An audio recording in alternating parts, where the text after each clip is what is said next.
Okay, so today I'm going to delve into one of the key topics and phrases from my old debate format, one of the key terms, I should say, the stimuli acme, and one of my expressions is always, the stimuli acme is preserved in this era, from one of my short stories, like where some observer from outer space is looking at the Earth, and he's going through basically like a checklist of the state that humanity is in, right? And so he's checking off a list, and he basically identifies the stimuli acme is preserved in this era, which means that people are obsessed with hedonism.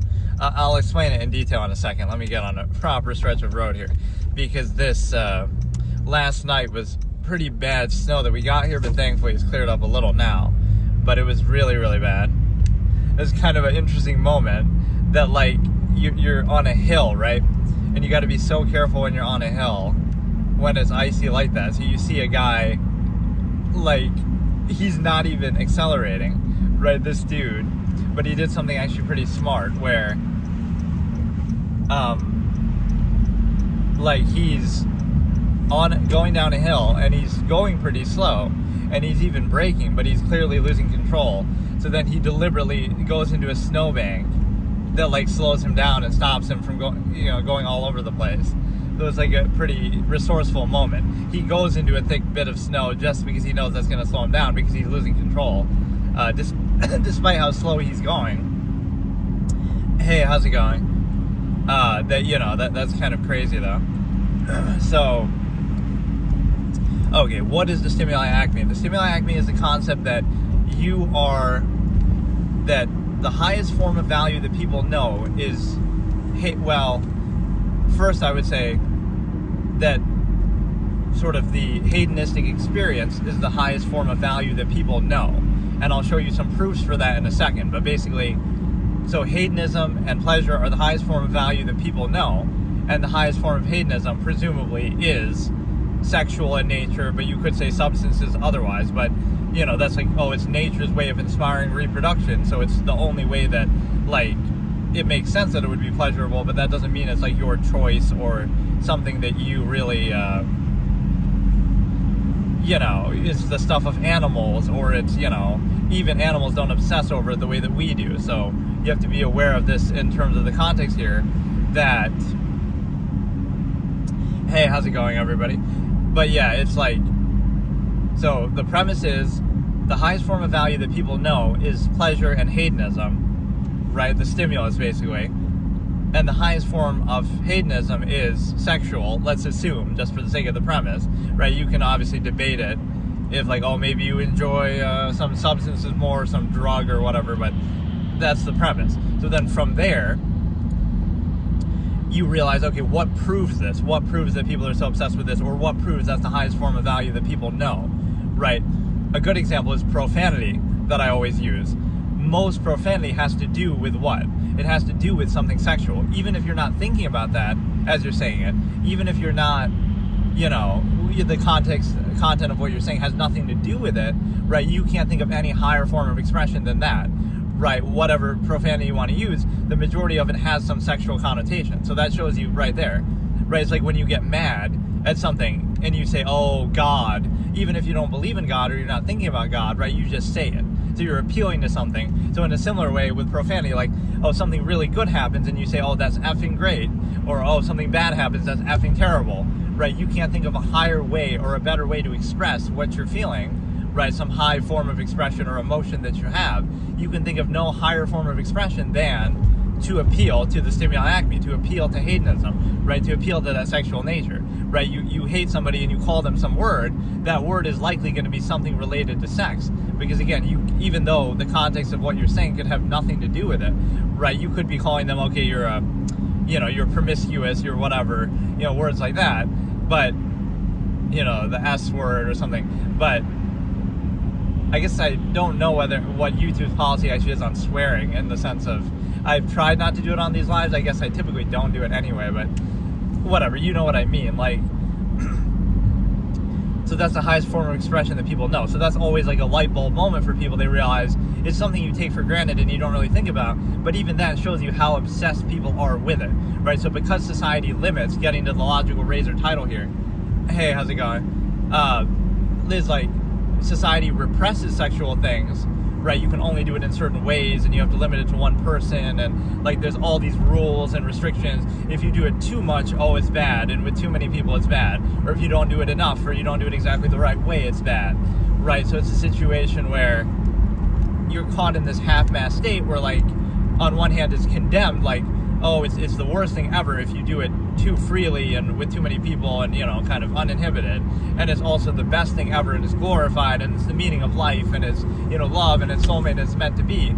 So that's an imbalance issue, is that you're creating it's just a natural process. It's just something that animals do too. But because of the human ego and other things, right, we try to turn it into and frame it into something else, right? And it's easier to control people that way, to appeal to their ego and gratification, like, it's easier to tell you, oh, it's your soulmate, than to say, oh, no, you're just a trained animal who's being controlled by your basic hedonistic tendency, and it's easier to organize society that way, right? You can't really say it that way, even if that's the effective premise of what's happening. So one thing that I'll say here is, again, repression, hey, how's it going? Repression leads to obsession, again, because society will inhibit something, and so now people fixate on it, whereas again, if society was a nudist colony, if everybody was just at peace with their own naked body and it wasn't like a big deal, it would just be what it is, right? It is what it is. You can still appreciate it, but it wouldn't be like, oh, we saw this celebrity do a little nip slip on the news and it's a big story, or oh, we do some other... Hey, Catherine, how's it going? We have some, every little thing we fixate. A lot of humor and comedy has to do with sex because it's cognitive dissonance, that we're restricted and we're obsessed with it, but we, kind of make fun of the fact of how we're restrained and trained in that way. Like, oh, comedy will complain about relationships that we pose as though they're absolute, but then we realize they're not, and our inherent base tendency is in conflict with our indoctrinated state, right? So that's one example. Again, humor has to do with sex a lot. Profanity has to do with sex a lot, right? So just think about it. Like the worst thing ever happens to you in the world, and you can only think of sex and sexual terms to describe it, because that's the highest form of expression or value that that human beings know in life, such as, again, whether hedonism, and that's a form of hedonism, there's no higher measure than that you're using or appealing to. And so that would describe, again, something really good happens, something really bad happens. It often comes back to that. So profanity is a good proof of it. Humor is a good, comedy is a good proof of it. Music, the majority of music has to do with romance or sex, right? A lot of fiction has to do with it. Like basically everything has to do with it in a revolving, obsessive way. And so, it's not necessarily even a claim that's being made, whether it's a bad thing or not, right? We're just observing and proving that this is what the era that we live in, right? Like I said with the observer from outer space. Oh, the stimuli acme is observed. You can still, or not observed, it's preserved, right? So you can maintain it if you want, but at least be aware of it. So I feel like that's one of those great, like, Freudian things, right? It is Freudian literally, in the sense that he would say that too. I don't know if he said it exactly like this, but certainly you could say this is inspired in part by some of Freud's thoughts. So, like, phallic imagery, or like seeing, projecting certain things. I don't know if I take it that far to say, oh, the reason why this tool is made in this way, right? Like a male to female USBs to C kind of thing, right? I guess the fact that we call it that would be, hey, Catherine, can you, maybe they can't hear me. They keep saying hi over and over. But no, it's like, it's a situation where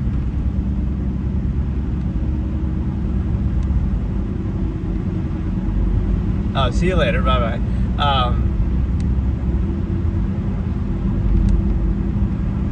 Oh, you can't hear me? Weird. Oh, let me test my, oh, that would suck, because why would people be watching that if they can't hear me?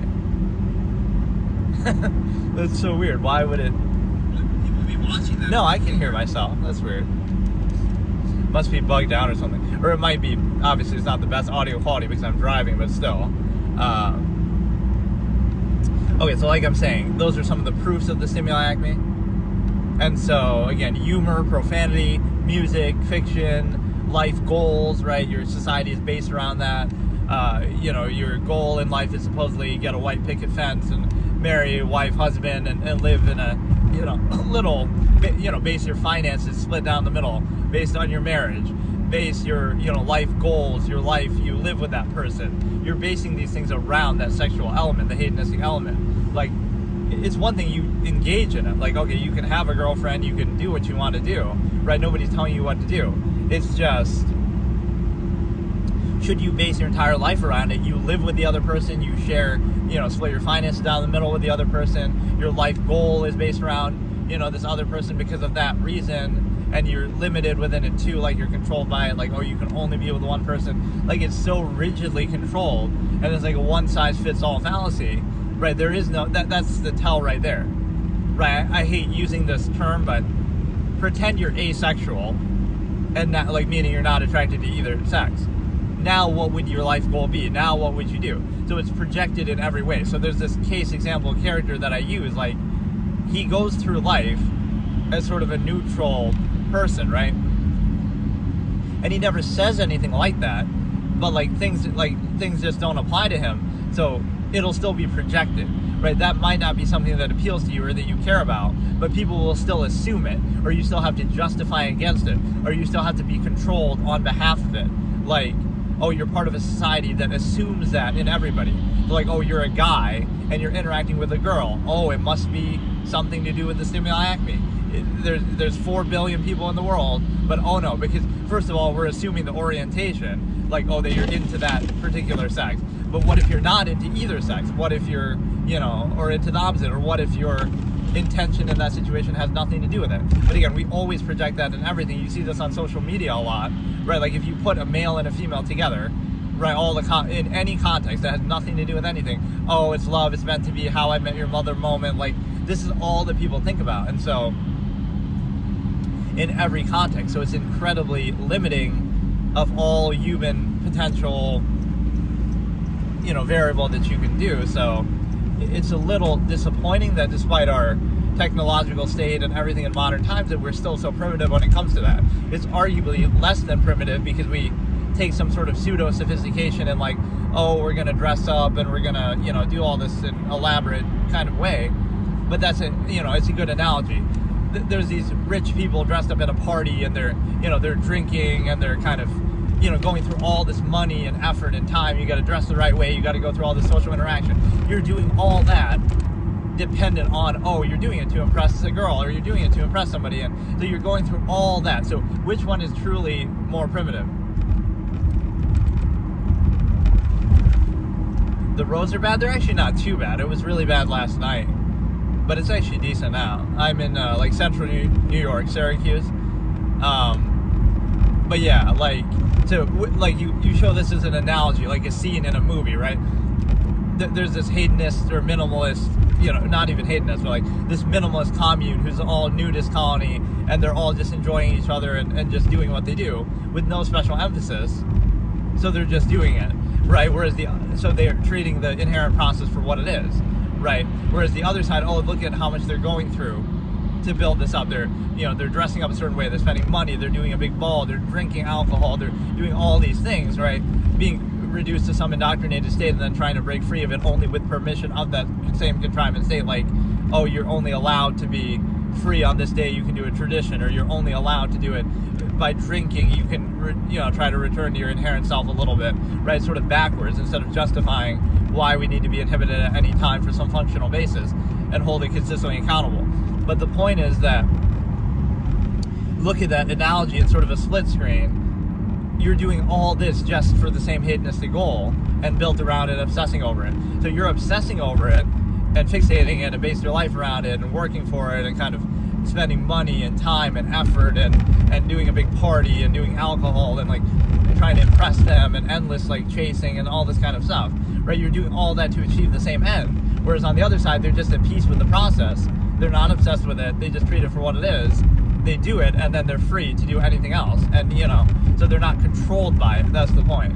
When you are so fixated by it, you become, everything is a process. Either you're aware of it and you can counteract it or choose it, or you can be controlled by it. Right? You're either in control of it or you're controlled by it. whether by other people or even just inherently, like, again, if you're not at peace with it.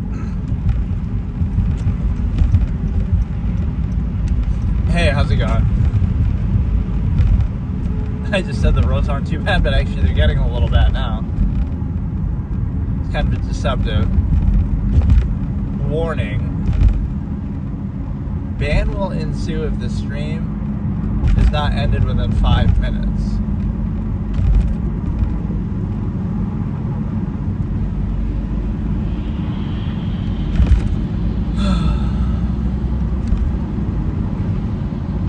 But no, what I was saying is the fact that,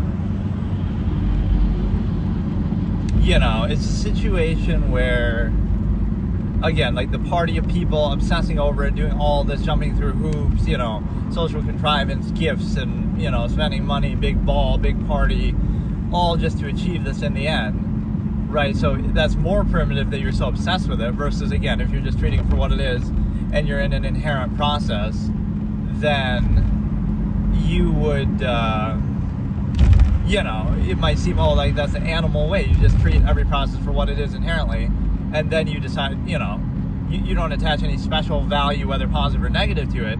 You just treat it and see it for what it is. So you're kind of at peace with the process, right?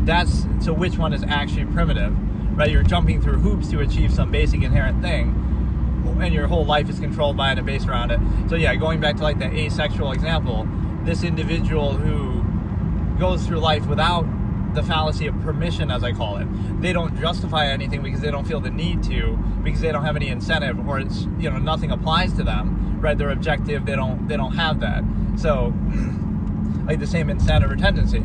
So they don't feel the need to justify it, but what does everybody do? If you're just neutral like that, what happens? They'll project their own thing onto you, like you must be valuing the thing that they assume based in society. So like, oh, you're a guy, and so if it's a girl, they'll assume that you're into something there, even if you're not, whether that's not your intention, or whether that's not even your orientation, or whether you don't have any interest that way, or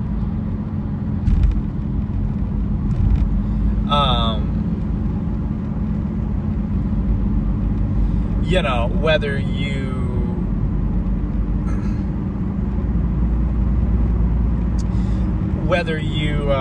don't have that intention, it'll be projected, and it kind of shows you on layers too how shallow and easy to achieve that is. Like, you know, oh, this person assumes that you would try to achieve the stimuli acme or something this way in just some basic nearness postulate, social interaction, like, oh, a pickup line, like that, if that's all it would take.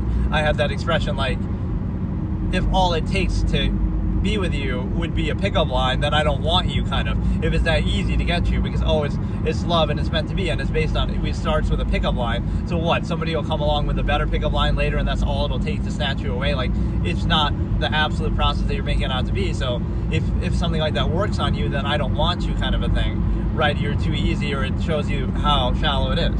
So on one hand, they're assuming that that's all it would take, right? That, oh, some social contrivance, interaction, exposure is all it would take, which is kind of how it does work, the nearness postulate, right? You're kind of inhibited, and then you limit it to, like, whatever, you know, you try to take a monopoly to that one person over some inherent process that anybody could be a part of. But what happens is,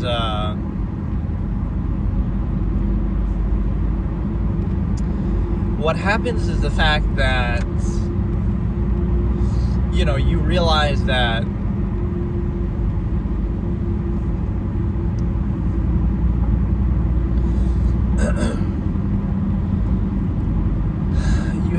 you realize how shallow it is. So the projection to the neutral person would be, you must be interested in this, you know, stimuli, acme, incentive, or zero-sum means potentially. So they project that because that's what they value, or that's what they're controlled by and obsessed with at all times, right? Nothing else can possibly exist, kind of a thing.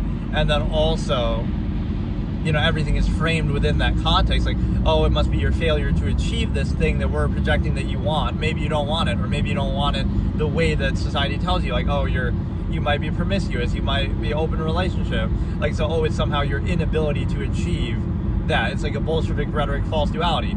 The reason why you're in an open relationship is because you can't find true love in a soulmate. Not that, you know, obviously that's just an artificial thing. So you're just doing the inherent process how you choose, right? No other measure or priority or practice can exist aside from the one that society tells you to do. And if you do something different, then it must be either in defiance of that, like you're just doing it to prove a point, or you're doing it because you failed to achieve, you lack the ability to achieve this false absolute, not that it's not absolute. And then you also have the understanding that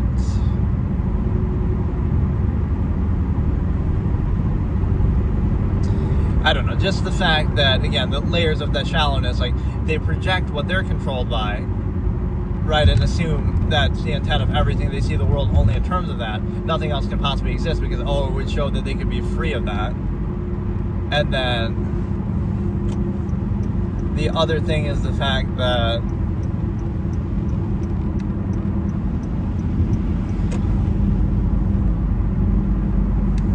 right, they'll project that like all it would take is nearness and exposure, so it's an inherent process that you're trying to specify and control that way. Or, again, so if that's all it takes, then it's shallow, and I wouldn't want that basis anyway. Let's say you have a higher standard, it's arbitrary, reactionary, low standard, right? The false duality, failure to achieve, no other measure could exist. And then you also have the fact that, that's the only thing that could be valued. There can't be any other. It just couldn't apply. So that's where neutrality or objectivity reveals the nature of a contrivance state. That they say, like, that's all they care about, that's all they see themselves in terms of, that's all it would take to kind of, achieve the stimuli acme with them. So it shows you kind of the low standards of it too. All it would take is just socially interacting with somebody, and oh my goodness, you're going to rizz them up and you're going to be with them, and that's all it would take. So they have to guard against that because they're projecting that that's what you want, number one, because they're controlled by that, obsessed with it, right, base their whole life around it, project it. And then also it's the fact that, even if that wasn't the case, right, they're projecting all that, but then it's like, what would it take to achieve that? Then they're projecting too, to say,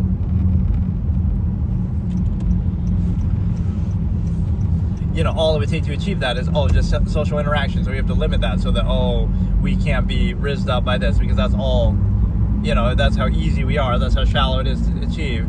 And then also that, right, that's all you're worth, right? You don't see your value as a person like, it could be about a million different things. No, it's only about that. The whole irony is you might think, like somebody's personality or intelligence or this or that, but you're thinking about it only in the context of the stimuli acme. You're not thinking like, you could just be, people say this in a very direct way that's laughably stupid and limiting, but it's kind of like, you can't be friends with guys can't be friends with girls and girls can't be friends with guys. Again, first of all, it assumes a one-size-fits-all universal aspect that's never correct, right? It's like, what if some people are just asexual? What if some people are, different orientation? So on that level, it just objectively isn't even accurate. But even if that was true, think about how limiting and myopic that is. So anytime a male is friends with a female, it must be sexual, or vice versa. It must be sexual motivated, right? But it just doesn't even make sense, because think about how insecure you're being about it, that you're saying, either because you're already with somebody, so now, you're afraid they might cheat, because of course, remember, the premise is simply interacting with somebody means that you want sex. And simply interacting is all it would take to do that. That's how shallow and hedonistic people are. So you have to do what I call censoring reality. The solution isn't that, maybe the person you're with isn't an absolute, and that kind of reveals the artifice of the process, the same way that adult films, people say that, right? That, adult films reveal the nature of,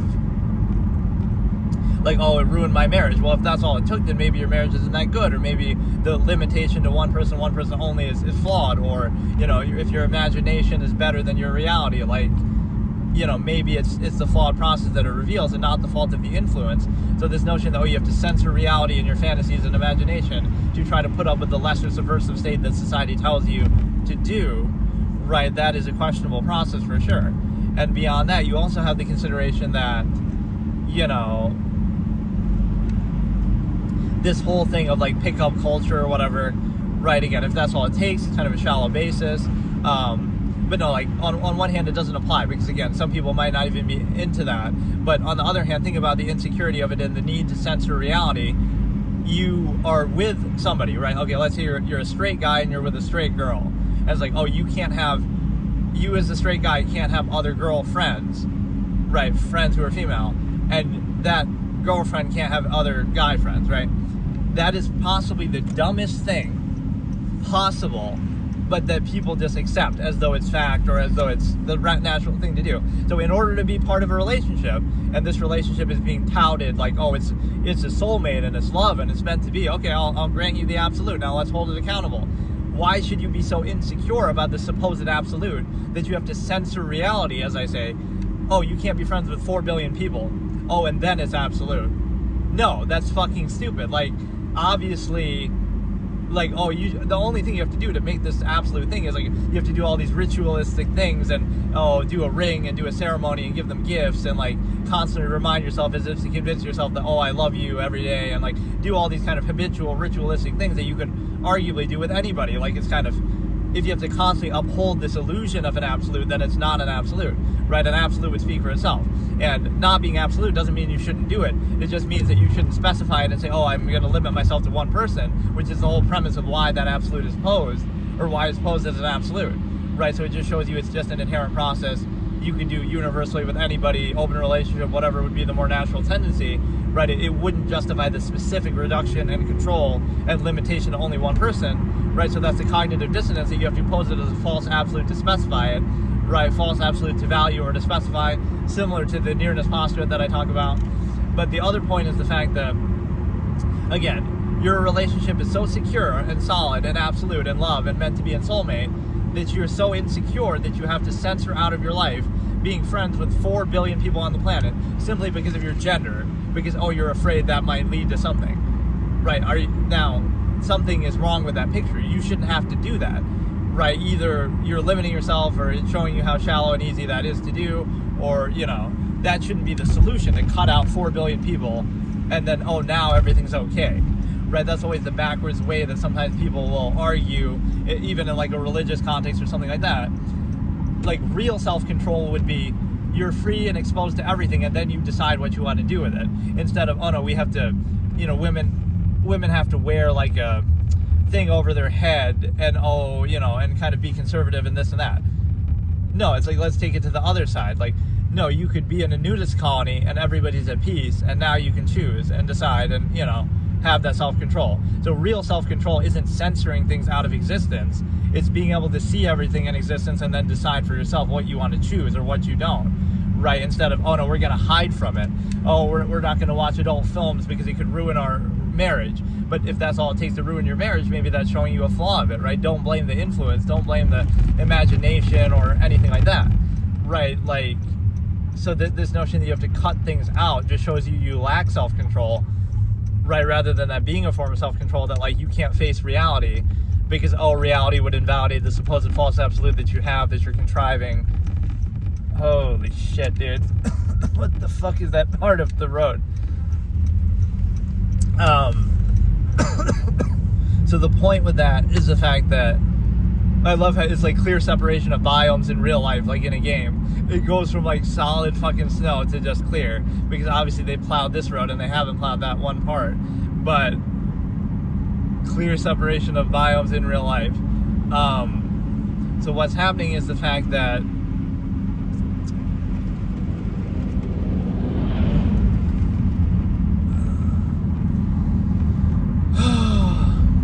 is basically the fact that, again, we discussed kind of the proofs of it, the profanity, humor, all these things we're obsessed with that refer to sex. But in this sense, again, you have to censor out of reality being friends with 4 billion people. So the joke that I tell with this is like, well, so let me get this straight. You're a guy in a relationship with your girlfriend, and the only thing you have to do to maintain this false absolute, oh, it's soulmate, it's love, is you have to cut out all other women out of your life, and you can't be friends with 4 billion people on the planet or interact with them freely. You have to limit that, and oh, then it's absolute. So one question on that: what if you're bisexual? Now you can't be friends with men or women. You can't be friends with all 8 billion people on the planet. You just can't have friends at all because, oh no, you might be attracted to them or something might happen. So if you apply that broken, stupid logic that people do in, you know, monogamous relationships, like with straight partners, I guess, you know, society assumes everybody is straight and stuff like that. But Now, what would you do? Oh, you're both bisexual, so you can't have any friends. Because you might say, well, we somehow feel more comfortable with female friends, but that's only because we assume that they're straight. If they're not, right, again, two bisexual partners have no friends on the planet Earth because, oh no, they could be attracted to somebody. And this is how stupid that logic is, and it shows you the kind of false absolute that you're trying to create, right? It's a manufactured absolute.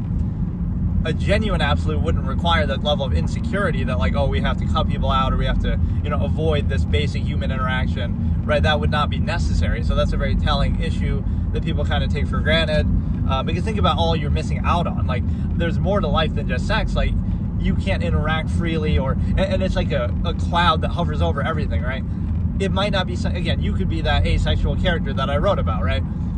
They don't have any interest in that, but they're still controlled by it, right? It's still projected, and like, oh, they'd have to justify themselves against it. Like, oh no, they would have to say that, like, oh, look, I'm asexual or I'm gay, or like, you shouldn't have to justify it, right? Like, it's assumed of you even if you don't do anything, just because, oh, you're a guy, so you must be into girls, or oh, you're, it'll be projected in everything you do.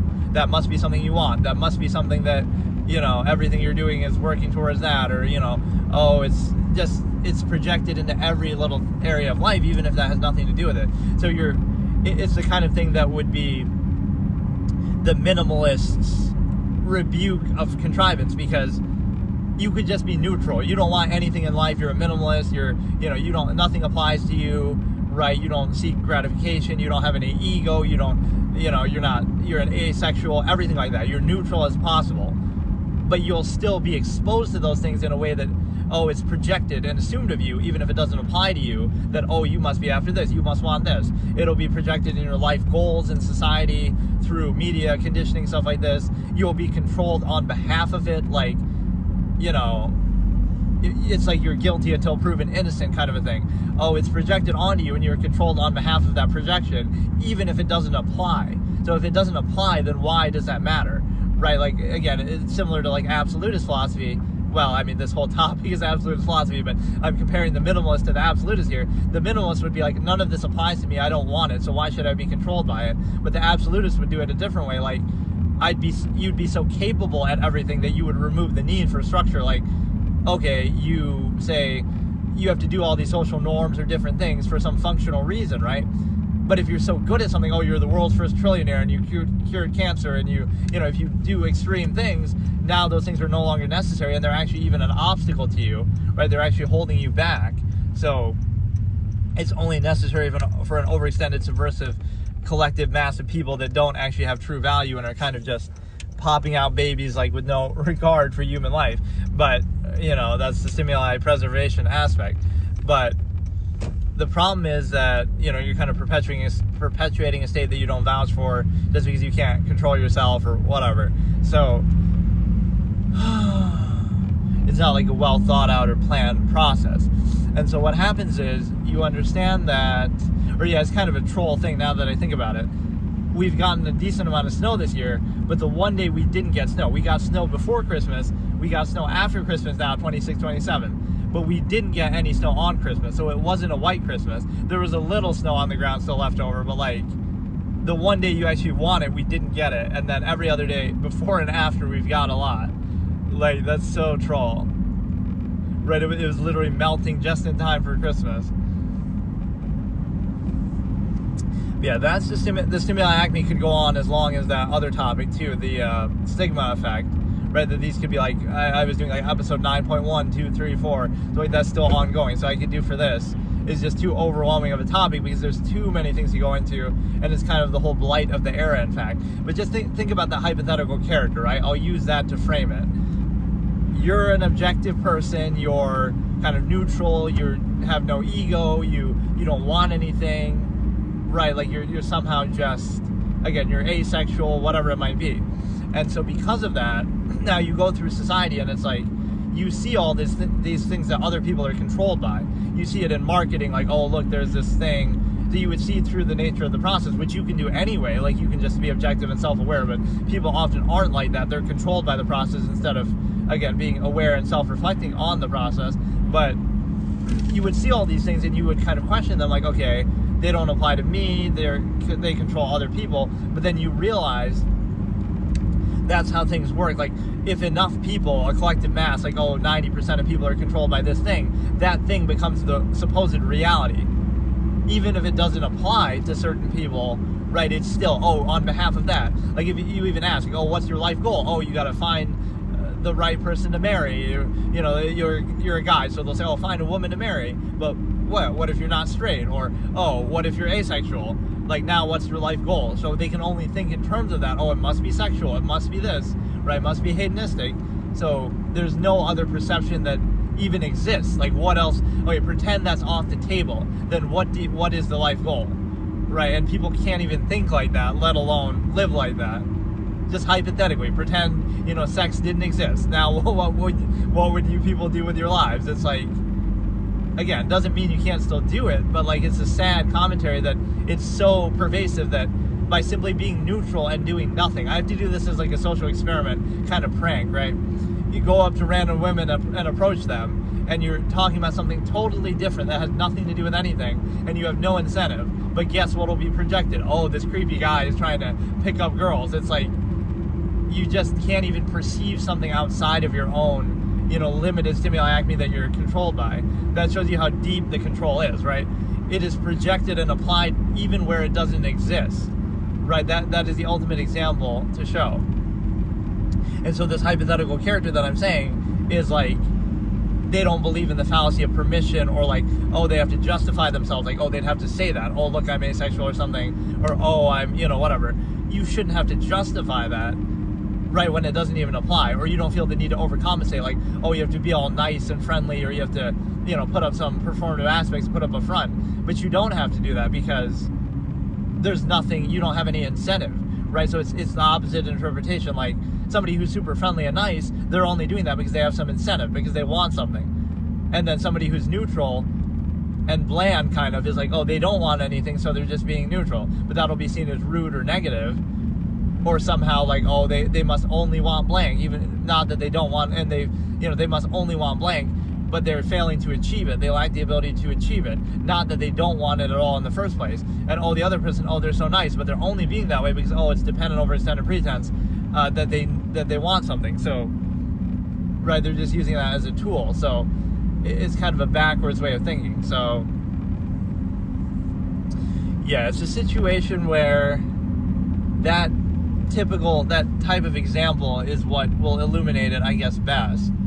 It's just like, pretend it didn't apply to you, and then you'll realize, right, wow, how much are you controlled by it? How much do you sacrifice for it? How much do you obsess over it? How much do you base your life around it? How much do you, go through hoops and do all these things, and you're working, spending money, you're throwing your whole life away for this thing, right, based around hedonism. How much are you really being controlled by it and obsessed with it and fixated on it, instead of being in control of it more so yourself? As in, again, you can still do it, but you would do it freely. You wouldn't limit it to one person. And it shows you the lengths that society goes to create this construct, that like, you have to be so inhibited, so kind of brainwashed into doing it.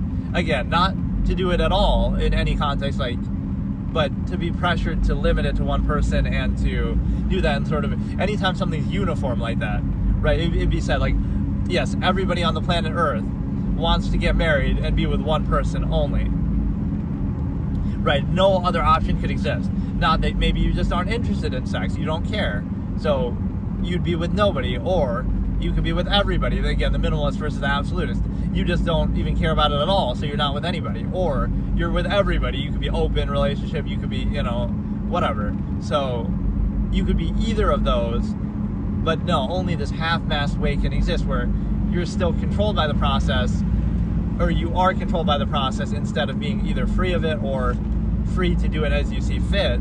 Is kind of halfway. You use a half-mass reduction of that same inherent process to be controlled by it, right? So that's why contrivance sort of falls on itself sometimes.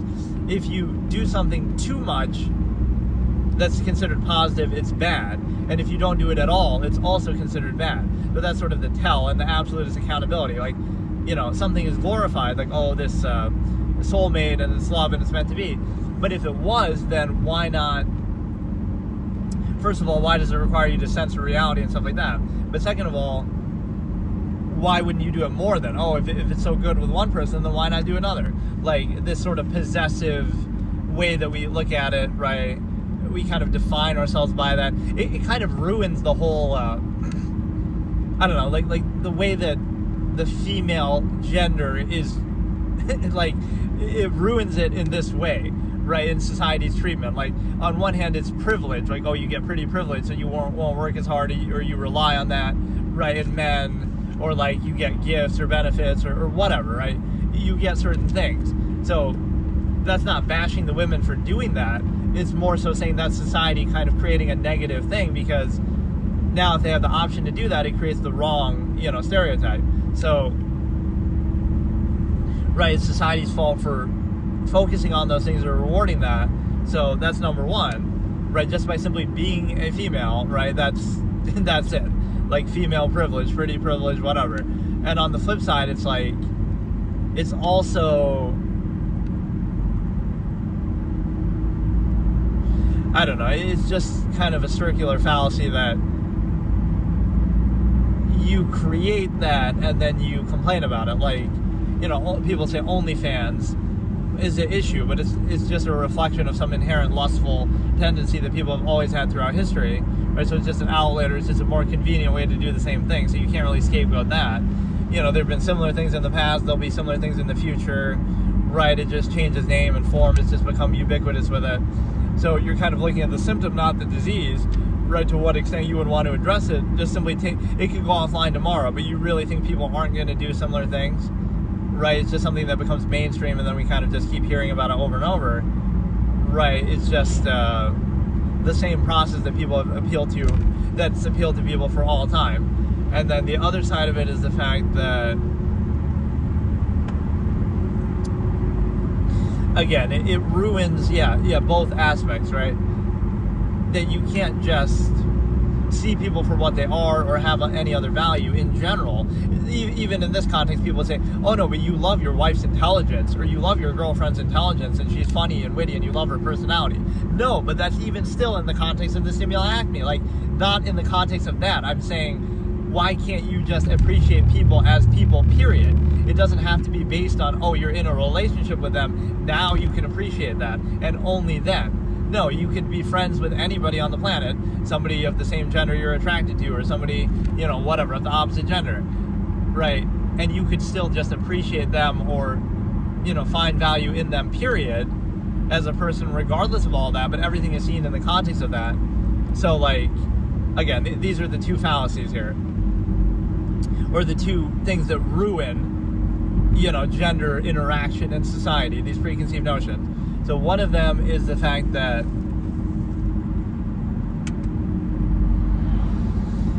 of the privilege that creates like an overcorrection issue that's like, well, if women get all these privileges and pretty privilege and get spoiled and sugar daddy culture and whatever, they can do OnlyFans and, a lot of appreciation for their looks, it's not their fault, right?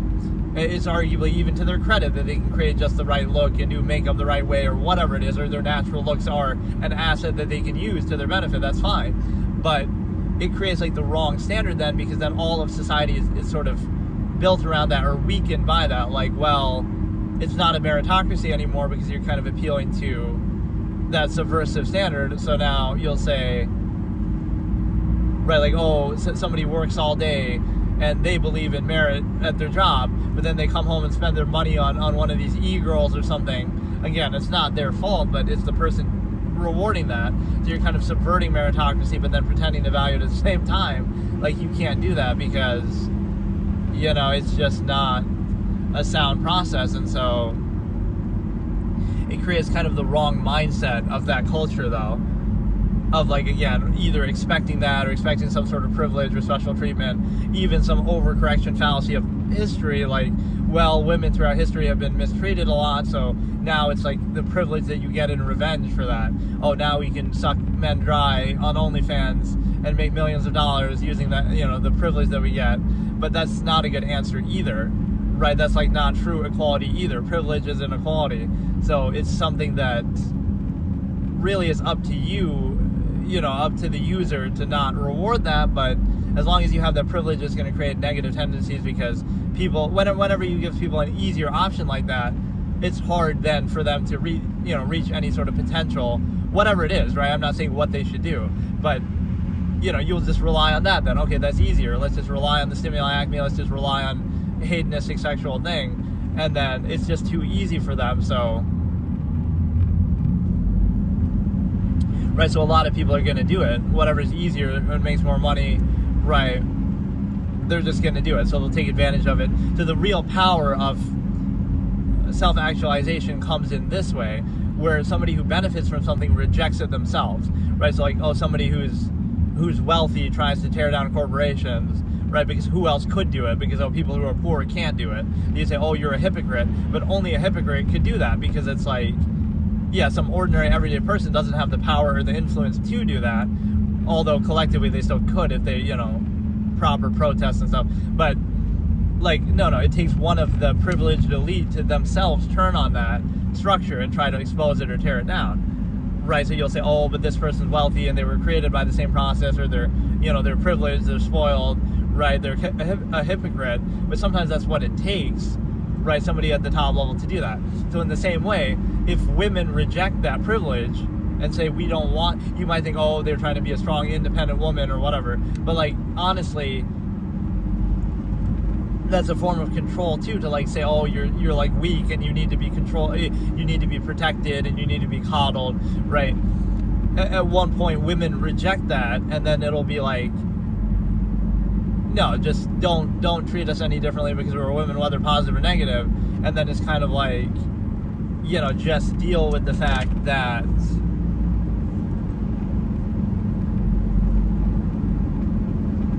right, deal with everything, let it speak for itself.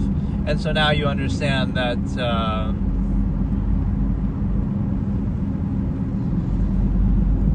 I don't know.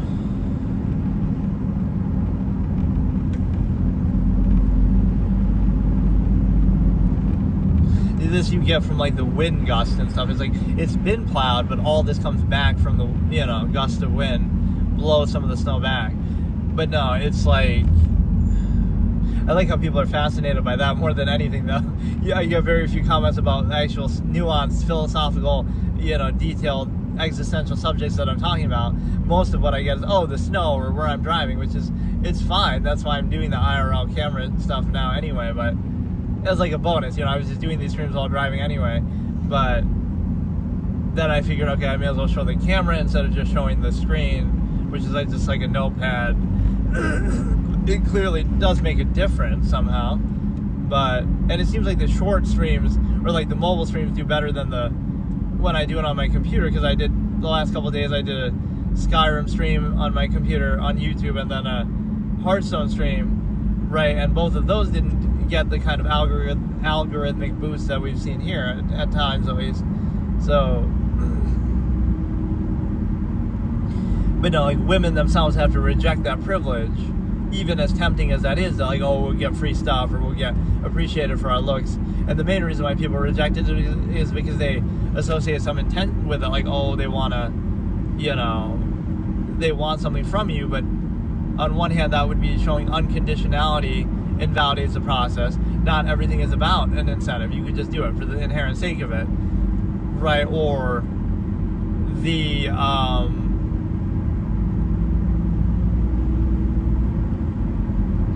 or again, just women themselves have to reject that and say, okay, let's reject this privilege. Let's just, forget about all this. But it's a very primitive mentality, very basic surface level that we operate at and are controlled by and insist upon, right? Like even GameStop. Oh, GameStop hired Riley, the Best Buy girl, I guess, and everybody's losing their mind about her, just like simply standing there and just, like it's some goth vibe that she gives, but she doesn't even look that goth. Like, she looks pretty basic, pretty normal, right? But somehow people are just down bad for everything. That's kind of the modern Gen Z. I'm going to translate. I should make a video like that, translating my Absolutist Philosophy terms, right, into Gen Z brain rot language. So the stimuli acme is preserved in this era becomes people are down bad for everything nowadays. These little Sigma boys are down bad for everything these days, right? Society's just down bad for everything. So it's kind of the same thing, that you're down bad, like, again, you're obsessed with it, you're not free of it, you're not really in control of it, you're controlled by it, and you're also in a position to, again, the women have to reject the privilege, men have to stop giving that privilege, the society as a whole has to understand, right, that there's more to things than just that, break free of that sort of mode of control, and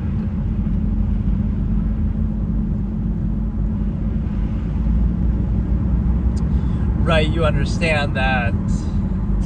There's one other topic on that, I kind of forgot what I was going to say, the fact that, you know, it ruins things in a sense. Oh yeah, it's projected that way too, like, oh, you're a man, and it's just assumed, right? So you have to justify it, and then, oh, the fact that you justify it, like, oh, but I'm not even, you know, but I'm gay, or but I'm, you know, asexual, or I'm, you know, I'm not even interested in women, or whatever, in this context, that's not my intention, or I don't care about that. But why do you have to justify that when you're not, you know, it's being projected, and then you have to justify against that projection that could be completely false and baseless? Or you have to, like, you know, get I call it the fallacy of permission, like you have to get permission to do something, or, you know, against these things that you're controlled by that don't even have any basis to them, right? So why should you have to do that? So again, if you don't have any intention, then you won't feel the need to justify it or put up a front or performative aspects. You could just be neutral. You don't want anything, but it's projected like you do, and then it seems to be validated either way, right? It's a self-fulfilling projection. Like, so again, a random guy walks up to a girl and is talking to her, and it could be about something totally, they have no sexual intention, whatever, although we just assume that universally. That's the only reason why anybody could ever have an interaction with another human being, is in some sexual motivation. But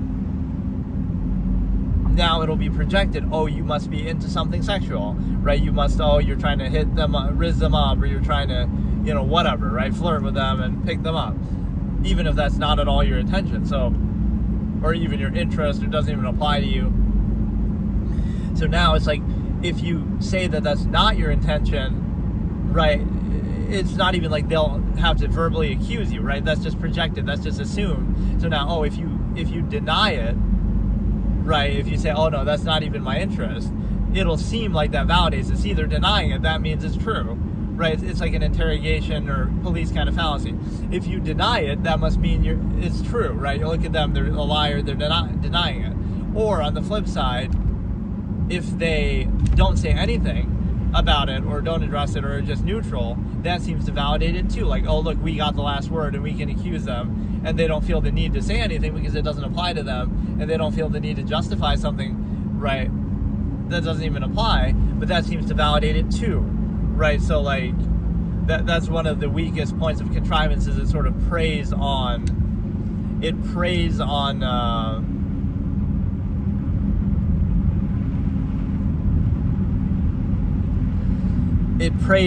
even neutrality, right? So you defer to contrivance, you tolerate it, but that's seen as vouching for it, or, oh, your own inability to achieve it, or, you know, even doing nothing. Like, okay, you're just putting up with the stupidity of others and a flawed process that you're controlled by, but that's used somehow to validate it too, right? Or even anything else that exists must be condemned, right? That's why open relationships are condemned. Like, you know, nobody could genuinely do that, or want to do that, or be happy with it, or have any other practice than simply this contrived monogamy that's easy to control in society. Nobody could possibly, out of 8 billion people, want to do anything different, right? And so when they do it, oh, it must be attacked, like, oh, it couldn't possibly work, or those are just bad people, or we have to condemn it. We condemn it not because there's actually anything wrong with it. Might be a functional basis that we could argue, but that we almost have to condemn it, because otherwise you might question, oh, we might want to do it ourselves. And you say, oh, they don't work, but like single partner relationships don't work either. Like over 50% of marriages end in divorce and stuff like this. So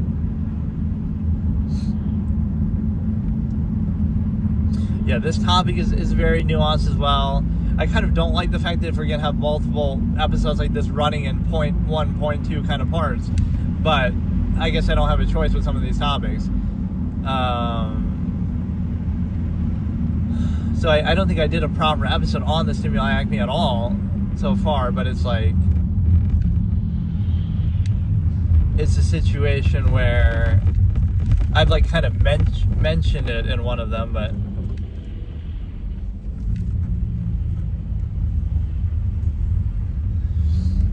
right, like some of these will overlap. It's not like just because it's the episode I can't discuss other topics. A lot of them are often tied together, but this road is always a bit of a nightmare, but I don't have a choice but to go on it, the one kind of coming up, or even this one. So, and see, like, this is a fallacy of just general society. Is like, the real danger isn't like the roads or yourself or anything like that. It's like, oh, it's your inability to overcompensate or account for the flaws of others.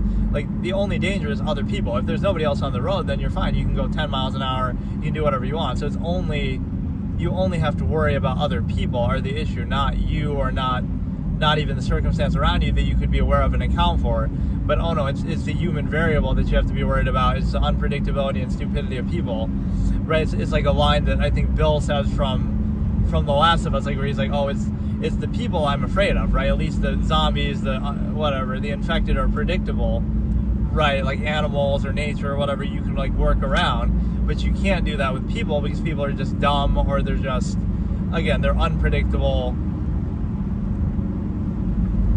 But yeah, those are the good proofs of the stimuli acme. Again, profanity, humor, music, media, marketing, entertainment, life goals, everything like that, right? Everything is based around that, even on a basic level of social interaction. Like, it's shocking that that would be the way it is, but it's kind of like how everything is ruined by what I call the rule by omission protocol. Like, what's already established and what already controls people, it'll apply to you and be perceived by you, even if it doesn't apply to you at all. So if you're kind of neutral, unconditional, you don't feel the need to overcompensate or justify anything because it doesn't apply to you, you'll still be projected into that. So, like, you know, you have to kind of control people through that because they're so used to being controlled by it. Whereas if you're genuinely free of it and neutral, that'll be projected as a negative. Like, oh, they must want that thing, but they're just not subtle enough about it. Or, you know, they're just not good enough at getting it, kind of a thing, or they're not appealing to the way that we typically are controlled by it. Not that, oh, it just doesn't apply to them, or they just don't care about it, right? And so it's a situation where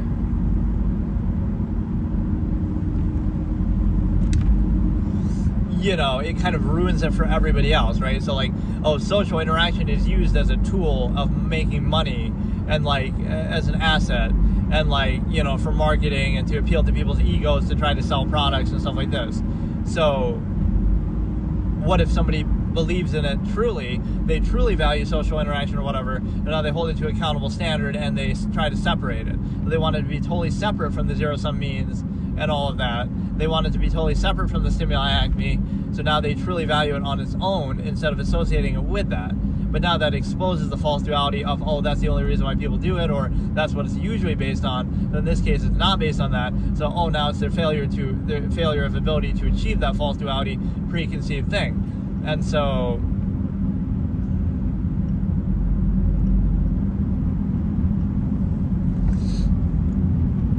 right, so it kind of ruins it for everybody else, these two projections.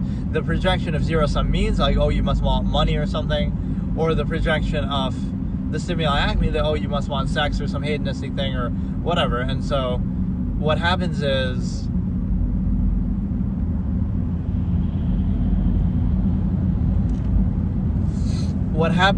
that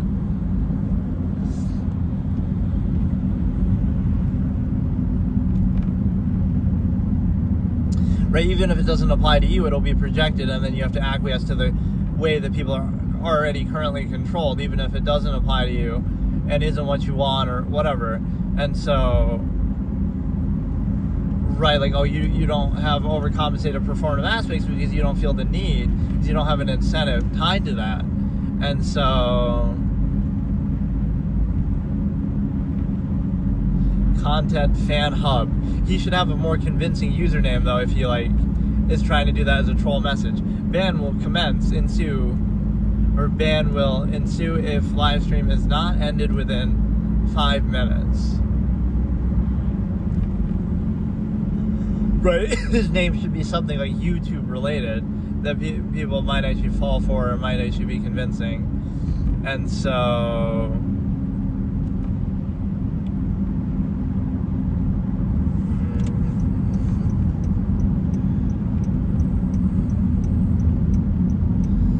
but no, what I'm saying is the fact that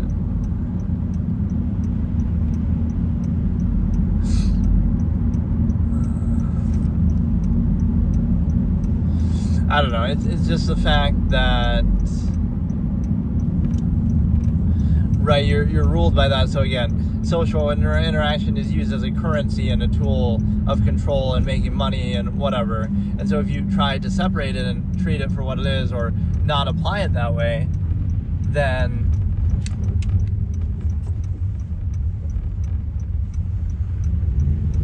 right, if you try to not apply it, you say like, oh yeah, I truly value people and social interaction or whatever. If it's valuable, then I'll separate it and treat it in and of itself, and I'll try to keep it separate from that. I don't want to use it as a tool or associate the two. Right. Now that's somehow negative. Right. Instead of, okay, if it's worth valuing, the value in and of itself, right, you want to keep the two separate, but it's still projected, so like, oh, you just lack ability at doing it. Not that couldn't be a choice that you want to keep the two separate. If it's valuable on its own. You don't want that to, you don't want that to be the base of something like, oh, you should buy products from me because I'm socially nice, right? No, you want it to come down to pure merit, like, okay, you should buy it because it's the best product or something is the best in and of itself. You don't want to tie the social interaction to the zero-sum means, but it's still projected and you're kind of ruled and controlled by it on behalf of it. So it kind of ruins it for everybody else because that's how society is ruled currently, that if you don't do it, then somehow it's projected that you're trying to do it, right? Or like failing to do it. And then the same thing with the stimuli acme is it kind of ruins it for everybody, that even if it doesn't apply to you at all, it'll be projected that must be what you want. So it's kind of like the self-fulfilling closed structure contrivance that neutrality is a negative, or again, it's projected, false inability to achieve a false absolute, not that it's not absolute. And so, right, that's sort of the neutral thing, is the fact that I could be like a news, like a weather person by doing this. Like, I'm showing you which roads are shitty and never plowed right. Like, this road right here sucks, always. Whereas a lot of the other ones are not so bad. Right, like this road is fucked up because it's more like, oh, rural countries. It is a major road still, but I guess not quite major enough. So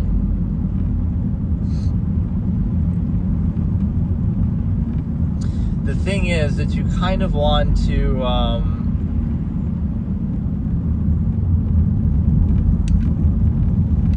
like everything's projected either in terms of the ego or zero-sum means or the stimuli acme. And so what that means is that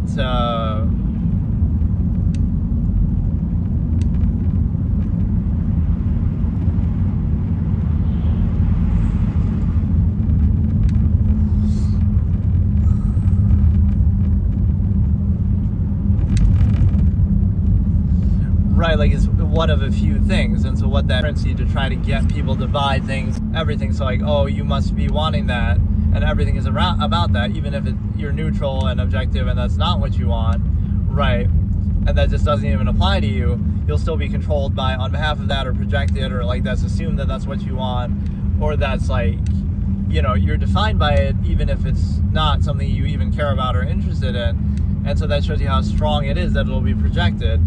And then even beyond that, you have like,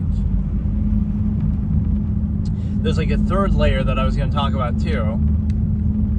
But like even superficiality, like appearances. So like, oh, you couldn't just choose to be like a neutral, minimalistic person, and that couldn't possibly be your choice or what you want. It must be, oh, it's in protest of something, or oh, it's like you're trying to prove a point, or oh, you're just you lack the ability or means to do it. Not that you could simply choose not to do it or to do something different. And so there was kind of a different point though on that. Again, the zero-sum means projection, the stimuli acme projection, the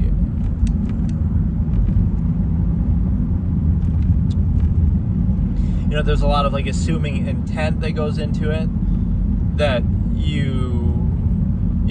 society will assume for you and everyone like what they want, right? But what if you have a different measure, like the longevity process versus half-mass hedonism that I talk about, like where, the goal is that everybody's trying to live as long as possible, and that's how society is designed, and even on a empirical authority basis. But what if it's not?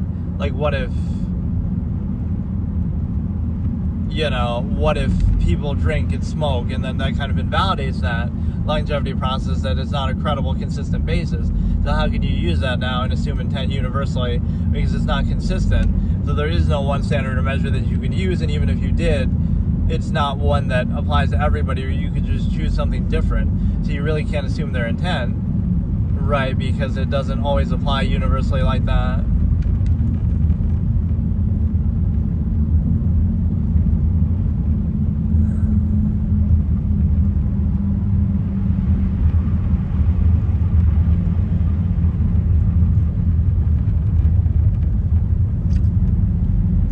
Kind of tired, but I kind of want to show you this whole drive and just how shitty this road is. Like, obviously my car is not the greatest, but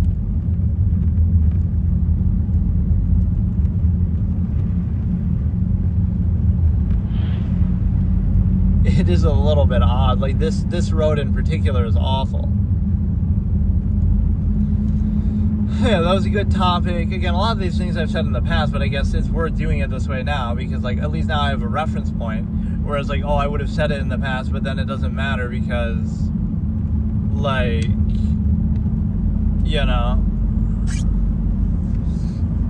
I have nothing to refer to because I didn't save it or I didn't upload it or whatever. Whereas now at least I have that done, so now,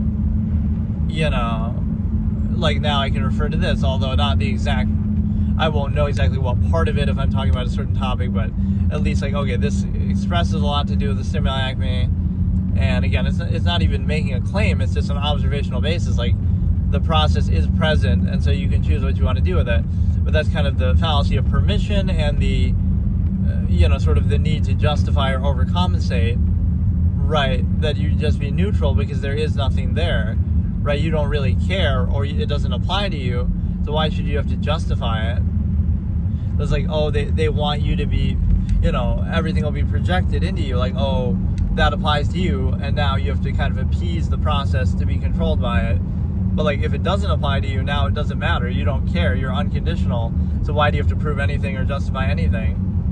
Right? Like the ego. Oh yeah, that was the third one. So everything is projected into the ego basis too.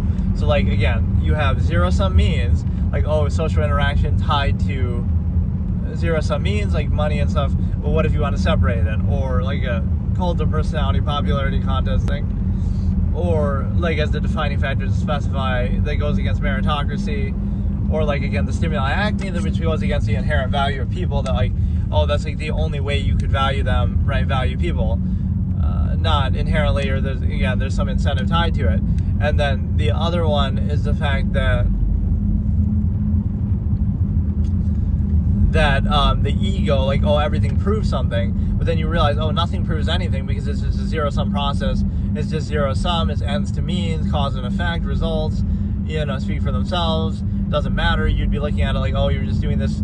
It's just reaction relief to inherent tendencies and needs that you didn't choose, right? It's zero-sum means, zero-sum self-interest. So it depends on how much you desire or require, so there's nothing to prove. Yeah, right, it doesn't prove anything. It's gratification for overextension, right? You don't require that much in the first place. You don't need that much, right? You could just be a minimalist. So it's kind of like, you would prove something or derive ego. You would derive ego from like, look how much money I make or what I have. But the fact that it could be the opposite. Like, it's negative that you require or desire such things or derive value from them, because somebody could be perfectly content as a minimalist. So now what? It's not about how much you can achieve like that through some contrivance state, a zero-sum means, non-basis self-interest, zero-sum process, right? It's about how much you require or desire in the first place. And so, right, if you require and desire less, is that something to be gratified about then instead? Like, you're especially a good example is like the environmental kind of nonsense, right? You'll be, I'm some big time CEO and I'm donating to all these environment causes and I'm trying to, do renewable energy, recycling and stuff, right? Oh, what about the minimalist who's just living in a very, very non-consumptive way that doesn't require electricity or any of this technology? They would completely remove the need. And so who is truly helping the environment more? Like you say, but we're helping. It's like a halfway process. You can't give up the modern conveniences, but you want to try to pretend like, look how good I am. I recycled the bottle, or I'm doing all these recycling projects and stuff like that. But that's only necessary to sustain the overall wasteful lifestyle and society that you live in. So if you truly value it, again, I'm not saying whether you should or shouldn't value something. I'm just holding it accountable. Like, if you truly value it, then you wouldn't do that at all. You would be, the minimalist who eats one meal a day, who picks berries and lives in a very, very limited kind of way. That would be, if everyone was like that, then there would be no issue with the environment. It's kind of like a self-created issue. You create the problem by some overextended, machination process, excessive technology, wasteful, kind of lifestyle in society that's so exuberant, and then you want to do some little thing and feel good about it. But that's kind of like, you're only, what's the expression I'm looking for? You're only putting like a blank in the blank. Like, you're only putting a Band-Aid on a river of blood or something like that, right? You're not gonna, something tied against the stream, right? You're putting a pebble against the stream, right? It's not gonna do anything because it's not going to do anything because of the simple fact that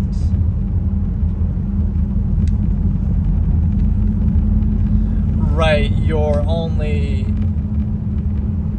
creating the problem yourself and then acting like, I'm self-righteous about it. That's the perfect example of just the hypocrisy and stupidity of something. If you really care about the environment, then don't live in modern society and be a minimalist and give up all conveniences and electricity, and there you go, problem solved. Right, but no, you want all those things and now you want to pretend like you care. Like, we're saving the planet. You couldn't destroy the planet if you tried, right? We could launch every nuclear bomb we wanted. We could try to destroy the planet. It survived much worse than us. It survived meteors and, ash clouds and the Great Death and, mass extinctions, and, the Earth's been through way more, right, than we could ever do to it. So it's kind of self-righteous and self-serving. No, we just want to save the planet from ourselves so that we can continue to live. But that's not enough, right? So you look at some old minimalistic tribe like, Native Americans or something, why not just live like them? Or even current societies, some places still live sort of like that. But, you could do that if you really cared, but that shows you don't really care. You're just doing it for self-gratification, right? Because true value would remove the need, right? Absolutist practice or true value would remove the need. If you value something, then you would do it fully, right? Otherwise, don't pretend. But, you're trying to do it halfway within a flawed process of of basically the ability to, you want to live this exuberant lifestyle, but then you want to kind of chip away and but we don't really care, but we're going to pretend to care, and we're going to kind of do it like this, where that's another clear separation of biomes moment, where the plow trucks actually fucking do their job. But, you're going to pretend like you care and I'm going to drive a car and I'm going to, do all these things that are wasteful in society and electricity and this and that. But then, I recycle one bottle and I feel good about myself. So you don't really care. You're just pretending to. Because if you really care, then you can put an end to a process tomorrow. And I guess the only reason why you couldn't practically do that is because there's so many people that, that's why we need some of these things, right? Only necessary by overextension. You need running water and electricity. Why? You don't really need them, but you only seem to need them because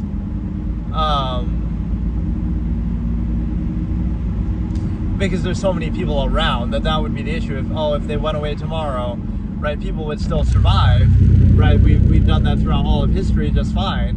But what would happen is we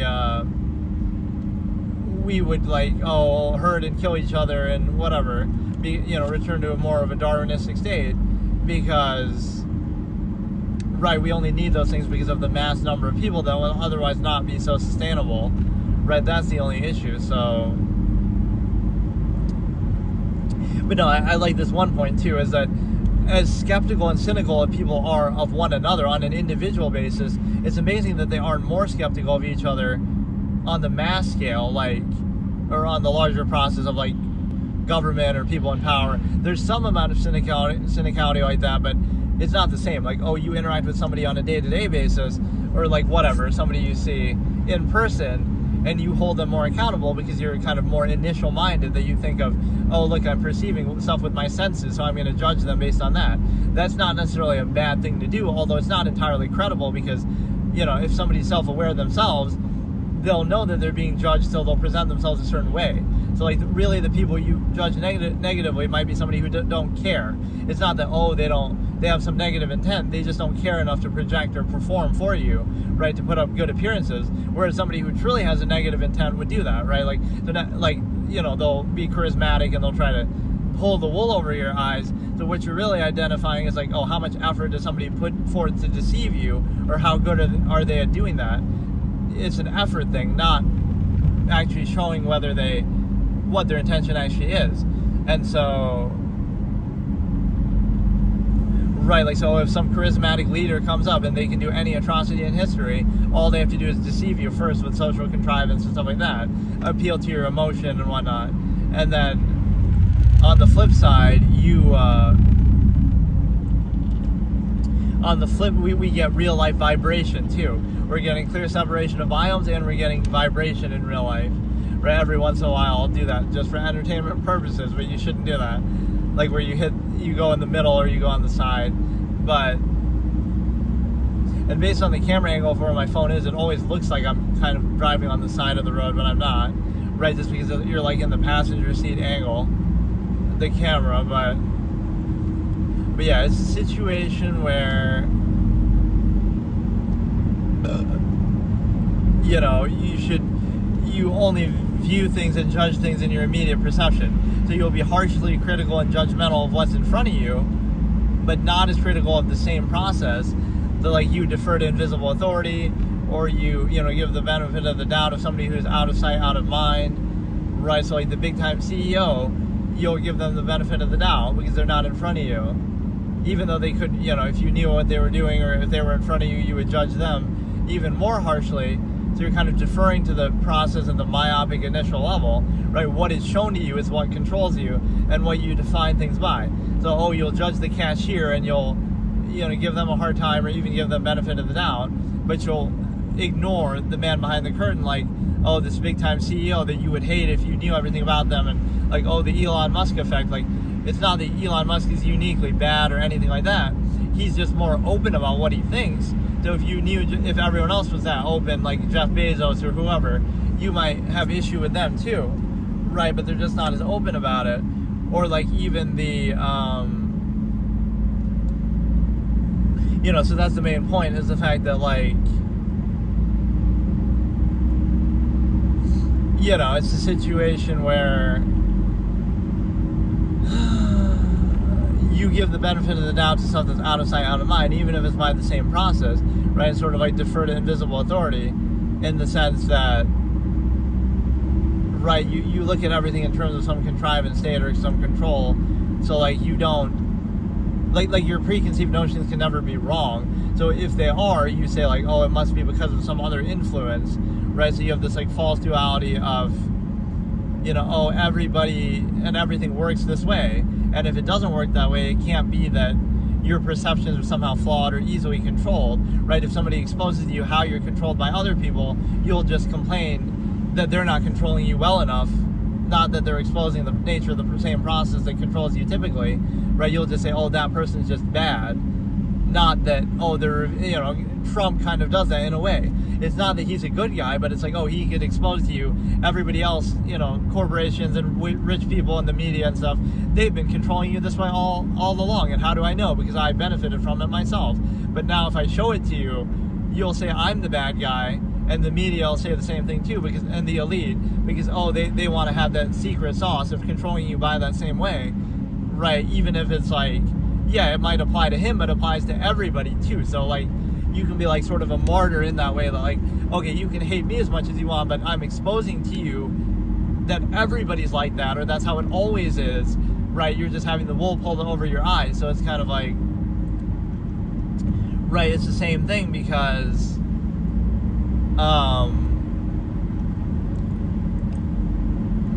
you know, you basically realize that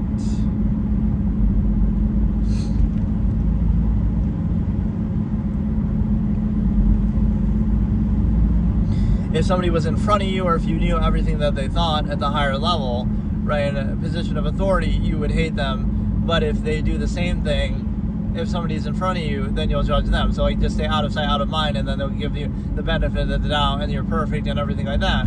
But then also, it's like, if you break their preconceived notion, it's like, you don't realize the same process could be at work, right? So like, somebody's in front of you doing the work themselves, or whatever, and oh, that's negative, but then the same person is out of sight, out of mind, right?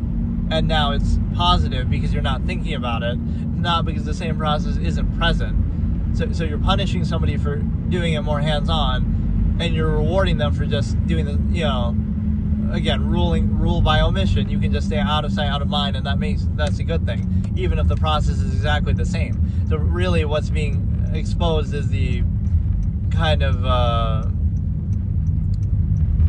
is what I call, again, the initial basis, because it's how well they're revealing or performing to you, not what the reality actually is. So if you're neutral and it creates a more honest, objective thing, then,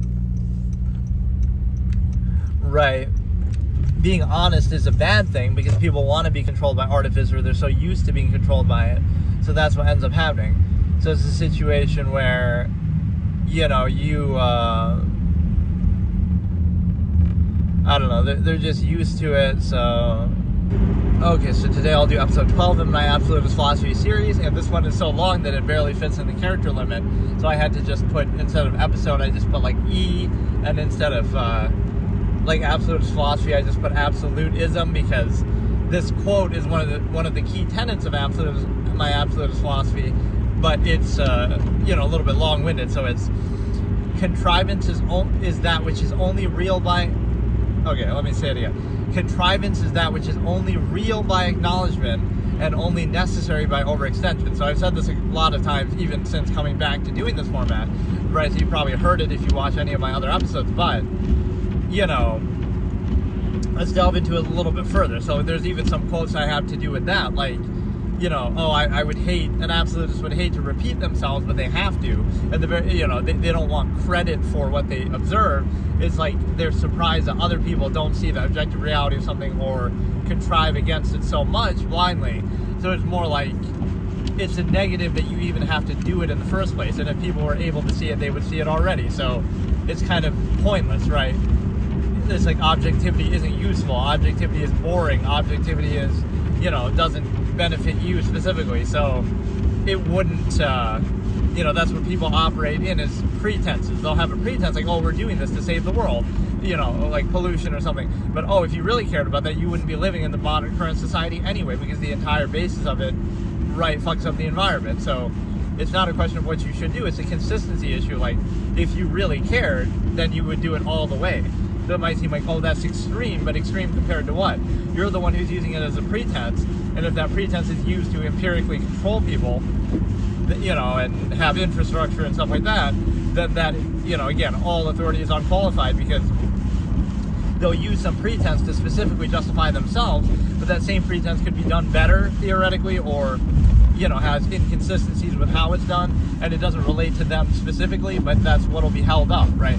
So this is how this is more like the stigma effect that I talk about, but the human history issue is like, you know, oh, every government will use a pretense of morality or something to justify their own specific power, but the two have no relation, right? It's a means to an end, but you wouldn't specify it like, oh, it's about this or it's about them. And on the individual basis, people do that too, like, oh, you're doing something for a cause, but you're not really committed. You're just doing that to feel gratified, to justify something that you would want to do anyway, because the end result is it selectively applies to you and something specific to you. Hey James, how's it going? Hey Lord.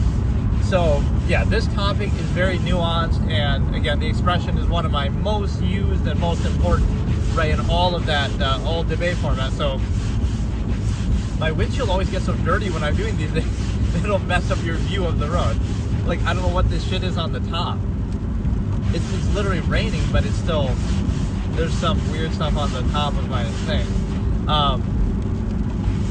And like it starts raining as soon as I start, as if to mess up the audio or something, which it doesn't seem to really mess it up too much, but okay. So contrivance is only real by acknowledgement. So what does that tell you? Like political power or government, right? Doesn't mean it's bad or you shouldn't do it, right? That's not the framing here. We're just objectively observing it. It's only real by acknowledgement, because if tomorrow everybody in the country or the world stopped acknowledging their political power, whether it be the president, prime minister, what a dictator, whatever, right, it would cease to exist. That's all it would take, right? So that power isn't real. It's like some collective fantasy fairy tale, or like, you know, we're all playing pretend together. We're all sort of, you know, suspending critical thinking, and so we're doing that. But by that same logic, anybody could be empowered, or nobody could be. So that basis is not based in inherent reality. People might point to technology or like the military, but again, even that's acknowledgement, because that technology just exists, right? Or the military just exists. They also have to acknowledge that authority figure, or that has to be given to them. So their inherent power, if you're alone in a room with a president, right, they're no more powerful than you. Like, it comes down to physical terms, right? So all of that stuff is imaginary, this infrastructure, because it comes down only to your own acknowledgement of a mass of people. So that power is only as real as you acknowledge it to be. Right? If everybody tomorrow stopped acknowledging it, it would cease to exist. And the same, hey Lincoln, how's it going?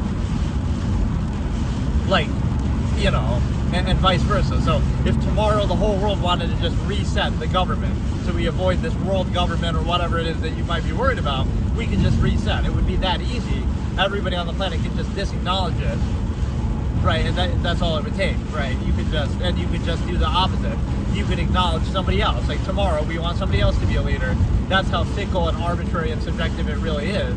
And so, doesn't mean it can't be done or can't be useful, but you wouldn't be so wedded to it, or you wouldn't be so. It's something we take for granted, but it's not a real thing, right? It's not real. It's only real as much as you acknowledge it to be. Whether that be the degree of power, whether it be the length of power, whether it be the specific person or people who are in power, right? That's the same way that World War II Germany happened. That's the same way that China happens. Like, you're practicing a process that is inherently flawed, right? Like the expression, all power corrupts. But it's not even the power corrupts, it just enables and reveals what people already are, or what they would do, right? And so it's like, you know, nature versus nurture. Like, people have to be constantly restrained and trained and indoctrinated, accountable to laws and social stigma and all this. So why would we think that giving them power would be a good idea, but we do it in some weird pretense? Like, that's why the ultimate conclusion of absolutist philosophy is self-governance. You would remove the need. Or I had this one expression from a short story that was really good, where it's like, this minimalist leader says this earlier on. He's like, if the world is a village of 100, right, which is a common like thought experiment, if the world is a village of 100, then every man is a king, right? If there's only 100 people on the planet, then everybody has their own country. Everybody has all the resources in the world that they want, right? So then you realize you don't need government, you don't need anything, right? Everybody is their own king, everybody has their own infinite amount of land, right? So again, this is the second part, is overextension, or you could say, again, overpopulation or something like that. So again, power is only real by as much as you acknowledge it to be. And then contrivance is also only necessary by overextension, like the artifice of social contrivance, or certain, you know, ritualistic things that we do, or certain social norms and stuff. Or like, oh, you have to, I'll even use an extreme thing. Like, hey, how's it going? Like, okay, using the bathroom. It's like, I might say this in like a joking way, but you don't use the bathroom because you have to use it as in like a proper public place. You do it for the benefit of others, right? If again, the world is a village of 100, it wouldn't matter where you could do it anywhere you want, and it wouldn't bother anybody. It wouldn't matter, right? It only matters because of the mass number of people. So that, what am I talking about? Yeah, that's a good time to come into the stream. This is my old debate format that I did like in 2013. So these are a lot of concepts and logical razors that I talked about. So this one is all about the contrivance state of society, like where a lot of things are only real as we acknowledge them to be, or only necessary, again, because of the mass collective number of people. Hey, Furk, how's it going? So, like, again, that second part, a lot of what you do and take for granted, like, oh, that's a normal thing to do, or that's a necessary thing to do, it's only necessary because of the mass number of people. So it's like, oh, you're not doing that because you want to do it, or you have to do it. You're doing it for the benefit of other people, or for the mass collective, society. So, and there's like a certain gratification that people take in that, for doing it, but it's sort of like a functionless thing. Like, let's use an example here in real time. This is one that I've said in the past. This is actually pretty funny that I can visually demonstrate it. The stoplight argument, right? Of course, you can turn right on red, but I'm just doing it to demonstrate a point. Right, let's say I was going straight and nobody's in the way of me going straight. Right, you follow things that don't even serve a purpose. So that's like the blind, non-accountable obedience to empirical authority, unqualified empirical authority. So it's like you do it in the name of some pretense of functionalism, like, oh, it serves a purpose or it's somehow good, but you'll do it even when it doesn't serve a purpose. And so that shows you're not really self-aware or self-actualizing. It shows you'll defer to the structure no matter what. Not because it actually serves a purpose. It's not accountable. It's the opposite. You're accountable to the power structure. It's not accountable to you to actually deserve it, or, you'll just do it just because, not because there's actually a reason behind it. And so I like that bathroom analogy, but anything like that, like, it's only necessary because of the number of people. Again, if the world was a village of 100, you would never, nothing would be necessary, right? You don't need, bathrooms. You don't need, like you say, oh, what are you going to do without fast food? Because I'm such a fast foodie. But the whole world would be yours for the taking, right? One person can have all of Canada. One person can have the U.S. One person can have Mexico, right? Like, and it would be ripe with natural resources. So, and you'll deal with it, right? It's just a flawed process. So again, only necessary by overextension. Let me try to think of a better example of this too. But it's like most of the things that you do or take for granted are only necessary, again, because of the number of people, not because it's an inherently sound process. And this is why the stimuli acme is the enemy of the absolutists, because, right, the stimuli acme preservation especially, it's a zero-sum process. So like you're starting, like, let's say, okay, you're born and there's 8 billion people already. You didn't choose that, you didn't create that, but now you have to acquiesce on behalf of it because of the sheer overextension in the number of people. So right now, a lot of your things, and the more people there are, like everything mass-produced suffers inequality for it. The more people there are, the more you have to acquiesce to it. So at some point, the absolutists would put their foot down and say, okay, I'm not going to preserve the stimuli acme, I'm not going to have kids, right, to put it simply, until I vouch for the state, or to create that village of 100 state. So it would be as simple as that to do it yourself. You could just choose not to have kids, and adopt instead if you want, or whatever. But there would be a generation of absolutists who could end the stimuli acme, and it would be so hard to do. But before I die, this will be what I accomplish, right? My original ultimate enemy has always been the stimuli acme, but it's like sacrifice and inhibit everything on behalf of it. And so even by that nature, you'd say, like, all the benefits or luxuries of society are a concession for that. Not like, oh, you get the privilege or the benefit. You're doing it as a trade-off for all the inhibition that you have to do, right? You're constantly held back, constantly accountable, constantly, being watched by surveillance, cameras, government, whatever. It's a concept of, there's a certain concession that you're making, right? You're constantly inhibited, and so it's kind of backwards. You're inhibited because of the assumption that you would do something bad or whatever, not ability, but then we pretend in everyday practice that they're good, right? They sort of overcompensate and social contrivance and stuff like that. So it kind of doesn't make sense. So this is how the absolutists would say it, is, by which I mean this is how I've said it in the past. But no, I can't even call myself that, because a lot of the things you couldn't do, you couldn't really live like that otherwise. I guess if my will was strong enough, I maybe could do it, but no, it's like, it's a situation where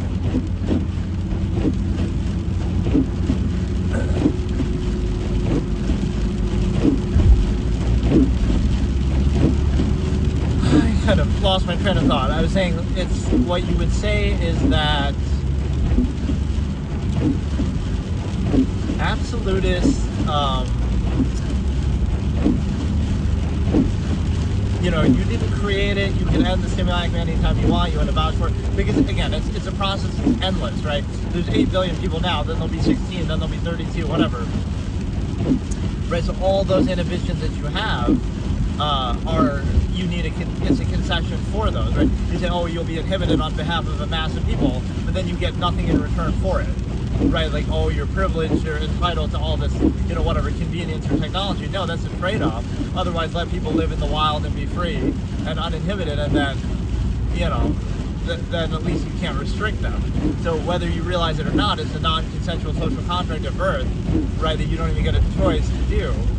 Right, like let's change that framing. When you're 10 years old or 15 years old, you get to choose now whether you want to be a part of society or not. But then it leverages zero-sum means, like it'll starve you out. Okay, now where your parents aren't going to feed you if you don't vouch for the contrivance state. You might think that's credibility, but it's the opposite of credibility. That's the same way you can justify anything, not with logic and reason, but with a threat. You'll say, oh, we're going to starve you out if you don't agree, or we're going to ostracize you, or we're going to punish you, or something like that. We used to spank our kids, or we used to, physically do stuff to discipline them. Like, should you really need to do that if what your end goal is really in their best interest, or really what they want? Should you really need to do that? And it shows you it's necessary for a specific contrivance state that might not be in their inherent nature, because what are the chances that it would align with that? So we have to train people as if they would choose that on their own, but what are the chances? Hey Jesse, how's it going? So like, I have an expression like that too.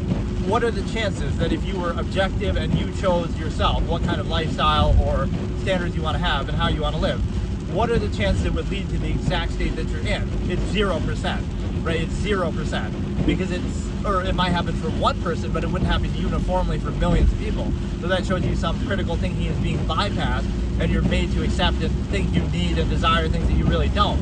So it's not a question of the specific contrived state. It's a question of, everybody on their own would have their own measure. Okay, you want to be a minimalist, you want to live in the woods, you want to do something, there's so much variance, but you'll be defined by doing that, not by the uniformity of, again, overextension to a mass of people that they just mindlessly do something just because they've been trained to do it. So again, at the age of 15 or whatever, counteract all the things you've been indoctrinated to do and didn't choose to experience in your youth, and now you think about it from an objective standpoint. What do you value? What are your standards? What is your measure? And then try to self-actualize from an inherent base state, as I call it, instead of just insisting upon things that you didn't choose and defining yourself by them and acting like they're what you desire just because that's what you've been exposed to. And then the other point I was going to say is the fact that you're kind of negating and neutralizing that, and it seems like, oh, that's a negative. Like, oh, you must have had a traumatic childhood or something. No, you could have had the best childhood ever, which you see the nuance in that too. Oh, that's just an overcompensation for this contrived state that you didn't choose. So you would reject. I have this image of like a kid at a birthday party who's like this absolutist. I talk about them growing up, right? Like a character. And like he's sulking, he seems to be sulking at his birthday party, but it's because he realizes, oh, this is just an overcompensation to try to keep me trained, like I'm a trained animal, right, to keep me in this contrivance state that I didn't choose. So you would reject the positives because they're an overcompensation for your non-consensual social contract and the nature of the larger process. And then you also have the acknowledgement that, right, the fact that those overcompensations are even necessary, right, it shouldn't be necessary, everything would just be neutral and speak for itself. You wouldn't need this imbalanced overcompensation dynamic of saying, oh, we're going to be heavily inhibited here at work or something, and then we're going to overcompensate and act out in extreme ways, like we're going to get drunk and dumb down our senses, and like we need the permission to do that. So you'll go from one extreme to the other to balance each other out, which shows you your state is not one of balance in general. And also it's like, you extract value from externality and collective and other people, not inherently, not from a standard. It's arbitrary, it's artificial, it's subjective. And you also rely on that kind of externality as well. Like, you can't just, the way that you act when you're drunk or feel when you're drunk, you can do that on your own, with your own mind and your own imagination. But you're so heavily indoctrinated that you rely on it. Oh no, the only way I can feel that way or be free from something psychologically, I have to drink to dumb down my senses and not think. So the little free time you have outside of your mind being reduced to a human function where you only think in terms of that, like your job or something like that. The only time you have free, instead of thinking objectively and being free in your mind, you actually reject it and hate that, like, oh, the mind is at fault, because it would reveal the artifice of that contrivance state. So you try to keep your mind shut off and distracted. That's what society is designed to do. Social contrivance is like anti-thought. You dumb it down with alcohol, with entertainment, escapism, etc. But then the other point is that you rely, even to do that, you rely on those things. Like, the same thing you do when you're drunk, you could do on your own, right? The mind is very capable that way. You could just act silly, or you could just, change your level of focus or state. But it's like, oh, we rely on that. So even to be free of contrivance, like, you need contrivance's permission, or you rely on externality. So you don't have any control of your own mind. It's like your mind is on autopilot. Your mind is, again, on autopilot in this contrivance state. You're not self-actualizing, you're not in control of it. So even to be free of that, you have to do it only, you can do it tradition, but only when society tells you to, like New Year's. You can't do that any other day, right? You need permission. Or, again, you rely on externality, like, you can't be free in mind. You're not free in mind, you're constantly contrived. You're constantly reduced to a structure. So outside of what free time you do have outside of contrivance, you don't want to think or observe. You want to distract yourself and dumb down your mind. And then in order to even do that, you require externality. You require, I need to dumb it down with alcohol because I'm not in control of my own mind. So I rely on some external resource to do it for me, right? Which that is a really strong revelation, because, right, the fact that why should you need that if, again, your mind, you're capable of doing that on your own. You can be however you want. You can self-actualize, you can act however you want, you can, but you're so used to being reduced to a structure and being inhibited and being contrived and exposed to contrivance and being a human function, having your mind reduced in that way, you're so used to it, right, and you're so on autopilot that instead of breaking the cycle and revealing that nature of it, you treat it as absolute, and then anytime it's not absolute, you just try to distract yourself or overcompensate or use social contrivance, stigma, folly, favoritism, escapism, and again, even these external substances. So even to be free of contrivance, you have to, again, do it through the permission of contrivance, or you need like some external substance. So you could show this kind of comparison. Somebody whose mind is more free, right, they don't need to drink alcohol to whatever it might be, to be uninhibited or to have fun or to, you don't need that, because you're not treating contrivance as absolute, that like you have to dumb down your senses, right? You would be in that constant state all the time of being able to choose that. You're at the degree to which you acknowledge or defer to contrivance. So it's interesting that people would, again, you need some external thing, right? You rely on externality. You say you need drugs or you need alcohol, you need something to make you feel a certain way, when the ability to do that is within your control at all times, right? You can act or think however you want, but you're not used to doing that, so you treat everything as an absolute in front of you, and just mindlessly, like, a tradition or something. You can even freedom from contrivance is, with the permission of contrivance, or again, you rely on externality to do it, so it's a function of, that's a function of alcohol, that you might act how you inherently would, your inherent, true, uninhibited nature. So it's like, it's ironic, because it's like there's a certain freedom in giving up that control. Like, you can't even call upon that at will, right, and be that freely. Everything is, again, like you need the permission of contrivance even to not practice contrivance, or even to be temporarily free of contrivance. And so getting back to the other point I was talking about is the simple fact that, like the non-consensual social contract and the belief in human nature, it's like, the premise would be, of laws and society and inhibition. It's like, people are bad by nature, by our even own subjective definition or whatever. And so it's like, people are bad, right, is the assumption in our nature. Otherwise, why would we need laws and constant social stigma and watching each other and kind of, constantly being held? Was that positive emphasis? It's one of two things then we shouldn't need that inhibition and structures, right? So what right do you have to be inhibited on behalf of this assumed negative? Also, that you would say, you believe the goodness of people, or people are good, or you socially, contrive that. But guess what that means? That means that there shouldn't be any inhibition then. You should be free to do anything you want, and only when you do something negative, then you wouldn't have all these rules and permits and this and that in every little area of life. You have to follow this and that. That's assuming the negative, instead of, okay, you're free and only if you do something negative. So if we believe in the goodness of people, then you don't need that inhibition. And then the other point with this is, again, like, oh, what would you do without the benefits of society? Well, whatever would you do without the benefits of society, supposedly, but not do, that you easily could do, right? You live in nature or something like that. But the other point is like, oh, people in society aren't out to get you or something like that, right? But yet they watch and monitor and judge everything you do, or it'll be like, there's this constant accountability that they need outward insistence to reinforce their own flawed contrivance state.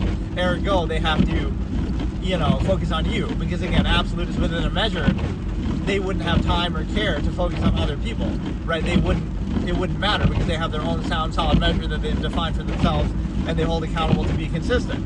So they wouldn't care about other people that way.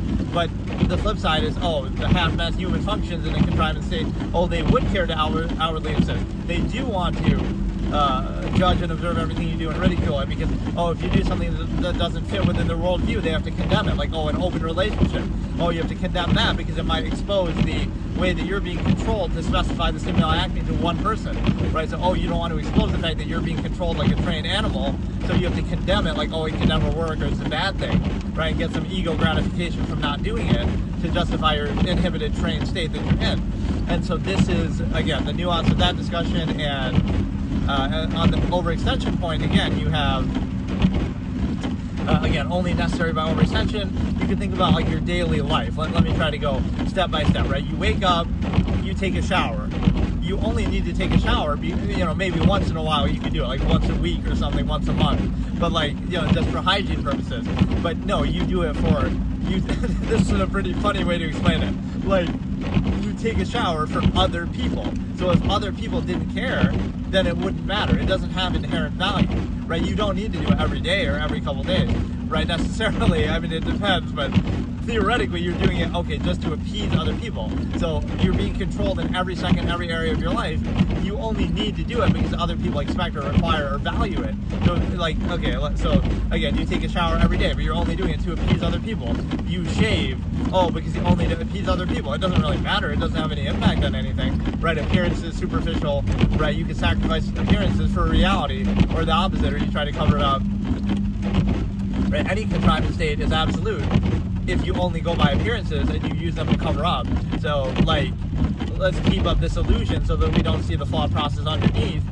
So the only issue can be, someone doesn't keep up adequate appearances, so now we see the holes and the flaws of the flawed process. So it's their fault for not covering it up, not the fault of the process for itself being flawed, right? So you only blame somebody for not overcompensating for the flawed process, not that the process is actually flawed. And then you also have a situation where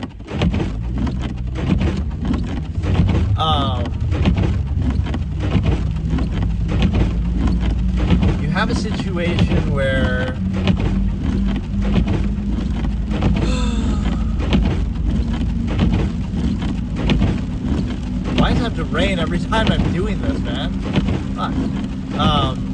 The other point that I was going to say is the fact that, again, it's a flawed process. It's the fact that you need kind of constant contrivance to create the illusion. You need,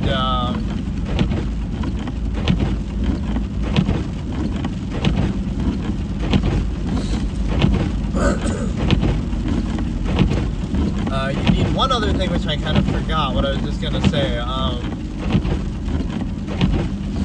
Let's go through the day. So you only shower for the benefit of other people. Again, some little basic hygiene element, but like shaving, you only do that. You wear high heels or something like that. And so it's a situation where it doesn't actually serve any purpose at all, right? Some of these things like, suit and tie and stuff like that, it doesn't actually matter. It only matters as much as people value it. So if nobody cared about it, all that would cease to exist. So tomorrow morning, every suit company would go out of business, every clothing company would go out of business. The world could be a nudist colony, right, or just wear very bland, basic things. So it only matters as much as you value it, and your value of it is what controls you to a degree, right, and kind of so much effort and time and money and other things put into it, something that doesn't matter, it doesn't have any actual impact on your life, only by people's acknowledgement of it, and it's only necessary to overcompensate and distract for a contrivance state. So, is now you focus on the surface level, but that's not you. Your clothing isn't you. Anybody could wear that same clothing, or you could wear any other piece of clothing, so it's not even you, so it doesn't matter. Like, oh, you look so good today, but you look the same today as every other day. It's the clothing that's not, right, that's different, so that's not you, so it doesn't matter. So, right, it only matters as much as you acknowledge it or desire or require it, and based on that, you're controlled by it. So, again, the appearance, superficial basis. So, right, that's why the absolutist wouldn't require or desire such things. You don't care about it. You don't, again, you could be a nudist colony, everybody could be naked, it wouldn't matter. Or you could wear, again, just the most basic functional clothing to deal with the weather or something that actually has an impact. But you wouldn't do all this dressing up or emphasizing, superficial things and overextending it and doing it even in counterproductive ways. Again, none of it has any impact. It doesn't matter. You say like, oh, this person's dressed professionally versus unprofessionally. But again, the initiated absolutists would not care, right? It doesn't matter how they're dressed, it matters what you do. So what, the well-dressed person acts like a clown and is stupid, and the poorly dressed person focuses their attention on, something more substantial, and they're more capable and their actions are better, right? So which one do you value? So why do you need that, right? Or even take it further, they use the time that the other one used to try to look better to do something more productive themselves. So now not only is that not useful, it's even counterproductive. You're sacrificing reality for appearances, right? You're valuing appearances at the expense of reality. And so now, right, let's look at the next step now. So clothing you do for other people, social habits and contrivance you do for other people, things that don't have any real inherent value, that if there were no other people around, let's say, it wouldn't exist. It wouldn't matter. You wouldn't do it. Or, it doesn't have any impact. Or, again, it's just sort of negligible. So you're valuing things that don't actually have any impact. And even that serves as an overcompensation, because it's kind of like, every impactful, meaningful area of life is controlled and inhibited and, monopolized by big corporations, by government.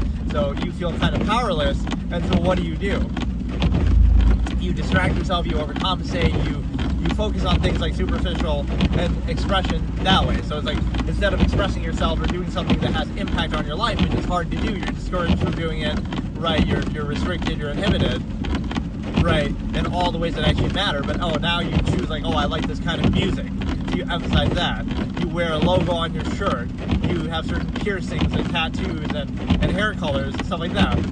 And so you do that to define yourself that way and get out, it's like an overcompensation, to get out your expression and self-actualization that way, instead of in ways that actually matter. So that serves as a placeholder. But not only is that not a good thing, it's actually a bad thing, because you're trying to subvert that.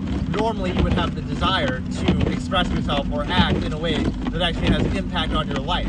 But since you're in this subversive state where you're not allowed to do that, or you're heavily discouraged and inhibited from doing that, again, because of government, corporations, whatever, every area of life that's significant is monopolized in the name of safety or something like that. But, in reality, you can't have that impact, or it's very difficult. Again, you're discouraged from doing it. So now what do? You seek an outlet and overcompensation. So that's what those things kind of are. You have piercings, you have tattoos, you have all this kind of thing as a placeholder for expression and value in a way that doesn't actually have an impact. So you're free to do it that way, and that serves as a placeholder for not wanting to do it in another way that you naturally would, like doing something actually of impact in your life. So it's kind of a ritualistic thing.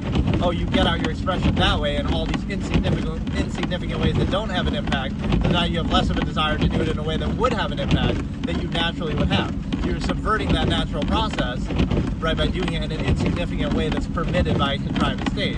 So that's why the absolutists would appear bland on the surface.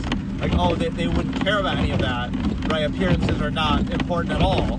They're even counterproductive because they mask some flawed process and contrivance state underneath. Okay, so today let's look at a concept that falls under the banner of the inherent versus the contrivance response topic. But specifically, I'm looking at the idea of trauma and being traumatized, or, really having some life-changing event, right? Especially when you're younger, it might seem like, oh, that's just a bad thing, and so like, oh, you only see the world a certain way, or you only are a certain way because you've been traumatized by something. And this is a bit of a touchy subject. I mean, a lot of these can be controversial, but the funny thing with a lot of them is they could seem to be controversial, right? Like I just recently posted a video about abortion, right, looking at it objectively. But what's interesting with a lot of these topics is I'm looking at them objectively, and that's the whole point of this absolutist philosophy. So you're not really taking a position on it, right? It's not about me. I'm just a vessel of this subjective thought that I never said that, and I'm not saying that. But I'm observing what it is. So like, let's look at that briefly then. It's like the Casey Anthony, I'll make the joke that's kind of dumb, but like, oh, if Casey Anthony had an abortion, she'd be a hero for women's rights, or you would have never even heard about it. But that same fetus that she would have aborted would have become the same child that now, because, in hindsight, the Casey Anthony case from a long time ago, Kaylee Anthony, we're all upset about it, and oh my goodness, and she got away with it, and like we're up in arms about it. You got Nancy Grace losing her mind. It's like that same human being, if they had been killed at an earlier stage, right, it would have developed the same way. We can look at it in literal, factual basis, that we know in hindsight that, oh, that baby was born, it was viable, whatever, right, it became a child that we now killed, or I mean that she killed, or that people assume she's guilty, obviously, the majority of people. So that same way, that same child, that same human being could have been prevented from being born and coming into existence. And so if she had aborted it, it's okay, right? But if she didn't, now at a later stage, oh, we're all upset about it. Hey, how's it going? So I find that odd because it's a simple cause and effect, right? If she had done that, that human being would not have been alive, would not have existed, right? But nobody would have heard about it, nobody would have cared about it. So you're just looking at, oh, because of the state, the optics of it, it looks different, or you're just discriminating against, it's like ageism or something. You're discriminating against the period of development. But again, the cause and effect is, if you do it, that person is not going to exist. If you don't do it, that person will exist, right? So I find that interesting that, again, the outrage of what happened at an older age, but that same person at a younger age would have been okay, right? So it's like we put a face to it, we put a name to it, right? It's the same exact thing, cause and effect. But anyway, that was just an offside thing to show that, oh, it's like you're observing it objectively, but people think you're making a claim, right? You're just observing what people are actually doing, and then if they still want to do it, let them. But they'll get offended as if by their own standard of morality, or whatever their own standards are, right? They're bothered by that, so they have to use the semantics argument and say, oh, we have to hide from that and say we would be bothered by it if we called it what it was. So now we have to hide behind the semantics and say, oh, the fetus or whatever, right? That's what I take issue with. It doesn't matter what you do, right? That's up to society, that's up to you. But it matters, again, you have to be able to see it objectively for what it is, instead of hiding behind, again, the language of it, the label of it, that shouldn't be necessary to come to your conclusion or to justify the action. So it's kind of an admission that you're basically admitting by saying that we can't just face the reality of what we're doing, so we have to change the definition, and now we're okay with it. And what's funny is it's kind of the opposite with the trans argument. That's more so society clinging to its control over genders and gender roles and identity, right? Like that's what people don't get about the arguments. It'll be ridiculed in the mainstream, like, oh, look, a guy dressing like a woman or something like that. But the reality is something deeper than that. I call it false duality. It's like, let's use that argument against them. This really has nothing to do with the topic, but whatever, I just got sidetracked. The point is that, okay, like some of these conservative speakers and stuff will say that, right? The Ben Shapiro or somebody like that, right? Who I don't totally dislike them either, but just like certain topics, they're kind of stupid. They'll say like, oh, hey Bunny, how's it going? Okay, let's roast Ben Shapiro. Like the one time I was streaming WoW and reacting to Ben Shapiro videos many years ago. Or speaking of those trials like Casey Anthony, how I reacted to the Jodi Arias trial while playing Hearthstone, a classic. But no, it's like just the kind of random shit I would do. But no, my point is that, well, what I'm doing now clearly isn't as absurd. I'm discussing absolutist philosophy while driving in my car. Like, why does that, just these random things that you're combining together. But no, the point was that okay, they'll say this is the whole trans language argument that isn't the same as what I was just talking about before with the abortion semantics, is more of a fallacy. This is kind of backwards because it's society kind of resisting you being free of its control and preconceptions, right? So it's like people don't want to be defined or told what they are or what they do or what they have to do. So they reject these gender roles and preconceived notions. So they'll say, but they still fall for the trap of false duality. They say like, oh, they want to do something that society says only women can do. So then they identify as a woman to have society's permission to do it. And then society pushes back and says, well, you're not really a woman, so you can't really do that. But they're both sort of missing the point, right? One is creating the other. The true objective standpoint here would be those things aren't tied to being a man or a woman, right? So this is the whole fallacy, okay, like Ben Shapiro or somebody, those kind of commentators will say, like, oh, gender is biological, right? So, okay, let's trace it back to that. You're right. Gender is biological, but what part of that says anything more than just, okay, that's your body parts, that's it. The reproductive aspect, sure, that's it. But then they'll overextend it. Society will overextend it way beyond the biological part. Where does biology say you can't wear lipstick? What part of biology has to do with that? Where does biology say you can't wear high heels? Right, lipstick could be explained by society sexualizing women, but that's not biology, that's our choice as a society. We don't have to do that. High heels are the assumption that women are on average shorter than men. But what if you're a short man? Then you can wear them, or throughout history, those things have changed culture to culture. So like wearing wigs, like the founding fathers might have worn, shoes with lift and might have wore wigs, or like even on average, women are shorter than men. That's why high heels are worn, associated with women. But that's not an absolute. First of all, it's based on height, not based on gender. So it has no biological tie to gender, aside from saying, well, on average, women are shorter biologically. But what if you're a short man? Then you can wear them. Or what if you're a tall woman? Then there's no reason to wear them. Right? So you're looking at the fallacy of society takes that biological basis, but it overextends it way beyond that to try to control behaviors and preconceive what your role is. So this is why people reject it and want to be free of those things. So that would be the true position to take. It's not that, oh, you want to do something that society says only women can do based on really nothing. And so now you want to identify as a woman. You're still falling, if you're a man, whatever. Now you're still falling for the trap. You're still saying that, oh, the preconceived notion is right. I just want to be, get society's permission to do it. But the objective absolutist standard would be, it doesn't matter, right? In other words, you can be biologically whatever, one thing or the other, but you can still do whatever you want because it's not tied to gender, right? So, and again, getting back to the original point, that doesn't mean you're saying that you should do it. This is where false duality doesn't work on me because, oh, that means I'm telling that it's a good thing, or you want men to dress a certain way, right? Or something, they'll kind of straw man it. But it doesn't matter to me, right? Minimalist, you might be in a nudist colony. This would be the objective thing. People wouldn't even wear clothing at all, right? If you want to be really objective. So it wouldn't matter. You'd be at peace with your own naked body and you wouldn't need to hide from it. So that's the deeper revelation. But if you want to try to pigeonhole it, you can still say, right, that the understanding is, don't fall into the trap of false duality. You don't need society's permission to do something, right? It's not tied to biology. So again, let's go back to that point. Where in biology does it say to wear lipstick? Anybody can wear lipstick. Physically, you're capable of doing it, right? There's no actual tie to it aside from society's over-sexualization of women, which is a whole nother issue. Or like high heels have to do with height, not gender. Hey, name, how's it going? Or, again, nail polish has nothing to do with it. Or, right, anybody can just wear it, right? Clothing has nothing to do with it, right?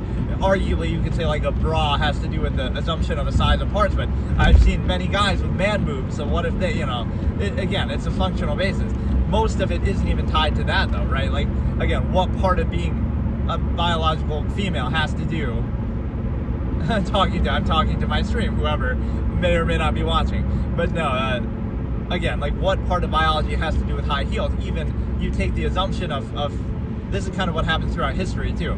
You take the assumption of something in nature, first of all, assuming that your life is a natural basis, which it's not. Like, there's nothing natural about driving a car or sitting at a desk for 10 hours a day or sitting at a computer. So if you want to use the naturalistic argument, then you would have to be much more consistent with that. You're not really living out in nature. You're not really, consuming natural things, processed food, whatever. So, but even if that's often where a premise or a prejudice or a bias, preconceived notion comes from. It comes from something in history that was based in nature or reality. And therefore, hey King, how's it going? Ooh, what's ooh? It's the fact that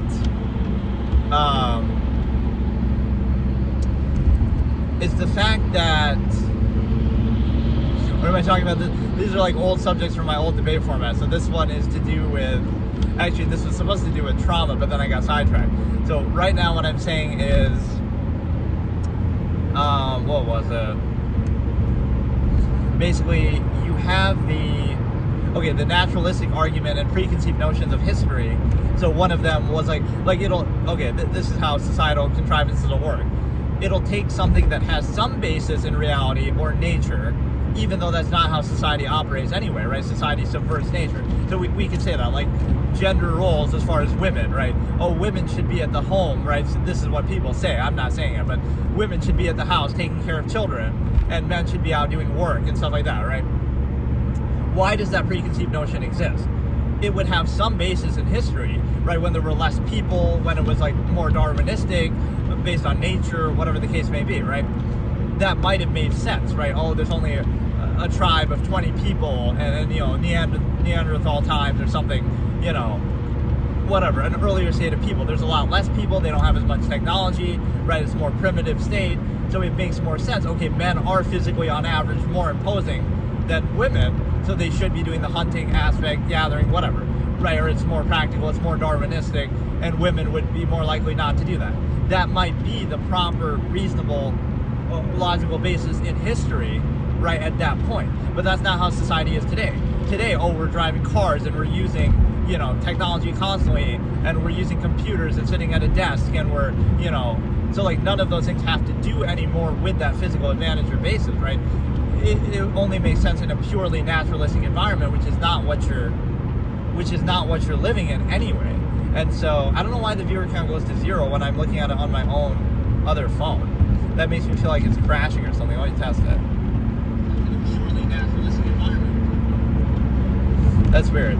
But no, it's a situation where that is my most. I love that. That specific. It makes it seem like a bot comment or something. Not that I'm surprised, because these are such nuanced, specific discussions that I don't expect people to readily always understand it or get it, especially when they're joining in the middle. But that's funny. That specific comment, what are you talking about, is exactly what my most commented thing. People come in and say, what are you talking about? And,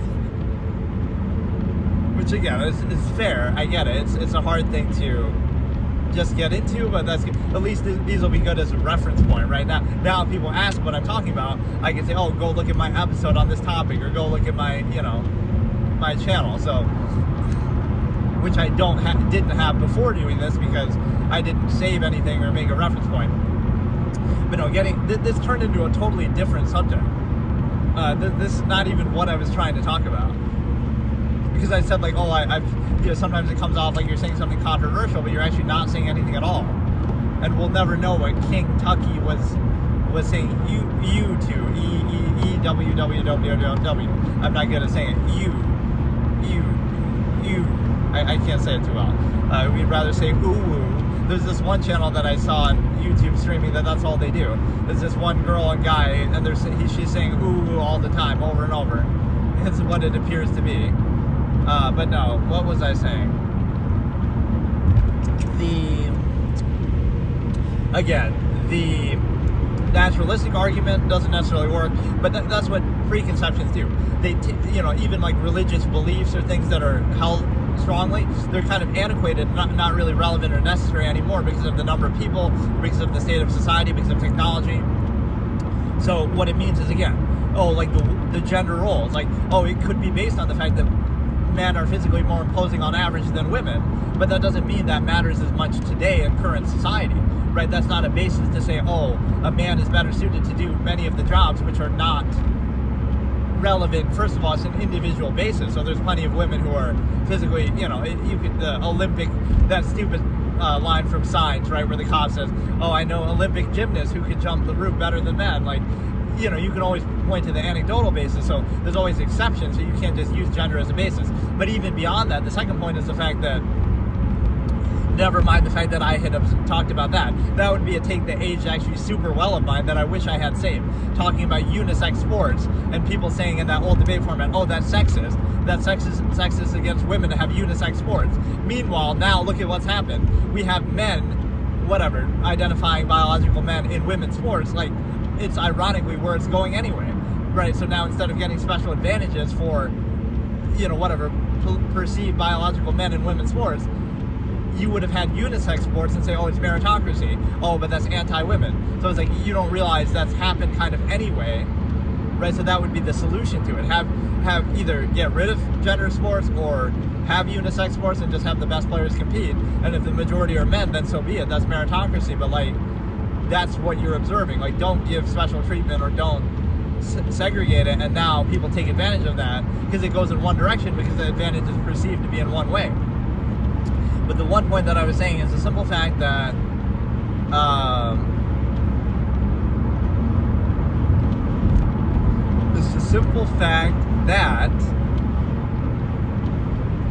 but again, you're not living in a naturalistic society or in that base inherent state. And so because you're not living in that base, I'll probably do the trauma one in a different part. I don't think I'll even be able to get through this. But no, the point is that the inherent versus the naturalistic state. So you can't use the inherent naturalistic state to justify some position or contrivance in society when society itself is not naturalistic. So you would say, oh, the hunter-gatherer thing, the men and women roles, that only makes sense or applies in tribal times or earlier times in human history, unless you're living in that lifestyle now. You can't live in a society that is defined by technology and relies on technology and all the jobs or everything is based in technology, and then say, oh, but a man is more suited to this because of physical advantages that we presume to have. First of all, again, it's not universal. There's a lot of exceptions, a lot of resources today to kind of bypass and subvert that, whereas it's not a Darwinistic matter of survival as directly, right? It's a difference of doing a job, one job or another that could be done without. So I guess the one argument you can say is like, oh, well, like, what about being a police officer? Oh, that does come down to life and death. But what is and again, there's some basic argument, or like the military. But even then you say, well, what are people doing in the military? They're not relying on just their physical strength. They're relying on guns and technology and weapons and so it's still not a complete argument, but that would be the best case that you can make for that kind of antiquated logic. So it's kind of antiquated ways of thinking that are held on to even when technology and society have sort of outgrown them. So it's not the, oh, you're so progressive mentality. It's more just like, that's not the world we're living in. If you want to go back to that time and be a minimalist and all that, that would have more weight to it, right? If you're like Amish and you live in a community like that, whatever, that's your choice. But it's kind of ironic because you're kind of, again, you're trying to cling to sort of antiquated things, but then you're living in a society and a state of being that is not consistent with that. So you can't use that anymore as a basis. But that's what society tries to cling to. So, for example, certain things in history, and again, I'm not saying that any of this, I'm observing it, like, why would it have been considered wrong in the past, for example, to be gay, right, to be homosexual, right? Why would that have been bad? It would be considered bad historically, partly based, again, on that natural argument, like, oh, it goes against nature, it's not natural, even though it's still part of nature. It's just not that, like, everything is natural, but it still goes against the more common thing that we see, which is, again, based in nature's, kind of nature inspires reproduction through, people being straight or animals being straight, right? That's fine, right? That would be the premise, right? So we would say, oh, it goes against nature, so people didn't want to do it, or it was looked down upon historically, right? And then the other basis to it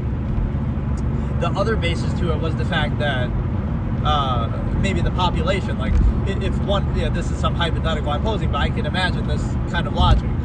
If one person is allowed to be gay, right, then what if everybody is one day? Then we'll go extinct, right? Oh, then nobody's going to have kids anymore. These would have been the historical, antiquated ways that would have been looked down upon. The problem with that is, according to today's standard, if there were 10 people in the world, right, you could understand how, okay, maybe that makes more sense. We can't, and we don't have the technology to artificially inseminate, and we, all these kind of things.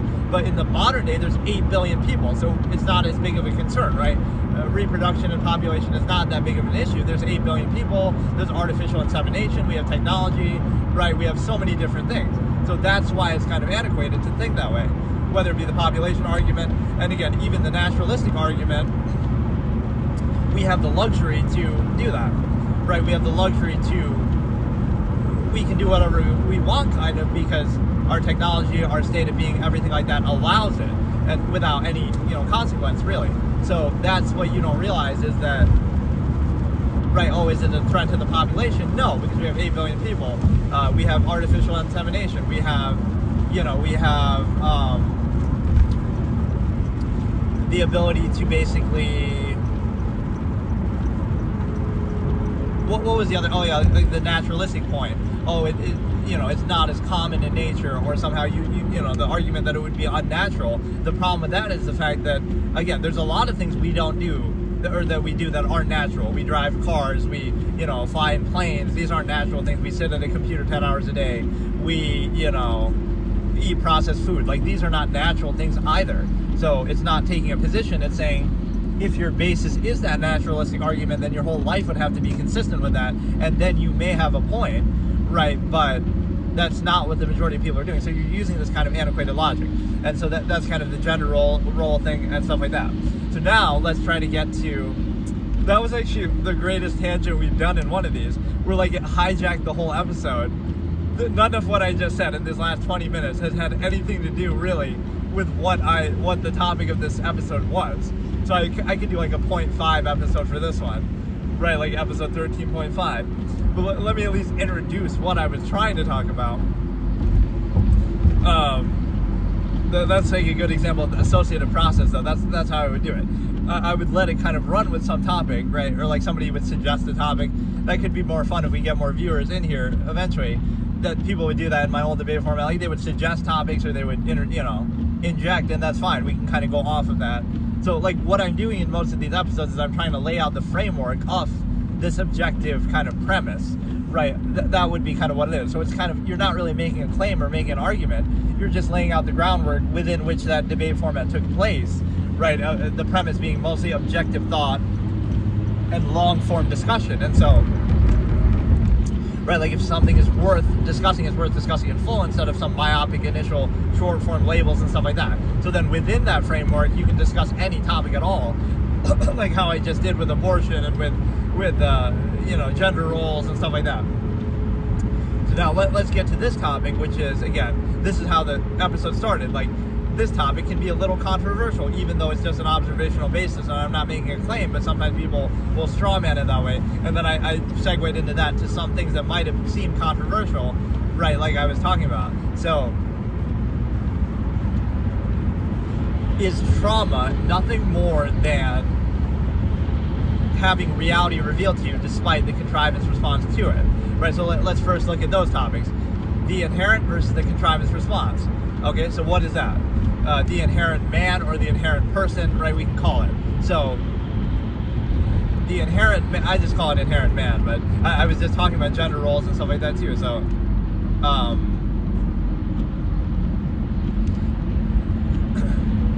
what I've been saying is,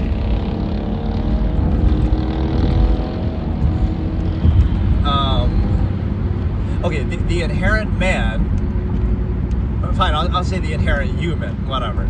The inherent human is the state of a human being without any indoctrination, without any, influence from society, etc. Right? So that would be your natural base state of being without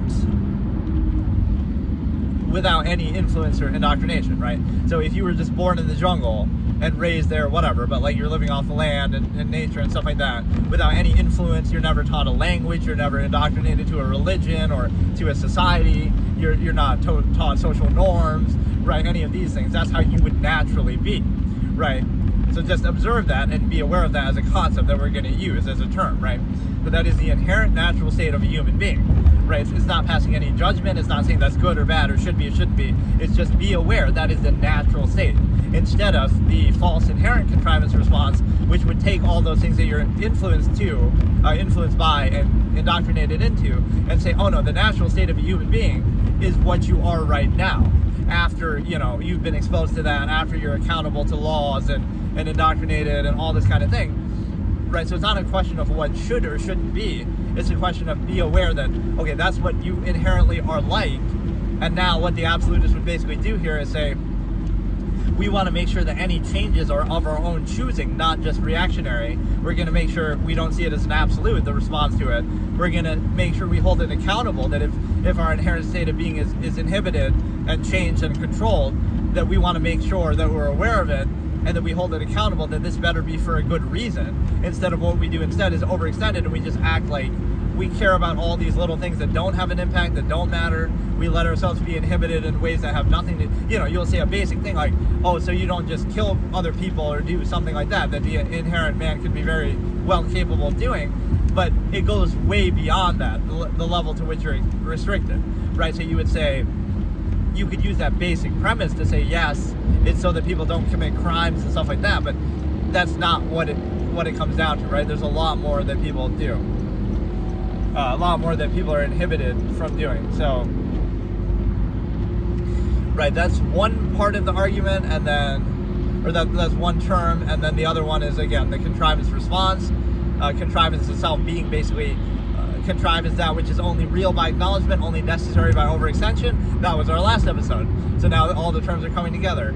So, like, again, political power, or basically society itself. It's not real, but it's something you acknowledge, you defer to, you actively uphold, you kind of pretend like it's real. Again, a lot of things only done on the basis of other people for a necessary collective kind of overextension. And then the other point there is the fact that contrivance response is basically the reaction to the inherent man, the inherent human, right? So you take all the tendencies of the inherent human, right, the nature that we're talking about, and you respond to it. And so you respond to it on the basis of, like, the contrivance response to inherent humans and their tendency that, they might kill one another, right, as we would observe in nature and history, and even currently people still do it, right? We have laws. So laws and morality are a contrivance response to the inherent tendency of a human being, right? Rather than saying, morality is objective and absolute and inherent. It's obviously not, otherwise you wouldn't need to enforce it at the subjective level, using laws and courts and police, and even they're subjective and make mistakes sometimes and whatever. So it's not an absolute or inherent, but it comes down to subjective, flawed, imperfect human enforcement. But that's the point, is like, the inherent man is going to be, exhibiting all these tendencies, right, as we would see like animals do in nature, or whatever the humans have done in the past, and stuff like that, or again in their base inherent state. So the contrivance response to inherent human beings is, again, we have morality. So everything that we call bad and immoral is a form of indoctrination against the inherent nature that we have. So for example, we call something bad not because it's inherently bad, but because we want to discourage people from doing it. So like, of course we're gonna say this is like where the human ego sometimes gets in the way, or distorts things, right? Of course a human being is gonna say it's a bad thing to harm another human being because they're a human being and they don't want to be harmed, right? And that's fine on a functional basis. That's why we have laws and whatever. But to treat it as an absolute is kind of short-sighted, because it's absolute, right? This is just a law of, law of nature, and it's a absolute truth of the universe. If that was true, then you wouldn't need to enforce it. You would just, it's absolute, so I guess we don't have to do anything then. Like, we don't need laws and courts and have to actively be vigilant and uphold it, right? So that's the problem. We should focus on how we can best uphold our subjective value of ourselves, right? But instead, the worst way to make something happen is to pretend it's already true, or the best way to make it happen is to realize it's not true. So don't pretend it's true just because you want it to be, right? And part of this discussion also is the fact that, again, like, we say it's bad because we want to discourage it from happening, not because it's absolute or because it's our actual nature to not do that, right? We try to create that state that we desire. So that's the point, is like, it's not that it's absolutely wrong or bad, it's that we call it bad in response to the fact that it's our inherent nature, right? So that's a contrivance response, right? Contrivance response to human tendency and nature would be, okay, that's why we have laws, to prevent ourselves from doing the things that we would do otherwise. That's why we have, layers to it, the threat of enforcement, right, that appeals to self-interest, non-invasive self, right? So like, oh, why don't people commit crimes or do things that would be in their inherent nature? Oh, because they're good people, but they're only good people through indoctrination or accountability, and ultimately you're appealing to the non-invasive self. Like, the same reason a person would commit a crime in self-interest would be the same reason that they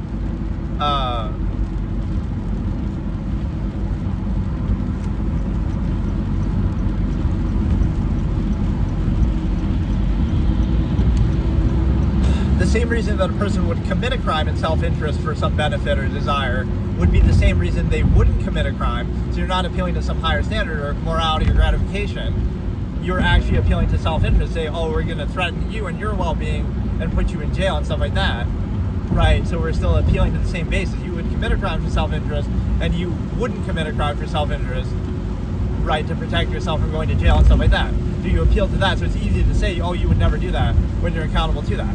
But then the other layers, indoctrination and social stigma and stuff like that, oh, we're going to ostracize you, we're going to, stigmatize it also to try to prevent you from doing it.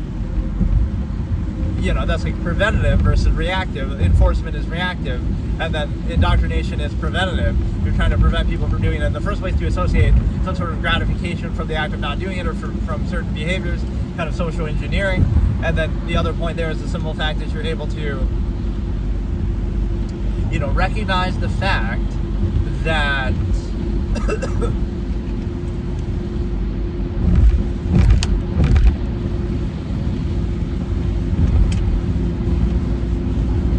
that's why I even posed it as a question, right? I'm not even, I'm observing it, but I'm kind of posing this one with a question mark because this topic is a little more challenging. But it's a simple fact. I love this episode. This is one of my favorite episodes so far because it was so tangential, just like so wide-ranging, so much, just many different topics that arguably have very little to do with it. But no, so contrivance responds to inherent human beings, right? So it's not real or objective or actual nature, so not only is it not absolute, it's actually a response to the, not only is it not the inherent reality, it's actually a reaction and a response to the inherent reality. Like, that's why we call it bad, not because it, objectively is, right? That's like a human-centric, egocentric perspective. Like how in history sometimes people believe, the sun revolves around the earth, right? Just because we wanted to see it that way because we are very egotistical. Or like even that God would create us in his image, right? What about animals? What about anybody else? Like, just because we have slightly greater self-awareness and intelligence, right, we think everything revolves around us and we're so special. So the point is that basically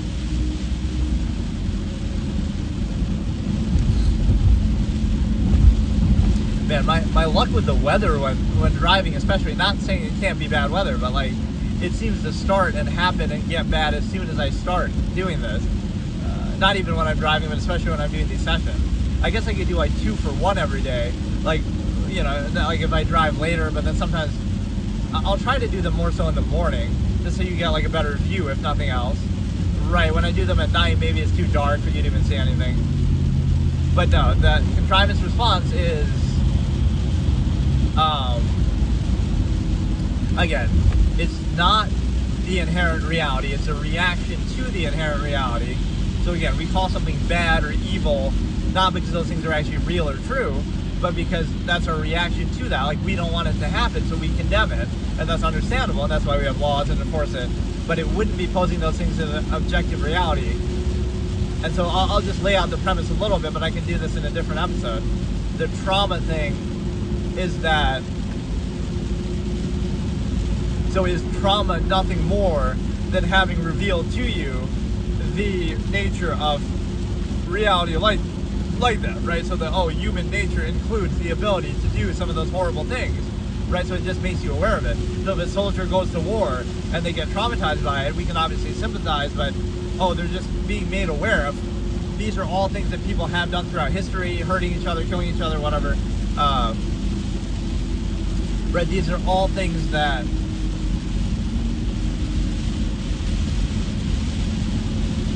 these are all things that people are capable of, that people have done in the past. So despite our illusions and how we try to create this artifice of contrivance response and like make that seem like the only reality, we sort of censor reality and create this, that's what a lot of childhood is. We're trying to create this illusion of things working a certain way, but it kind of breaks the glass. It's like a glass shattering moment where, you know, you become aware of that, not even that, oh, you think everybody is like that, although you become aware of the nature, I guess, that, oh, everybody is capable of that. You become aware of human nature, this inherent human that I'm talking about, versus being naive and pretending that there, you know, that capacity doesn't exist. So that's what you can say. Trauma is just becoming aware. Oh, that's part of human nature, and everybody could theoretically do that. People throughout history have done that. Whereas we pretend like, oh no, we could never do that. That's, you know, there's only a few. We try to dehumanize people, like, oh, this criminal is so bad and evil, and so we try to say that's subhuman, that's inhuman, inhumane. But then we realize, oh, but they are a human being too, right? And we are capable as humans of doing that, and we have throughout all of history. So we should be weary of that. Like, we might try to define it that way, that, oh, that's somehow not human to do, but it's very human to do. All the bad things we do are very human to do, right? It's just something we want to discourage and try to counteract, which is, again, the functional thing to do. But, right, it's a situation where, right, so again, like anything that can happen, you might say, oh, somebody, again, these are tough topics, but like somebody goes to war and they see what people are capable of doing. So it's just making you aware of, this is part of reality. You could be aware of that anyway. You could say, you know, you witness it firsthand, but you've known throughout history people have done stuff like that and are capable of doing stuff like that. So it kind of frees you from the contrivance in a way of pretending, oh, that's not, oh, that would never happen, or people aren't like that, or we kind of glorify, gratify it, instead of realizing, oh, that's just part of our nature, part of our reality, part of our history, right? Anybody can do anything at any time, right? So now you become acutely aware of something that you otherwise pretended didn't exist, or you were only aware, I guess, at a surface level, right? So again, in a way, it's like an education in reality. You're just becoming more aware of something that is true and is part of our nature. But even the flip side, like in childhood, if you have a bad childhood somehow, whatever, mistreatment and stuff, right, what does that mean? Like, you know, I have a character I wrote like in the style, right, the abysmal youth, I call him, is a kind of his nickname. But it's like, or that, I use that for somebody else too. But like, you grow up and you have like a bad childhood, and it's like that character thanks their parents and says, oh, I am grateful for that. I wouldn't have it any other way. Because this is like a whole quote that he says, right? Oh no, I'm not upset at you for mistreating me when I was younger.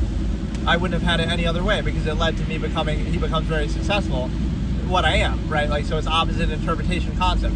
Not only is, you know, you could, like, this is how he says it. You could mistreat me all you want, but that would only show me what I don't want to be, right? So instead of, oh, that making him like that, oh no, that makes me the opposite, because it's within my control. I can't control what I experience, but I can control how I interpret it and how I react to it.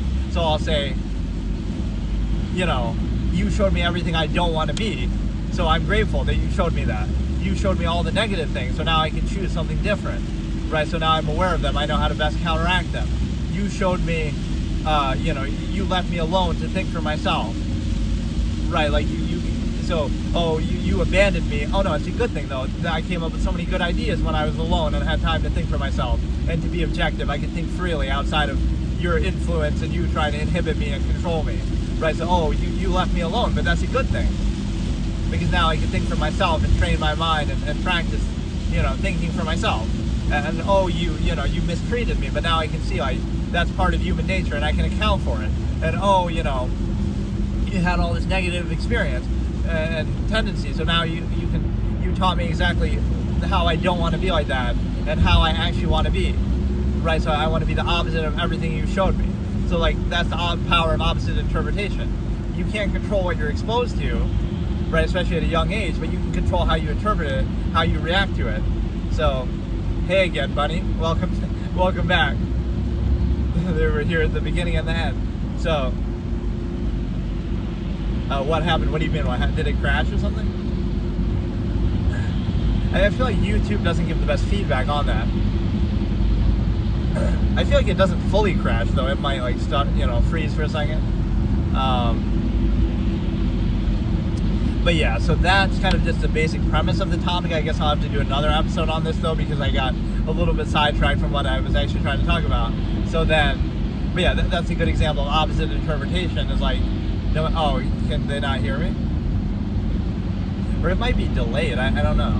I got a little bit sidetracked. No, because I'm watching on my phone and it seems pretty much in real time. Somebody was saying that yesterday too. That they kept saying hello, but they couldn't hear me, but I can hear myself on that. I'm saying, hey, how's it going, buddy? That's so weird. It either might just be delayed or laggy or something. But yeah, that was the trauma thing that, it's maybe just revealing. So it'd be like a badass character could say this, like, you put me through all that, like an anti-Clockwork Orange type thing, where he sees all this violence and that makes him become peaceful in the end, right? They show him like a montage of horrific events. So it's kind of like, this character would come out and say, I'm grateful you put me through all that. I'm grateful you.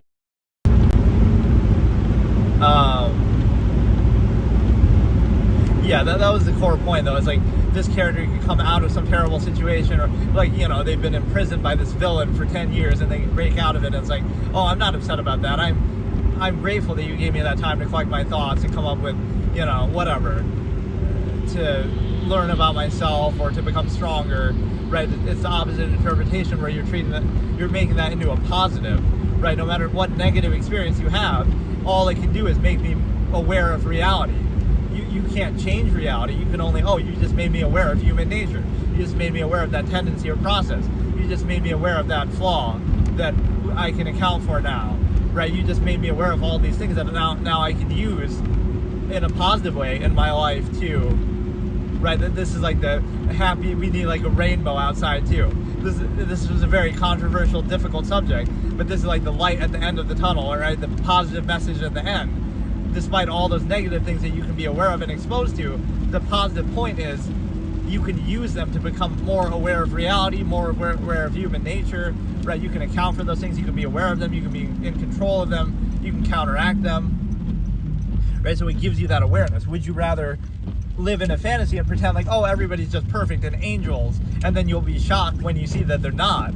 Or you can be aware of all their history, all the horrible things we've done, everything like that, and then you can account for it, counteract with it, be aware of it, be weary of it, right? Try to change it, try to, always account for it so that it doesn't happen, so you can prevent it, right? Which one would you rather have? Welcome back again. Or, what's funny about this, because I use my Starlink Mini, right, which has to like look at the sky for internet to stream, because the phone internet's not good enough. And so what happens is, if you go under like a drive-through overhang or like a gas station, or like even some of these bridges, that could maybe cause it to crash, because the Starlink loses sight of the sky for a second. So now the weather and clouds and stuff like that doesn't affect it, but if there's like a physical object in between you and the sky, right, that does affect it. Which is weird, because you would think almost the windshield might have that effect, because it doesn't matter about visual clarity, it just matters, I guess it's not thick enough to cause that issue, but right, any sort of thick structure overhead. So like I go in it, that was pretty funny. I was streaming once, right, and I left it, I went AFK for a second, but I'm like, I leave the stream running, and I think I'm going to continue, like, I'm getting some Chick-fil-A in the drive-thru, and I think that afterwards I'm going to continue the stream, right? I don't want to end the stream just because I'm doing that. But then, what's funny is the fact that it literally crashes because I'm getting that drive-thru thing, because of the fact that, right, like by simply going in the drive-thru overhang, it causes it to crash, because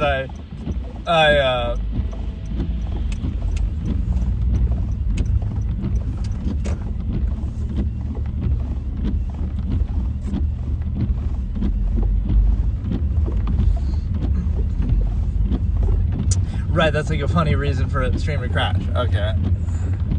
Okay, so today we get to show off another bad day of weather. and we're going to be driving into possibly worse weather to where I'm going. But yeah, we're looking at the concept of minimalism today, which is a sub-series. We're going to go all the way back to episode 8. Now we're doing 8.5, which episode 8 was, of course, amalgam theory, the concept of the human family, which I've talked about quite a bit. That, like, oh, if you value other people, you would, don't pretend like, oh, we're going to be nice to other people that happen to be in front of us in our everyday life. No. Like, oh, we help the old lady down the street. Okay, but what about somebody starving halfway across the world? Will you sacrifice one meal every day to feed them? Like, if you truly value it, you would view the human family, which sometimes comes off as a negative, like, to your immediate environment. Like, you treat everybody the same way. So it'll seem like you're rude to people in front of you, around you, but you're not, because you're treating everybody the same way. Like, so you care just as much about that kid starving halfway across the world as you do about the people in front of you, if your basis is human value. If not, then you're just, again, the nearness posture, dependent overextended pretense, non-basic self. You're not really valuing other people. You're only valuing people on the basis of their proximity to you. So you're ultimately non-basic self. You're ultimately valuing yourself, right? So here we're going to look at just the concept of minimalism in general, and then we're also going to look at a few other things. This title comes from a quote from one of my characters in a short story that I'll just call Z. And let's go minimalist with the name too. I won't say the full name, but whatever. It's basically, they come into his, it's like he's the minimalist king, they call him, but he rejects that title, and so he says it this way, like, in the land of minimalism, every man is a king, because that's the analogy I use with, like, the village of 100, is that, oh, if the world was a village of 100, then everybody would have their own country, right? There'd be plenty of resources for everybody. So it's this idea of minimalism, even as it comes to people, right? As far as, like, if there's 100 people in the world, nobody would be starving, or nobody would have, there'd be plenty for everybody. So that's the whole concept behind it, is that we create our own problems, often by preserving the stimuli acme, in terms of, this is like a central New York, near, like, almost Syracuse. But yeah, like, so you create your own problems, right? This is how a minimalist society would operate. They would choose, like, oh, let's just not have kids, or let's have very few kids, right? Let's keep our population the same. So let's say, okay, it's a village of 100 people, right? A minimalist commune, whatever you want to call it. They would never go over 100 people, or whatever, within reason. They would stay around that number, because that's what they want. That's their choice. So you might think, oh, that's a bad thing, but it's your choice. You don't have to have kids, like, right? You're not doing anything bad. Like, you're not, preventing people from doing it. It's just a choice. So this self-governing, enlightened group of people, supposedly, right, would choose to do that on their own. They would say, okay, we're going to choose not to have kids. We're going to keep our population the same in this small society, village, whatever it might be. And that would allow you to, right, maintain that certain way of life. So now it's like, okay, everybody's a minimalist. And so right now there's plenty of resources for everybody. You don't have to overextend as far. You don't need all these overcompensations that we take for granted, like, oh, we need electricity and running water. They might be nice conveniences, but the only assumption that you need them is based on the population. You say, oh, because there's billions of people, if those things went away tomorrow, now everybody would turn on each other and whatever, there'd be chaos. But that's only because of how many people there are, not because you really need those things at all. So that's the overextension fallacy, right? Just because something is necessary by overextension doesn't mean it's inherently necessary at all. In fact, sometimes it's kind of the opposite. Like, oh, you could easily go out and hunt and fend for yourself, but then society will kind of hold that over you, like, oh, look, you're relying on fast food and this and that, but you're only relying on those things because what happens? Society monopolizes those things, like, oh, you can't go here and do this because some corporation owns that land, or whatever, government land, you need all these permits, you can't, they limit what you can do and then act like hold it over you, that, oh, look, what you rely on us, well, you're only relying, it's like the parent starving out fallacy, like, oh, the parent's always right because they're going to starve out their children if you disagree. Like, that doesn't make you right just because you have the means over them, like, to control them that way, right? In fact, that's the worst argument, to have to rely on that. So it's such an unsound process that they have to threaten to starve you out and, deny you resources to validate themselves, right? So, hey, Incredible, how's it going? It sounds like I'm talking to a member of the Incredibles. I don't know if they made how many movies in that series. I know they made at least 2. I always see, like, these little edit clips on them, but I think I've only seen the original, probably. But no, yeah, so minimalism, again, every man is a king if the world is a village of 100, and then what else do we have? Oh, is my thing even working? I can never tell if it's... Okay. But yeah, it's a situation where the soundness of a process is a common concept that I discuss here. Basically, the idea that you would rather have less, but be at peace with it. Whether it be material things or just your lifestyle in general. So it's like, oh, you could do... you could do a simpler job, an easier job, or live a simpler lifestyle. And you might think, well, that somehow people take gratification from that. Like, oh, look how much money somebody makes. But then, like, more money, more problems. I don't know where that actually comes from. I feel like it's a song or something, but it's a situation where...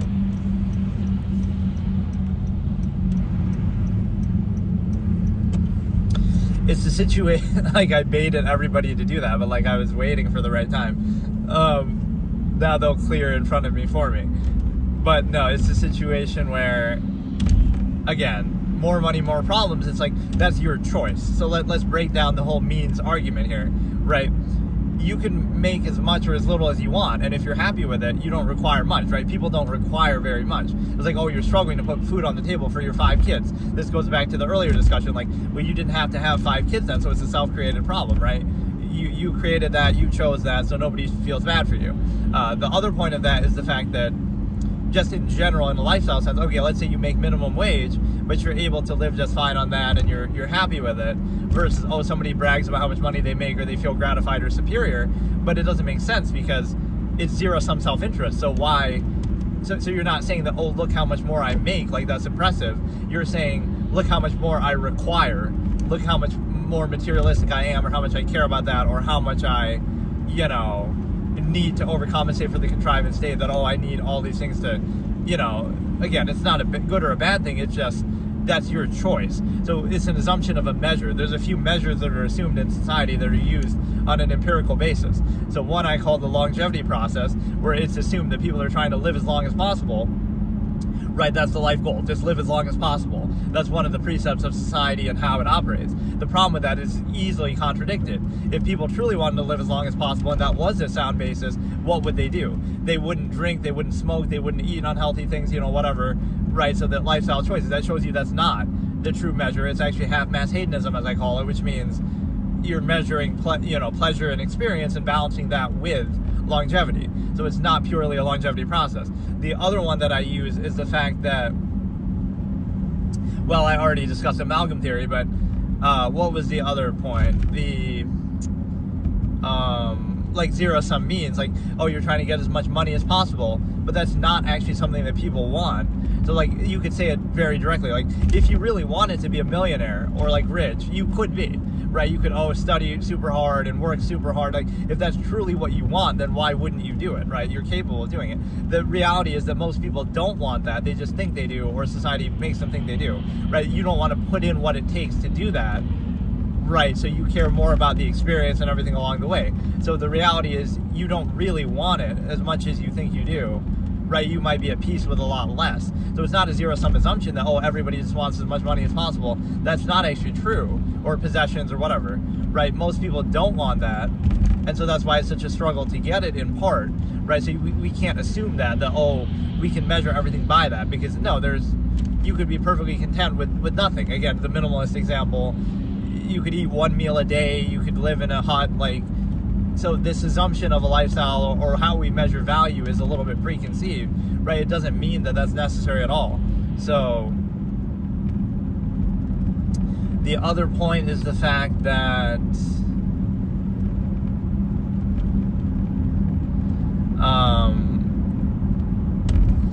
the soundness of a process, which I was discussing before, basically the core idea that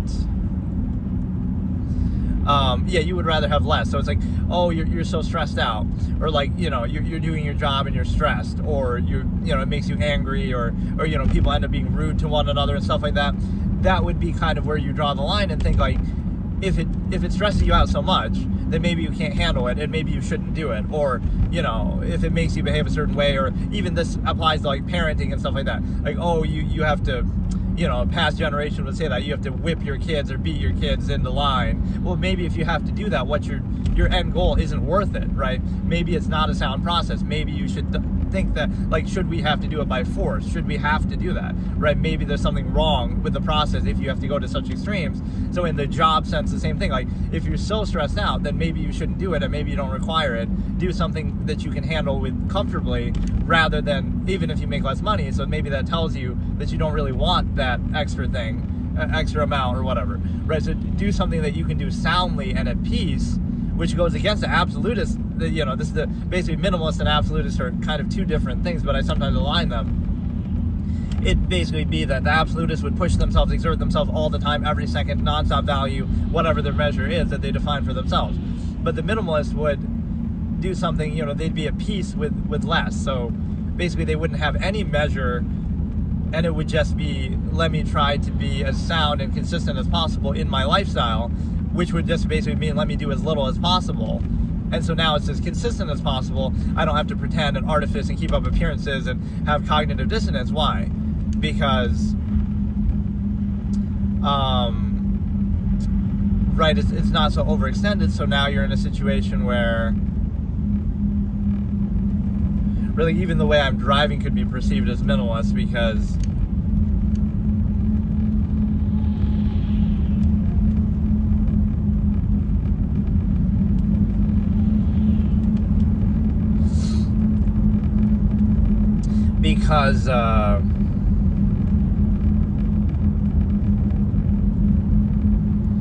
what do you go, like, you know, oh, just remove the need, right? Like, that's a good philosophy. Like, the real danger is other people, so just avoid other people, or, you know, do it in a more measured sense, like just be slow and there's no problem, right? So that's kind of a philosophy here, like where you remove the need by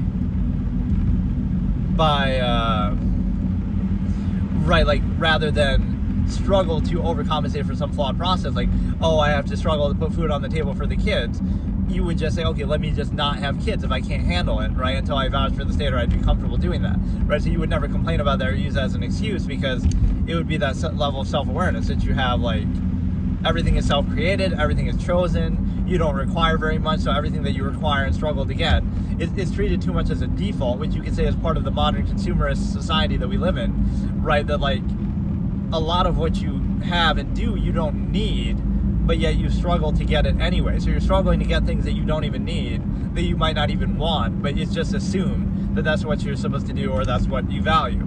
So again, that's where the zero-sum means projection exists. Those are the two criteria of value that are assumed but are not guaranteed, which is, again, the longevity process, which I disprove with half-mass hedonism. Examples like, why do people smoke and drink if they're trying to live as long as possible, right? So that can't be the base of value. And then, again, zero-sum means, why is it such a struggle to achieve it, like making money and whatever, material possessions? Why is it such a struggle then if that's really what you want? It tells you that that's not really what you want, right? And maybe you want less, or maybe you're just doing it just because that's what society tells you to do, or that's what you're used to, right? But you might be more content with a lot less. So this notion of, like, overextension, where you value things like you want to have the most amount of experiences possible, you want to do the most number of things, you want to have the most number of things, you want to have the most, like, you know, full of sound and fury type experience, you want to have, like, everything's like maximum stimulus, you know, whatever. You want to do that as if that's where value comes from, instead of where, if you're more at a peace kind of balanced state, it's like an imbalance overcompensation. You're in this inhibited state, so now you want to overcompensate and act out and do something extreme. So the need is self-created, instead of, oh, you're in a more minimalist, peaceful existence. This is kind of that same character I was talking about. We're like, oh, he's called the lazy king and the king of minimalists, even though he rejects that title. It's like, yes, he's at peace with his life because he does very little. It's like, oh, he's lazy. He just sits around all day and, you know, maybe picks a couple berries or something. But, like, so he doesn't feel the need to go out and drink alcohol and do this and that, because his life is simple and peaceful, the same way that he doesn't, you know, need to work to earn those things. So it's like, the only reason why you're doing that is kind of twofold. If your life was in a more peaceful, balanced state, you might not desire that. You might say, well, I don't need to go to the bar and drink because I'm living a more peaceful, kind of neutral existence where I don't require as much, but because I don't require as much, I don't do as much, and because of that, it's a more sound, consistent process. Whereas instead, you see a lot of this contrivance and overextension where you live like this imbalanced life, which is, again, very prevalent by society. It's not like the individual's fault, but it's their choice to still do it.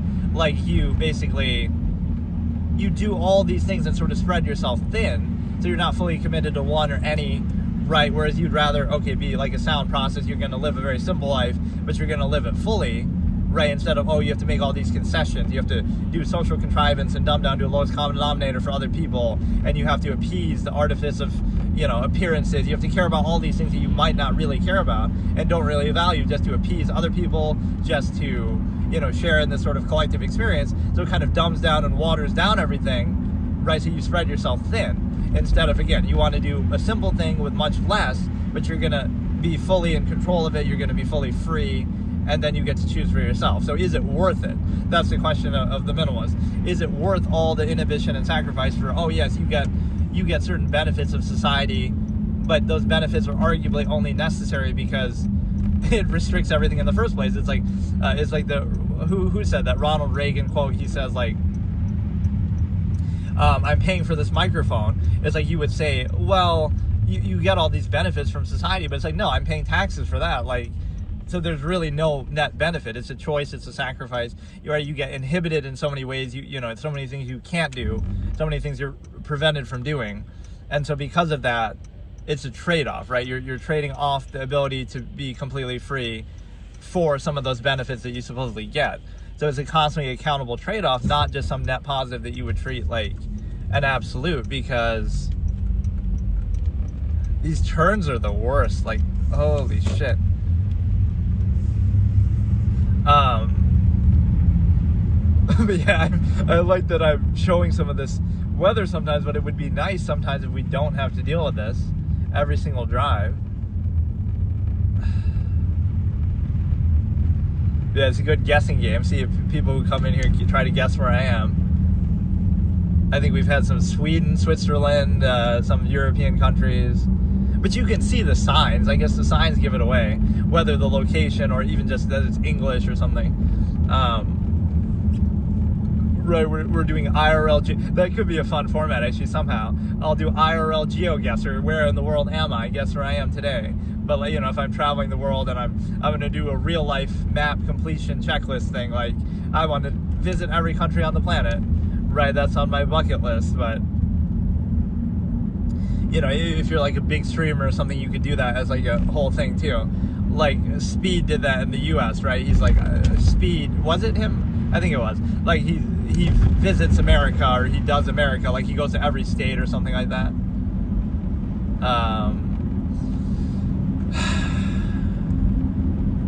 So yeah, what happens is basically the realization that, and you should never go on local roads, like even what I'm doing here when it is shitty like this, right? Because they're always going to be worse, but whatever. It doesn't even feel like it was that much snow. It's just kind of not plowed very well. But yeah, getting back to minimalism is, yeah, even like this is a good example. This is an interesting historical basis of humanity.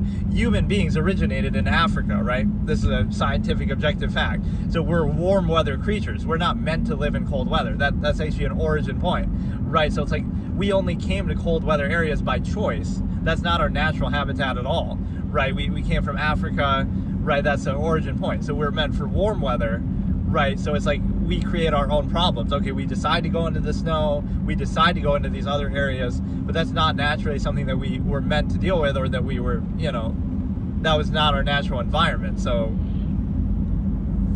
right, it's kind of your choice. It's like, oh, you live in a hurricane zone and then you complain, oh, my house was destroyed by a hurricane. It's like, well, then why did you live there? Or all these choices, all these self-created things that people take for granted and treat as an absolute. And you might think, oh, well, you can't just move or leave everything, but it is kind of your choice, right? Like it's a one-time thing, but like it doesn't, you can live wherever you want, but you know, the act of moving one time doesn't cost that much compared to putting up with some circumstance that you might not want to deal with, right? Whether, again, this is like the elitist victim blamer segment. We should do a segment like that in every episode. One of my old nicknames, like, oh, if you live in a tornado zone and then a tornado hits you, that's your fault. You chose to live there. Or a hurricane hits you. Like, why does anybody live there then? If I, you know, get in a crash because of the snow, it's my fault. Why am I a dumb clown and I'm living in a snowy area, right? When you could live anywhere else in the world. Like, at some point you have to decide, like, everything is your choice, right? So that's sort of a minimalist mindset that, like, You create your own reality. You don't have to do the exact thing that you're doing. And it is a choice, but that's the problem. People get in this rut of like just taking everything for granted, that it's an absolute, that you have to do it right, whatever it is that you're doing. But the good way to look at that is, right, so these are not even things that you really chose, so at some point you should reject that or neutralize it and realize, okay, I had to do it because I had to do it, but I'm not going to let that define me, and I'm going to, self-actualize and choose something for myself. Right. So like think about that objective metric, right? You could sit there and decide, okay, let's say you have a little bit of freedom, you can move anywhere. Now you're going to think, like, let's study and research every single area, every country, every town, every city on the planet, and then decide based on your own subjective criteria of whatever you value, which one to do, right? But nobody actually does that. So it'd be the same thing like with the stimuli acme. Right, like with your partner, you'd say, this is the whole irony of like dating sites and stuff like that. People would say, you end up with somebody, why? Because, they happen to go to the same school as you or live in the same town as you, right? It's nothing more than that. So you'll act like, it's love and it's meant to be a soulmate, but it's like, it came down to basic geography that they happen to live within 10 miles of you or something like that, right? So the problem with that is that's a very narrow criteria. Instead of, on a dating site or on the internet, you could talk to people from all around the world, and there could be billions of people potentially that you go through. So now it's a more credible measure because you're like, okay, let me go through everybody and decide from that who I like or who I want to be with based on my criteria, whatever it is, right? That's a more credible basis by the same measure. Whatever it is that you value is still up to you. Most people don't even define that for themselves. They just kind of mindlessly react, right? And don't even know what they want, so that's a good minimalist principle too. Define your own measure, right? Whatever it is, you define, okay, this is exactly what I like. I like tall girls. Let me try to role play. I'll say, I guess I don't have a strong preference. I do like taller people for that reason, because taller women, because it's so rare. I guess that's one, element. Like, I'm only 5'11", like I'm not super tall, right? For a guy that's maybe average-ish, but it's pretty rare that you find a woman that is taller than you, right? 6 feet and up. And it's even more rare that you be in that relationship or situation like that. So that could be like, scarcity creates value, right? But it's a situation where,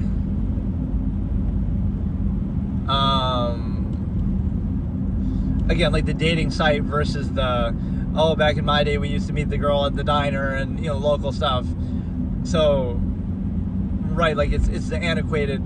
People are just bitter about their own, acquiescence to that contrivance state. Like, well, they had to settle for that because they didn't have the option. Now you could still do that same exact thing and meet somebody in the local environment, but you could also choose out of everybody in the world, and you have options that people didn't have. So the older generation will often be bitter like that. Like, well, we did these things only because we had to, because we didn't have the technology to do something else that you now have, and that gives you more options and higher standards and better things. But now we're going to condemn it as if, ours was somehow better, right? You see this all the time now with like AI or something, like, social media ruined everything in interaction. It's like, but you could still do the same old interaction that you used to do. It's just a net positive. It's just an option. Blame the user, not the tool. Blame the audience. But also it's like, it's the same process. Like, back in our day, we used to talk in person. Now everybody talks online, but now you can talk to people from all around the world instead of just settling for people in your local environment. Now it's just a net positive of the same thing, but they condemn it because it's like the false basis of value, right?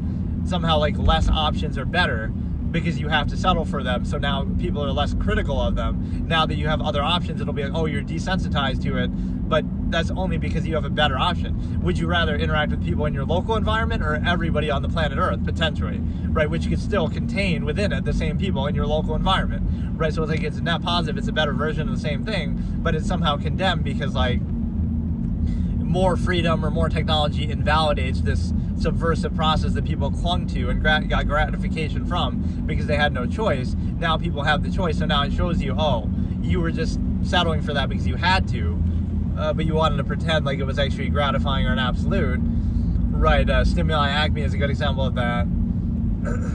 So for example, we look at this, the same topic of like,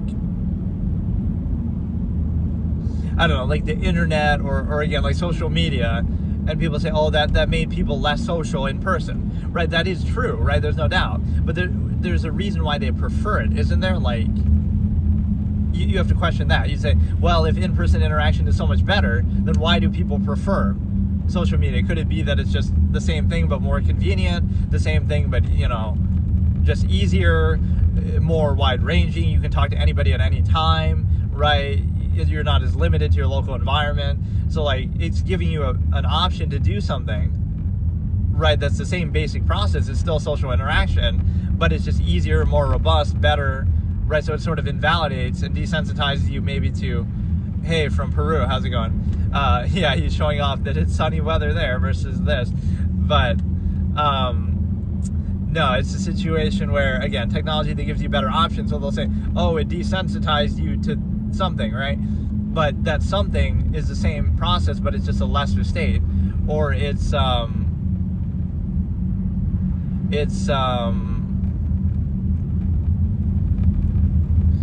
right, something you had to settle for. Now you have the option, so it'll say, oh, that desensitized you, but that just means you're having, options and standards and having better options available will desensitize you to the lesser options that you might have to settle for. It's like the adult film stuff desensitizing people to their relationship or something like that, right? So I had like a threefold expression for that, like,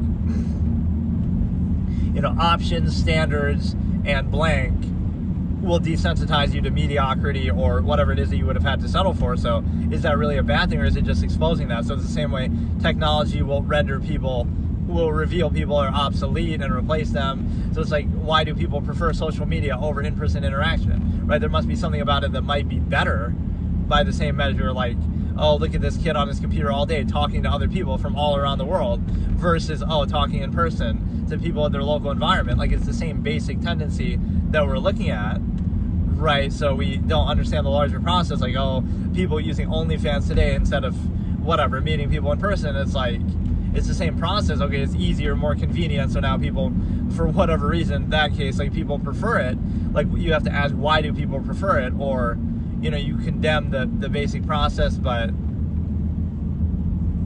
if it gives people certain options, right, that's what you have to look at it.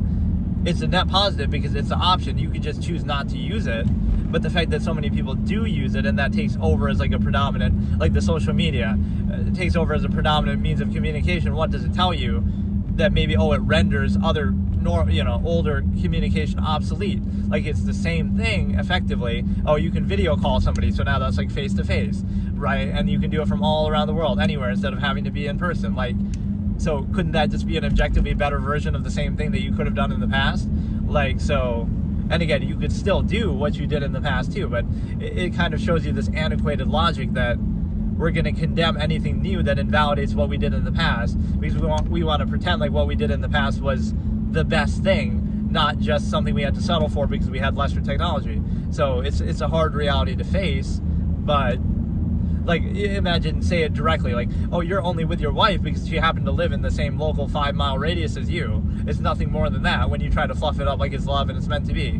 Whereas at least you now, oh, I have options. I talk to people from all around the world, all 8 billion people. So now at least you have a wider breadth to choose from of that. But so it's still not absolute, but it would be more credible. Like, that's what you would have to do to pose something as an absolute, like, oh, this is a soulmate, it's meant to be. Well, the only way you could say that for sure, right, the only person for me kind of thing, you would have to talk to and interact with all 8 billion people on the, well, whatever, relevant age and gender and stuff, but all the people on the planet, and you would have to assess one by one and interact with one by one. And then we sort of fear that, in fact, too, because that might invalidate the false absolute. Like, oh no, you can't be friends with other women now that you have a girlfriend or wife. Like, yes, because simply being friends with them is going to potentially be a threat to your relationship. That's how secure and absolute it actually is. Like, right, that's what I call, like, basically the censor reality effect of, right, you shouldn't have to censor reality to make something seem absolute. But, wait, this is the same way oh, I thought I went some other different way. Weird. Fuck, look at this road, man. Oh my god. Yeah, this is what we pay tax dollars for. Like, this is a good argument to be a minimalist. What the fuck I pay taxes for? bro. I wish this truck was in front of me, actually. It'd be much better. But yeah, basically that's minimalism. This was kind of like just a bonus episode. But no, this is kind of funny. Now I went all the way back. I was at episode 13. Now I'm at episode 8 again. Like, because there's certain ones that I could do a 0.5, or I might have even done an 8.5. I'll have to double check. But no, basically, I can always do that and go back. But the main one that we still have going is episode 9, because we're at like episode 9.6 or something, because that one's such a long-winded topic. The stigma effect, human history, credibility. And so I also wanted to do a 0.5 episode for the trauma one. That was episode 13, so 13.5. That trauma is nothing more than having reality revealed to you potentially. And let me think about a few other things here. Basically, the core point of this, though, is, again, everything is a choice. You choose what you value. It's no accident or coincidence that you end up where you are, right? So, like, look at this lazy hypothetical. Like, oh, a person who's very lazy, and we'll condemn that. Or look at a person who's really hardworking. But it's like, for what? Right? The person who's lazy doesn't care. They don't require. They eat one meal a day, and they're happy with that, and they sleep on the floor in a hut. So if they're happy with that lesser accommodation, then they don't have to work as hard, and it's a consistent life measure. That's their choice. Whereas the other one, oh, they might be struggling, they're working harder, but they're doing it for their own zero-sum self-interest and benefit. So if you don't want that, then, right, don't do as much. And then, right, so those things are tied together, so let's not treat it as an absolute, like everybody wants the same thing, or whatever. And then, right, like, it's not so simple as a zero-sum process. And this is part of the reason why people struggle in the first place. Is like, it shouldn't be a struggle if you really want that or desire that or require that, which really that applies to everything in life, because people don't require very much. So a lot of the things we take for granted in modern society, you don't need any of that, really, right? You need very, very little. So then at that point, you should choose for yourself, right? What is it that you really want, instead of just going along with what society tells you or you assume that you want.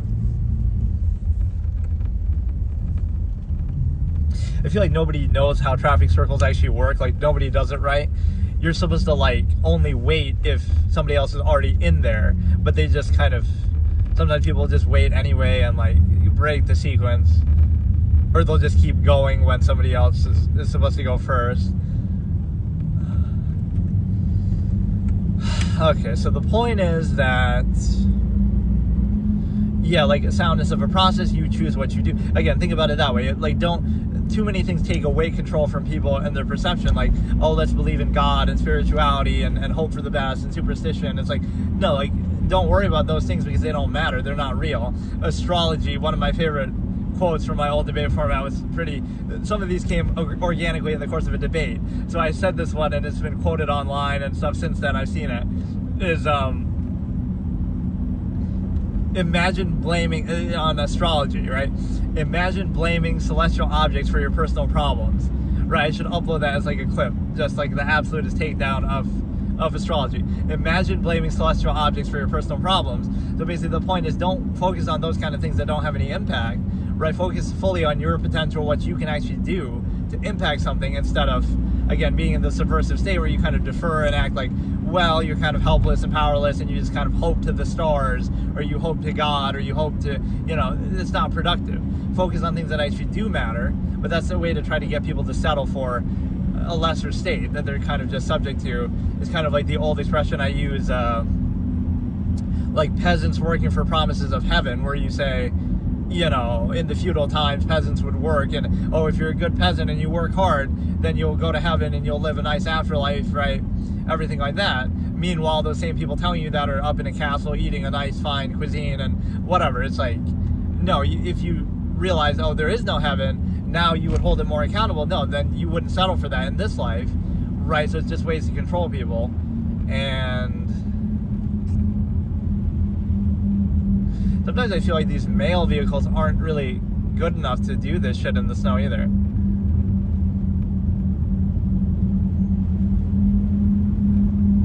Right? That's their expression, whether rain or snow or whatever. Right? Do they deliver mail in tornadoes and hurricanes and fucking volcano eruptions? Like, they gotta add that to their tagline.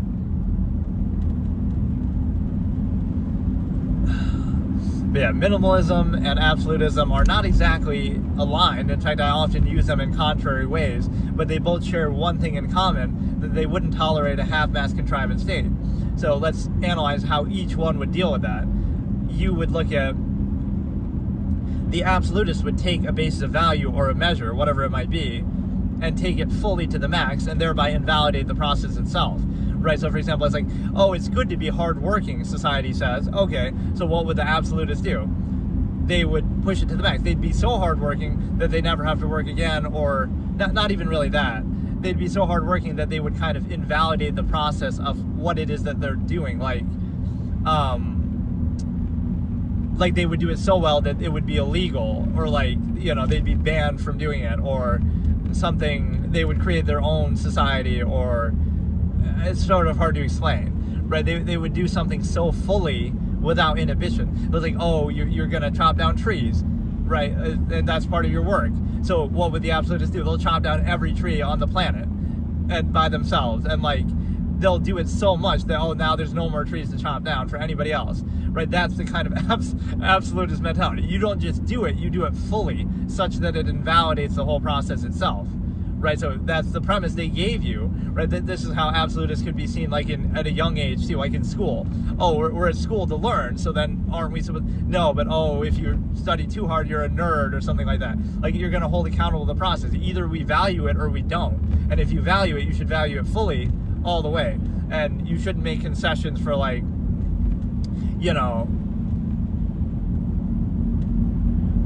especially if you're being controlled on the basis of that. Oh, you have to follow these rules, and the reason why you have to follow these rules is based on this premise of what we value.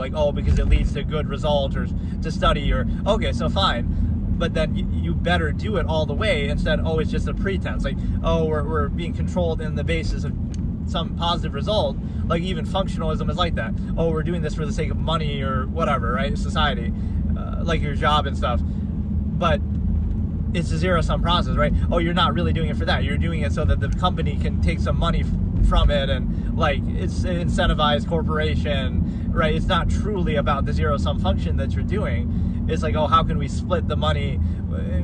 Some of it gets back to the corporate heads, and some of it, goes here, and we got to monopolize nature and charge people for water that they drink and the air that they breathe, and this whole kind of thing where it's overextended. So it's not purely about the action that you're doing. Right, it's always subservient to some empirical authority or some other external, external thing. So,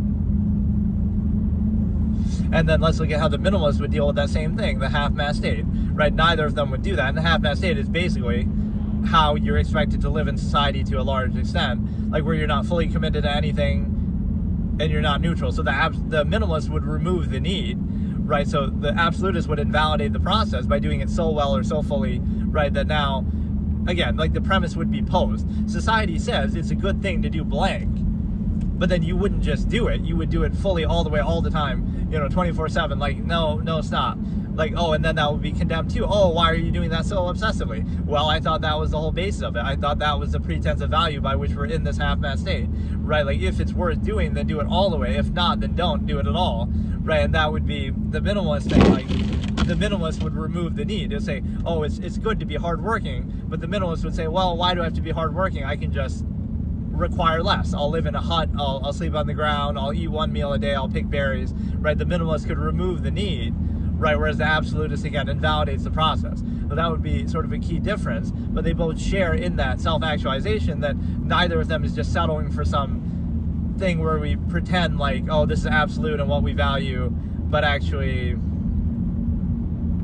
this is absolute, but it's actually, you don't practice it absolutely, right? So again, false absolutes are used to control you in the way God or morality or something is a false absolute to value or to specify something, right? To a specific person or company or whatever, right? Place undue emphasis, insistence.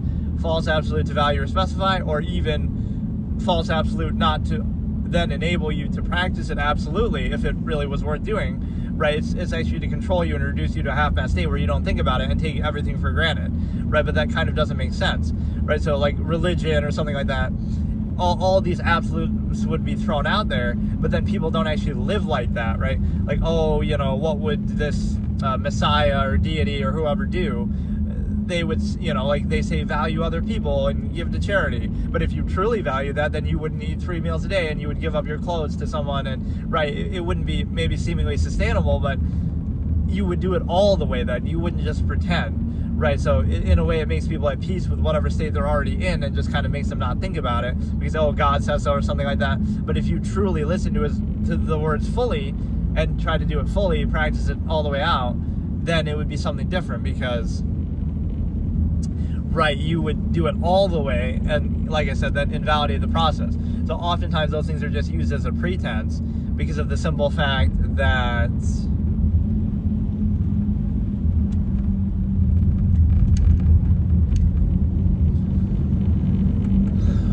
right, those things are used as a pretense. It's like, oh, here's this false absolute, this is God, this is morality, this is something else, and we're going to use this to lead to what state? If it was an absolute, then it would go without saying. You shouldn't even need to emphasize it or say it. But also, if it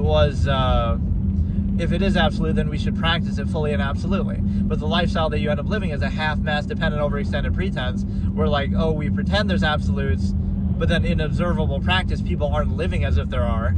If they are, right, they're kind of selective. They apply them only as it benefits them. They kind of, will interpret it to their own, current society. Like a good example is just religion in general. Like, oh, you can be a Christian in the modern day, but where does the Bible say to drive cars and to, use computers? And, you might say, oh, it doesn't have to say that, but if it's really so absolute, right, why would you be doing all these things, overextended technology and corporations and stuff like, so that hurts the credibility too. It's like, oh, Christians have been able to live in so many various societies, so it shows you they'll just put up with anything. They'll just settle for anything. They don't have any credibility. Right? I'm not picking on them. I'm just saying, like, at what point do you say, oh, my beliefs aren't compatible with this society, so I have to change or do something, right, that would allow you to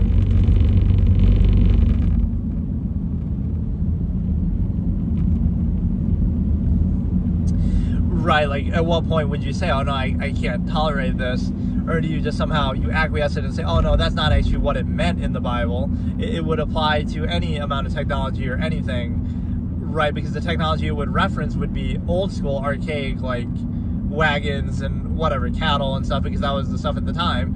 Whereas now you would say, oh, well, it also applies to cars and things that people who wrote that didn't. That also proves that it's written subjectively, like by people. They didn't know these things were going to exist, so they couldn't say them, right? So if you were being a purist, you wouldn't do a lot of these modern things, or if you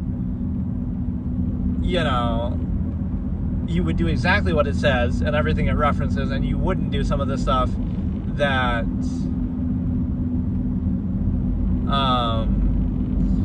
that isn't in there, right? So again, that'd be like the purist belief. So that's the whole irony of it, is like somebody who doesn't believe something or isn't part of something can see it more objectively, versus people who are sort of dug in. But it's like, oh, somebody like me who has read the Bible when I was younger, because like it's a kind of a credible thing. You'd say, oh, I don't believe it, but I'm not going to completely dismiss it until I read it first, right? So I want to give it the fair shot. So the same thing, I wouldn't dismiss it until I first consider it fully. Whereas a lot of people who do believe maybe haven't done that, or, like you might know more about it than the people who actually supposedly believe it. And maybe that's part of the reason why you don't, right? So it's easy to be passionate and believe something from a place of ignorance and sort of being loud and to overcompensate, right? But that doesn't actually give you credibility. And so it's like, right, it's easy to be emotional and passionate from a place of ignorance, where you kind of just, you only pick out the parts that you agree with or that you want to focus on, and you ignore everything else. Whereas somebody who's objective will see the whole picture and then realize, oh, not even that it's a bad thing, but that it's not absolute, right? That it has its flaws just like everything else, and now it becomes arbitrary. So it's not as simple as that.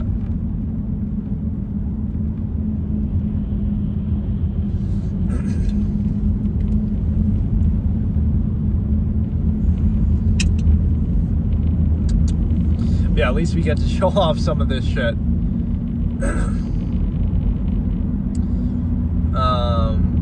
yeah, it wasn't even that bad. It just looks bad because these are local roads that, like I said, they don't plow really very well compared to like the highway or something, which I specifically put in a different route that I thought was going to take me somewhere other way, but this is the same way I normally go.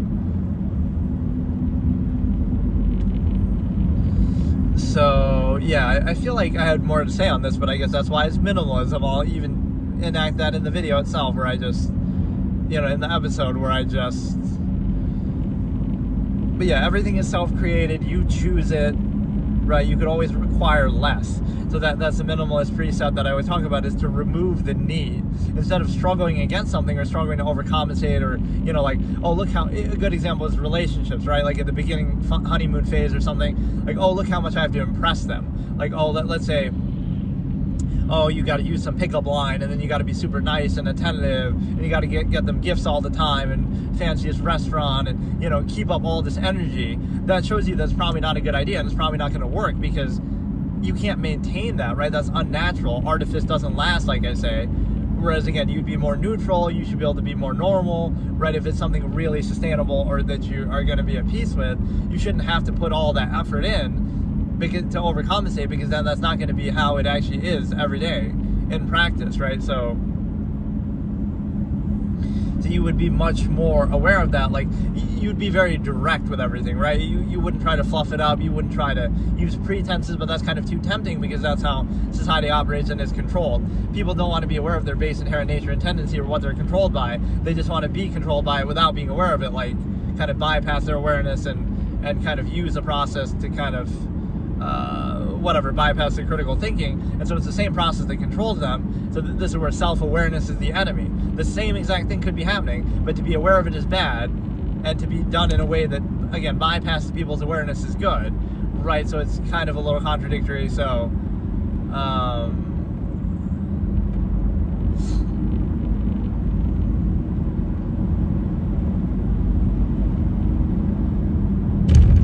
yeah, but like, you are in a situation where if you have to put up all that emphasis and try so hard, it's kind of an imbalance, right? It's showing you that you're overcompensating for something, so you're not going to be at peace with it. It's on an unnatural state, and so now you think you want it, but you really don't, because, again, you shouldn't have to work that hard for it. So you'd be more direct, you'd be more at peace. And really what it shows you with something like that is you wouldn't specify it. You wouldn't limit it to just one person, right? You'd say, okay, you could be with anybody, open relationships, or nobody, right? Like, let's look at sexual things from that perspective too.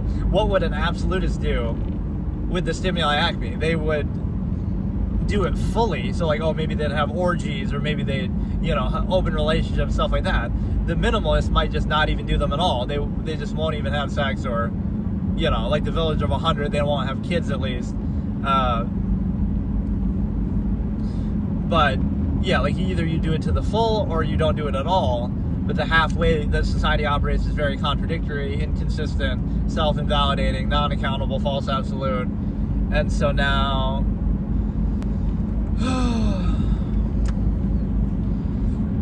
right, so the middle, but I think I framed it the other way too. I've kind of said, I don't know, like the minimalist could have orgies and stuff too. It's just basically you're just not inhibited in the ways that you do things. Like, you're not going to be so like, oh, this is a false absolute. Like, and the problem is that controls people even outside of it. Like, it's so pervasive and so strong of a mechanism of control, right, that you could just be, again, neutral and minimalist yourself, or anything. Like, again, I pose that example, like, you're asexual, but unless you specifically say that, or somehow, oh, like, you have to somehow justify it, people will still project something in you, like, oh, that you, whatever, right? Like, they'll assume that you have some incentive that way, even if you don't. And then, like, that's how strong their control is. They'll see it where even it doesn't exist, right? Especially in somebody neutral who doesn't feel the need to justify anything, or, overcompensate, or put up pretenses. Because, oh, the reason why you put up those pretenses is because you have something to hide or overcompensate for, right? Whereas here, you don't. So now you don't put up the appearances, and they project it. Like, it's kind of the opposite interpretation, right? They see it where it isn't there, but they don't see it where it is there. And why? Because if it isn't there, the person doesn't feel the need to do anything, right? They'll just, whatever. They don't have any incentive. They don't care, right? So they have nothing to prove or gain. But it'll be projected like, oh no, you do want it, but you're just not subtle enough about it, or, you know, you're just not good enough, you know, you lack the ability to get it, kind of a thing, right? This universally applicable kind of fallacy. Whereas the other side, oh, we're going to overcompensate, and we're going to be super nice and put up performative aspects and social contrivance, anti-thought, kind of all this kind of stuff. So you're doing that to achieve that end, or some end that you have. So it's like, right, the person who wants something is going to be, you know, the one who's really placing undue emphasis. The person who doesn't want anything doesn't place it, but the projection is there. Like, you assume they want it. So it's like, that's what people require. They require this, like, further awareness to be countered and by social contrivance, right? If you socially contrive, then people aren't thinking about the inherent process, which is still present, right? But, oh, you're covering it up by social contrivance. Whereas the other side, you make them aware of the nature of the process, which is kind of a deliberate extent in this way. That, like, you want them to be aware of the nature of the process so they're not controlled by it anymore, but instead they blame you for it. It's your fault for being aware of it or reflecting that awareness back, you know, making them aware of it by not socially contriving or overcompensating. So it's not that it's a flawed process, it's your fault for not overcompensating, it's your fault for making them aware of it, so you're responsible for it, and that's projected onto you. For example, oh, that's just, like, you only see the incentive because you have that incentive. But not only could that not be true, but not that everybody has the incentive or that it's a universal process. But not only is it not that, it could be the opposite. Maybe you see it because you don't have the incentive, so now you don't want to be controlled on the same basis or projected or, like, have to justify it or something like that, right? So you don't have the incentive, whereas everyone else does or operates on that basis. And so now it's like, oh, it's projected to you because you're aware of it, as if that means you're to blame for it. But that's sometimes how it works. If you're aware of a process, you're to blame for it, and it applies to you, right? Like, if you have this self-awareness, oh, like, everything has an incentive behind it, everything is a process, everything people do has some motivation behind it, right? Which is only a logical basis. Like, why shouldn't that be the case, right? Everything everyone does, but you try to overextend it into social contrivance, and it's like, so would you rather be controlled by that, which apparently, yes, people do, or would you rather reject that basis, not require it, not desire it, and then have everything kind of speak for itself, and then you wouldn't specify it, right? There wouldn't be any basis for empirical authority or certain, you know, one person or another. So it's kind of a disingenuous thing, like a contest of contrivance, I call it, where you basically, you know, like, who can overcompensate the most with their performative aspects and social contrivance.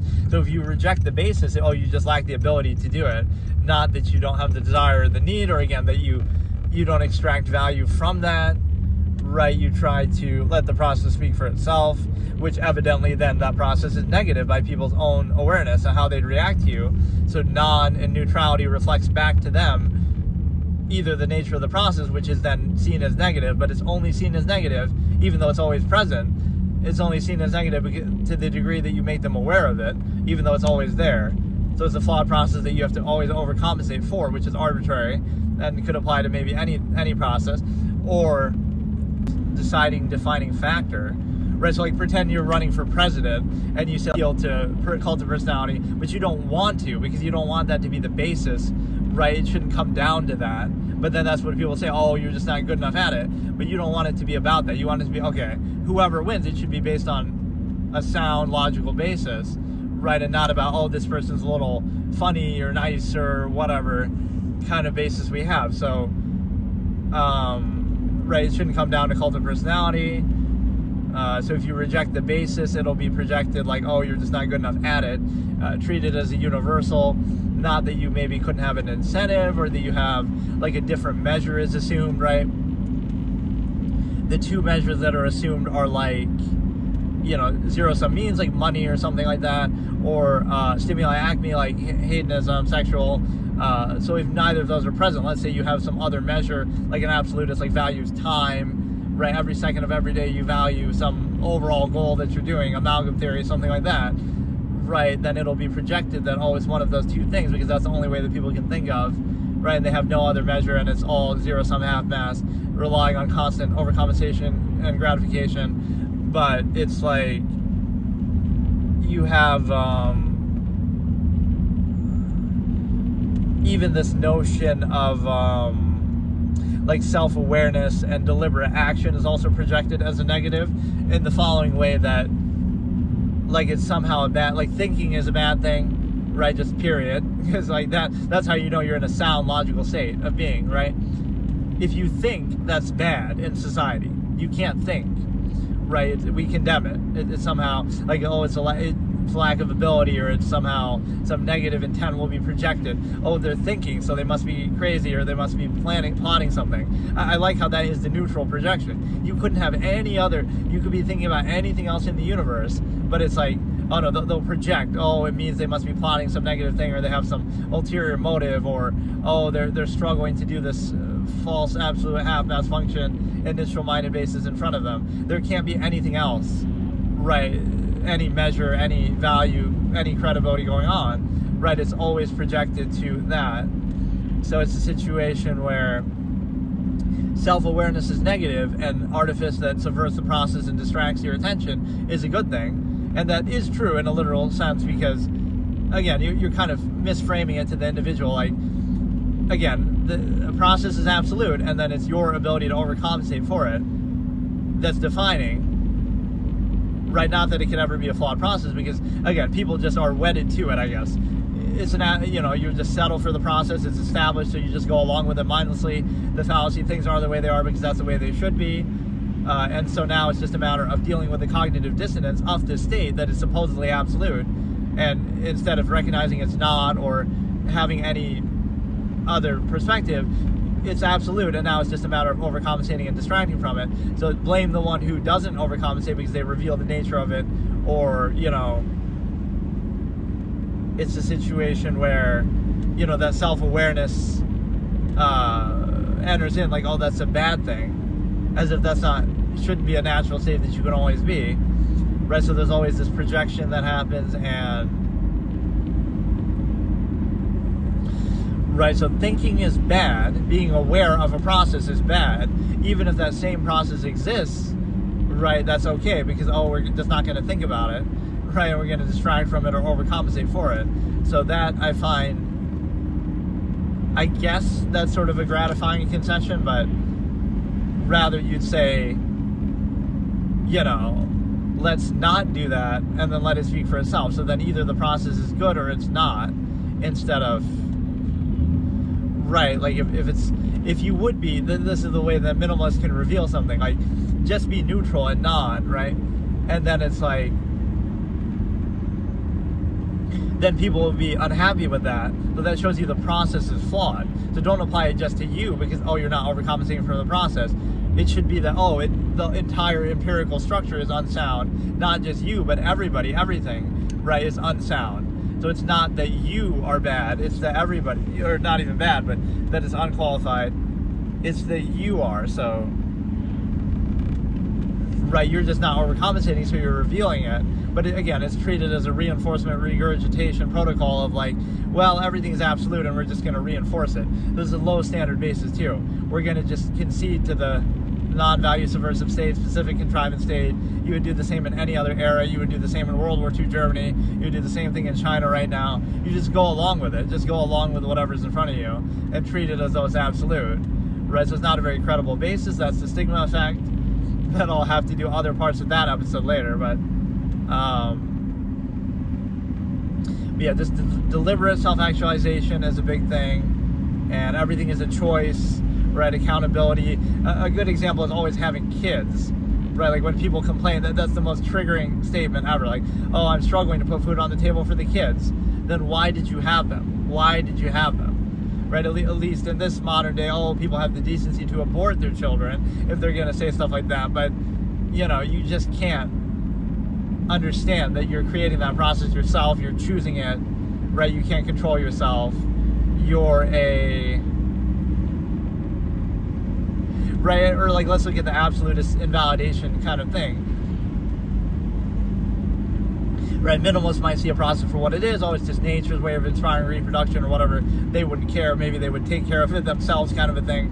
But even with the absolutists, it's like, if you do something so fully and freely and completely, right, it reveals the half-mass state. Like, people only pretend that they want to be with one person because that's what they have to settle for. That's easier to control, and that's, social engineering, and that's like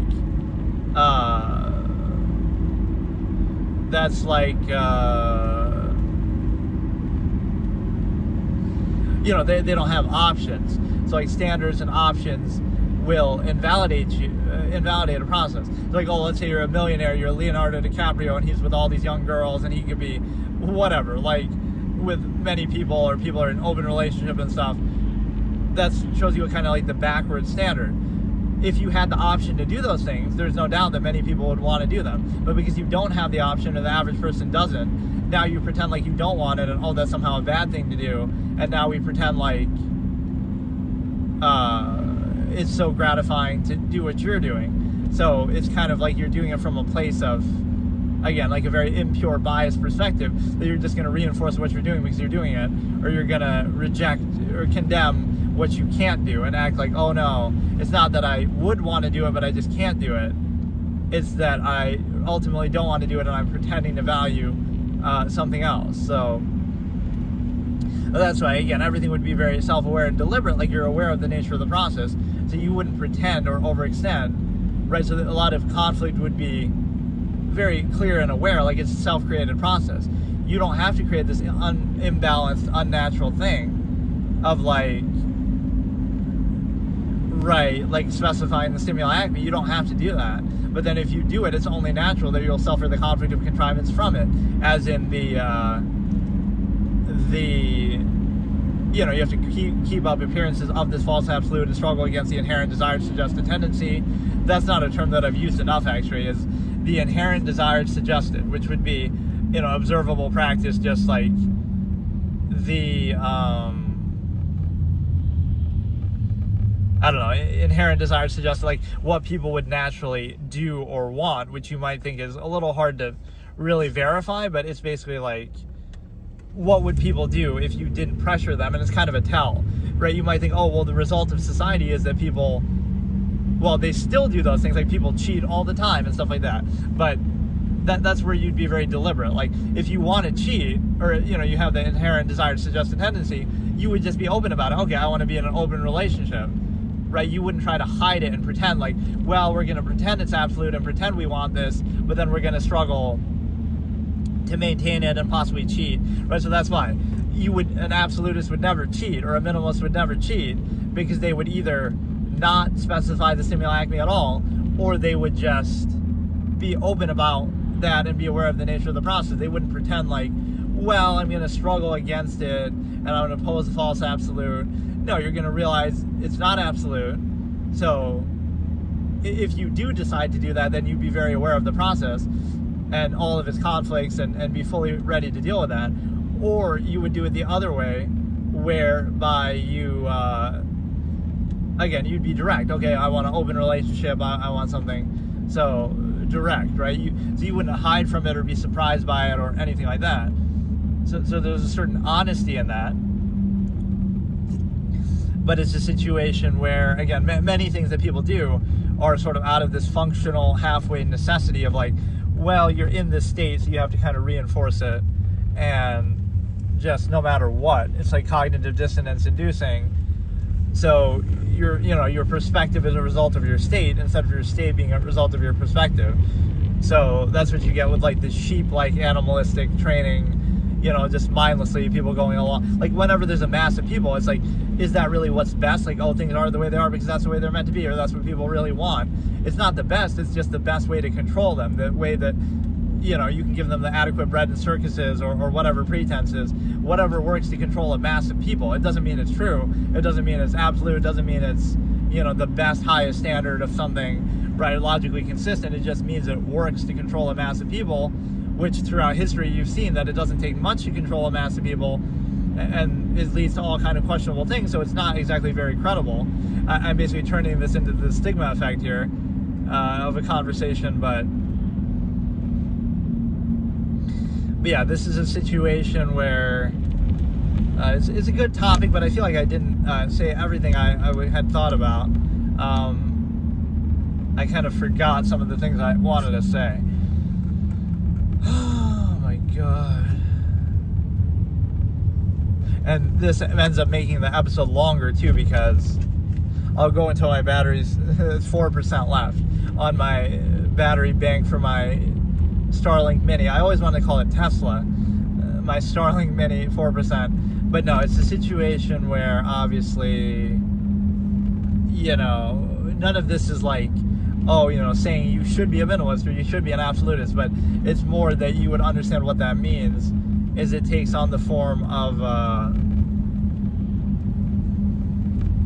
like the great revelation is, people would have an issue with the process that they're practicing, but only if they're made aware of it. So, that would be the absolutist comes with finality, which this could be a whole topic in episode 2. The absolutist isn't trying to reinforce and regurgitate the standard whatever in front of them. They're trying to, they bring in the highest standard possible or their own measure, whatever. So now they're going to not try to reinforce it. They're going to try to, they might put an end to the contrivance state, or they might have an end put to them, in trying to do that, but they won't just reinforce it. So it's only by a low standard, It's just a difference in standard that you would say you're going to try to reinforce it versus actually have a higher standard even by the same measure or by any measure at all.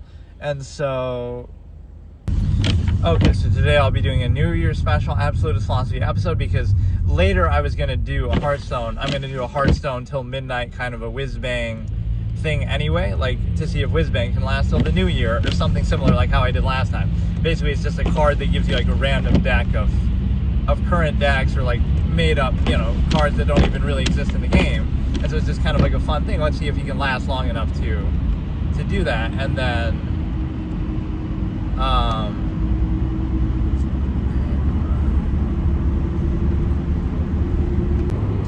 okay, sorry, it cut off there, but basically what I was saying is I'm going to do a Hearthstone sort of special episode tonight going into the new year, and so that's fine. I was going to do that anyway, but I figured I may as well do this too, just as a bonus thing.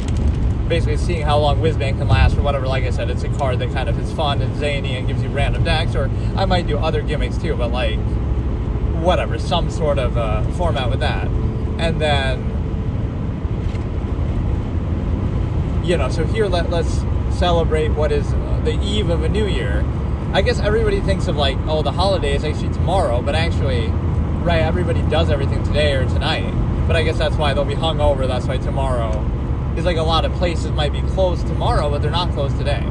So let's look at the eve of a new year by trying to conquer old fallacies and try to overcome them and understand what are my top 5 most important fallacies, or what I would create as part of my debate format would actually be anti-fallacies. So let me try to remember some of them, like you cannot dissuade with reason what came about by desire is a good one. It's an anti-fallacy about belief systems. You could debate somebody who's religious till the end of time, and you'll never get anywhere because they'll just reinterpret, this holy book actually meant this, or we can't question it, or whatever, So you can question it forever and you won't get anywhere. So what's important to realize is the reason why they believe it in the first place is not from a place of logic and reason and facts, because throughout all of human history, people have believed in all kind of different gods, so they can't all be wrong and yours is just right, or whatever. Some form of spirituality always existed.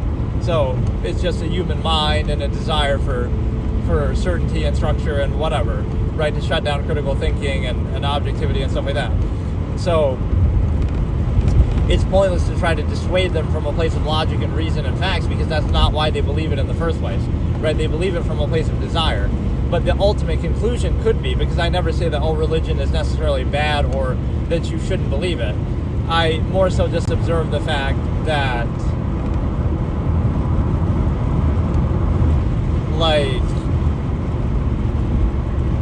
I've even sometimes said it can be a positive thing. It can have a positive psychological effect on people. So, for example, okay, but don't specify it. That's one of my key phrases too in logical razors.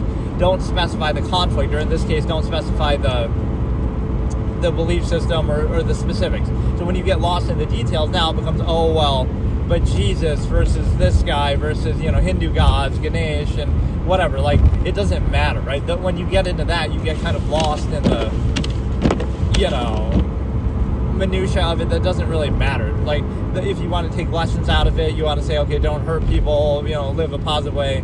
That's one thing. But then people get caught up on the specifics, but, why not just believe it in a general sense, right? Like, whatever existence we have, whether it's God, whether it's nature, right, whatever we want to call it, like, we have what we have, let's try to make the most of it.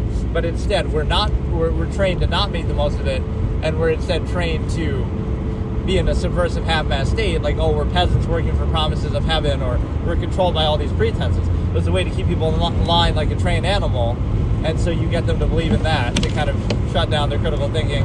But that's the point, is like, you'll never get anywhere with that because they believe it for a different reason.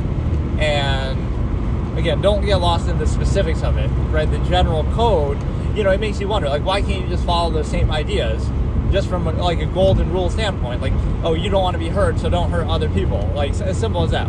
Why can't it be as simple as that? I guess it's because it's the acknowledgement of a subjective basis. Like, it shows you, well, you're just doing it because you choose to, not because it's absolute, so now anybody can just do it anyway. And that is the reality, unfortunately. People do that anyway, right? So it's not absolute, but people want to believe that, or it makes it easier to control them that way, or be secure in that state. So, you basically train people to get gratification from the behavior, instead of simply saying, okay, they're sacrificing doing that behavior in potential self-interest, and so they're just choosing to do that. Instead of them just choosing to do that, no, it's like, oh, it's God, it's meant to be. But you still have the choice to do that. So it's kind of a contradiction even of the supposed absolute, because, well, if it was absolute, then why would you even be able to do it in the first place, right? The laws of nature would prohibit you, or whatever. Never mind the fact that in nature, animals kill each other all the time, and we're killing animals all the time. It's not exactly like a novel thing that we're, trying to make everything revolve around us and treat it like it's somehow special. So the other point is the fact that, you have this situation where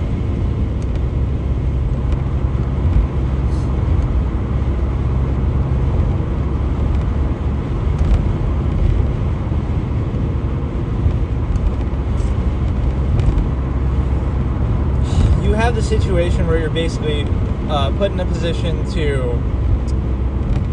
again, don't get caught up on the specifics. The overall, having some structure can be psychologically positive for people. And there was a good, devil's advocate, I guess maybe literally devil's advocate in this discussion, but where there was a framing, I posed the argument myself and I kind of countered it where, or maybe somebody else said it originally and then I rephrased it, but basically the topic came up that this was my response, right? And it's almost like I'm not taking a side, so it's me playing kind of the other side. Somebody says, right, that how can you believe it if you know it's not true, right? The specifics and the details, right, are necessary to that extent instead of just a general structure. So again, don't get lost on the specifics would be the core lesson, but how can you believe it if you know it's not true, right? Even if it has some psychologically positive effects. But that's the same point as then I came back and said, well, why do you then value entertainment? Why do you then value, and then I countered this claim too, why do you value entertainment? You know it's not real, but it can be psychologically positive, it can distract you, it can inspire you, it can, whatever. So it can have a psychologically positive effect on you, the same way that religion can, even though they're both not real. So you spend time and focus and money and attention and energy on that, on fiction, right, the same way that you would do on religion, or the same way that you would do on, certain other things, right, that aren't real, but you still value them anyway. And so what does that mean? It means that, but now I counter it again and I say, but the difference is that one of them you acknowledge isn't real, so you know that escapism isn't real, or absolute, or anything like that. You don't have to worship it, you can just do it. Right, versus religion, you're pretending it's absolute, and you're pretending it's true, and you're pretending it's real. Whereas with what I call folly, favoritism, escapism, is you're not pretending it's real. So I don't know if that makes it better or worse. Well, it's not real, but you still focus time, attention, and energy on it. So does that make it worse then, or? But I was basically analogizing the process. It's easy to dismiss that. Say, oh, if you were to dismiss religion and not take it seriously, but you're still addressing some of the same psychological needs just in different ways, right? That might be a little less dishonest, but like, oh, you're doing entertainment and escapism. Well, you know that's not real and has no impact on your life really. It's just a psychological thing, whatever.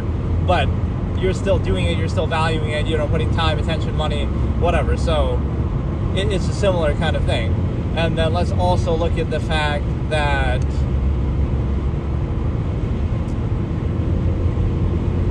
I don't know, basically I said a few things to do with that.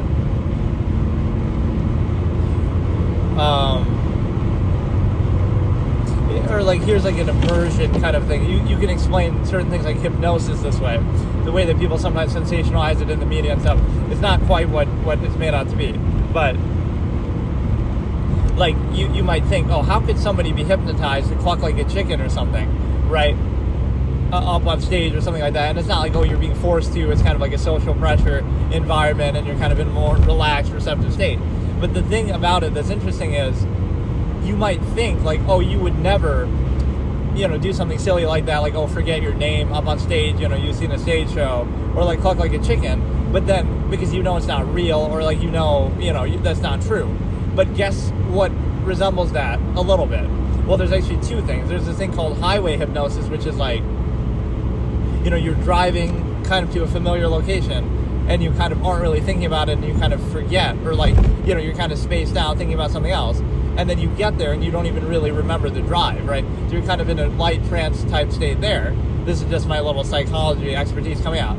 But then the other point is the fact that, like when you're watching a movie or reading a book, it's not real, but you can be so immersed in it that you still, right, end up crying or getting emotional or being affected by it.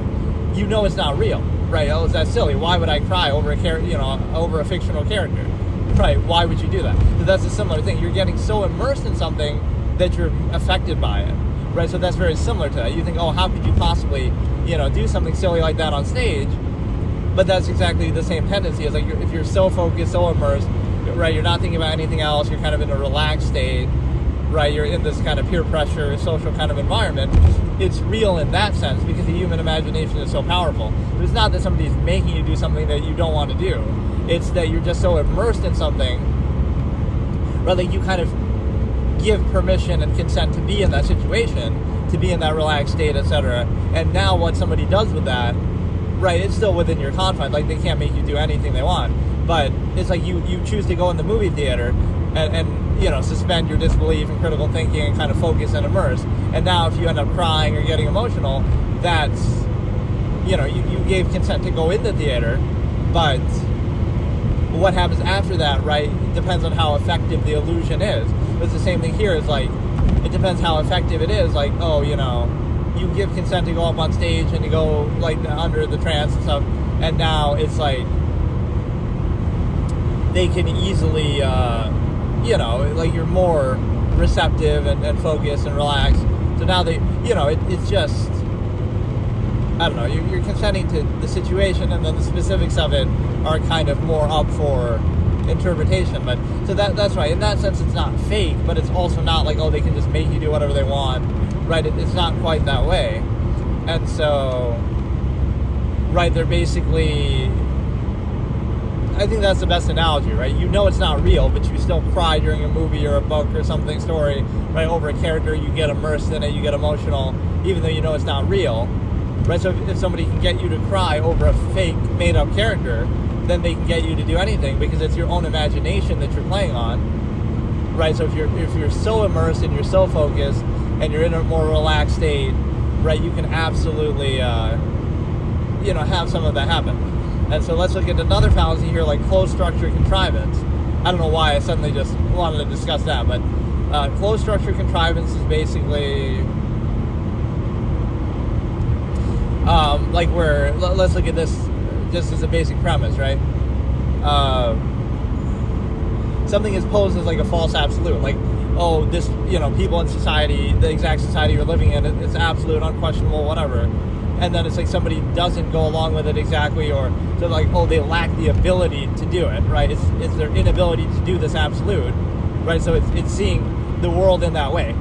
you can either do this absolute thing, whether it be social norms, whether it be whatever, functionalism, right? And every era of human history will have its own definition of their own absolute. So if everything is absolute, nothing is, an arbitrary kind of basis. So what happens is, look at how these water spots get like stuck there, like they don't come off, right? They're like frozen in place. But no, it's like, so you would treat your state as absolute. It was either like you could either achieve the absolute state and practice it and reinforce, regurgitate it, or you could lack the ability to do it. There's either the inability to do the false absolute, or just doing the false absolute. There is no other option. It couldn't be that you're actually trapped in that closed structure, false duality, contrivance state, whereas somebody else, they might have a different intention or measure or different, priority, completely different sense of value, like the absolutist with time instead of money, or stimuli, acme, hedonism, or like, like where it's not about the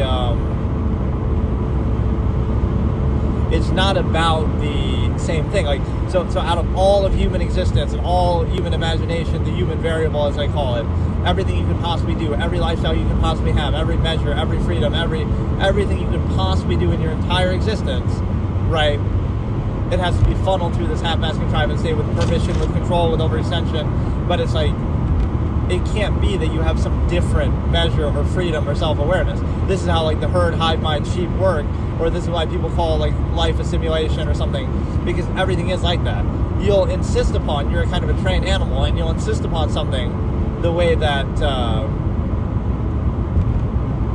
you'll insist upon it like this, where you treat your lifestyle and the specific technology and social norms, whatever, of the time that you've been trained and indoctrinated into, you'll treat them as absolute, but you won't really be actively aware of them or hold them accountable. So it's a non-accountable false absolute. You'll treat it as absolute, but it's kind of vague, and you'll kind of adjust it to suit the specifics of your day-to-day life. But the overall thing you just treat as an absolute. The problem with that is you treat it as an absolute, but so either you can do that absolute thing and live in that way, or you cannot do it. But if you don't do it, it's not because they could possibly have some other choice, right? Oh, you can't be Amish, you can't be a minimalist, you can't live any other lifestyle, any other way, right? It's just, that you lack the ability to live the right way, right? Do this exact right thing, even if it's undefined, arbitrary, non-accountable, but still some vague social contrivance, like, you have to do things exactly this way. And if you don't do it, then you lack the ability to do it that way. Not that doing that way is somehow subversive, or you don't vouch for it, or you choose something else, different measure, different, priority of all the things you can possibly do in life, right? Maybe that doesn't align exactly with that, right? So you're taking everything, right? All of human possibility, freedom, variable choices, and you're boiling it down to, you can only make the right choice or the wrong choice. And if you don't do the exact thing that society wants you to do, then it can't be that you chose that. Right? It couldn't be that, you choose to live a minimalist lifestyle, and therefore you don't have to do any of the things that people do in society. You can live in a nudist colony, you don't need clothes, all the things that people do every day, right? If you don't need those things, you don't require them, you don't desire them, you don't care. You choose something different. That, like, so pretend somebody's walking around naked in public, you'll be arrested for it, whatever. But it's like, this person's just blank. Like, you'll label them, they're just crazy, or they're just something negative. It couldn't be that they choose that. Like, they prefer that, so what's wrong? Like, that's their choice. You don't have to do it. But it's like the freedom of being able to do it has to be condemned and put down. Otherwise, everybody might do it. And you'll realize, it's just a construct and you don't need to do anything, like, specifically like that. So, right, so what happens is that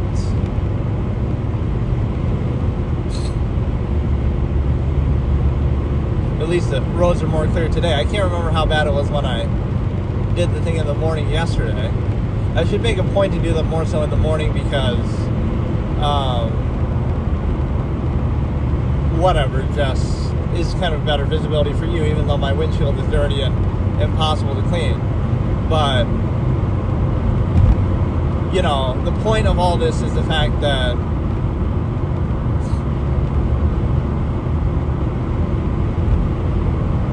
it couldn't be that there's some other preference or desire or measure or lifestyle or anything, right? Everything's uniform, it's absolute, right? You're a trained animal, specific indoctrination of that society, that era, that country, that technology, state, everything. That's an absolute, even though by definition it's not, because every other era would have treated their own as absolute. Like whenever something's a norm, the norm is just the easiest way to control people, or mediocrity, or mass, collective contrivance.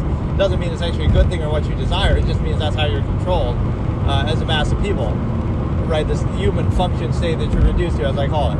But it's a situation where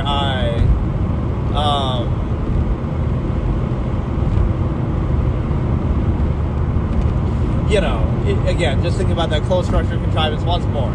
Somebody doesn't act exactly or do exactly the thing that society wants. It could never be that there's a different choice.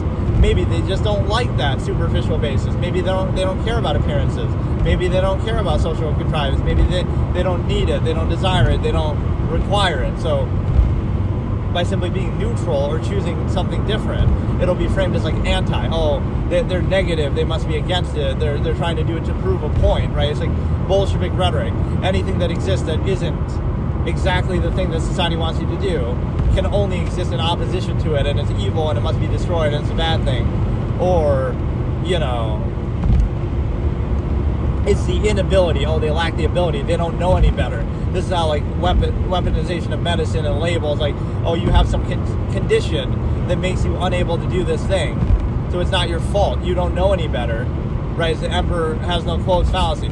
Oh, it is absolute, but if you don't do it, it's not that proves it's not absolute, or somebody could prefer something different or do something different, or the human variable or freedom or self-awareness.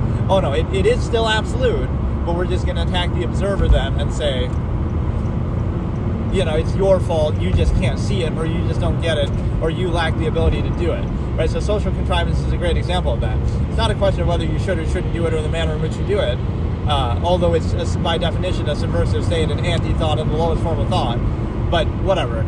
The point is, same measure, larger process, self-invalidating, like, it's everything is a reaction to thought anyway. So, like when people say certain things are narcissistic, what's the difference between social media and social interaction on a one-to-one basis? You say, oh, it's narcissistic, but they're the same thing, right? Like, who wants to hear about your day? Who wants to hear about your random stuff? Like, you're socially insisting upon yourself versus doing the same thing except to a larger group of people. So, like, self-awareness is the enemy, but you're doing the same process. So, is it really any different? And so, yeah, everything is a reaction to thought. Like, social contrivance is a reaction to thought. You're kind of dumbing it down, lowest common denominator, reducing yourself to that functional initial basis. Instead of, again, the infinite objective mind, you're kind of reducing and dumbing down to your limited physical state. And so the only thing you got to understand is the fact that, again, the emperor has no clothes fallacy. You're not doing this absolute thing that you must do, that society says you have to do. Who says you have to do it? Right? Why do you have to do it? Some functional, overextended basis that you didn't choose, that's subjective, non-accountable, half-mass, undefined, right? Inconsistent. If you do it too much, too well, right? It invalidates the process, removes the need. It's only necessary to reinforce and regurgitate a half-mass state, right? It's a self-created conflict of contrivance. The village of 100 would not need anything, just either it's functional basis, so it just serves as self-insistence, right? Overextend self-interest to the collective, or vice versa. Just a way to control people, right? Just a way to do some ego gratification, overcompensation. But the bigger thing is that you understand the difference is that, again, you don't do exactly the thing, whatever culture or society it might be. Oh, you just lack the ability to do it. So they'll label you. You're some negative element. You're some, anti. It must be, you're doing it to prove a point and to defy it, to defy society's thing. So anything you do, any of the many things or lifestyles you could possibly do, must be in defiance of this one correct absolute one, right? And so, again, it's not that it isn't absolute. It's that anyone who observes or practices something different, they're the enemy. They're discredited. They're, shoot the messenger. Emperor has no clothes fallacy. And it also goes to, like, again, that variable that I'm talking about. Like, think about all the different kind of lifestyles you could potentially do, right? And society will go so far as to outward insist and overextend to the point of preventing you from doing that.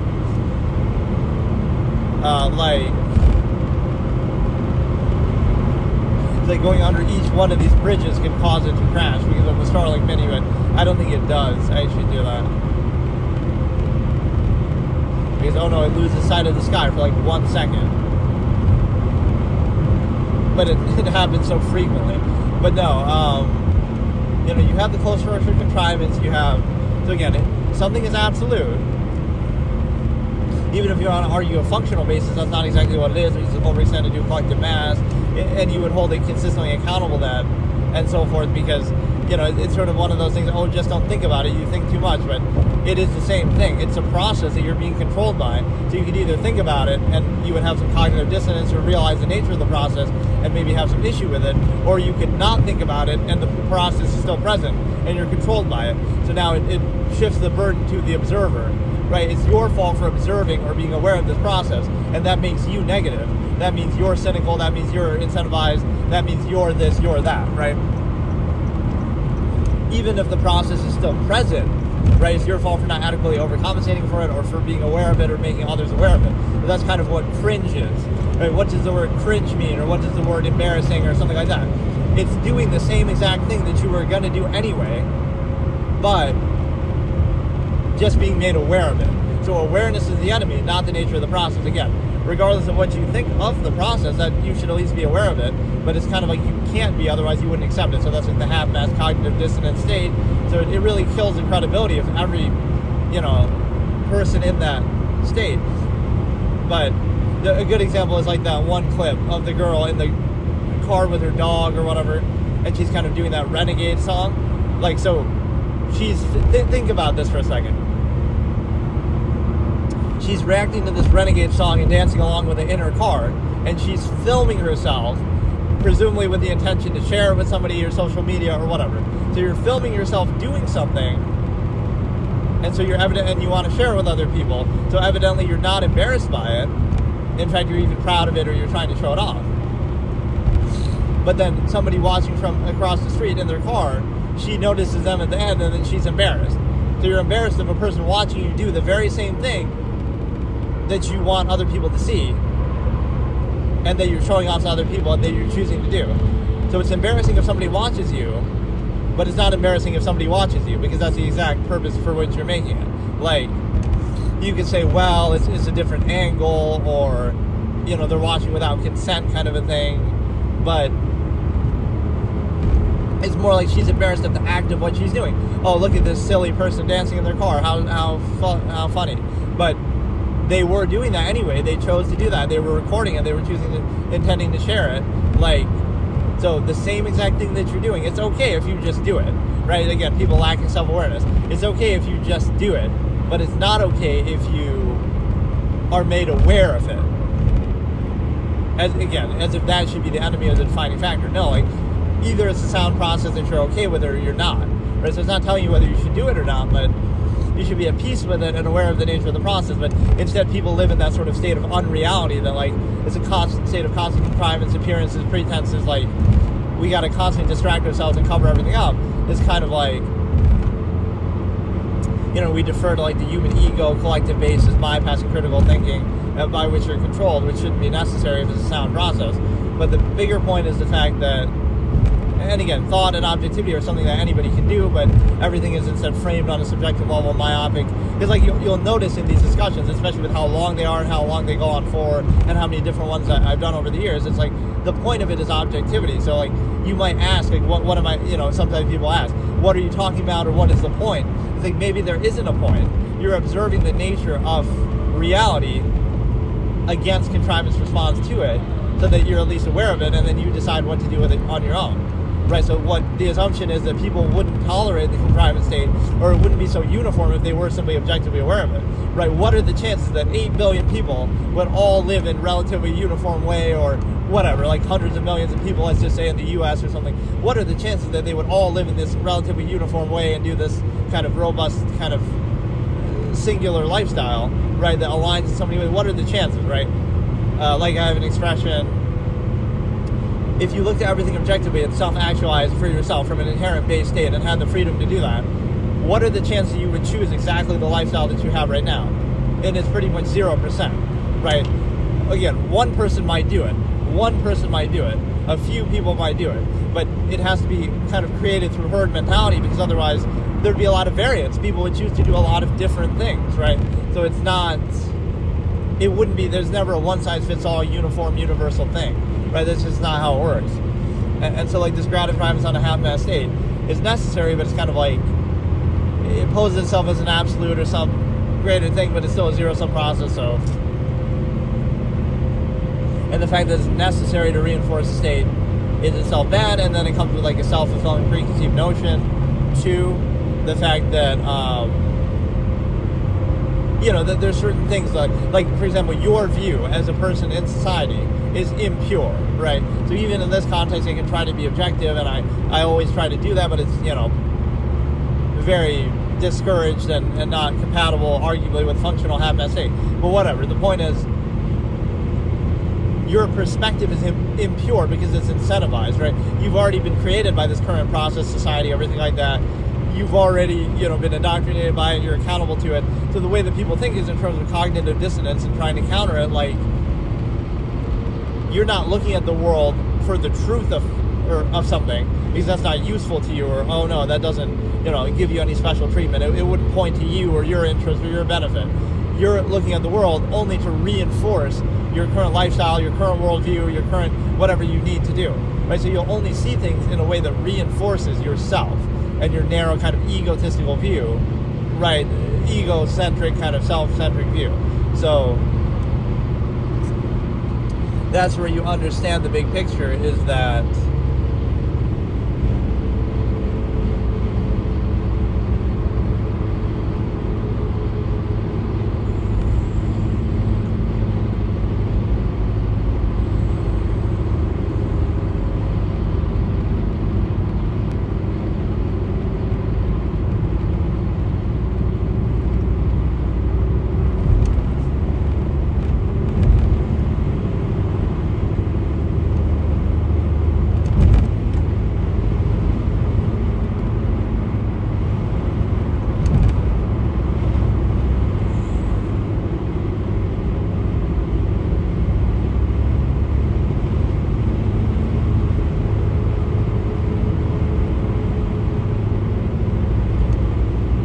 that was just like a little bonus New Year's episode of this, but basically I'll do the Hearthstone special thing later, right? Like later tonight. I don't know. I feel like I did that either last year or the year before. It might have been the year before, like where I was trying to bring in the New Year with Whiz Bang or some gimmick deck like that. Right. So you can do that later. Okay, so today is officially the new year, and of course my stream last night was kind of disappointing. I was trying to do the whiz-bang thing, like in Hearthstone, where I stay up till midnight and see how long he can last or whatever, but they both lost relatively quickly, and whatever, I was kind of tired, and I started too late, and so it wasn't really much of a challenge, although I guess that was an authentic result, sort of, because maybe I didn't play it perfectly, but it was kind of like, it seemed like we were probably going to lose those anyway, so it's just like sometimes you can't rely on gimmick decks like that. So let's discuss just some random logical razors and, kind of not as much of an episode where I'm covering like one topic. We can just kind of discuss random things as we can get to enjoy kind of the subpar weather again, although it's not as bad today.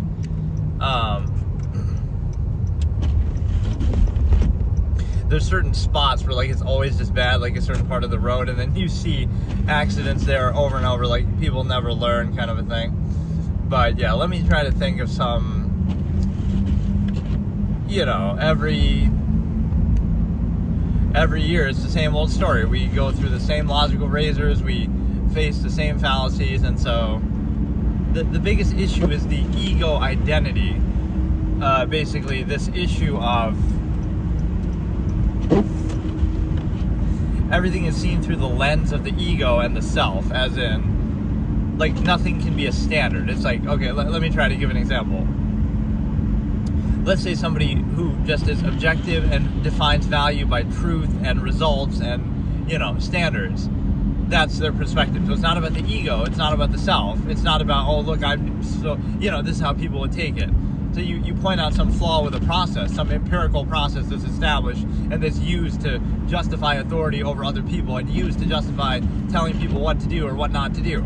That's a high burden of power right there. So that should be held accountable to that pretense and that standard.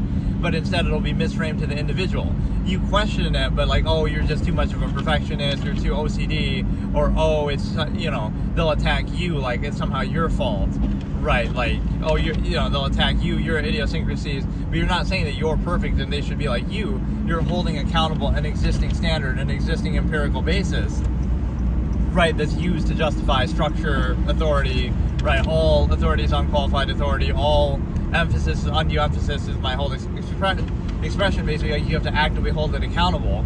And so it's a situation where, by simply holding a standard accountable that's already existent, right, it's like, oh, you're just a doubter, you're just a conspiracy theorist, you're just it's like a shoot the messenger thing. Like, oh no, it's perfect, you can't question it, and if you do question it, it's your fault, not that there could be a flaw or something you should hold accountable, even by the same standard that it poses. Like, again, this is why society exists, or this is why the government has power, to achieve a certain end goal, right? But then, oh, there's some inconsistency, and then you point that out, even on a smaller scale, like, oh, at your job, at school, whatever it might be. So you hold it accountable, point out some inconsistency, and then what happens? Oh, but it's your fault. Oh, you're just being too picky, or oh, you're just, you're trying to show off or be a nerd or kind of something like that. Hey, Immortal, how's it going? Like, I'm trying to think of the exact framing. They'll think it's about you, right? But the discussion isn't, you should, oh, thanks, I appreciate it. Like, you're not saying that you should, oh, everybody should be like me and I'm perfect, right? That's not the point of objectivity. Hey, God, how's it going? But, yeah, the discussion is never like, oh, you should be like me and I'm perfect kind of a thing. It's more just, here's this objective standard that I'm using, or that is already presumed to be in use, right? So if you value things on that basis, then how can you be inconsistent and not hold it accountable to that basis, especially when the result is some kind of empirical authority that you have, like, using that as a basis of power or structure or telling people what to do, or, whatever it is. Like, this is serious? What, the topic or the weather? It's actually not that bad weather. This is pretty normal around here this time of year. But what was I saying? Basically, yeah, you're not using yourself, you're using an objective standard. So everything is seen through the ego lens, like weather. Everything is seen like it has to be about you. It's about you trying to reinforce your already existent state. The best way I can say that is, this is kind of just all different random topics, but basically it's from my old debate format where in Georgia, yeah, so you probably get virtually no snow there, huh? But like, one of the premises of the debate format was objectivity. So like looking at things just in and of themselves, not from yourself. So the whole thing here is like, the way that people are controlled in any sort of society or contrivance state is like this. You're exposed to something that you didn't choose, right? You're born, right? You didn't choose to be born. You're born into a certain society. You didn't choose any of that. And then you're indoctrinated by your parents, by society, by everything like that. Now, it's not saying any of those things are bad or it shouldn't be done. It's just more that you didn't choose any of that. So now what do you do when you get to a certain age? Do you kind of look at that and say, well, I didn't choose it, so maybe I should think for myself and neutralize that and decide for myself, right? Oh, I'll disavow my family, but not because I hate them, but because you're just being neutral and making a choice, right? As opposed to having something chosen for you. Like, even your name is chosen, right? This is why people have this whole gender thing, like, oh, your gender is not something you chose, and the way society perceives it, like, it's one thing, okay, you're born that way, but it's another thing that you're defined so heavily, like you have to have certain interests or hobbies, or you can't do certain things based on that, or, all these sort of ways that society tries to control you based on it. So like, at some point you neutralize that and you say, am I going to insist upon and act like, oh, that's my identity and I'm proud of it, and I'm proud of my country or whatever, even though you didn't choose it, right? So do you just insist upon what's already established and preconceived, that you're reacting to and that you never chose? Or do you decide for yourself using a standard outside of that, right? Do you see it from your own myopic kind of limited framing, or do you see it from an objective framing? I like it when an actually cool content creator actually mentions me in chat. Oh, thanks.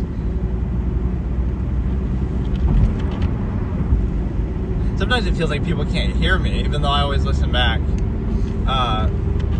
Maybe it's just because of the sound of the car, it makes it hard to hear, but I've had that happen a couple times. But no, it's a situation where objectivity, right, is about, so like, I have a few expressions to do with objectivity specifically, right? Or like, everybody who's in here, tell me your New Year's resolution if you want, I guess. But no, it's a situation. Oh, you can hear me? Okay, good. My car is kind of noisy though. But, like, look, objectivity isn't useful, it's kind of boring, right? It just kind of states or observes reality for what it is, right? It's not making a claim, it's not something myopic or twisted to your incentive, right? It's not like, it won't do you any good. If you look at an issue objectively, it's not going to reinforce your point of view, because it's not going to give that point of view. It's just going to be like, you know, it'll just say it's an observational basis, it's not a claim or an action basis, like, or it would say, oh, it's going to benefit you in your lifestyle, it's going to reinforce this thing that, you know, that you want, or hinder this thing you don't want. It doesn't make those sort of should or leading claims, right? It makes very neutral observations, and you might think, why is that useful? But to a certain extent, it first of all, you should be concerned with truth and objectivity. Just as an intelligent species, we should be, you know, we shouldn't need to hide from the truth. If we have to hide from the truth and reality, then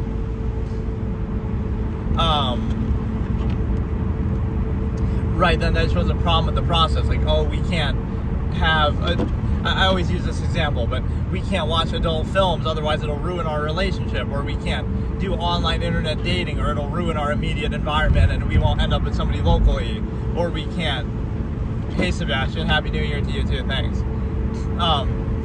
Like, we can't have all these options or resources, otherwise it'll invalidate or desensitize us to the options that we're forced to settle for, and that we're told are so good and that we try to gratify. So that's kind of what social contrivance is. Like, you take something that's not absolute, so an inherent process, like the stimuli acme I call it, right, like sexual relations. You're in your immediate local environment, right, with, like, let's say you're in a town with 1,000 people, right, and you live there, you grew up there, whatever, right, then you meet a girlfriend there, you marry them, they're your wife, you have kids, right, you have a white picket fence. So what is love in that? Yeah, let's answer, what is that band called, Hadaway or something? Let's answer that question. What is love? Well, love in that case is an irrational insistence upon the self and the ego and the nearness postulate and the non-basic self to say you're aware, like, oh, there's 8 billion people on the planet, right? You're aware that, okay, the stimuli acme is preserved in this era, like, you would be attracted to countless other people or whatever, right? It's just a basic process. So how do you specify it and limit it to only one person? You have to constantly almost convince yourself that it's an absolute to gratify your own ego to specify it and limit it. You all have to sub to this, man. Thanks, I appreciate it. So, again, it's like a trick to the self, the idea that you're trying to convince yourself it's an absolute, not because it actually is absolute, but because you have to believe that in order to limit that process, which is an objective, inherent process. Right, so it's not saying what you should do with that process, right? This is how the framing would sometimes go. They would say, like, false duality. Oh, so you must be saying that people should be in open relationships, or you must be saying something bad about marriage or monogamous relationships. You don't have to be saying any of that. You're just observing it's not absolute, so it requires constant contrivance and reinforcement, which by that logic, you could make almost anything seem to be true, right? If you keep up the illusion well enough, you know, oh, you say, I love you every day, almost as if to convince yourself, or, you know, you do all these ritualistic things, you kind of do the honeymoon phase, you do kind of constant reinforcement and constant overcompensation. Again, you can do that if you want, but it just shows you the imbalance. Like, if something is true or objective or absolute or real or a sound process, it shouldn't require such a degree of constant overcompensation, right, imbalance, undue emphasis, again, just using animals in nature as an example, they just do what they do, right? Or even humans at an earlier point in history. Like, it's a good way to look at, even though this topic is a little different, but like, let's look at how would a relationship work back in Neanderthal times or earlier times in human history. If there is no language, you can't really socially interact, right? So like, oh, you judge them based on their personality, but there's not much personality. There's still some amount of communication, don't get me wrong, like just nonverbal and stuff, and noises and stuff. But pretend you're in that situation, right? You're born in the jungle, you live there, and there's other people living like that, right? There's no language, you don't know a language, so you can't communicate that way. So how would you define a relationship then, right? The standard would be different, right? It would be much more basic. So I don't know, it's just, again, the false absolute is very exposed by that, because you shouldn't need to do that. You need a language, so if a language didn't exist, or if everybody didn't know it, now that process just can't happen, or what? Right, so it might be our current societal expectation, but there's nothing inherent or real or objective about that. And I have this expression that I used to say, like, emotion is nothing but irrational insistence upon the self. Even to best achieve that self-interest, it would behoove you not to insist upon it, right? Like, you're preconceiving. You think something because you want it to be true, not because it actually is. But then in doing that, you won't do everything necessary to make it so. Instead of realizing, no, it's not so, it's not real, it's not true, morality isn't objective, there is no God, all these kind of things you would objectively observe, and it might seem negative, right? But it's actually positive, or at least it's practical, because now you realize, okay, we need the best laws possible, we need the best, we gotta hold everything accountable. Don't trust people, don't defer to authority, hold it accountable instead of being held accountable by it, kind of reverse it.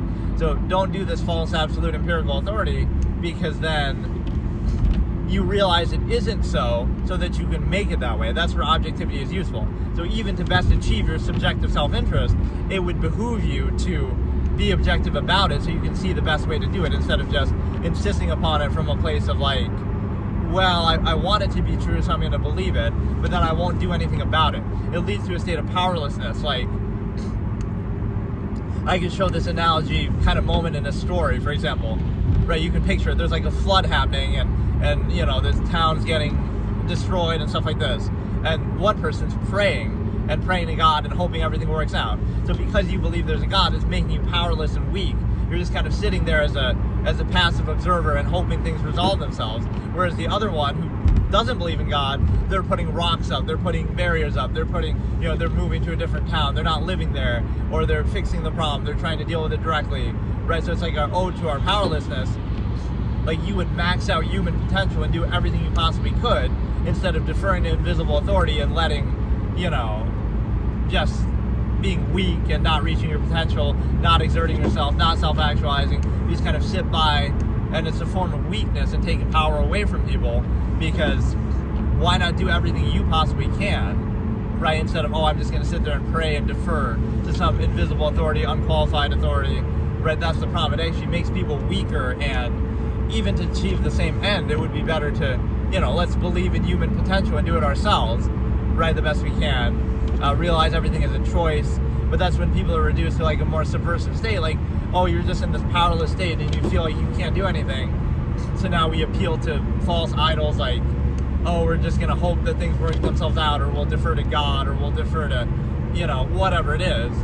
So that's like superstition and, astrology and stuff. It's a sign of a subversive state that you're in, where, you're reduced to something less than your inherent natural self, right? You're somehow, you have a lot of power taken away from you of your inherent potential. So now you defer to those things, when, again, in reality, you have so much more potential yourself that you're not tapping into, that, everybody. So, and to make you rely on those things or believe in those things actually makes you weaker, right? Because you're appealing to authority, you're appealing to something that has no impact on your life, instead of something direct that you can actually do. So it's a way to kind of train people into a state where they don't take active action and practice all the time. And so, hey, Deadly Illusion, how's it going? Kind of like what I'm talking about, the deadly illusion of belief systems and how they take power away from people. But yeah, what other ways can I demonstrate like objectivity? That was always like my reputation. That's the funny thing. When I did that format, I did it more in the moderating capacity. Like I'm the judge, right? I called it the court of reason. So like I wasn't really, I mean, I would take part in debates too, don't get me wrong, but I would be more like the judge in the middle who just kind of tries to make sure that we're not using fallacies on either side, right? So I would use logical razors. I made a lot of my own terms in logical razors. It's like, it's more about that, right? Kind of balancing the topic than making a specific case, right? It doesn't matter what the argument is. You've got to just make it from a sound, logical position. So that's kind of my whole, I guess that's my natural inclination, right? Because that's what I would be known for, is just being objective, not really dug in, right? It doesn't matter what I think, or, you know, what I think could just be the result of some, again, objective observational basis. So it's a good thing to sometimes do that, like to separate yourself from it. Don't just say it because, oh, of course you like that thing because you grew up with it, or something like that, or, you know, of course you're going to support this because you're, I don't know, you're a part of some group or something. Like, it kind of speaks for itself, right?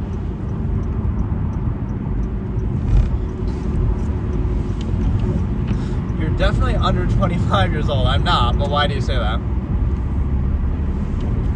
So when you look at things objectively like that, what's another example? Kind of like the unconditional or the neutral aspect where, you know, it's a situation where,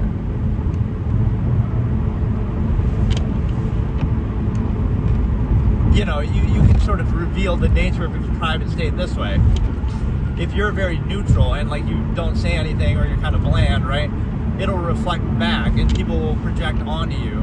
You sound like I'm 25. I don't know what that's really based on, but okay.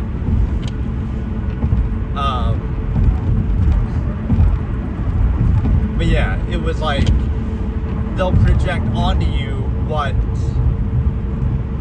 they want or what they're controlled by, even if it doesn't apply to you, right? So you could just be this neutral blank slate, and everybody will project something different onto you. Maybe like a godlike figure who's objective and doesn't want anything, who's disguised themselves as a human, you know, something like that. And so, you know what I mean? It's like everybody will look at them and label them or project them a different way. It's like, oh, somebody will think, oh, they must be, I don't know, like they're not talking because they have some stimuli motivation, and oh, they're nervous or awkward about that, or they must want some money, or they must, you know, they'll project different things that you want, even if you don't want anything, because it shows you. I'm a little bit older than that, but like based on my voice or what, I don't know where you got that from. Hey Eddie, how's it going? Like, let me try to think of a good example here too, like false duality, like in politics. You would say like, you can be nuanced, right, in the middle. It doesn't have to be you're dug in on one side. So it's like, let's say I had this thought experiment, like people who voted for Donald Trump in 2024 might have had a nuanced reason for doing it. They're not doing it because they like him or they're a Republican or anything like that. They're just doing it because, okay, they're trying to move towards a unity. Oh, the voice, okay. Yeah, I'm 30. Like the Unity Party, you want to have Tulsi Gabbard come in here, you want to move away from the two parties. So it can be more nuanced than just that, right? It doesn't have to be that you're kind of dug in on one side. And so that's often the problem, is just that you, right, everything is framed that way. If you disagree, you must be on exactly the other side, and since that person is on this side, you're wrong by being on the other side in the first place. Everything is sort of black and white and turned into that fallacy, right, when there's nuance in between. So sometimes that's framed as a cop-out, like, oh, you know, you're just trying to be neutral and you're just trying to, you know, play both sides, but it doesn't matter at a certain point. Like, what is this tribalistic need to do that? Why not just, okay, you have a nuanced position, like, I'll tell, okay, my position on abortion. In an ideal, perfect world, abortion wouldn't exist, right? And I think even people who support it might agree with that. Like, if there were no health reasons, if there were no financial issues, right, everybody's, you know, fine. Ideally, it wouldn't exist. Even the term itself is a negative term, right? The word abortion. But the point is that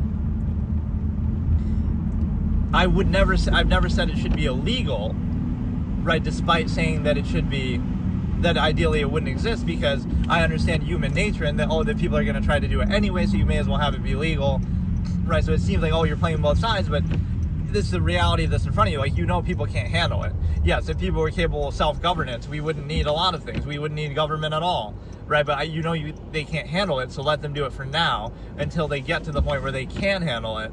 And then California, how could it be California with this much snow? Or maybe Northern California? But no, this is New York. Like central New York near Syracuse.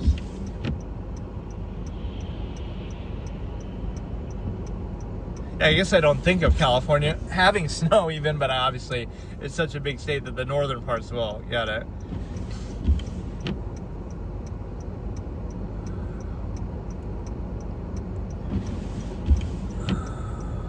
But yeah, like, again, don't put yourself on one side. It can be nuanced. You can say, ideally this wouldn't exist, but I know that people, for now, can't handle it, so let them do it safer, legally. Even if the end goal is to get rid of it in the long term, you have to get people to that point where they can handle it. And even, like, stimuli acme preservation that I talk about is, like, it's a good way to prevent that, even though that's not the intention. That sounds kind of like a Faustian thing. Like, the absolutist, with this village of 100 concept and all this, it's like, well, if you can't handle yourself to not preserve the stimuli acme, meaning, like, don't have sex, don't have kids unless you vouch for the state, all that stuff I talked about, well, then you can have an abortion instead. Which I don't really want to say it like that, because that sounds kind of... But, again, it's human nature. You don't have to do any of those things if you don't want. But... Oh, thanks. I appreciate it. Is that where you're from California? So, yeah, it's like a Faustian trap, right, of this absolutist character where, okay, suppose I pose it as a thing. Like, it's almost like a light Yagami type plan. You believe that abortion shouldn't exist, but in order to get to that state, you have to allow it to be legal for now and let people do as much as they want, so that you can get to the village of 100 state. And the best way to prevent people who can't control themselves and are half-mass hedonism, Georgia. Oh yeah, you said that. The best way to prevent half-mass hedonism from preserving the stimuli acme, because they can't handle it or control themselves, is to allow them to have abortions because they can't do it otherwise. The alternative would be they would just choose not to have sex or not have kids, or they would just do it responsibly and take accountability and vouch for the state if they do. So that people can't handle it and aren't responsible and don't have self-control. So you're kind of not really encouraging it, but you're enabling it, because you're saying, well, I know what human nature is, so I know they're going to do it anyway. You could say the same thing kind of with drug use. Like, maybe drugs should be legal in the pharmacy, and you get it, whatever, like hard drugs even, because at least then they're controlled by the state and more regulated, and it's going to be safer. You won't have to worry about what you're getting from some shady dealer. You won't have all these kids getting in trouble with it. You won't have so much law enforcement wasted on it. You won't have drug dealers getting empowered by it. How long I've been driving? Basically the length of the stream so far, like 25 minutes. So, those are always interesting arguments, that ideally that could be the way, that, everything should be legal. It's just, if you misuse it, then it's not. But that's not the framing. It's kind of like a guilty until proven innocent kind of thing, right? That it's assumed that you'll do something bad with it. So, right, that's like a gun control argument. Like, I hate to use this example, but like, you're driving a car, and a car can be very damaging. Again, we see like the Darrell Brooks trial, whatever the case may be. So if enough events like that unfortunately happen, we'd say, cars should be banned, because you can cause a lot of damage with a car, right? So you're blaming the tool, but you're saying, right, you can do damage with a lot of different things. So it's the intent, it's the user, right? That's always a basic fallacy, that you can't fear the tool that somebody is using to do something bad. Probably the worst thing to talk about while you're driving, but you know what I mean? Like, the tool could be anything, right? You can't fear that. Or even like in society in general, like if you can't trust your neighbors, then society doesn't work. Like, you'll be looking around your shoulder, everybody's out to get you kind of thing. So you have to have some basic faith in that, even if that does take power away from you. So it's kind of a compromise of being aware of human nature but also pretending like it doesn't exist, right, is always like a base contradiction. The way that I say it is like, you know, in day-to-day life, oh, people are so good, or we like believe in the goodness of people, but you obviously don't believe in the goodness of people. Otherwise we wouldn't need to raise our children, indoctrinate them a certain way. We wouldn't need to have laws. We wouldn't need to have, you know, courts, government, police. We wouldn't need to have all these rules. We wouldn't need, you know, locks on our doors, right? So we pretend like people are good, but we acknowledge in observable practice that they're not, or that we don't think they are, right? Because again, okay, people are inherently good, fine. So let's get rid of all those things and we can be fully free and uninhibited, and you can't tell anybody what to do or what not to do, because we're all just good, right? And then if one bad person comes along, they're the exception. But the assumption of society and contrivance is, oh no, everybody's bad by our own subjective standard. That's why we have all those things in place. And then we pretend like we're good after indoctrination and after accountability to enforcement. But, right, it's easy to say it from that framing, like, oh, you would never do something, you know, criminal, but if you knew you could get away with it, and if it was to your benefit, and if you weren't accountable for it, right, now everybody would very likely do it. So it's easy to say it from a position where you are accountable, right? It's just not the same thing. Or if you're, again, position of desperation or something, kind of like, you know, the way the technology kind of changes the way people perceive things. If you take away all modern technology, then all of a sudden, like, take away electricity, running water, everything right now, all of a sudden people wouldn't be the same way. So it's not really them or their inherent nature that's changed, like, oh, we're so much better or superior morally to people in the past, but it's not true, because, you know, we just have better technology than they did, so that enables certain things or prevents certain things. Even like freedoms from government are based on that. You say like, oh, look how much better our modern societies are than the past, but it's almost like they'd have to be to an extent. Like, with the flow of information and freedom and resources that we have, it's almost harder to control people to that same extent. So it's like they'll control you as much as they can, given that, but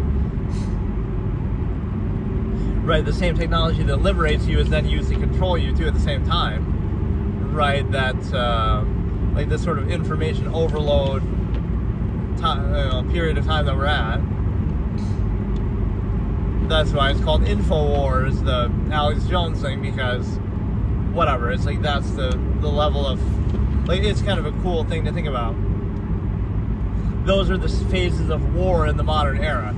You know, modern, you know, like hand-to-hand combat or whatever, old school war is obsolete now with nuclear bombs and everything like that.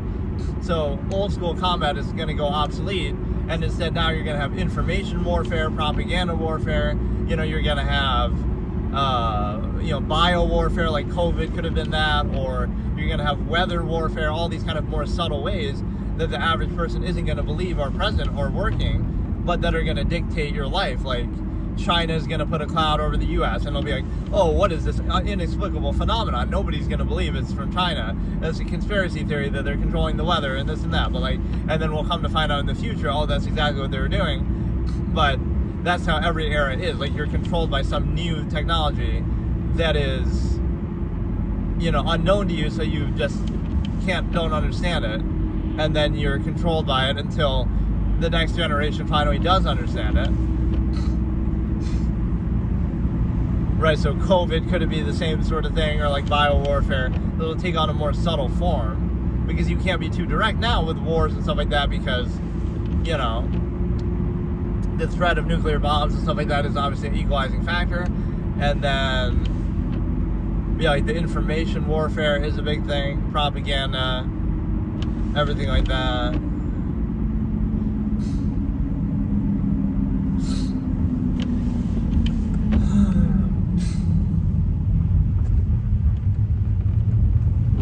Yeah, the road's actually not too bad today. The last couple of days was pretty terrible. Just like certain parts of it are bad because they don't plow them properly, regardless of how much snow there is. I don't know, I kind of ran out of things I wanted to talk about now.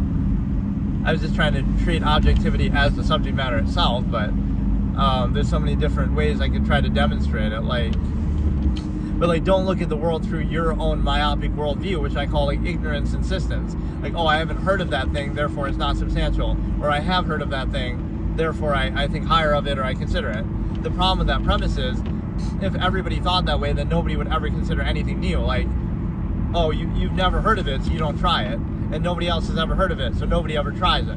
At some point, somebody would have to try it, despite not having heard of it, to be able to have it then be heard about by other people. Like, so if everyone treats it like that, oh, I've never done it before, so I'm not going to do it, but then nobody would ever do it for the first time. So it's like the power of preconceived notion. You have like this bot generated video where like, oh, it has 1 million views and thousands of likes and a bunch of bot generated comments. If people believe that and that illusion stands, then people are more likely to watch and like that video just because of that. It could be the same exact video, right? You could do this as a thought experiment. You have the same exact video, one with 0 views and one with a million views and thousands of likes and maybe some bot comments, whatever. And so if that's taken as real, you'll see how they do. The video with 0 views will stay around 0 views. The video with 1 million views will get millions more views because people are mindless sheep who go with the preconceived notion of some mass herd collective mentality. So even though that's a fake example, right, where those numbers might be fake, if people believe that and it's convincing enough, right, now that's all it takes to control their perception, right? You like it or you value it because it's already liked or it's already in the mainstream. It's already popular, so it must be good, right? That's not a very credible criteria. Instead of looking at some objective standard like, okay, I value things based on this, which is your own choice, whatever your way of defining value is, but then you hold it accountable to that and you're consistent with that. Instead, what we often get is just like a mass appeal thing, like people just react mindlessly to whatever is shown to them. So like, oh, you've never heard of something, but the things that you have heard of are just through marketing and media and things that you don't really choose anyway, so you're letting those things control you, right? Like maybe the best things aren't things you haven't heard of, right? Maybe it's a well-kept secret. Like that's not a very credible basis, nor do you even really choose that at all. So another way to demonstrate that is like, you don't choose it, but you also there's like one other part to that topic. Let me think.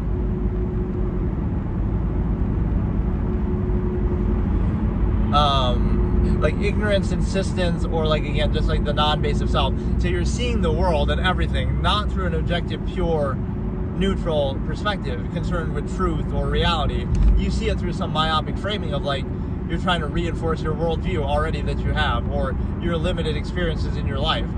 So you're taking all of reality and reducing it to yourself, right? Making it about you, whatever you need to reinforce the state that you're currently in, however you need to see things to do that, whatever experiences you've had in the past that you're placing undue emphasis on, whatever,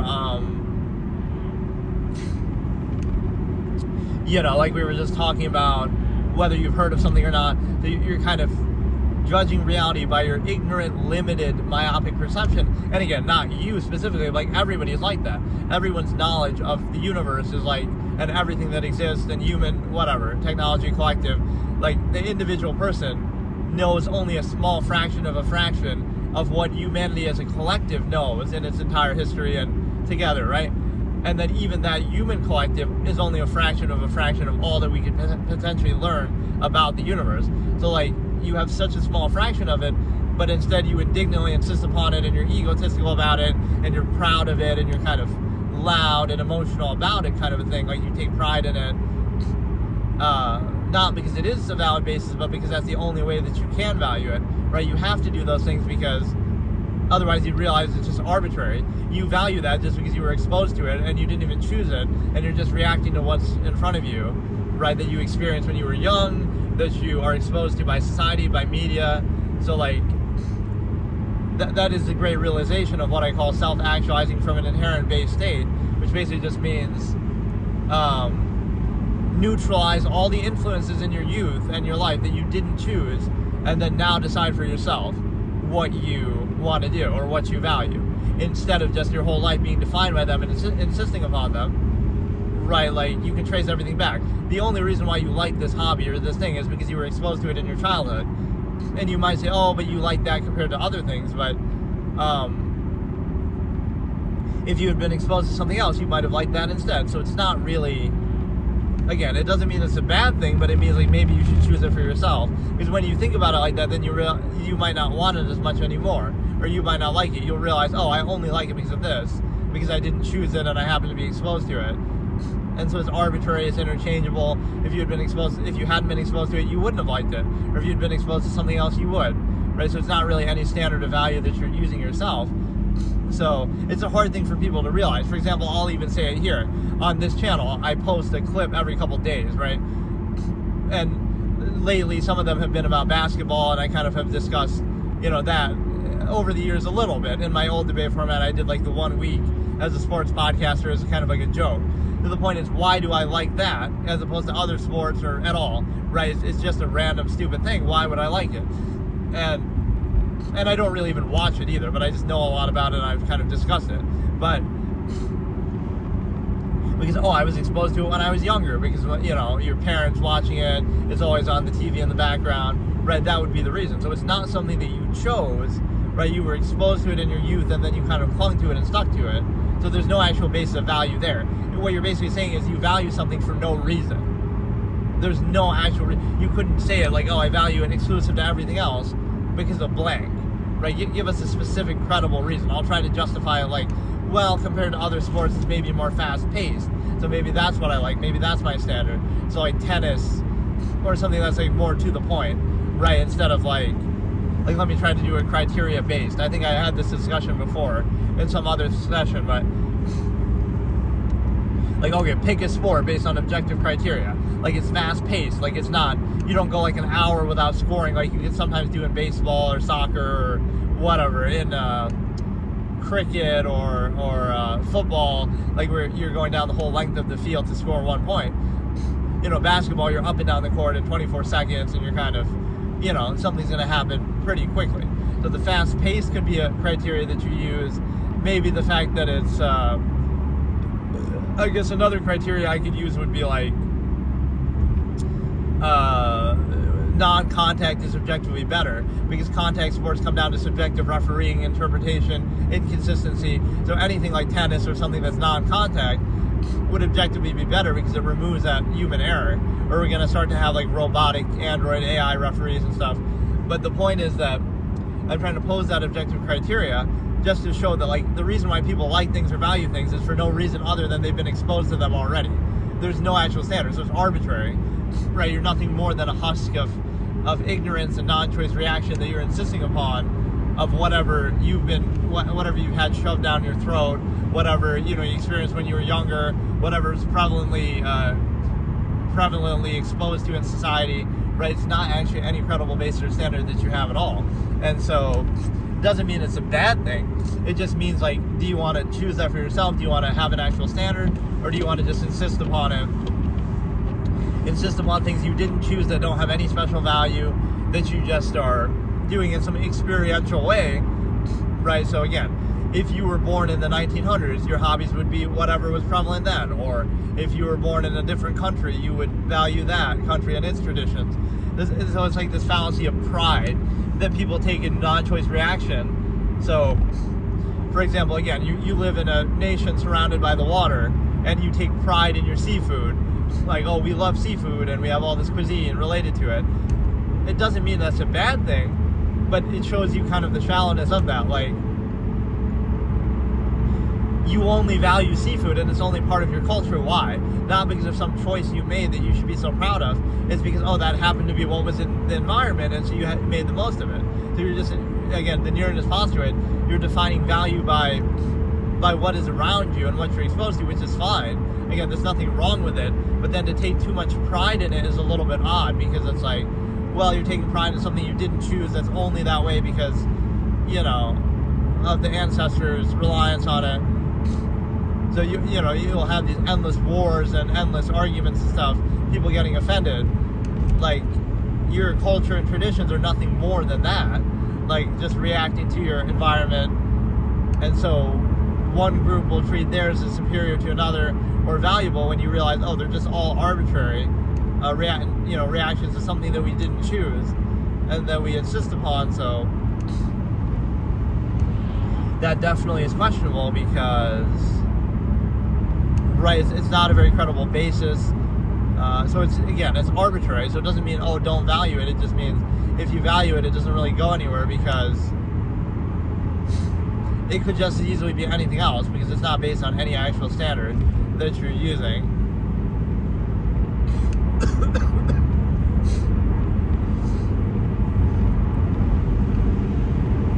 What's interesting with these YouTube streams is these ones always tend to do a lot better. You at least get the ones I'm doing while driving. You always get like an influx of viewers, like these little algorithmic bumps, which I appreciate.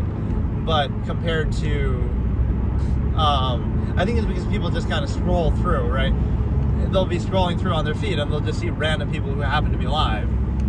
But, the thing is that when I'm doing the gaming streams, which I've only done like 3 of them, to be fair, the Skyrim Christmas special, the Hearthstone day after, and then Hearthstone yesterday, and those don't seem to have gotten the same sort of bumps there, or maybe I'm just not paying as much attention to it then. But yeah, this somehow seems to benefit more from, maybe because it's in like the shorts form, it's in like the vertical resolution, right? Whereas that's like a normal thing, like like you're streaming on your computer. So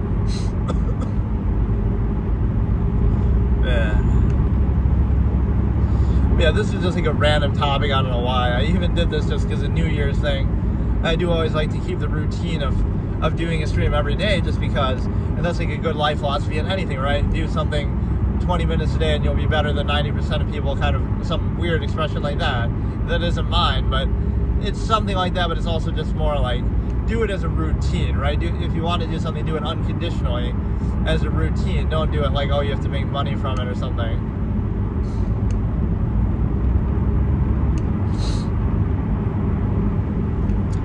But yeah, this is just a random thing, not even like a proper episode. But I wanted to try to start doing this year where the permadeath first playthrough is that I could,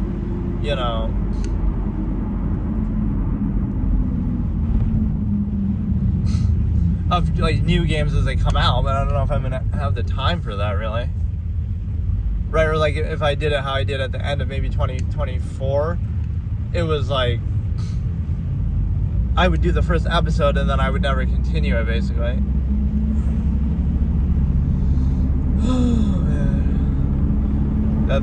This road is gonna be the worst. You can see the difference, right? Like this is like, oh, you can't even see shit though because of the windshield. But it's like doing a public service where I'm showing the condition of roads and stuff, which again, today is not really that bad at all, but I like that people are more interested in that than anything I'm saying, right? Just like, again, people are more controlled by their initial perceptions, like their 5 senses, than the mind, than the objective mind. And so like so many things are attributed to that, right? That like, God didn't create people created God. It's a psychological need they have, stuff like that, their imagination, or like even the soul. We attribute the soul. It's really just the mind, right? How we are self-aware and we have our ego and we process things and we have, we make our morality and value for ourselves. So it doesn't mean it's a bad thing. Like the heart, the heart is just pumps blood. It's actually the mind that we're talking about if we're talking about emotion or love or whatever we do. So everything is just a misnomer for the mind. Even our superstitions, our beliefs, right, all these things that we try to make external are just our own self-awareness. If you look at it from that basic perspective, right, human beings are nothing more than animals who are slightly more intelligent, self-aware, and then because of that, we create all this ego, we create all this, everything has to revolve around us, we create this, this whole idea that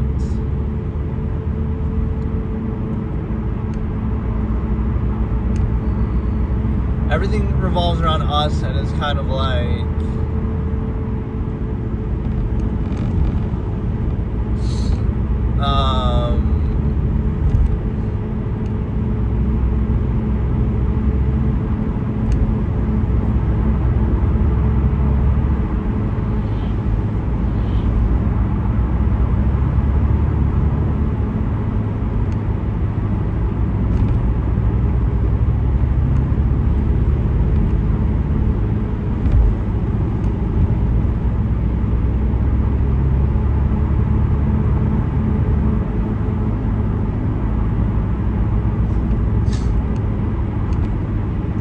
like everything revolves around us, and like, oh, now there's a God who created us in his image, and now there's all these things. You don't see that as a little bit egotistical, that like, what about animals? Did they believe the same thing, that they were created in God's image, or something? Like, why just us, right? Because we're so egotistical and self-aware that we think we're special. And in a certain sense, we are special, that we, you know, and actually this is like a commentary on society. Like, society doesn't exist to have the highest standard, or to have you reach your potential, or do something, you know, like that. It exists, first of all, to a lowest common denominator mass collective, right? Everything mass-produced suffers inequality for it. It's to create like a uniform, mediocre state, right? Normalcy is mediocrity, right? So it exists to inhibit and limit you and control you that way, first and foremost, and then if you can do something else within that context or despite that, fine. But right, the goal, if it is not to enable you or to get the best possible result, is to control you first and foremost, and to sort of inhibit and hold you back, and then use that as a basis, like, oh, look how much you rely on us because we hold you back from your potential, right? Like, if we didn't hold you back, then you wouldn't need us as much. But, you know, so it's like a self-fulfilling fallacy. And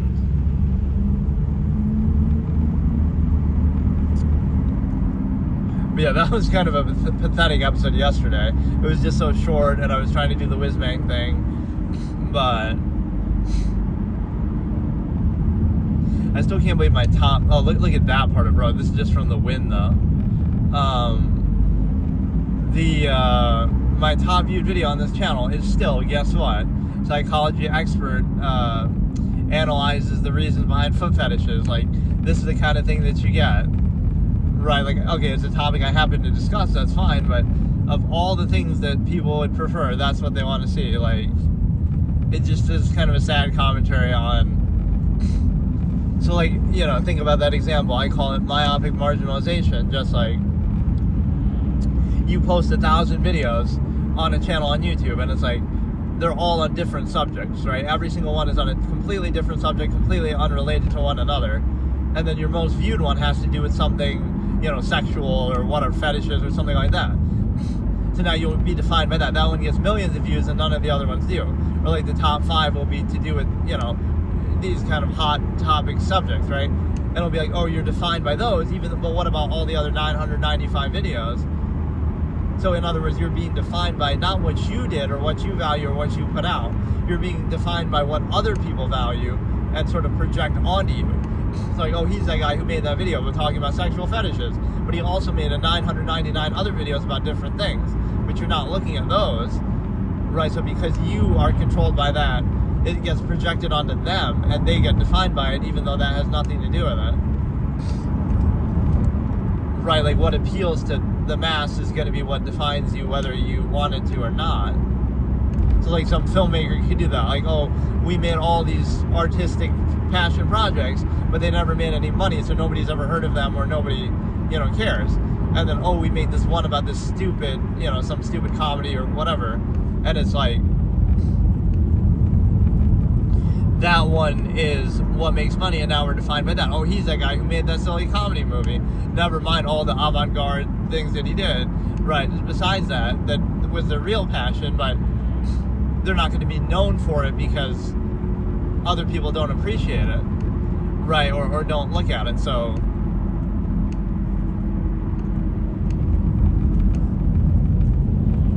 man, these little patches of road are so bad. It goes from clear to totally fucked up. One section. What the fuck?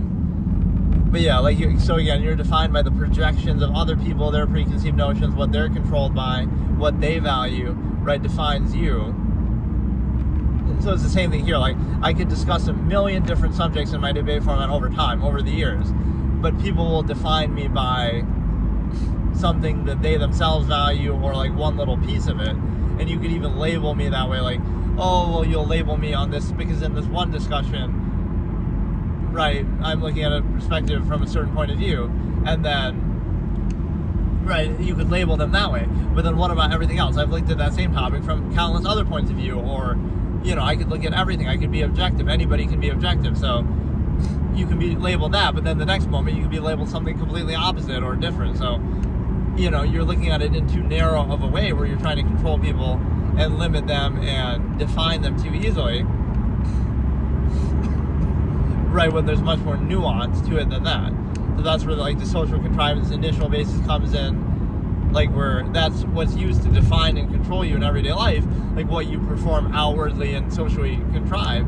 But what if you don't value that basis? You think it's not a very credible basis, it's arbitrary, it's all performative anyway, so why would you take it seriously? Like, oh, you're only dressing that way because you want to be perceived a certain way or whatever, where everything you're doing is intentional that way. So right, like where the awareness of a process invalidates the process. Like, oh, a person's only doing blank because they want blank, or they want that perception. So, but yeah, we still take it seriously at face value, right? Like everything is a process, so being aware of it shouldn't be the defining factor of whether you value it or not. It's like, oh, it's the degree to which you bypass or overcompensate it, not the fact that you're controlled by that base of value in the first place. And then, yeah, see, I'm telling you, this road is always the worst. This very last stretch. And yeah, that windshield just doesn't stay very clean. I could just go to a car wash and still like that. It could be raining and still like that. What else can we discuss here? It's just kind of a random episode, right? I didn't have like one fixed topic that I was trying to do, but basically just everything under the banner of objectivity and trying to give examples of what objectivity looks like or the lack thereof in everyday life. So it's kind of like, right, you wouldn't take that social contrivance basis very credible, or you wouldn't treat it as very credible. It's just like very arbitrary, very reactionary. Or like, here's a good example of how an absolutist would perceive society. It's like, oh, whatever would you do without the benefits of society, supposedly. Well, but again, what would you do without its limits? You could live in the wild, you could, nature is free to everybody kind of thing. So it's like, it's a real need of society and contrivance, not a need of you. Like, oh, you relied on something. It's like, what would be the alternative? You just wouldn't be a part of it, or you would dismantle it somehow, or you would be somehow seen as a threat to it. Like, you wouldn't tolerate the contrivance state. It's almost like they're bribing you, like, oh no, it's not that I needed that, it's that society needed to do that to keep me from revolting or not being a part of it, or not, kind of undermining it. So that's kind of the thing.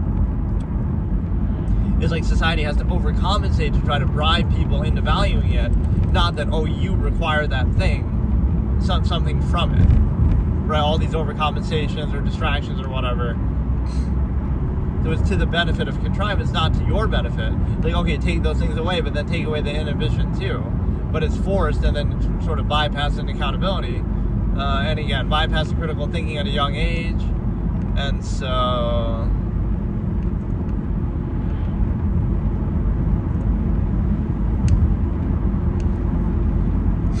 right, that's always a dubious thing, because that could be the same thing done in dictatorships and stuff, like, oh, let's get them while they're young, let's indoctrinate them while they're young. But that's how all societies operate, to a degree. Not always, that you're beholden to the government, but like some, whatever it is, like you're indoctrinated when you're young. Why should that be necessary if what is being done is your natural state or the right thing to do? You shouldn't need to take advantage of the fact that somebody's young and condition them and threaten to starve them out and use that, as a tool to control them. Using zero-sum means you should be able to look at it rationally and objectively and then come to the same conclusion, but then people wouldn't do that. So there's like this gratification barrier, like you take gratification from subverting your inherent natural state, which is sort of half-assed and arbitrary. That's where amalgam theory comes in. If you value other people, but you just do it in your local environment, dependent over extended pretense, non-invasive self. So you're not really valuing other people like everybody around the world. You'll help some old lady across the street because she's in front of you, or you'll socially overcompensate, interact, but you won't value people who are starving halfway across the world. So that's kind of like the fake value of other people, just for a dependent overextended pretense and a nearness postulate, non-invasive self, right? Your immediate local environment, what's nearest to you. And so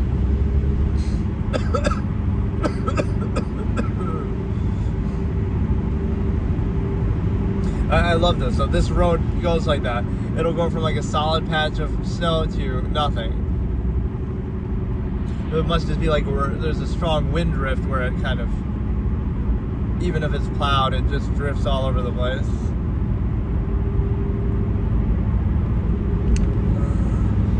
But yeah, like this is always my fallback. If I don't have time to actually do anything like on my computer, then I'll just do these kind of sessions, right? Which is convenient to do. But again, if my sort of ongoing series could be that Chess Up 2 series, where I have the Chess Up 2 board and I'm just playing like random people online right on there, like the physical board in real life with my camera. That could be one series that I continue. Then I can do a little mini series on Hearthstone, some of these other gimmick decks. Then I could do one on the new game, Permanent First Playthroughs. And then I could also do something else, like maybe other stuff with my webcam, just like showing certain things off that I get. But there's so many things I could do with that. Like I could just do a writing stream, except instead of typing, I can like physically write it out. Or, you know, I could always like learn how to draw, because I suck at drawing. It's like do like a coloring book live on stream, ASMR fucking. Because again, I don't do face cam, but I don't mind doing stuff like that where I show something, like kind of like what I'm doing now, where I'm showing stuff in front of me.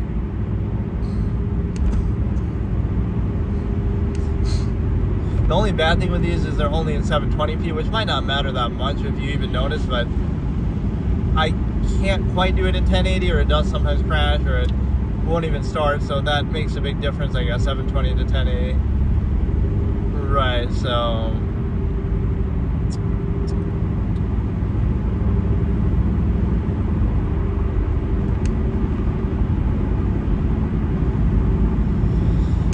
But no, you can look at one thing like social apprehension as like, it's not about an individual basis or you or them or something.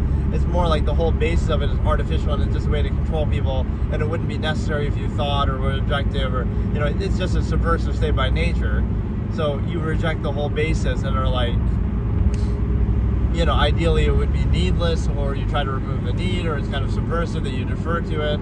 So people get gratification there as a placeholder for value, but even by the same measure, it's not like you know, it's the way that you would ego gratify versus actually do something of impact, even for the same people, even for the same benefit.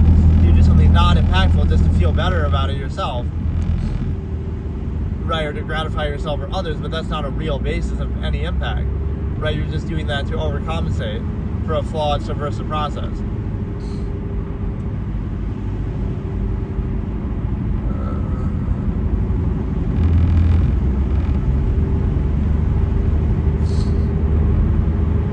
But that's almost one challenge that I wanted to do. Like, let me go out in nature, or like let me real life break the invisible wall format, right? So I'm breaking the invisible walls of society in real life. How far can I go in a random direction before I get caught or stopped by somebody?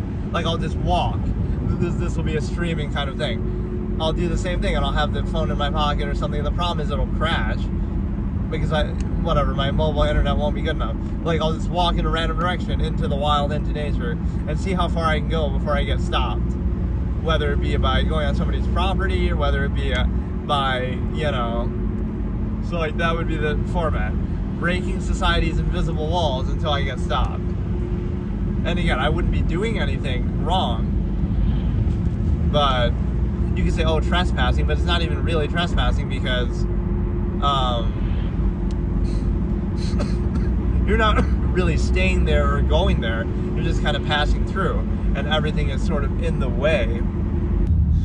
Okay, so today I'm going to be multitasking like crazy, not only streaming while driving, which again, to me, doesn't take any extra attention because you're just talking, but it's like you're talking on the phone or whatever. But also like, oh, I'm eating. What a bad boy I am, like just eating Burger King. So let's do an ASMR mukbang kind of thing at the same time.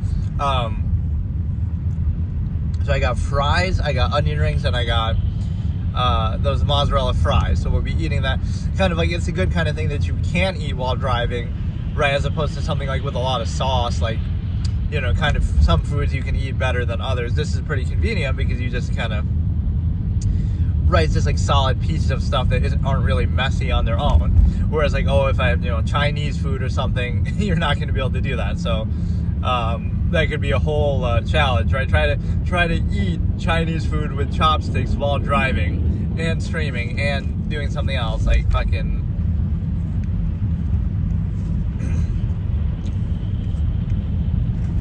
But today's episode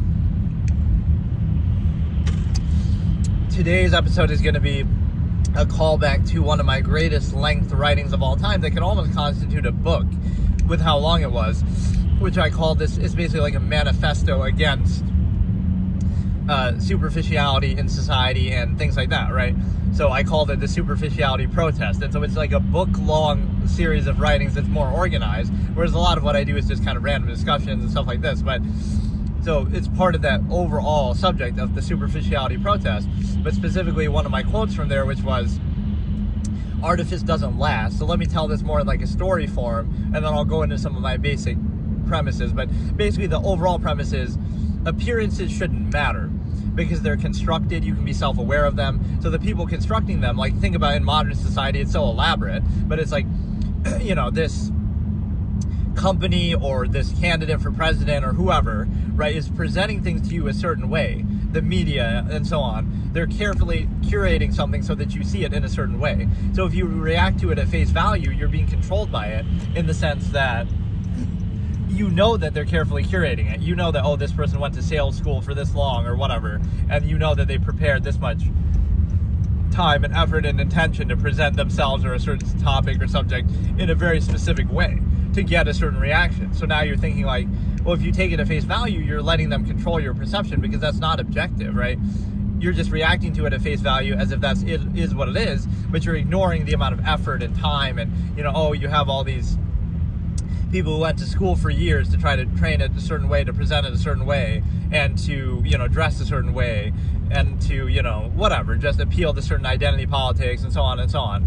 So whether it be, again, somebody in politics, whether it be the media, whether it be in sales, they're all presenting things to you in a certain way with a certain incentive, with a certain amount of preparation that goes into it, and yet you take it at face value and therefore are controlled by it. So it's the kind of thing that doesn't work if you're aware of it. Like, oh, that's an ad and they want you to buy something, so it's not going to work because you're aware that that's what they're trying to do, right? You're not going to just be some mindless sheep who's controlled by it, but you kind of still are. Or again, it's social interaction. Oh, they're only being nice because they want to sell you something, or oh, they only dress a certain way because they want to be perceived a certain way. So anybody could dress that way, right? That doesn't have any tie to reality. That's like, again, it's the sort of way that animals would think on an instinctive level. Like, okay, you see what you see, and that speaks for itself. But people are aware of that process, right? The same way that you can be aware of it. Like, okay, they'll dress this way because they want you to think of them a certain way, but that doesn't mean they actually are that way, right? And again, anybody could dress that way, or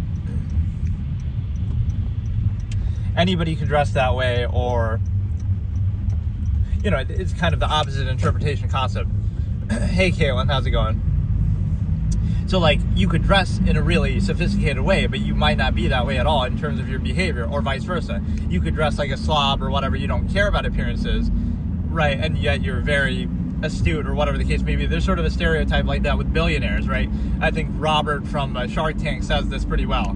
It's like, you know, you should fear the man who comes in the meeting in a t-shirt and shorts and doesn't care, right? Because they're the real billionaire, or, you know, they don't have anything to prove, whereas everybody else is in all these nice suits and ties, right? And so they got to keep up appearances. It's like, this is the analogy of the nudist colony that I talk about in society. Like, if we just don't care about that, it either puts the emphasis on things that actually do matter instead of covering them up or overcompensating for them. Hey, Rosa, how's it going? And also, so it either puts the onus on reality, which would then we might have issue with reality, and we might not settle for the contrivance state beneath it that we have in society. But you shouldn't need that layer of overcompensation, because it's not significant. Like, either you focus on the reality, or you kind of overcompensate for it, you distract from it, right? All of these kind of things. So it shouldn't be necessary one way or the other, right? If the appearance is bad, it doesn't matter. That makes you focus on the reality. Or if the appearance is good, then it just distracts you and overcompensates. So, like, think about that analogy of a society that's basically, hey, Jay, how's it going? Having fun, I guess, driving in the nice winter weather. Couldn't be any more fun than this. But, yeah, it's like, okay, think about two hypothetical societies, right? Society A and Society B. Society A looks really good on the surface, right? They have all these beautiful traditions and banners and parades, and everybody dresses nice, and so it looks good on the surface, but they're doing all that to distract and overcompensate, and even at the expense of the reality underneath. And so, right, that's the situation where And then society B might look rough on the surface. Oh, it's a nudist colony. They're all naked. They all look, they don't shave. They don't dress super well, right? They don't dress at all. But yet the reality might be good. Their lifestyle might actually be positive. So that's the thing. Do you sacrifice reality for appearances or appearances for reality?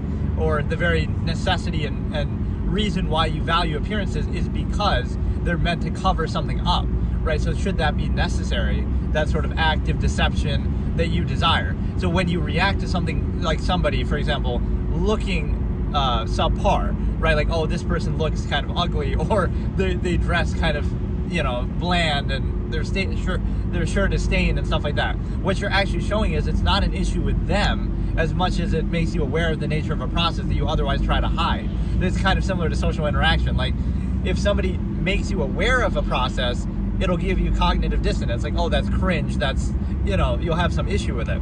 But that same exact process could be present and is present. But if somebody overcompensates for it adequately, oh, now it's a good thing. So it's not a question of the degree of overcompensation. It's a question of the nature of the process itself. They're doing the same exact thing with the same exact intent, the same exact way. But, oh, the manner in which they perform it is like, oh, well, they're a little bit slow with it, or so that makes you aware of it. So that's their fault for not adequately overcompensating for that same process that you would evidently have issue with if you were made more aware of it. Or it's like, again, so it's the fault of the individual for not adequately overcompensating for the flawed process, however you define it being flawed, not the process itself that can ever be questioned. And so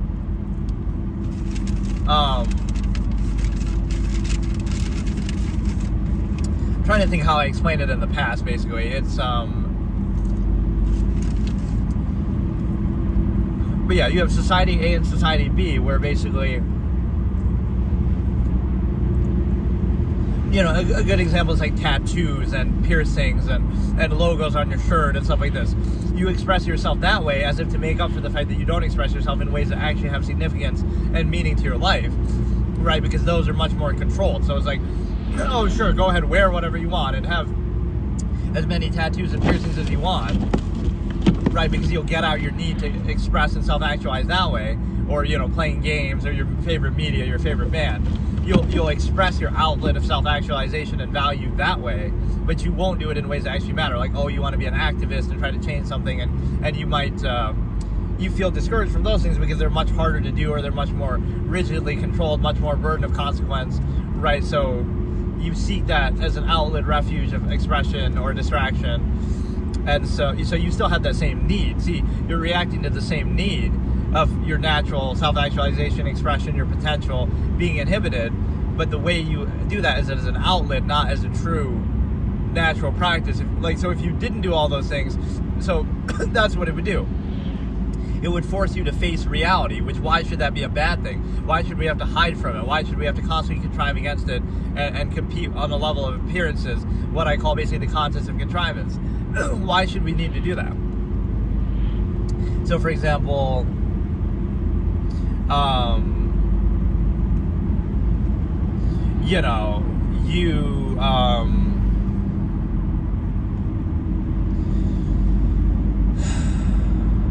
let me think, how do I explain it? You basically, like, everybody's bland, right? They dress the same exact way, right? Everything on the superficial level is boring. Their expression, their performative aspect, social interaction is boring. Everybody's just to the point, right? Pretend you had that. Now, why would that be negative?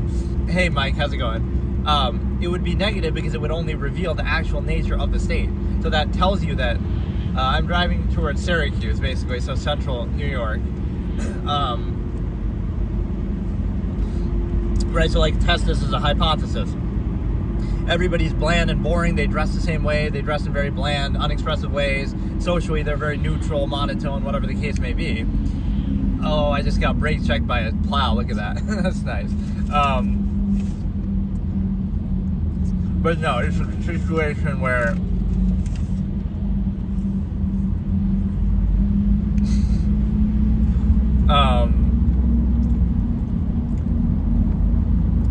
whatever, like, you are able to look at that sort of boring society where it speaks for itself. Let reality speak for itself. Don't try to overcompensate for it, and then you would have issue with it. So what you misframe the issue is, the issue is, oh, this person's rude or bland or boring, or, it's their fault. But really, it wouldn't be their fault if the process that's going on is okay. So is the process good or isn't it? Rather than, oh, it's a flawed process that you would take issue with, and it depends on the subjective performative aspects, overcompensation, social contrivance, right, undue emphasis, preconceived notions. It's dependent on all that. So that's arbitrary because, oh, if somebody's nice enough, then they can get away with anything. Or if they're neutral and bland, then you'll hold them accountable for the process, right? The same thing is sort of true with cynicality. Like, oh, you're aware that everything everyone does is a zero-sum process and self-interest and zero-sum means, and they want something, right? So, like, let's look at sexual interactions, for example. Oh, if you go up to a girl and you're, like, really boring, right? You're trying to pick them up, but you're boring about it. Like, hey, how's it going? You want to go to my place, right? Just be very direct about it. So honesty becomes a negative in a superficial society. Why not be honest and direct? Like, oh, that's all you want. You just want to go home and have sex and whatever. Like, it doesn't matter whether, right, like, no one's saying that's what you should want. But if you do want that, or if you are direct about it, right, you'll be punished for it. Like, oh, no, they, like, let's say we're direct, open relationship, or, you're like a dating site that has that exact purpose. If you're direct and honest about it, there at least won't be the conflict of contrivance. You're not going to pretend like, oh no, I want to spend my whole life with you and base my whole life around you and have kids, and you use those pretenses as a means to that same end. But if you don't really want those things, then you're going to struggle against that false absolute. So why not just realize you don't really want that? So let's be direct, and if the other person wants that too, fine. If not, fine. But instead you have all this stuff in between that's disingenuous. So you'll say, again, the process is the same. So like some guy, let's just say hypothetically, some guy walks up to you and they just are direct. Hey, you're attractive. I want to sleep with you. Right? Like they're being honest and direct, and they're not trying to deceive you. Right? They're being straightforward. Let's say, oh, that's weird. That's creepy. That's bad. Right? So you're punishing them for being honest and direct. Not saying you have to even go along with it, but like that whole basis, like be direct. Instead of, oh, somebody's, asked about your day and asked about other things, you might think that's a positive thing, but, on one hand, you're disgusted by, oh, they just want sex, versus the other one where, oh, they just want sex, but they're willing to do more to get it. They're willing to deceive me or, like, kind of play this whole thing to try to achieve the same end. So you're kind of rewarding artifice in the degree of it. That's kind of what modern society does. It sort of misplants the Darwinistic tendency to a superficial basis of who can kind of overcompensate or put up the best performative aspects to deceive people the best, not whether you're being deceived or not. So someone being neutral is actually being an objective in that, like we're not trying to deceive you, and so we want reality to speak for itself, and then you can come to your own conclusion instead of trying to overcompensate and deceive you and make it about ourselves or something like that. So if you have a problem with that, then it should be the problem of the process. Like, oh, it's the fact that this is where you're getting the deeper meaning instead of the initial basis, right? Oh, it's your fault for revealing the nature of the process by not adequately overcompensating for it with appearances and pretenses and social contrivance. But let's take it a step further. Instead of being aware of the nature of the process, the only reason why that social contrivance is necessary, or it comes down to that, is because you have some unqualified empirical authority, overextended process, a corporation taking monopoly over natural resources, etc. You have all of that, and so therefore it's rule by omission protocol, as I call it. We're like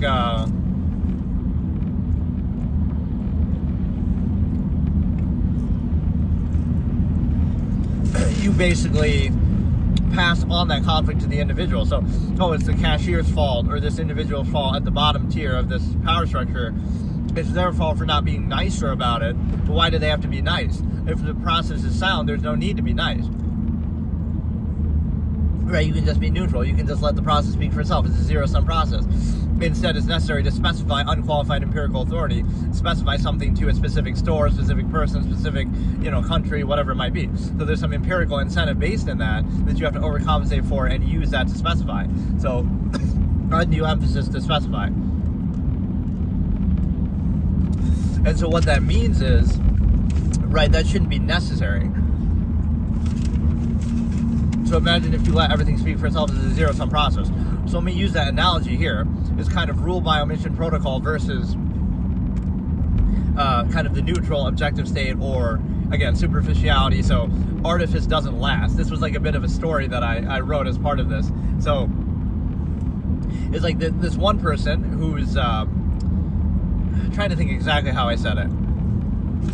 Okay, this one person who's like, they work every day themselves. They're always there, like a store, right? Like 2 stores.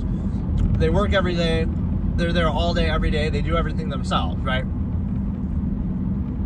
But their manner and demeanor is more neutral and kind of monotone and basic and boring, right? They don't play into performative aspects, or like they won't seem super nice, and so neutrality seems like a negative in a contrivance state. So it's like, oh, they'll seem like they're rude or something, but they're direct, they're to the point. They, place the basis on true value. They try not to overcompensate, place an undue emphasis, imbalance with ego or anything like that. They try to just be to the point, right? They're not trying to sell anybody anything. It's a zero-sum process. If they want something, like that's their choice, right? So they're trying to be as neutral as possible, right? They don't have any incentive. They're not trying to sell anything. They're not, it's just, they're just doing it in as neutral a way as possible, but they're there all the time, and they're consistent, and they never quit and all that.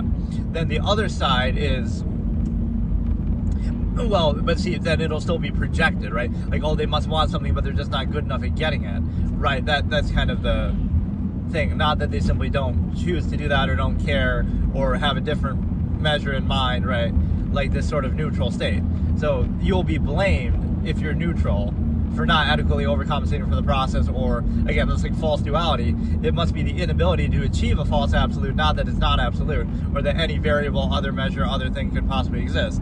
So again, that's the first person. Like, okay, somebody who owns their own store, has their own store, and they're there all the time, all day, every day, but they're sort of bland and neutral and boring. It's kind of like never too high, never too low, but you're consistent, constant, and just let it speak for itself.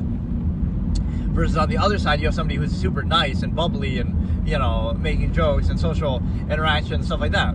The problem with that is that person will seem all positive for a while, but then they'll burn out because it's fake, right? They're putting up the front. So it's similar to like a honeymoon phase in a relationship. Oh, you'll give them gifts, and it seems like, oh, love and this and that over the top at the beginning, right? And really try to wow them. And then eventually it'll burn out, and you won't be able to maintain that, and so you're overcompensating for something. So in a similar sense, the RBO protocol is like this, where that might seem positive, but it'll burn out, then they'll be gone, you'll never see them again. That's the one who places undue emphasis, the one who is nicest to you, the one who is so sweet and cute and bubbly and whatever. They're the ones that'll be gone and you'll never see them again. Whereas the one who's that constant neutral rock will be there forever. So it's like artifice doesn't last. So the fact that you need that undue emphasis and overcompensation is a deficiency in something, right? That shouldn't be necessary, except to overcompensate or specify something otherwise that would just be an inherent process. So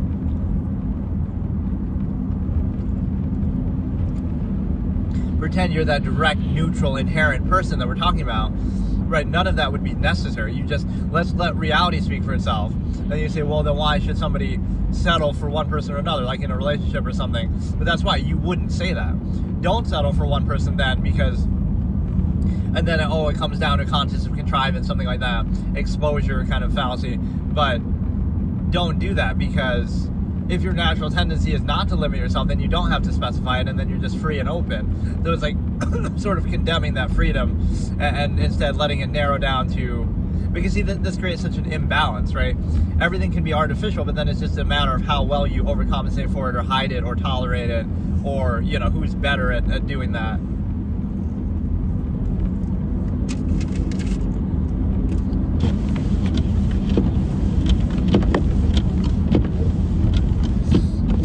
Ruins my view with some of this messy crap on my windshield, but yeah, it's a situation where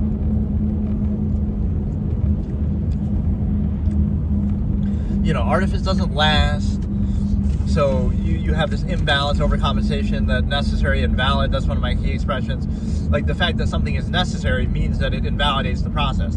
Oh, like, this person is super nice, and that's why you buy a car from that dealership. It's like, but shouldn't you buy the best car because it's the best car or the best price or the best, like it should be about what you're doing. So if you have a fully sound base of value and a sound measure, whatever it is that you're doing, okay, it's your choice, but it's not based on that. That shouldn't be a defining factor, because then it's arbitrary. Okay, then I'll buy a worse car because this person was nicer, or I'll, that somehow subverts the process. That shouldn't be a part of it, but right, so if it comes down to social interaction, or it comes down to appearances, because appearances are only important or only work on an unthinking mass of people. If you do like what I'm doing right here by observing it, the only reason why somebody appears in a certain way or presents themselves a certain way is because they want a certain response. So it's like, it comes back to that false duality. It must be the inability to achieve a false absolute, not that it's not absolute. And so, what's he doing?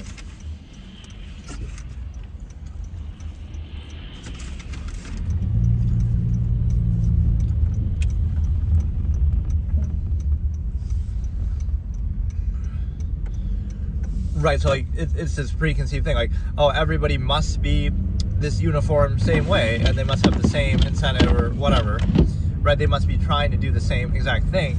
It's now just a matter of how they do it or the degree they do it, not that they could have some other measure.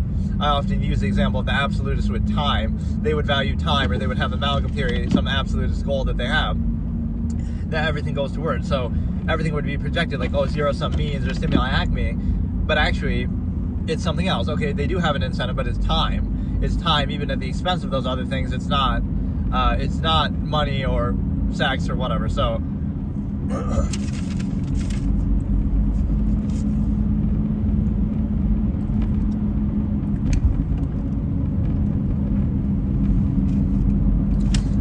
let me think of what other angles I did in the whole superficiality process discussion. Basically, again, a society or a hypothetical movement, like let's start the movement now. Hashtag superficiality protest. Like, this is the stupid way we'd have to do it. Even to defeat the process, you have to appeal to it. So like, hey, how's it going? Like, even to do that, okay, let's have I Show Speed and some big streamers and stuff say this, like, hashtag superficiality protest. And so the point is that let's reject appearances and then see what reality actually is like, or try to see what that results in. Yeah, thanks. Happy New Year to you too. Right, so do you need to overcompensate for something, or do you let reality speak for itself? And so, right, that shouldn't be necessary. Just pose that as a hypothetical, but then again, that's the form that society takes on. It's like, it's a contest of that, appearances, like who can present themselves the best way. But when you know that, if you're self-aware and they're self-aware, it's like, they're only doing that because of blank. So everything everyone does is only because of blank. So it's like this selective awareness, right? Like, it's the same exact process in two scenarios. But one of them, somebody's just better, or, better at not making you aware of the nature of the process. Not that it isn't there. So like, look how nice they are and how they overextend, and they kind of distract you. But it's the same thing, right? They're doing it because of some zero-sum process incentive. Even if that incentive is like gratification, like, they just want to, fluff their own ego or whatever. But that's the whole irony, actually, is people often see the contrivance state by which they're controlled and the basis by which they're ruled by omission, all of these things, right? You reflect back what they're controlled by not doing it.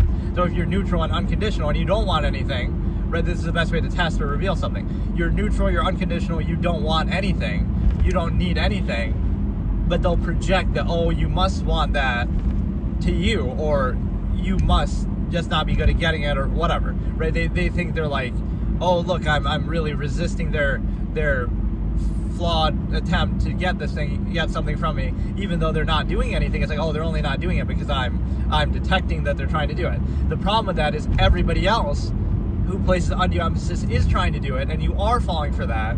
But the one person who doesn't do it can't be that, they're just revealing the nature of the process to you and respecting that and not trying to do that. It must be that, they're just not good enough at doing it. There's a false duality that everybody must be doing the same thing by which you're controlled, so it's kind of a tell that you would value that. So kind of the other point of that is, you let it come down to that. It's kind of an arbitrary basis, a little human ego gratification that we, there's like a certain bypassing basis that we say, we should treat something as special because it's, other people and what they say and do is special just because they're people, not because it actually has merit to it.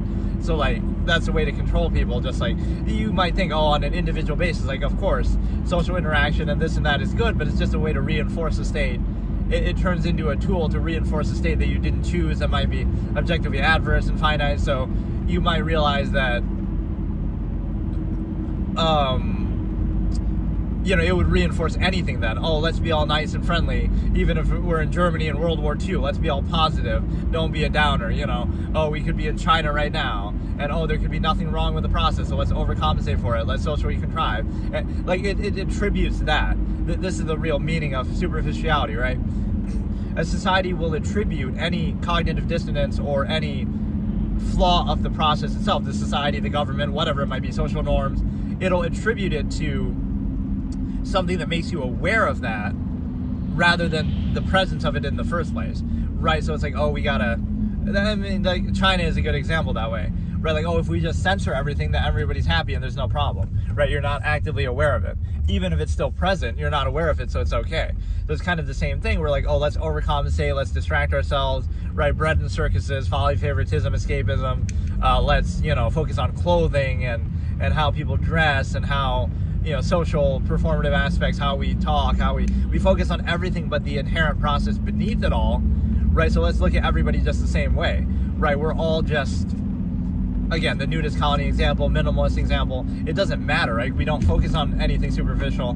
Now we'd be forced to face reality, which wouldn't be consistent with an overextended subversive state like what we have. There's kind of an ex post facto fallacy of like, you're doing it because you have to, because you're already in this overextended state, and you've already been indoctrinated and kind of created by it, but you would never come to this state naturally if you had that choice, right? Nobody would be, you're born in the jungle and now I want to live in this modern society. Nobody would do that. Even if you're tempted by the technology or something like that, you would never do it that exact way because, right, the way that you get there is not like that. It's not a choice. It's you're born into it, you're indoctrinated by it, you're heavily indoctrinated before you can even critically think for yourself in youth, right? It's constantly reinforced. Any sort of self-actualization or the human variable in any other direction is framed as in false duality, like, look how rebellious this teenager is, who was raised in a society that they didn't choose to be born in, that was indoctrinated heavily before they could think for themselves. Now anything they do that isn't in line with that exact contrivance state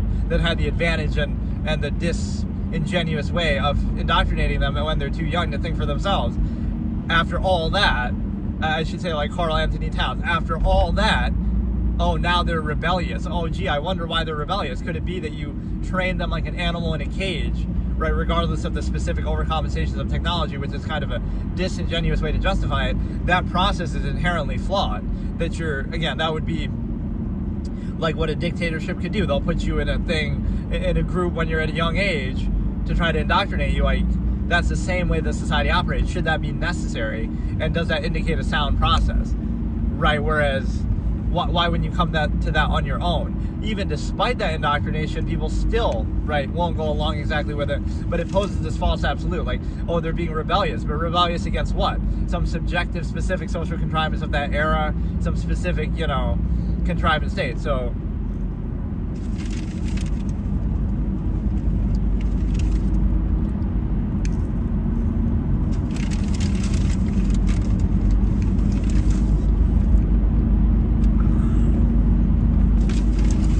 you'd realize, like, the fact that appearances are necessary means that there's something deficient with the process, so it comes down to your ability to overcompensate or bypass or distract from it. Even if the same thing is present, it's kind of like the initial basis where, right, we value the initial lowest common denominator, overextension, mass of people, etc. That basis over something long form, right? The same thing by long form basis would be bad, be considered bad, even though if you truly value the process, then value it all the way. If you don't, then don't. But instead, it's like a lowest common denominator, appeal to ego, appearances. So it shows a endless half-mass sort of dancing around it, not a true value for the process, right? Everything is seen through the ego lens. So if somebody's neutral and doesn't operate that way, it'll be projected that way. But yeah, it's like things that are only as important as you make them out to be is basically what what that represents too, right? Like, oh, makeup or clothing, or, you know, at least clothing can have a functional basis. Like, oh, look, it's cold outside, so we're wearing this because of that. Right, I get that, but so much of it is just, it doesn't serve a purpose. It's even potentially counterproductive. You focus your time and attention and money on it. So again, if tomorrow everybody just was enlightened in this way and didn't value appearances, right, then they wouldn't matter, right? All that goes out the window. So it only matters as much as you place emphasis on it. And it's kind of like this initial basis that you don't think about, right? Like, well, the modern technology we kind of still treat as like a new and novel thing, or something we take it for granted, like wearing makeup or something. None of these things actually matter, right? They only matter as much as you make them out to be. And you're controlled by them to that corresponding degree. So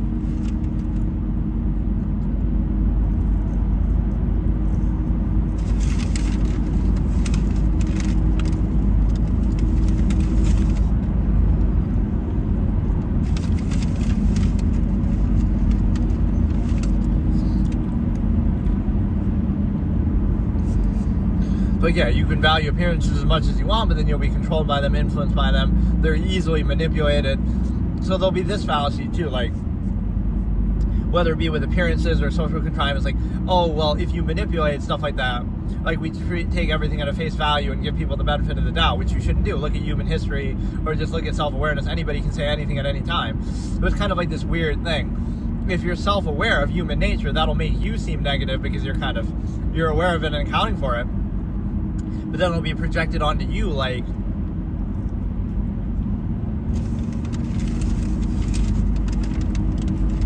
right, it's your fault for being aware of it, not the fault of the process for existing and being the way that it is. So, and a lot of this operates on the basis of the false absolute rain regurg, as I call it, reinforced regurgitation. I would say it in short form. That's like absolute to speak.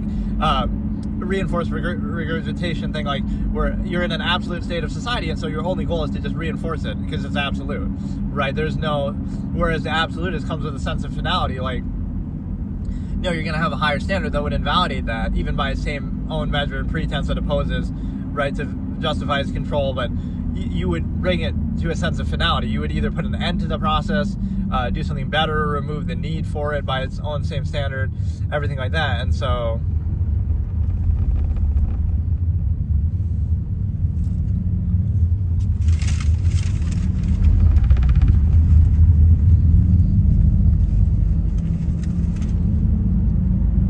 right, you could put an end to the process, and you could also, right, an absolutist would come with finality, which means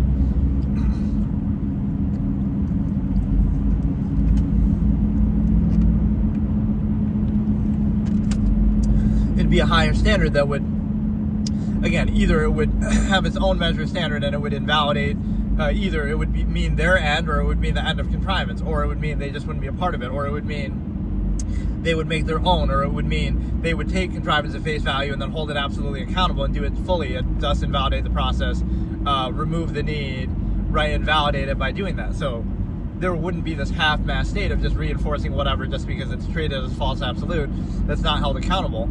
And so that's how the majority of things operate. So the one basis that I'll say is the fact that this is one that I maybe haven't discussed in a long time. Like sometimes haven't really thought about. So I'm doing this really off the top of my head.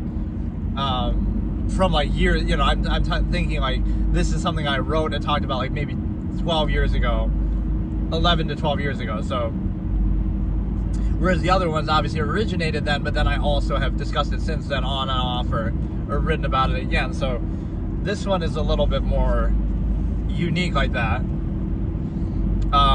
So what else would I say about it? Again, appearances shouldn't matter, or they're just a way to overcompensate or cover up for something, or right, so that almost seems to be a negative. If you're aware of the nature of the process, like, oh, they're only doing that to control you, so there's a difference of whether you're controlled by it or not. But it's the same. So, like, what if somebody said that to you? Like, oh, I'm dressing this way so that you perceive me in this way. And then you'll say, oh, well, now I don't like that because I'm aware of it. But somebody else does the exact same thing. They're dressing the same exact way, so you perceive them a certain way. But they don't make a point of it, they don't say it, so now you're controlled by it because you're not aware of it. So isn't that, like, wouldn't you rather be aware of it, but somehow that's how people are controlled, right? Ignorance is bliss kind of a thing. You're controlled by exactly the same thing, but your awareness of it is the enemy, right? So you want to be unaware, therefore you can be controlled by it, and you don't have cognitive dissonance. But you're never truly free of the process. Or, by your own measure, if you find the process unsettling, then, right, if you would take issue of being aware of it, then you shouldn't do it. Or, I mean, you shouldn't value it. But, you know, it's weird, because let's think about it on a sexual level, too, for example.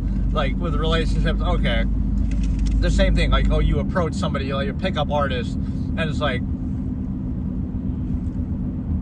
oh, you're using a pickup line on them, and they could say, oh, that's so cheesy, you know, you say that to everybody.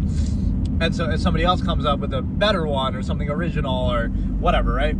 So now they're both trying to do the same thing, but one is just better at it. So is that really... So it's like you want your awareness or something to be bypassed. You want the same process, but you don't want to acknowledge that you want the process or that you're controlled by it. So the way that you arrive at that would be the same. So you say, oh, this guy tried a pickup line, what a loser, right, whatever. But then, then how did you end up with your boyfriend? Oh, they did the same thing, right, just in maybe a slightly more subtle or different way. So you're letting it come down to the form of that, but it's the same actual process underneath, right? It's not like it's some higher measure. So it's the degree of overcome. Well, if he had just used a better pickup line, then that would have worked. Or, oh, if it was just the same process but slightly better, right? So it's like you don't want to be accountable or associate with your inherent tendency. You want to kind of hide from it and deny it. And so there's a lot of like ego appeal and bypassing that happens there. And so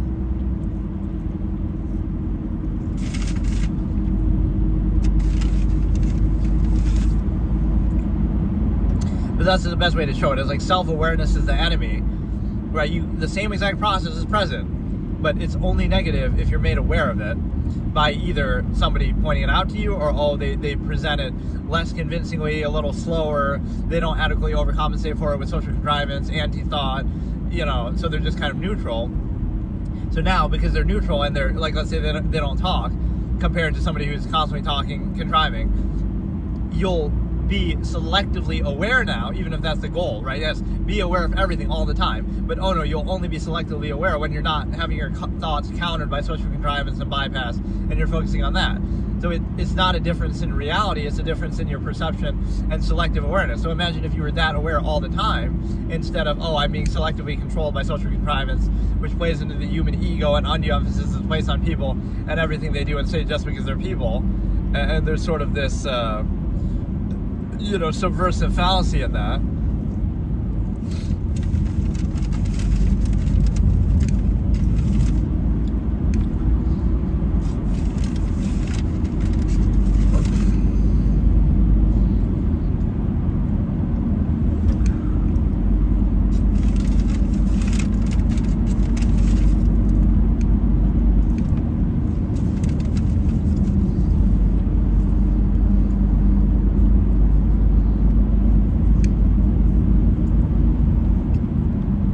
So that's sort of what would be considered cringe or whatever, right?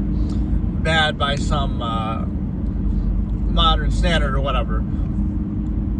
Right, what's the difference between something that's cringe or awkward and something that you would actually value? It could be the same exact process. It could be the same exact thing that's said. It could be the same exact sort of, underlying thing going on. But if you, again, are too aware of it, or if you're made too aware of it, or if it's too direct, then you have issue with it. What you're basically saying is you have issue with the process, whatever the process might be. You have a problem with the process, but it only is a problem if you're made aware of it. It's not a problem if, it's overcompensated for or bypassed with preconceived notions, appeal to ego, right? If it's presented in a certain way. So you fall for that, and so you're controlled by that, like the degree of presentation. So it shows you that people basically don't have standards then. Right, because it's selective. Oh, this person doesn't care about appearances, or doesn't want to control you with appearances, and wants to show something for what it is, but they're negative, that's cringe, that's bad. Then somebody else, let's present it in just the right way to control you with it, to bypass your awareness, to distract you, whatever. Now, you create the illusion. And so it's similar to like how you would make a movie or something like that, right? You're trying to make the illusion complete, so then people accept it. It's the same way in society. Like, it might be artificial, but if you do it well enough, if you're artificial well enough, then people believe it and take it seriously. Not that everything is artificial, so now we shouldn't take that basis seriously, and we could consider, okay, everything's arbitrary, everything's subjective, and, you know, that's where a lot of base of value even comes from. It's just ego, insistence, non-base of self, right? Self-awareness would not show you that. Like, why do you value certain things or anything? It's not based on any objective standard that you hold accountable. It's just, you happen to, you know, things that you didn't choose, right? Like family or country or where you happen to live, where you happen to be born, right? None of these things you necessarily choose, but you act as though they're absolute just because you're kind of insisting upon what I call the non-base of self, right? So there's no base of value. The only basis is yourself, what is nearest to you, what you've experienced, right? You're placing undue emphasis on that just for that reason alone. And, right, so if you try to free people of the process they're controlled by, they insist upon it, or again, that's basically what it could come down to. You're just not good enough at controlling them by it. What if you don't want to control them by it? What if, again, the absolutist comes with finality? It's not a zero-sum process, reinforced regurgitation. You're trying to put an end to the subversive process that you've been subject to as well, or whatever, that you observe. You want to end that subversive process. You want to free people of it. But, no, it's just, you're not good enough at doing it because you're still some sort of unwilling or demonstrated part of it where you're trying to... You're not really even trying to do anything, but you're either trying not to maintain that process or you're trying to reveal the nature of it. So it's your fault, again, for not overcompensating. So that assumes that this is like the idyllic state that you vouch for. That assumes an absolute state. It's an absolute perfect state, but it comes down to and depends on the superficial, subjective overcompensation of people. So, right, evidently, it's similar to like the morality fallacy. Morality is absolute, but it relies on subjective law enforcement and courts and this and that. So it's the same sort of thing. Like, you know, it's absolute, but it relies on our subjective constant contrivance, by which logic you could make almost anything appear to be true, as we've seen in other governments or whatever. Right? That doesn't make it valid just because a mass of people are brainwashed or go along with it or do it in a uniform sense. So everyone to their own specific contrivance state. So...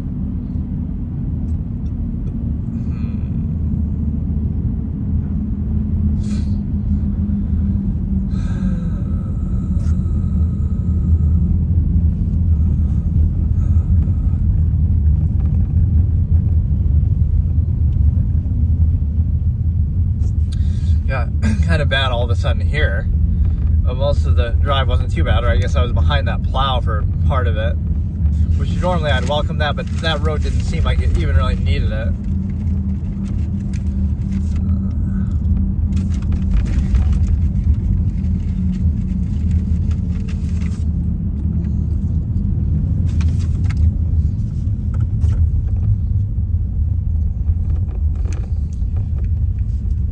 Yeah, this subject could be one of those that turns into like a 10-parter, like with the stigma effect, but I guess I don't freshly off the top of my head know everything that I said about it. This one's a little bit different, but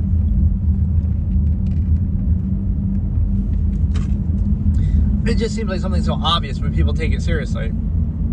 And the only reason why you have to take it seriously is to take contrivance itself seriously, which you're exposed to and you're already a part of. And so you can't face the cognitive dissonance that, maybe you're being constantly controlled by this, and maybe it's subversive and, you know, objectively adverse and finite to everyone. You can't face that. So it's like, it's the fault of the, you know, shoot the messenger. It's the fault of somebody even just being neutral and not controlling by a process. So again, just remember that process is present, it's absolute. Or just remember false duality. It's your inability to achieve an absolute, not that it's not absolute. It's sort of like the glass shattering effect of freedom and self-actualization. Like, what if there's some other measure out there? Somebody doesn't want money, or somebody doesn't want sex. They're happy living out in the woods and being a minimalist, or you know, exploring nature, or like a different lifestyle. They don't want modern conveniences. It's not possible for that to exist, you see. So anything that you perceive that might be contrary to that,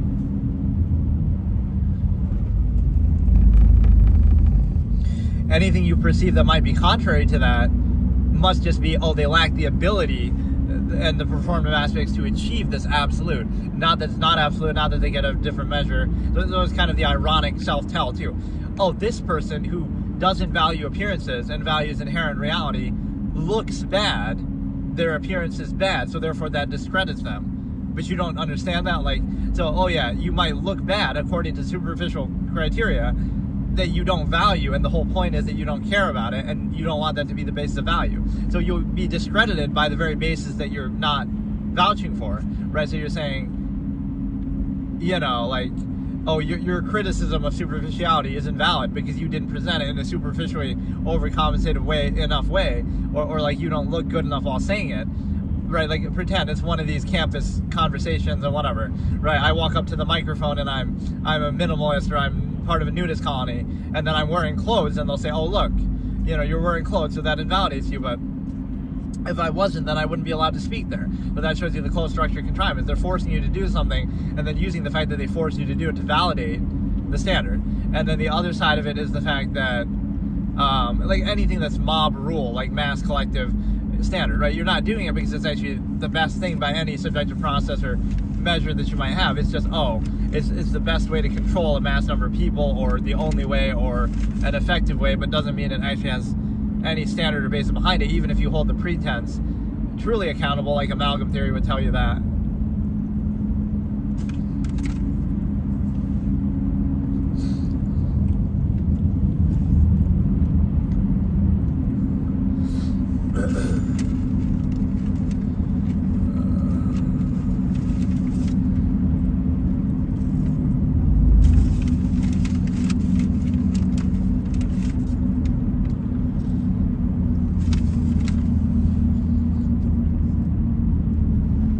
I like this because at least it gives me a reference point of something to come back to.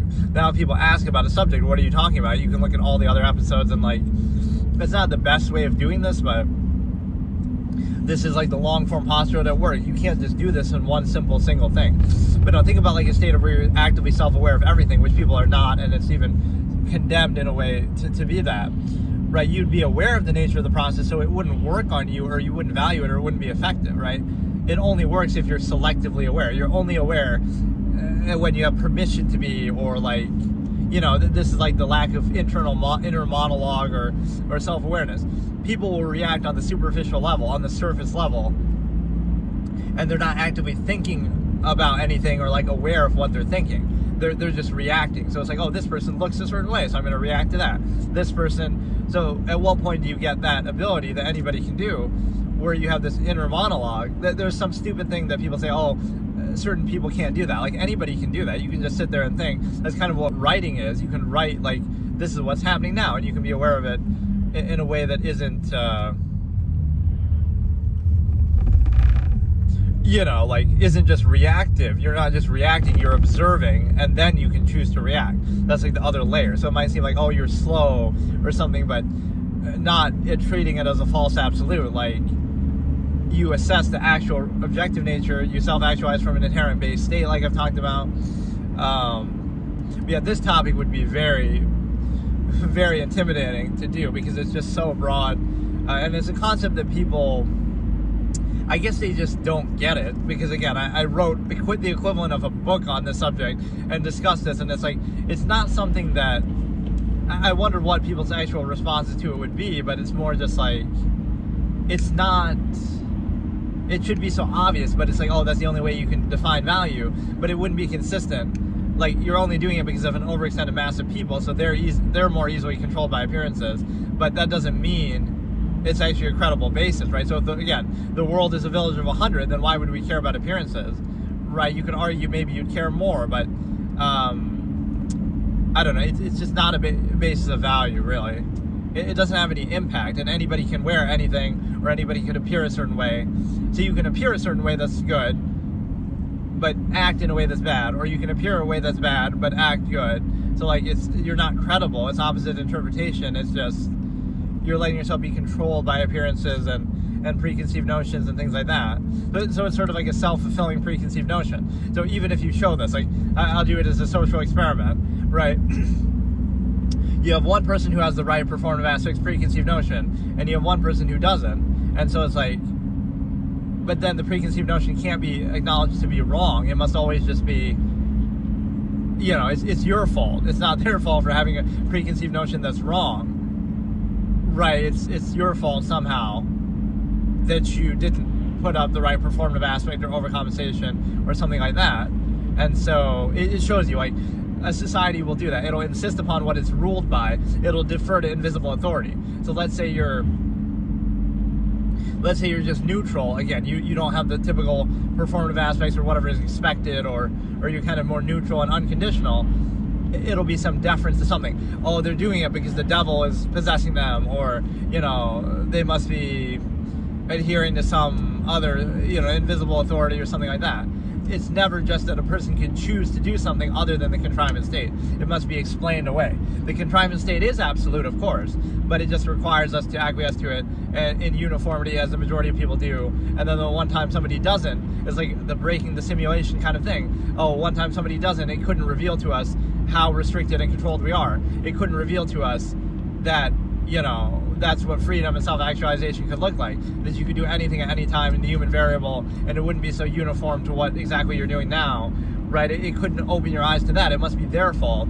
It's their fault for revealing that to you, right? So it must be projected in those terms. Like, they lack the ability to practice and reinforce this absolute contrivance state, exclusive to everything else, right? So it's a baseline fallacy, and it shows you the level of which people self-create their own state. So it's not something you'd really have sympathy for, because you're very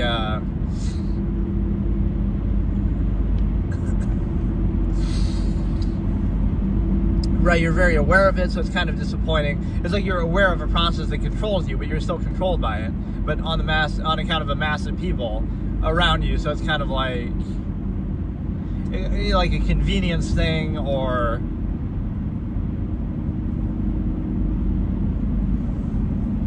so that's like the desired state too of objectivity. Just like observe every process here that I discussed, or just in general, right? Do it yourself. You don't need me. You can just think objectively and be aware.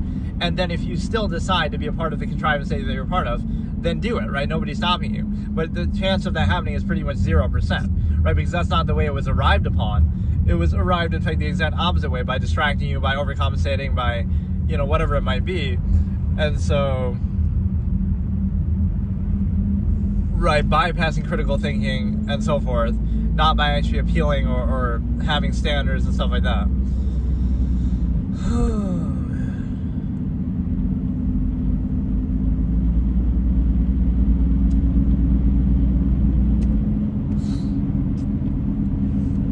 Yeah, the weather wasn't too bad today, but some people might even think that, oh, like I quit streaming or something, but it's just because I stopped on Twitch. But no, I just moved over to here, and not even on my main channel. You could argue that maybe I should have done that, but like I said, I didn't want to spam that one. And in the long term, this probably would make more sense, right? Like, this is a channel that I don't mind spamming stuff on. Like, if I stream every single day, or, you know, or like post clips every couple days, right? That's kind of what this channel is about.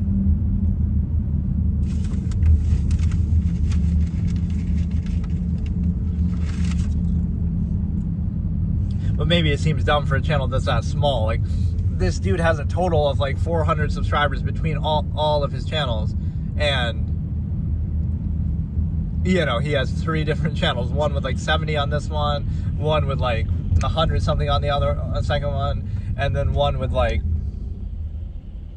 300 on the main one.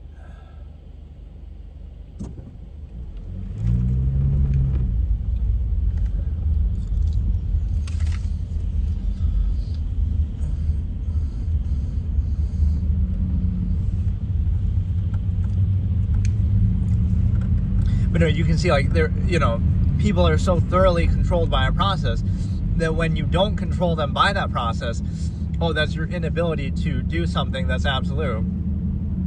Not that it's not absolute, not that another measure could exist, some variable, something different, right? Not that,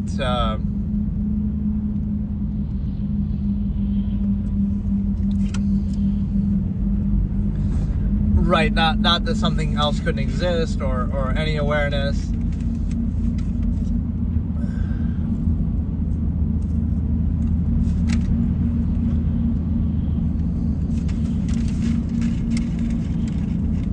Or just by being neutral, right? Those are all the projections. By being neutral and self-aware, it's like people will project back to you what they're controlled by or what their own worldview is. Like, oh, you must want this or that, even if you don't, and that's why you're neutral, so you don't feel the need to do that.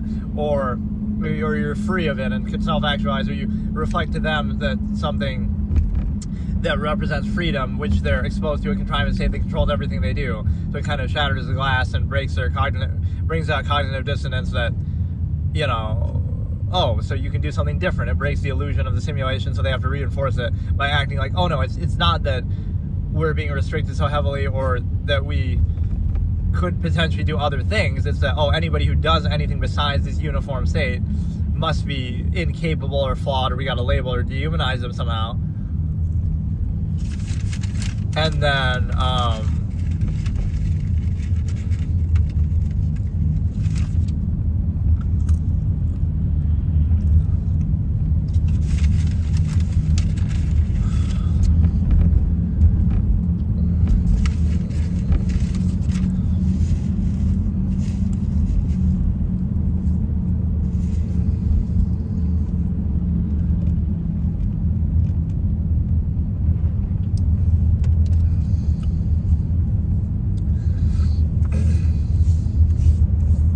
right, so again, it must be your inability to achieve a false absolute or overcompensate, not that it's not absolute, right? So it must be one size fits all. If you break the illusion, right, like this is maybe the simple expression I would have used. Like, just remember, right, in a contrivance state, in society, in reality, in life, your enemy is that random, ordinary person. It's that everyday random person, right, who seems, oh, they're crazy, or oh, they, whatever, right? They're pensive, or they think, or they seem, whatever it might be, right? It's like an emperor has no clothes fallacy, like, oh, it's absolute, you just don't get it. But you cannot get it or choose something different would show you it's not absolute. And so, but no, it's that random individual's fault. Like, it's my fault. This one viewer, random streamer, or whatever person that I am, it's my fault. I'm the issue, right? Shoot the messenger. It's not unqualified empirical authority, not people who, you know, not the contrivance state, not, you know, actual real power and corporations or anything. The enemy is this random dude, right, who can just objectively observe something. That's the enemy. It's like when you see people get censored or whatever, right, like it'll be some, even if you say, oh, Alex Jones, and you think he's a bad guy, it's like, is it really him that's the enemy, right? Or like, is that really what's going to make your life better? Is he really the one that, you know, it'll be that, like, oh, they're the enemy, not the big, not either the big corporations or government, but even just the process itself, right? The nature of the process that you're living in, subversive as it might be,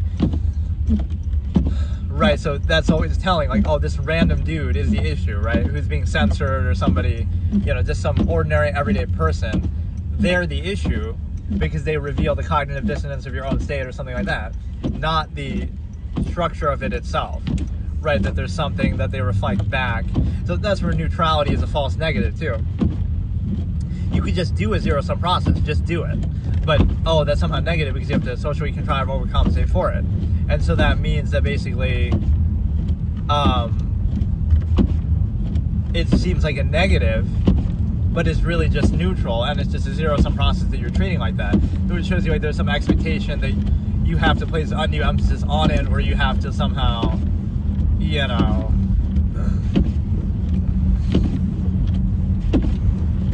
right, the expectation is that you're placing something on it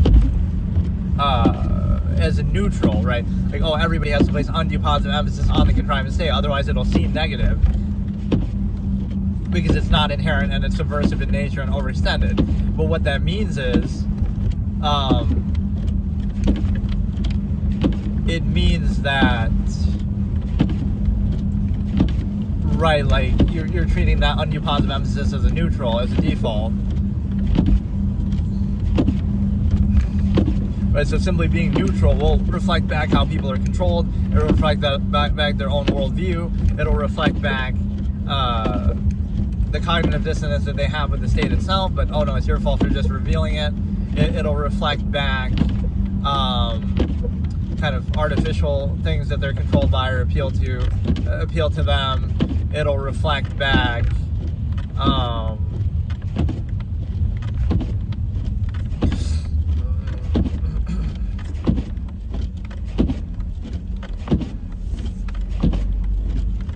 right, kind of the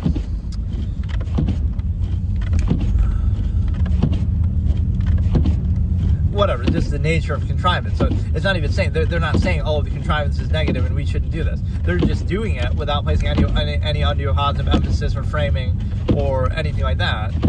So it'll be seen maybe in one of two ways, right? The emperor has no clothes fallacy, like, oh, you just lack the ability to do this absolute thing, right? Like, you don't know any better, kind of, but it is absolute, which is kind of a nonsensical way to look at it. But that, or the other one is like, oh, you think you're too good for it. But this is one of my expressions too, like, in fact, I won't even say it, that one's whatever, but right, it's not that you're too good for it. Again, to be aware of it is not to be above it, but it's just a flawed process that you're identifying. Like, it doesn't mean that you're too good for it, it just means that the process itself is flawed. So, right, so you're choosing not to reinforce it. And then I like how it got worse throughout the trip, right? Like, we started off and it wasn't so bad.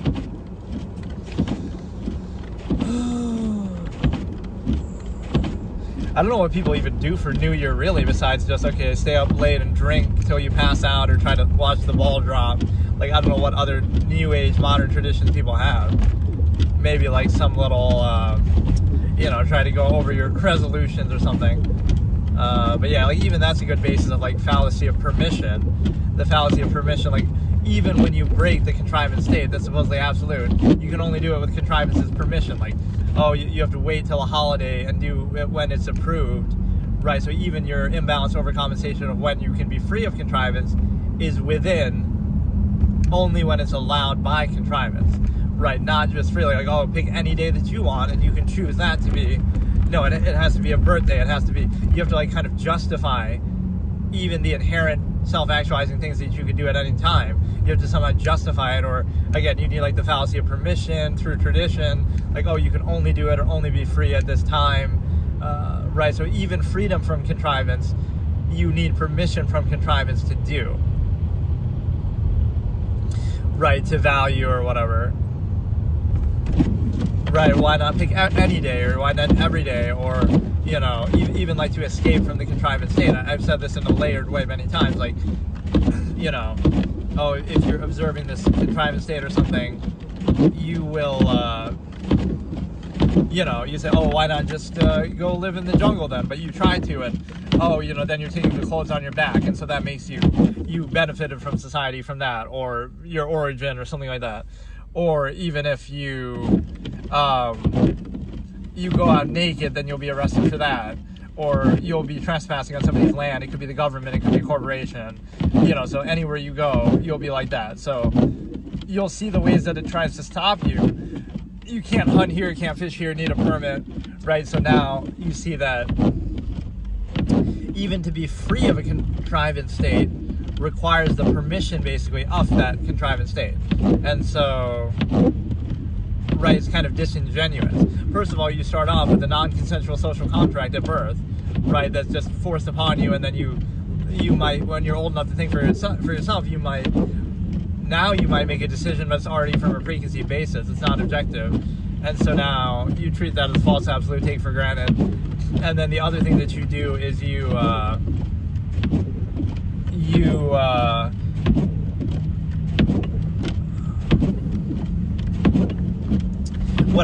have that non-consensual social contract, but then even to leave society, you also need his permission. So everything is through that lens.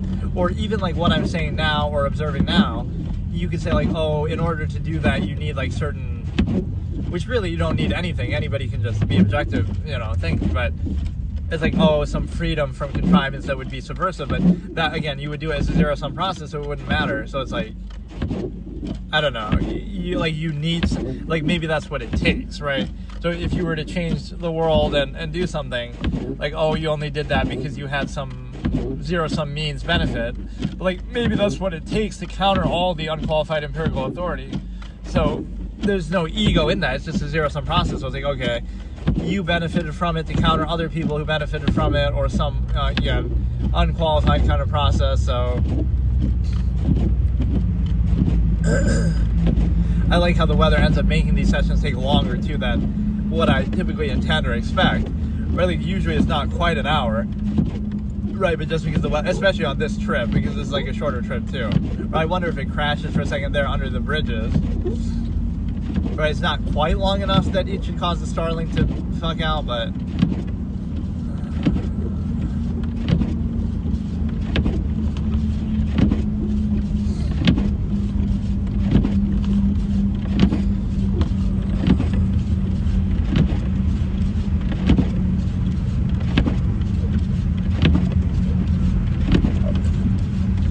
yeah, that was pretty much the whole first part of what could be a long series.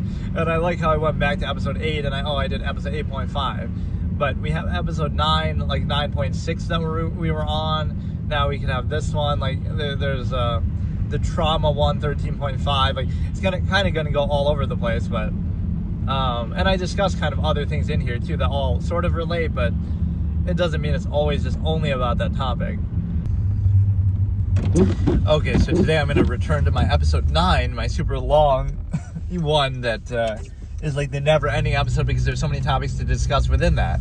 So this one is the machination process, which is the net sum of technology in an era.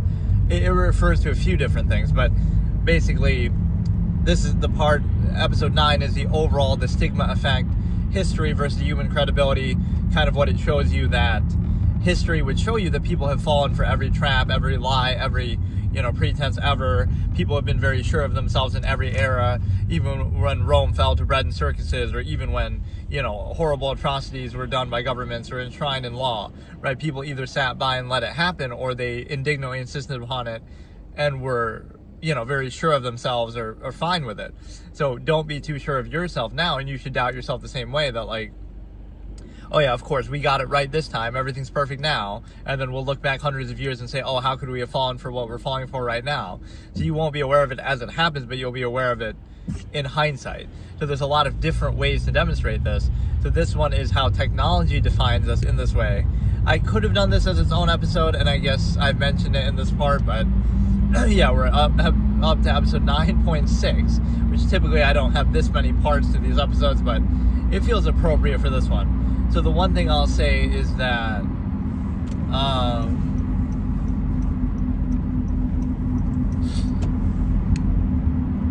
the one thing I haven't done lately that maybe I guess I did do it on the chess up board. I was going to say that would be something I would always do on some sort of routine, was play, stream chess. But like on the websites, I haven't done that in a super long time now, just because I've only really been doing these, or like even the iPhone stream. I guess I did one while on the iPhone too. I find an excuse to do it. Like we got to do it text to speech, text to move now. But no, let's look at this concept. So basically, it means like 3 different things actually wrapped into one. So number 1 is it's the net sum of technology available in an era, right? So like right now, what we take for granted as the base technology, or that defines our lifestyle. You might think, oh, what are the chances you live this way or have these certain habits or tendencies or preferences or hobbies or whatever? What are the chances that you have those exact things in this era where this technology exists, right? That corresponds and relates to that, right? Like, oh, if you were born 100 years ago, you wouldn't enjoy or have the same preferences you have now because those things wouldn't exist or be readily available, just like you would have whatever was relevant at the time. So technology defines everything, but people, again, especially morality, people want to act superior, like, oh, we're morally superior to people in the past. But the only reason why you get to say that is because, hey bro, watch out in the way, bro. Like, we act like we're morally superior. Bless you from Mexicali, Baja. Thanks, how's it going? Yeah, you probably don't get to worry about any snow over there. So like, okay, we act morally superior, right? Like, oh, we're so much better than people in the past, and people in the past were just savages and horrible and this and that, right? But in reality, if you take away the modern technology we have, suddenly that wouldn't be the case anymore. Or if you gave them that technology, it's almost the same thing people say in sports or other stupid things like, oh, everybody today is just so much better. But what if those older players had the modern nutrients and advantages and workout regimens, better shoes, make more money, all this kind of thing, right? So what if, right, you give modern advantages to people in the past, and they would be like modern people. Or you give the disadvantages of the past and the lack of technology to modern people and see how they act. Too much snow.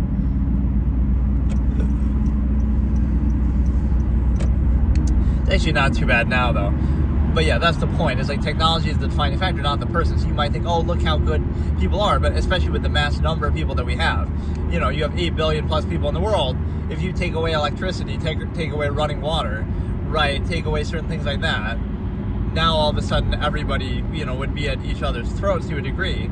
So it's not a question of your inherent state of being, like, oh, people are just good morally, or people are just, better than in the past, or something like that, right? It's a fluid situation that's very dynamic to relevant, not only the technology of the era that you're in, but the technology that you specifically have available, right? You see that in different parts of the world, right? So that's really what dictates it, more than anything else. See the BZ so lonely.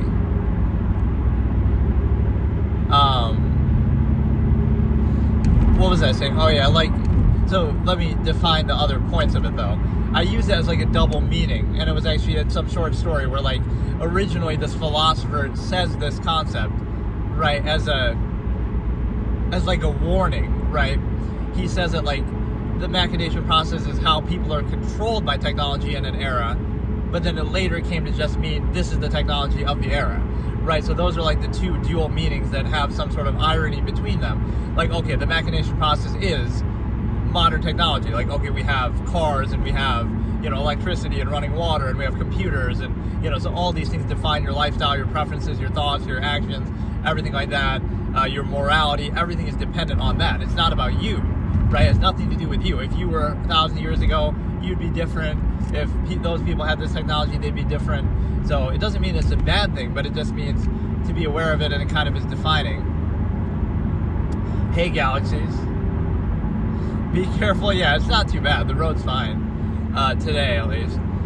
But, right, so again, it's the way the technology is used to control you in a particular era, and also like a certain pretense of the era that might not even have to do with technology, right? It's sort of a very complicated thing. But again, the easiest way I can define it is just the net sum of technology available in an era, and then the second part is how it defines and controls your behaviors, even ones that you would personalize and that you would act like,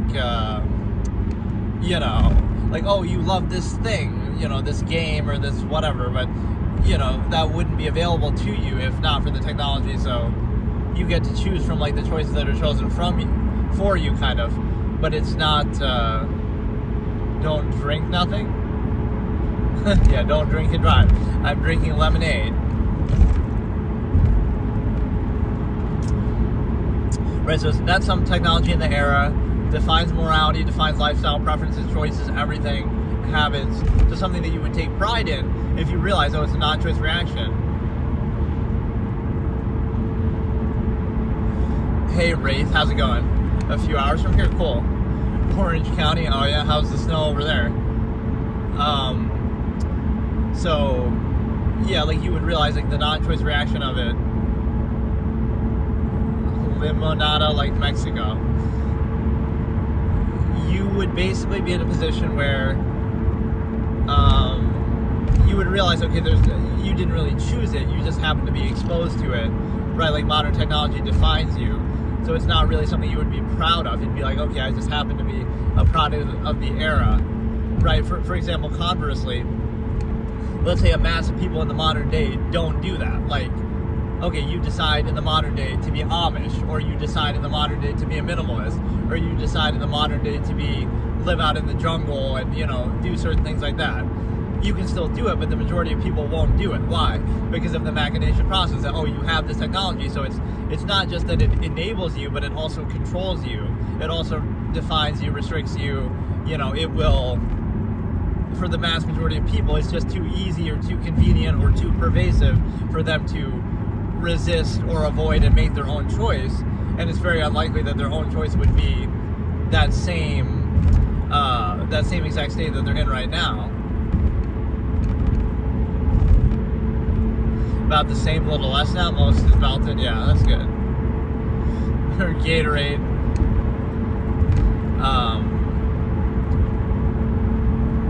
So that brings me to the reaction relief concept. That is basically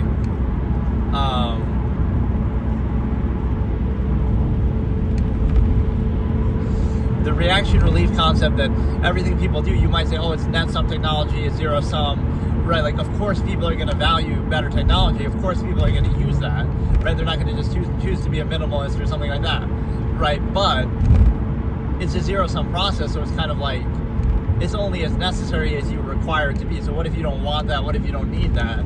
Then you won't struggle to, quote unquote, to get it or acquiesce to the certain contrivance state. Is the sun is height I can see.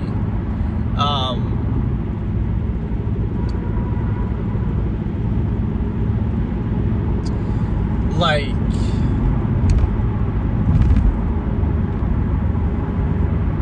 reaction relief, like technology is nothing more than a zero-sum process, so it's more about how much you require or desire. So for example, you know, all of human progress and technology has never been about a higher measure. The only thing it's about is just taking zero-sum non-choice reaction needs that you have. Like, oh, the need to eat, and now we're going to overcompensate or remove the need, or you know, overcompensate with hedonism. Like, we get to choose what to eat, and we have more things to eat, and we have, you know, more choices and abundant food to eat. So it's still reacting to that basic zero-sum process. So you could just easily not require as much or not care as much. So, right, human progress and achievement is sometimes glorified, but all of it has done nothing more than just a zero-sum process, right? It's nothing elevated, it's nothing beyond that. It's just zero-sum self-interest. You know, we might increase our lifespan a little bit through certain things. We might, you know, again, address these reaction relief elements, like things that we didn't choose, like, you know, we didn't choose to have to eat or drink, but now we overcompensate for that. So like all of human achievement, again, is still a zero-sum process. You're just reacting to and relieving yourself of things that exist, but none of them are like a purpose or a meaning that would be something elevated above that zero-sum process. Be careful. Yeah, I'm careful. It's the other people you got to worry about. But yeah, everything is like there's this phenomenon of that, right? There's like two psychological things I'll discuss here, and then I'll go back to the machination process. But number one is the treetop fruit ideation, like where it's almost like a placebo effect, where you go, you climb to the top of a tree and get the fruit at the very top, and it tastes better. To you, it tastes better, even though it's exactly the same as all the other fruit. But the sense of achievement and the psychological rush from that makes that one feel better. So I call it the treetop fruit ideation, right? So it's similar to like what you see sometimes in games and stuff like that. Oh, you work so hard to earn this skin or this card back or something in a game, and it's like, oh, it means some more because you know what it took to get it, more so than what it actually is. The place we're living in is too suddenly cheap, warm.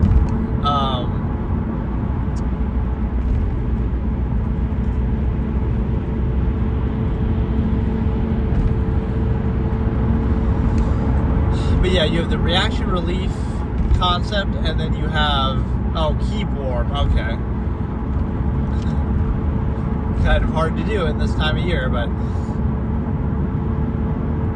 so you have that. You have the ability to recognize that, again, everything's a zero-sum process. There is no elevated higher measure. There's a collective versus the self. There's a lot of projection that happens too within a contrivance state. Right, like a person might require very little and thus remove the need for the contrivance state and not acquiesce to it, but it kind of is a parasite that way. It tends to try to force you to do everything through it, right, even if you don't need anything from it. It tries to necessitate itself. Here we are, 37th grade bro.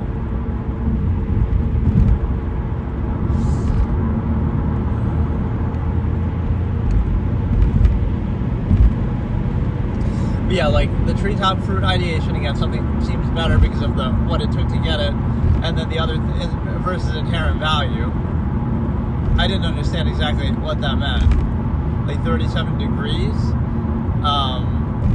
And then the other thing I was saying was psychology of, oh yeah, the reaction relief. Like if it's cold outside or if it's hot outside, now you do something to relieve that. Like now you go from being cold to warming up. And so that feels positive. That feels like a good thing. But it's really just a neutral sensation. Like it's like you experience pain and then you stop experiencing pain. Right, so nothing's really happening. You're just returning to equilibrium, but it seems like a positive, desirable thing because, right, you're kind of balancing something out. It's like, oh, you get hungry, and so now you eat. That's not really a net positive. It's just a neutral because, again, you're just relieving something that you're exposed to rather than inherently doing something positive. Right, so you look at it like everything people do is nothing more than that. You're just reacting and relieving something that you're exposed to. So an absolutist could look at it like, let's remove the need for that by not being exposed to it in the first place. Or you wouldn't attach any special meaning to it. Like, you know, positive sensations. Like there's nothing positive about being exposed to something negative and then, you know, no longer being exposed to something negative. Right? Don't mistake that as a positive. Again, just relieving yourself, reacting to it. Hey Antonio, how's it going? Or wait, it's the same guy. I don't know why I thought that was somebody else.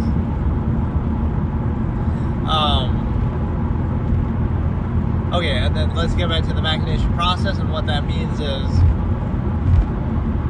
again, the way that you're controlled by technology in an era, or again, the mode of controlling the era overall, which would basically mean that, like at one point in history, people were controlled en masse by the church and the clergy, right?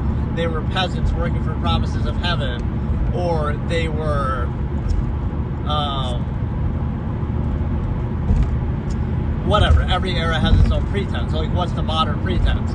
I sometimes say it's like the weaponization of medicine and, you know, technology, science that way, right? It'll try to be used to get you to do certain specific things, but those things aren't tied to it, or it's not really an empirical basis to tell you specific things to do.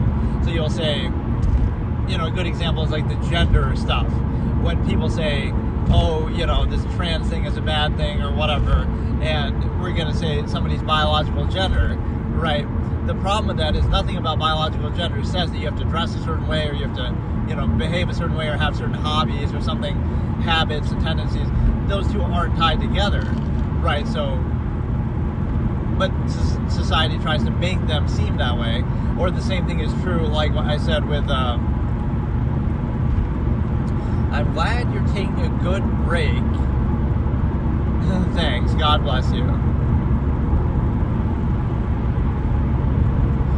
So the second part of it is,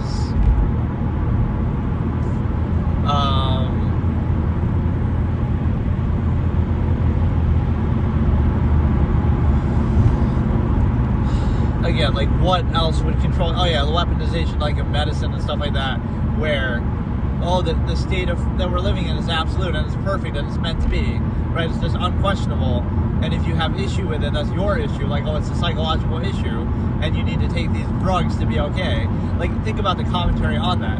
You need to take drugs to be okay with the society that you live in, or to the state that you're living in. Like, why should you need that? Doesn't that mean there's something wrong with the state, that should be changed? But the blame is passed on to you. No, it's your fault for not adequately coping or compensating or tolerating what could be an objectively flawed process, or whatever, just flawed by your standard. Instead of, you know, oh no, it's your fault. So if you need to take these drugs and then you'll be okay with it. Like, you shouldn't need to do that, right? So that shows a deficiency of the process, but it's somehow passed on to the person. And then the other side of that is like all these kind of terms. Oh, you must be, like witch hunting is a good example, right? Oh, if you don't meet with the modern control of the era, you must be a witch, or you must be this or that, right? Again, you're a peasant working for promises of heaven. There's always some pretense or mode of control. Even like, oh, the white man's burden was used as a pretense, like, oh, we're gonna conquer people and kill them, but oh, we're doing it for their own good somehow. Or like the Crusades, oh, we're doing it in the name of God. So these are all the tools that are used to control people in different eras of history. So you should be weary and skeptical of your own era. Like, okay, what are we being controlled by now? Like, oh, the U.S. government will say we're doing it to spread freedom and democracy all around the world by killing, innocent civilians in Iraq and stuff like this. So that's a pretense. Oh, we're doing it for freedom and this and that. And then also, or like now a lot of the race kind of baiting goes on. Like, oh, we're doing this in the name of race equality and this and that. Let people in through the border for the sake of equity or something. So, put your gloves on, your hands is too cold. It's actually fine in here now. I got my heat on and stuff. But, yeah, I only wear gloves when I'm streaming IRL stuff on my table, like when I'm playing chess. Then I'll wear gloves, a glove like I'm Michael Jackson playing chess. Just because I don't like to show my whatever, just for some reason. I don't do face cam and I don't like to show that either. But, yeah, so the other part of that is the fact that, okay, weaponization of medicine, which I could discuss this in that trauma episode, I guess, but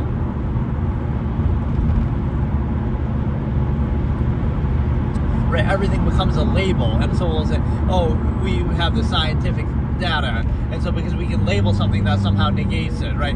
If you label me, you negate me. I forget who said it, maybe Oscar Wilde or somebody, but if just because we can label something and analyze and observe it doesn't mean anything. It's like, oh, that's just part of being a human being. That's just a human variable. Everybody could be labeled something if you analyze them enough. Like, it doesn't matter. But we try to define that and say any behavior that society and contrivance state doesn't consider desirable and isn't uniform, because of course people must be these like, NPC, robot, all the same, right, in every way. And that's just treated as like an absolute. So if you don't conform to that absolutely, what happens? You say, you basically say that you must be this label or that label. So if you like to clean, you like to be clean, like as if that's an outward thing to do. Like wouldn't that just be a natural thing to do? Wouldn't you want to be clean? But oh no, if you're clean, you're OCD. If you're not super social, you're autistic or something. If you're, have a imagination, you're ADHD or something. So it's like all these things that either, oh, they didn't exist before in human history and now they suddenly exist, or like, oh, we didn't understand them, or the labels. Like, none of those things are real in the sense that they don't matter or they don't stop you from doing anything, right? We embellish them. If you were a caveman fighting a tiger or something, like, it's not going to stop you from surviving, right? Like, you have to do what you do, or that you can say that's natural selection. But so we've kind of been weakened by the fact of our technology, and we can get away with, natural selection no longer exists because we can overcompensate for it and preserve our weakness in a way that otherwise nature wouldn't allow. Michael Jackson. But yeah, I'm careful, I'm good. Michael Jackson. But yeah, you're like, any of these things that you say, like, no matter any tendency that people have, you could label anything anybody does ever, and so it doesn't matter, right? It doesn't define them. Human beings are variables. If you observe anybody closely enough, it's like a selective awareness. You can do that with anybody, right? So you're weaponizing medicine to say people have to behave an exact certain way that we define as the norm, except you don't realize that the normative state of a human being would be completely different than what we see in society after years of indoctrination in youth.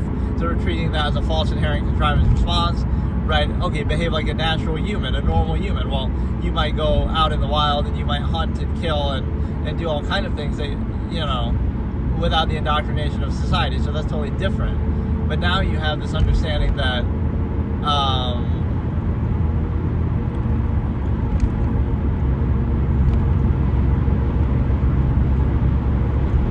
you basically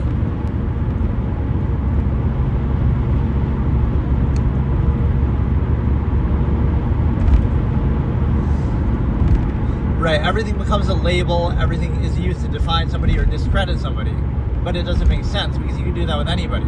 It assumes like this perfect normal state, like, oh, everybody's just normal and perfect, and then all of a sudden somebody is identified as a label, as if that matters. But everybody could be labeled, or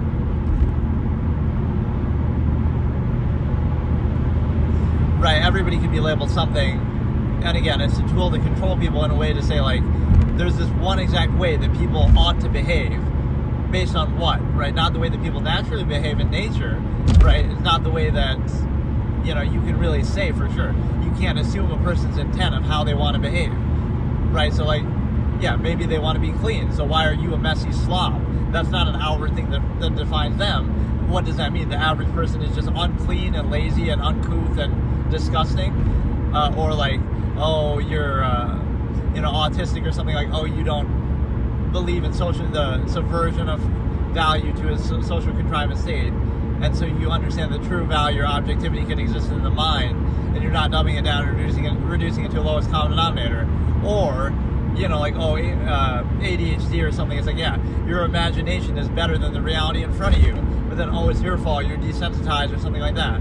So again, all these labels don't really mean anything, and they apply to everybody to some degree, so it doesn't really tell you anything aside from, again, a contrivance state trying to weaponize medicine and this to try to create a uniform state of behavior, right? And that's definitely very questionable because it doesn't have much credibility.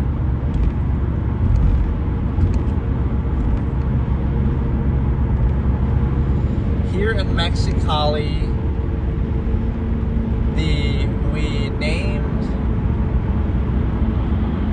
like this is the same here as the dangerous too. More this year, more this month.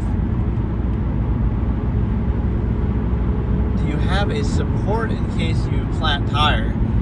Yeah, I do have a spare tire in my trunk.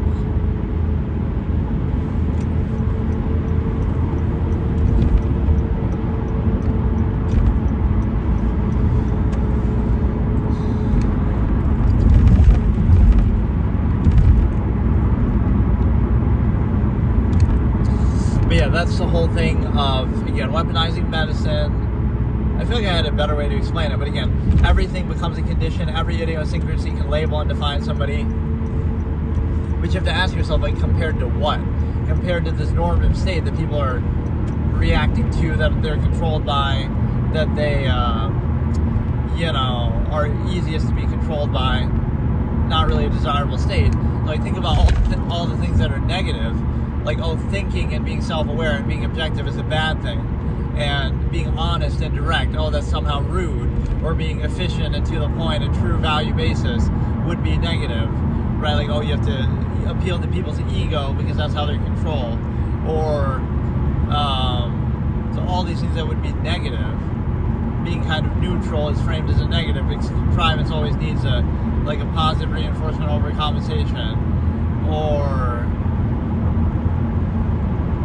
again, like thinking or having a higher standard of the same thing.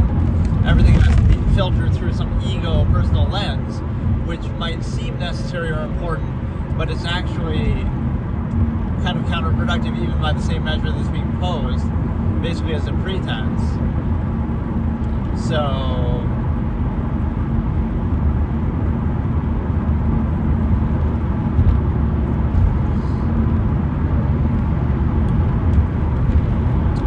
how else could I explain that? Basically, you're trying to take something, like normalcy is, to be normal is nothing more than be mediocre. Anybody can be normal in any era. It just means you're going along with everything mindlessly, right? So the truest standard or value or the highest standard would not be normal at all, right? Like if you're exceptional or some higher standard of life that you have. So that wouldn't be normal, and that would be condemned by the normalcy, even though, right, it's subjectively better by the same standard or measure. You sometimes see that with celebrities, like, oh, look at Leonardo DiCaprio with this girl or some, younger people or something. And it's like, you condemn it because you can't have it yourself, or he has options that you don't have. If you were in his position, maybe you'd want the same thing, or, you pretend to desire things you don't desire because you kind of just, that's the best you can get, or it's in your immediate environment, or you pretend to dislike things or condemn things that you would want, but you kind of take gratification from from pretending to not want them, but then you still have the conflict of contrivance. So this notion of people being able to be trained as animals and going along with something doesn't exactly validate it. People can go along with anything you can see throughout history. That's why you would say, okay, an absolutist could tolerate anything, so you wouldn't take any gratification from doing it, but you would hold it accountable and make sure, like, okay, because I can tolerate anything, I better make sure it's worth it, and a sound process, instead of like, oh, it's some kind of contest to see who can tolerate an unsound, objectively adverse contrivance state best.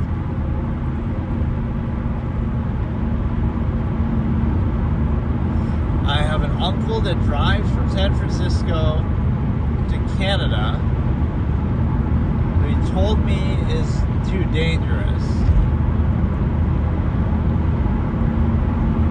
Yeah, Canada could be a little bit, I guess, but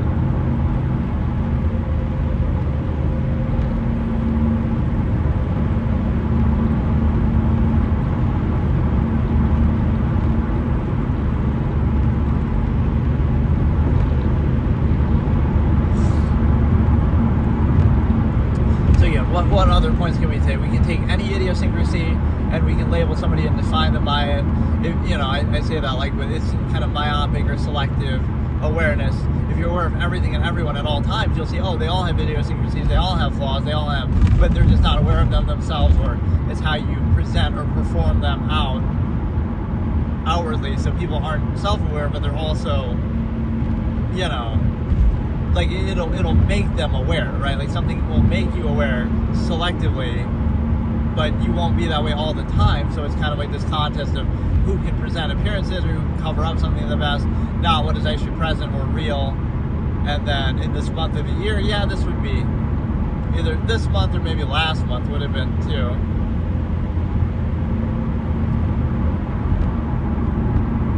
Right, so it becomes a contest of contrivance and appearances on the surface, because people don't think or observe any deeper than that. And then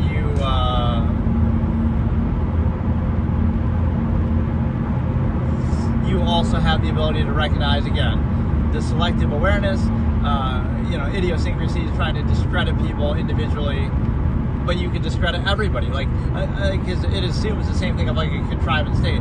Like, oh, if you vouch for the state and you're going to preserve it through the stimuli acme, etc., that would mean that it must be perfect. So you should have no complaints, no conflict, no struggle. It should be perfect. Otherwise, right, it's not credible at all. So the same thing goes here, is like everybody is flawed and idiosyncratic and nobody is perfect. So even, you can say a certain level of success or achievement, but even then people find fault. Like, oh, Elon Musk isn't perfect. Just because he's so successful, people rag on him all the time. So you understand that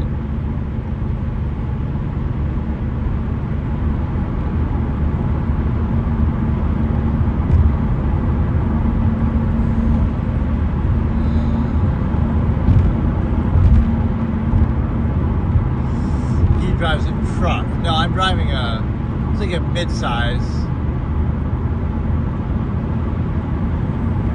Honda HR-V.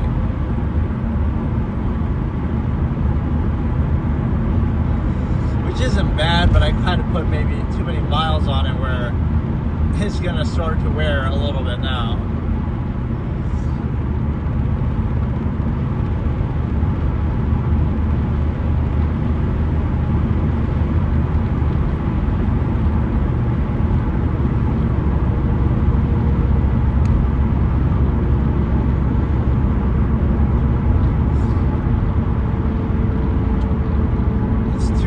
There, well, it's a good problem to have. Human beings are hot weather creatures. Like we were having this discussion the other day, like, oh, everybody came from Africa, so technically human beings originated from there. They're not meant to be in these cold weather areas, but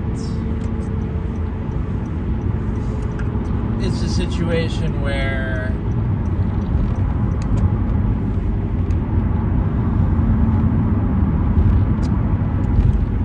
again, you have the labels, you have the idiosyncrasies, so it becomes down to your awareness is what's defining.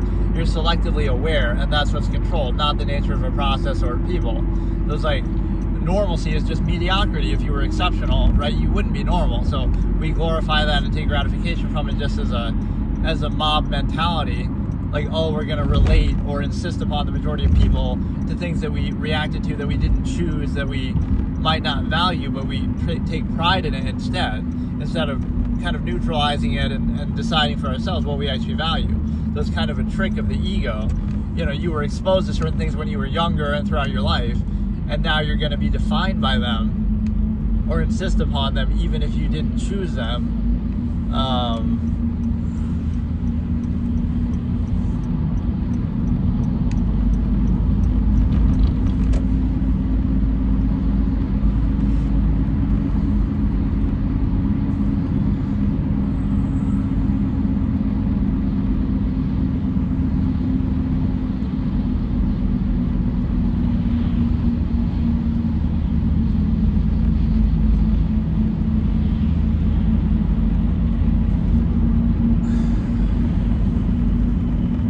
Sometimes Christmas Eve is too hot or raining, but this time Christmas was raining.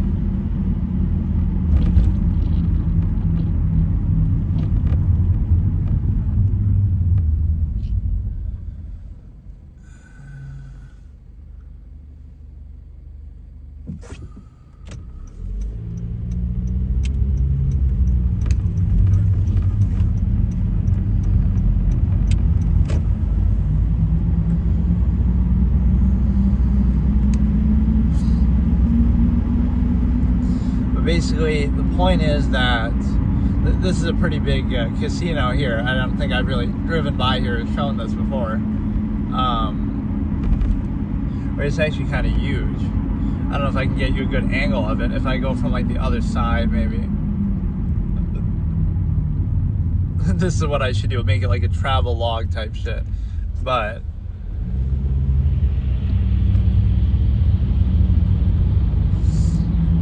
again, if you follow somebody on the highway for 100 miles, everybody's going to break the law or everybody's going to speed. So like if you're really looking for somebody to make a mistake, right, they will. And so it's kind of like, right, it's sort of the treatment of Trump or somebody like that. It doesn't mean that he's not flawed, but if you look at anybody so deeply and fully, you're probably going to find something wrong, right? So it's more about that selective awareness, not about, because it would apply to everybody. But so again, it comes down to appearances. And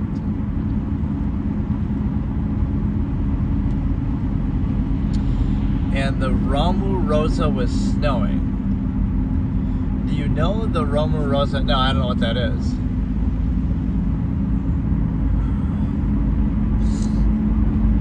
But yeah, so that's kind of the fallacy of labeling and using some of these terms that we try to reinforce the false absolute state from like some empirical basis, or it's kind of dehumanizing and stuff like that. But the problem is that, why can't I just do it here? Like my GPS is fucking all around.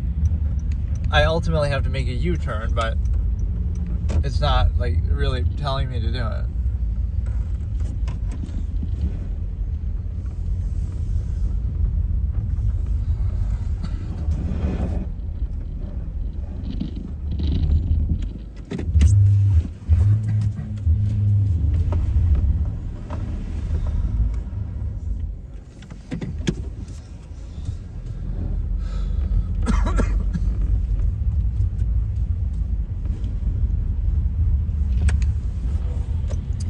Yeah, what I'm saying is the fact that you have all these labels, you have all these selective idiosyncrasies that you could define people by and try to control them by, but it assumes too many things, right? If you assume human credibility, like, oh, you'll attack and discredit the speaker, like, you know, shoot the messenger or the observer, it doesn't matter because you can do that with anybody if you look deeply enough. And then it becomes some superficial contrivance level of like, well, who can curate the best appearance for themselves through the media or whatever it is, right? It becomes like a contest of popularity. Or the other side of that is the fact that there is no base of value. It's all like ego insistence, self-insistence, not base of self, right? Myopic kind of appeal. And then the other part of that is the fact that maybe you can see it kind of as we go here a little bit. It might be like, no, it's too far on that side though. I would have to go closer. Be careful. Yeah, I'm careful, man. Come So the other point is that, again, normalcy is mediocrity. Everybody has idiosyncrasies, so it becomes a contest of cult of personality, things like that. And then it also is an understanding that,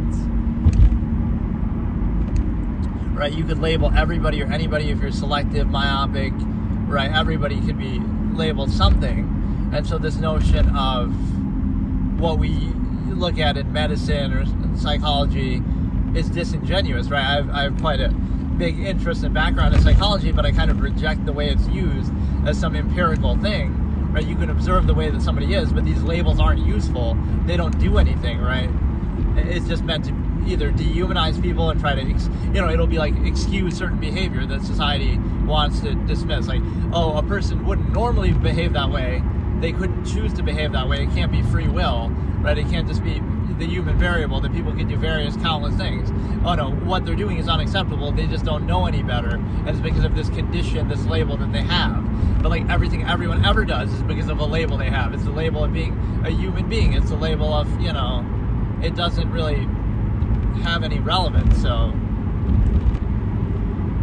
right, like you're trying to minimize the label and say, well, you did that thing because you're a blank label.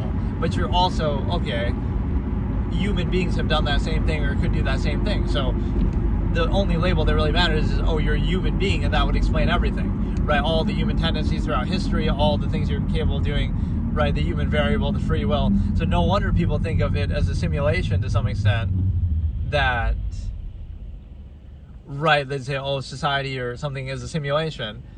No wonder they would think that, because anything you do that isn't exactly uniform with it, you'll be labeled and discredited for idiosyncratically, like attacked for that, even if that would apply to everybody, or even if it doesn't serve a specific purpose. Like, they're assuming your intent, like, oh, you should want to do this exact thing, but why? Maybe you want to do something different. How can they assume your measure? How can they assume what you're trying to do or what you want to do, right? So it's the need that society and the contrivance state has to try to control you, less so than something.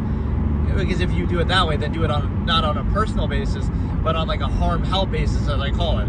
If what you do actually serves a purpose or is productive in some way, right, that speaks for itself. If not, then it's not. But there's this in-between thing of appearances and superficial things that shouldn't be necessary, but they're necessary to reinforce a contrivance state that's flawed. A flawed process you have to overcompensate for, constantly distract from. And the other point here is the fact that I give you hello from Mexicali, California. Thanks. Bless your family.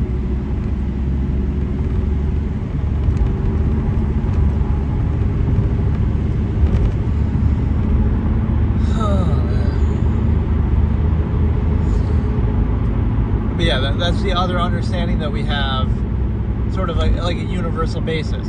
It would assume that the state of society or contrivance that you're expecting, right, it requires a basis, because like a label is reactive. You're labeling somebody compared to what? So for those labels to have meaning to them specifically versus the overall state of a human being and the human variable and all the things people can possibly do, to define them like that, first of all, again, it's not productive. It's just a way to try to dehumanize or control or reinforce like it's kind of like Bolshevik rhetoric, right? You can only go along with a certain thing, right? And if you don't go along with this exact right thing to do, you could only be doing it for one of two reasons. You're either doing it in defiance of it, like, oh, you're a rebel and you're trying to prove something, and you're doing it in direct defiance of this absolute, which also serves to try to reinforce the absolute, or you're only doing it because you don't know any better. Emperor has no clothes fallacy. Right, if you knew better, you wouldn't do it, but you just can't help yourself, and oh, look, you have this label, this condition. It can't be a choice. There's no such thing as human choice. You have to do the exact thing that society tells you to do. Otherwise, you're labeled, discredited, something like that. And so,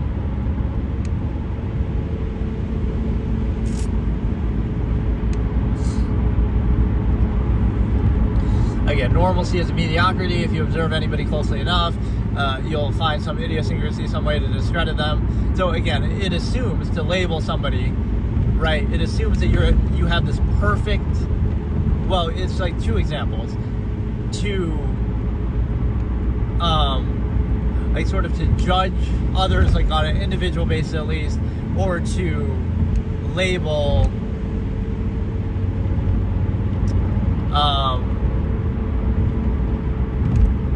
like to label would mean that what are you comparing it to? So there's this perfect, absolute, idyllic state that we're preconceiving, which is subjective and, you know, undefined, non-accountable. But there's like, oh, this perfect state of being that we're assuming, and oh, if you deviate from that, then we're going to label you. So it would assume that, but you're assuming the contrivance state is absolute. Like, oh, society is perfect and it's a utopian state, and so any variance from that must be labeled and discredited and attacked. But it doesn't have that credibility, right? It's not perfect. And a lot of the conflict comes from sort of imposing itself on people a certain way, right? Expecting like uniform, one-size-fits-all behavior from everyone. But the stimuli acme is a good example of that. Like, you know, what is the life goal? Like, oh, you're supposed to get married and have kids and have a white picket fence. But what if you're not interested in that? Or what if that just doesn't apply to you? Right? Nothing is going to apply to everybody all the time, 100%. As if you couldn't. We're free. Yeah, bro, the world is small. We can drive everywhere.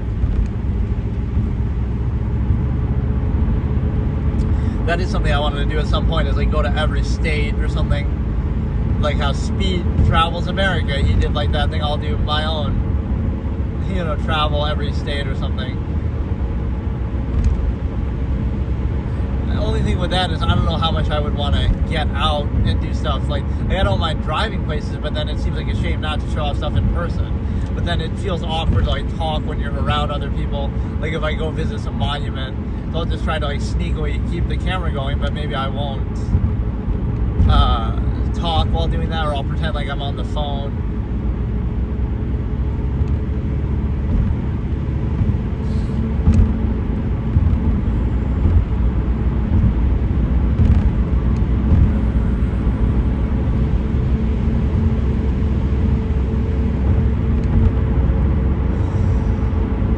But yeah, that would be the thing. It assumes a perfect absolute state of society that is utopian, unquestionable, no conflict, no inconsistencies, right? To have this empirical basis to label others or to, you know, discredit them. And the same thing on the individual basis, that like, you must be perfect then, that you would label somebody else. That's where the selective awareness comes in. I feel like I had a better way to say it, but like the two ways that this is a fallacy, right? You must be living in a perfect utopian state such that you can judge others, or that you can label them or discredit them, right? Or again, you assume some perfect normal state of being that everybody must be compared to, right? That we're saying, oh, everybody must be exactly this way, and if they're not, then we label or discredit them. But there is nothing that says that.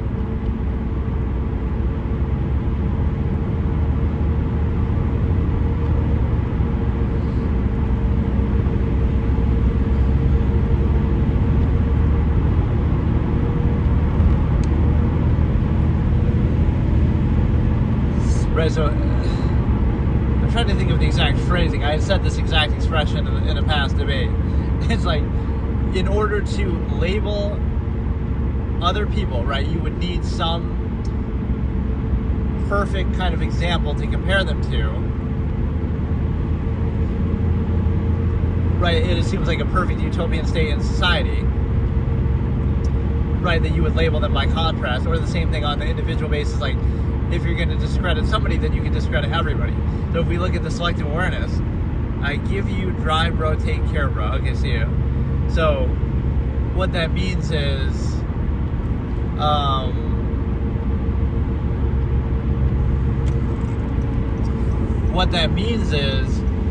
like selective awareness. That's where social contrivance serves as anti-thought and the lowest form of thought, right? And so you would look down on social contrivance, at least how it's applied.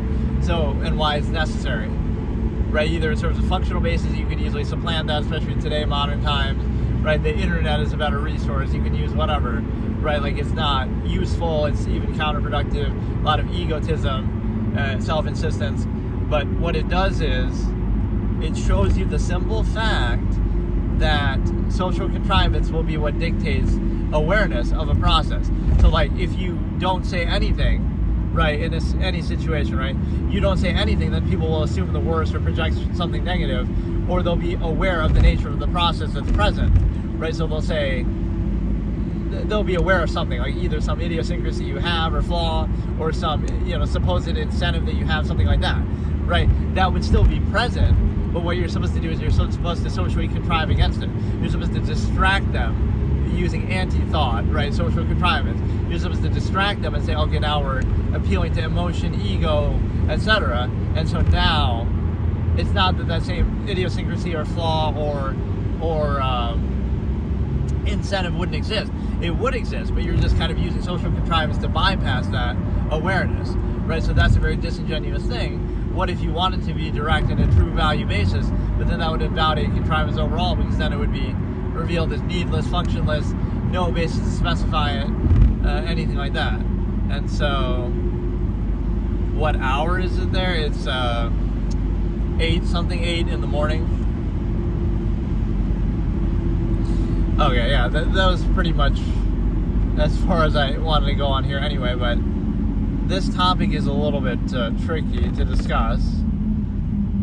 But again, technology, machination process, not some technology in the era, how it defines life, how it controls you, is also a way that I use to refer to things that do control you, like the method of the time. So that could be one of the things in the modern day. Oh, it's the weaponization of medicine. So we're going to come up with all these labels to try to define people, but those labels aren't valid on their own, because it assumes something, right? It assumes this normal state of being, which is hard to define, because what exactly is normal that way, right? Like so you reject social contrivance in favor of actual reality and impact and value, and so now you become more productive as a result. So that's a net positive. It's like, it's only natural you would be that way, because you're sacrificing something that doesn't matter for something that does. So it's just kind of like,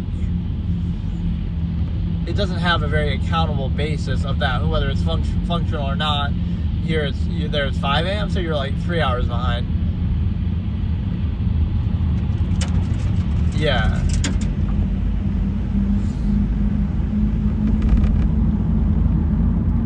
Right, so it's not even a functional basis, it's just sort of pretense, just sort of labels.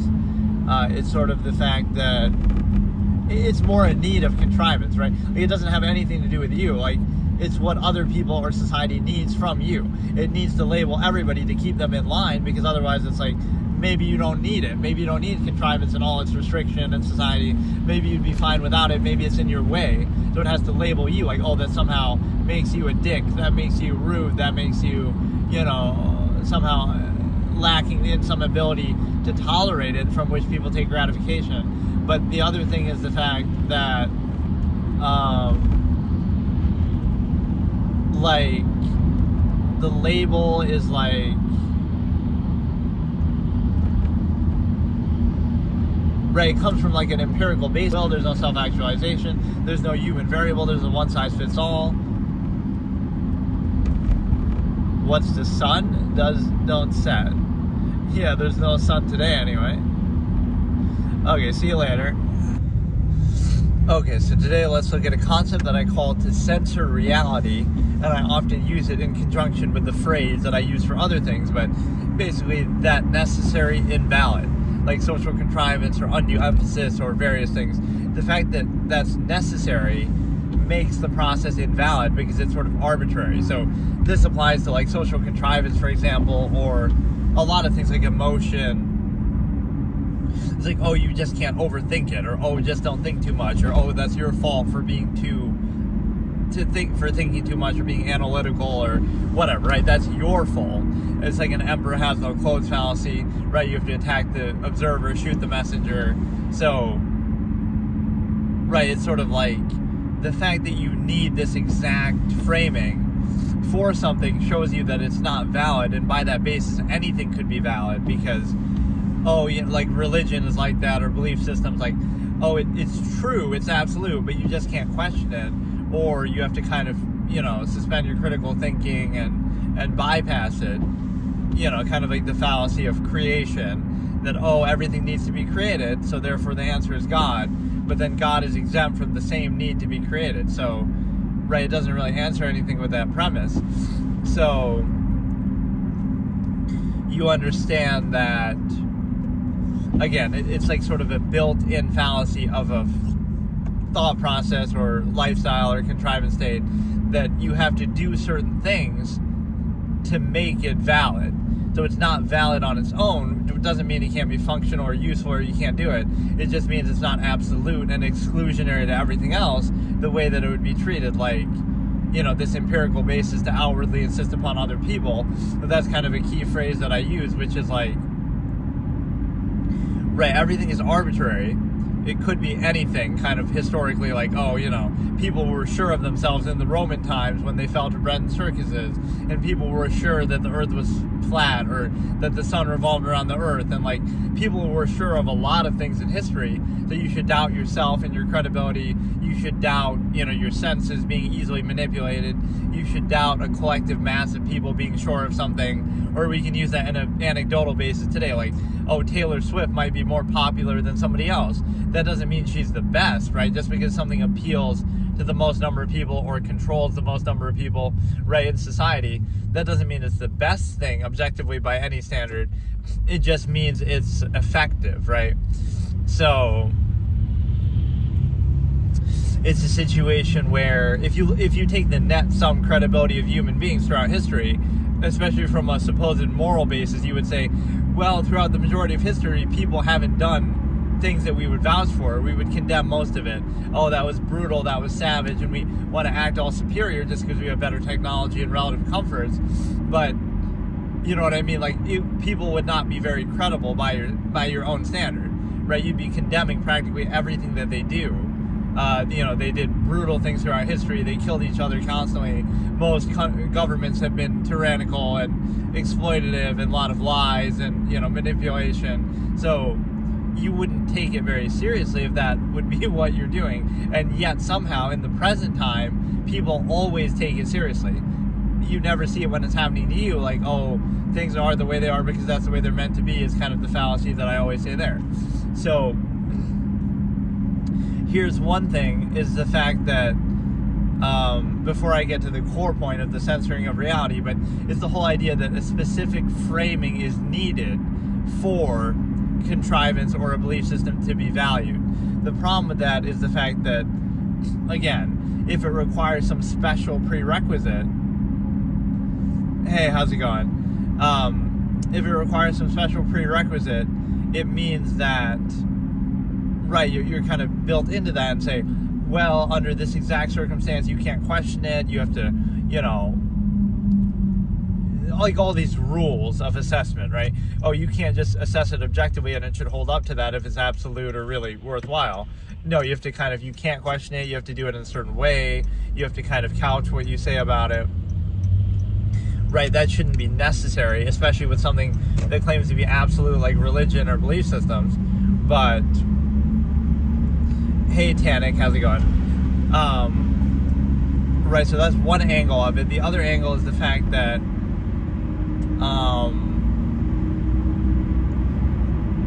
it's kind of a complicated subject. Like, I love this episode 9 has been the most bizarre thing ever because it's so multi-layered that I've had to do like 7 parts of it. It almost seems like a joke, but it's really, no other part really required this much, right, discussion. This one is so multi-layered. And basically the core original point of it is the stigma effect, as I call it, or again, history versus human credibility, which is what I was just talking about. Like how many ways I can explain that human beings are not credible and shouldn't take themselves or their contrivance state seriously, right? You should always doubt it. So like pretend we're in, you know, people like the Rome example, I guess, but pretend we're in Rome right now and, oh, we're gonna fall to bread and circuses with a $30 trillion debt in the US or whatever, right? You won't see it or stop it when it's happening now. Like, at what point will people be able to do that? They'll be self-aware, like, okay, we see it now, we see it as it's happening, and we stop it as it's happening, right, by sacrificing something or like being ahead of it, right? People often wait. we ignore a potential problem. We ignore it, we push it to the side until it reaches a boiling point, until we can't ignore it anymore, but then it's, we can't ignore it because it's reached a phase where it's gonna, show its ugly head, because we have no choice but to be faced with it, right, when it reaches some extreme level, and it's too late then to do anything about it. Instead of, we could just sacrifice one small little thing, right, one little convenience years ahead, and that would be all it would take to slow the bleeding. But instead, no, we ignore it, we take it for granted, and then we wait till it blows over, and now it's too late to do anything about it, right? We always wait until kind of the breaking point. I had a certain expression for that, but I can't remember what it is, right? It's like we wait until we can't wait anymore, and then we have no choice, right, but to deal with it then. It's kind of like people can warn you about inflation, Ron Paul, or countless other economists and stuff like that decades ago, but nobody listens. We ridicule them, and then now it's like a buzzword that we use every day. It's kind of triggering, because it's like, imagine how Ron Paul feels. He probably bought some gold himself, and he's chilling, he's doing just fine, but it's just stupid, because they can say it to your face. This is what's going to happen. Oh, you're crazy. And then it happens. And it's like, now what do we do? Like, you just don't get it. But hey, how's it going? 6'7". We got to get a 6'7" appearance here. There's this pretty funny clip of Foosley, Leslie, doing that. Like, she's talking to Ray, and they're kind of just hanging out, and then some random girl walks up to her and says 6'7", and she's like, it looks like she's traumatized by it. She's shocked by it. It's just not a meme that has like a whole lot of value to it. Let me psychologically analyze this, since whatever, we just happened to see it in there. But it's like, it doesn't really have any meaning to it, right? Like, at least 69 had some more class. 69 is a sexual position and this and that, right? What does 6'7" actually mean? I don't know, right? It's from the song, it's the hand motion that he does, but I actually don't know what it means.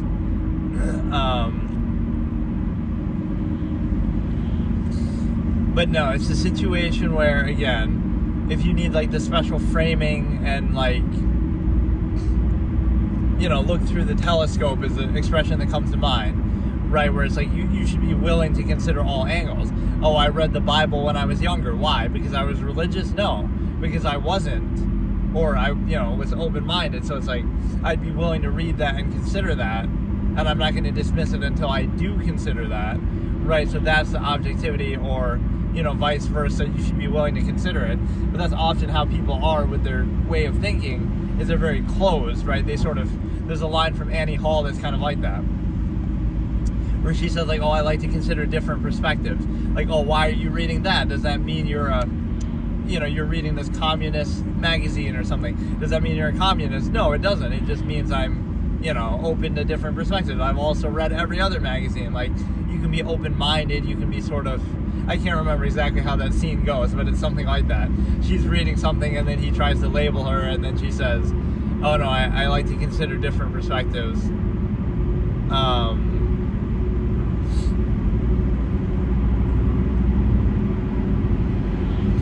Yeah, you should be able to be open-minded, but the problem with that and cognitive dissonance that happens is then it's hard for people to specify something like uniformity, that, how can we do this one-size-fits-all in society that everybody does something the same thing? Like,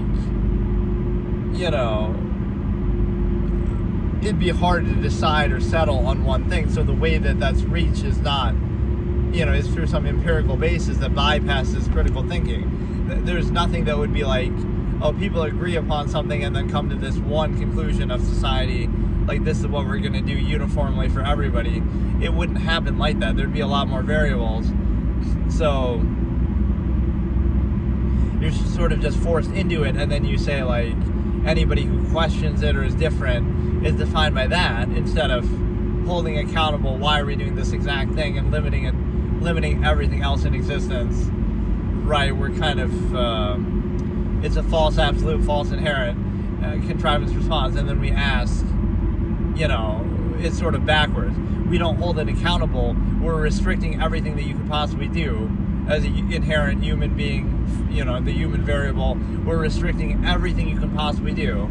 So you better hold that accountable. There better be a good reason, which there often isn't. Some sort of functional basis, etc. But instead of holding that accountable, we hold the individual accountable to it. Like, oh no, you need a permission to do anything, or you need a reason to not do this thing as part of a contrivance. Like, so you're being held accountable to it rather than it being held accountable to you.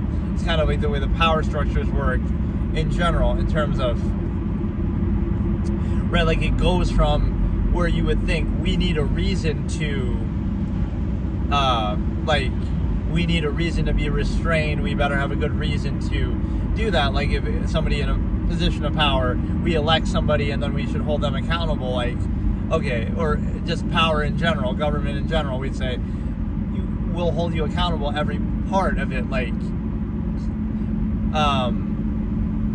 there's got to be a good reason why you have that power, and as soon as there isn't, then we don't need you anymore. That kind of mentality, instead of the opposite where we suck up to it, or we kind of act like, might is right, is sort of the thing where,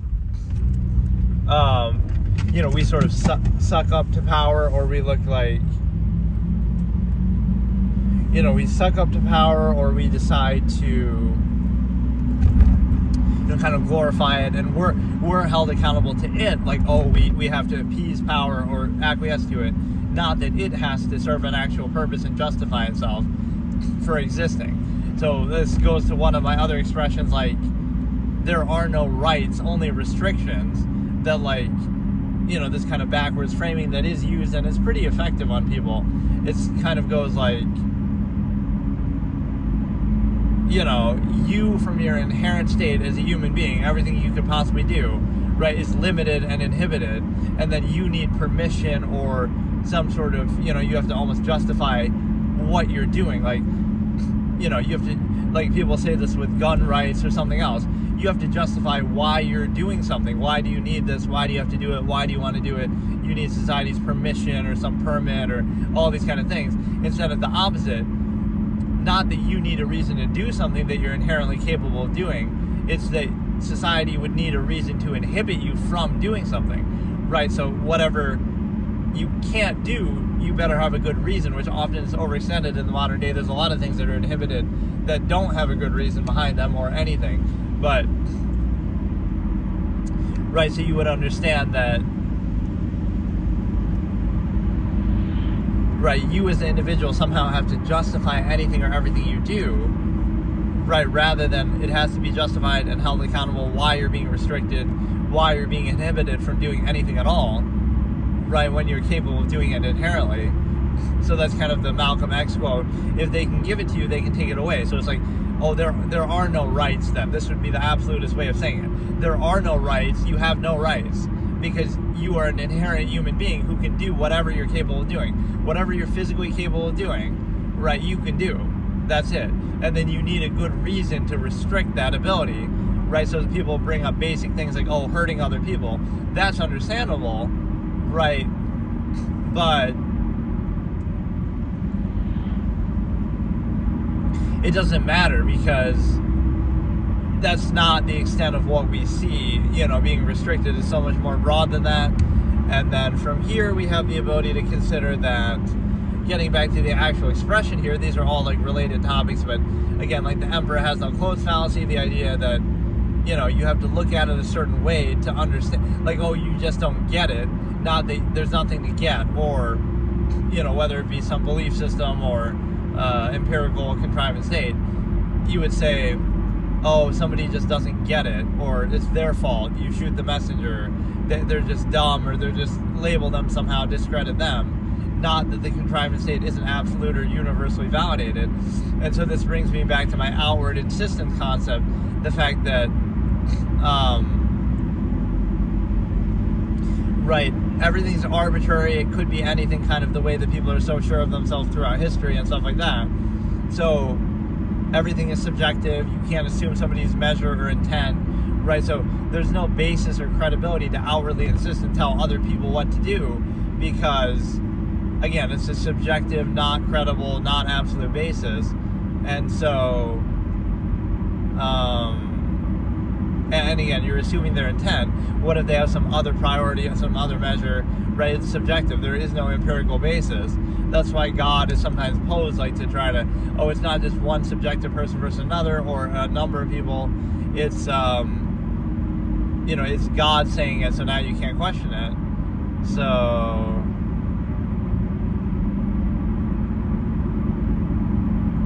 right, you need this false absolute to value or to specify something, and then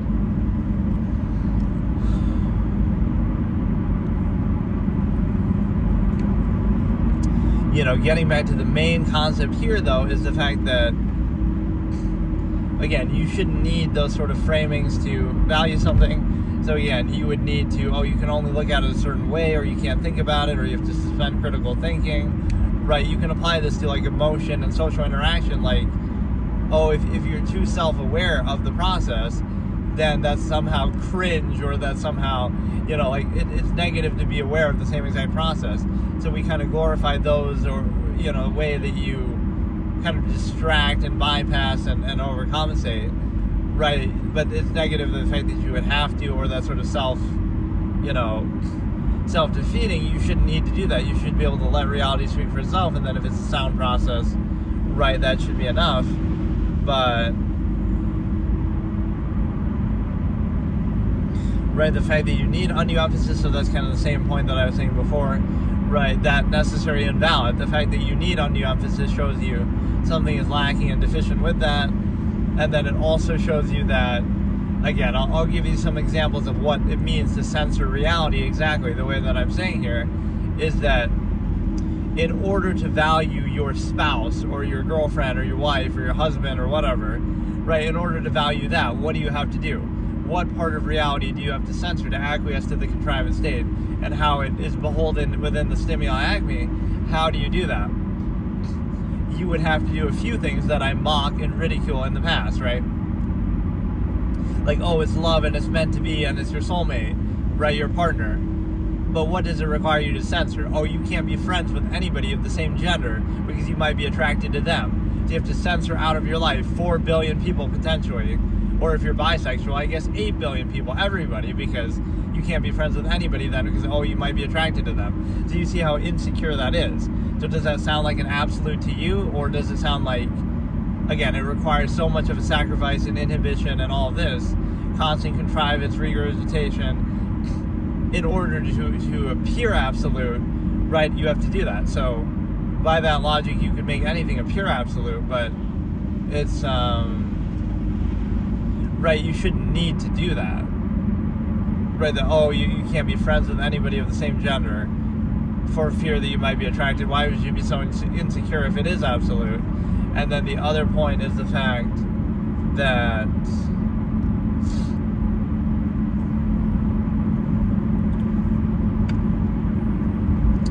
you're basically on a loop of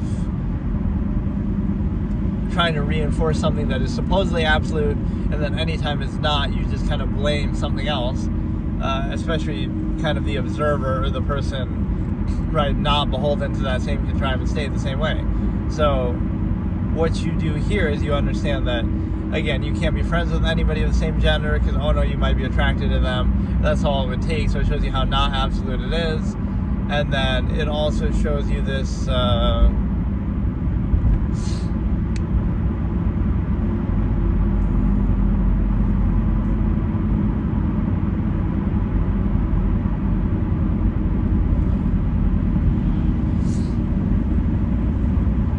so that's one example of having to censor reality, that you shouldn't need to do that.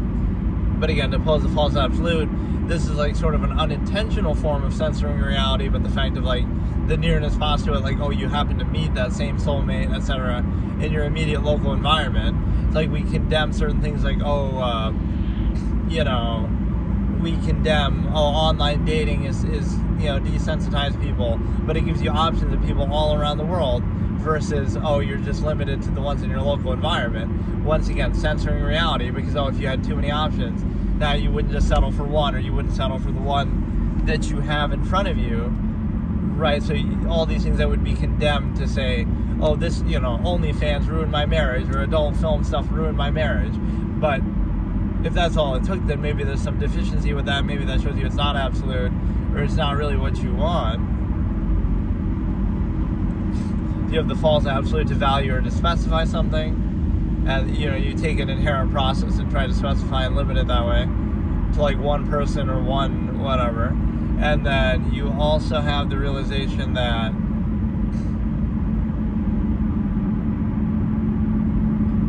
you would censor reality. A lot of this has to do with the stimuli acme, just the fact that you're able to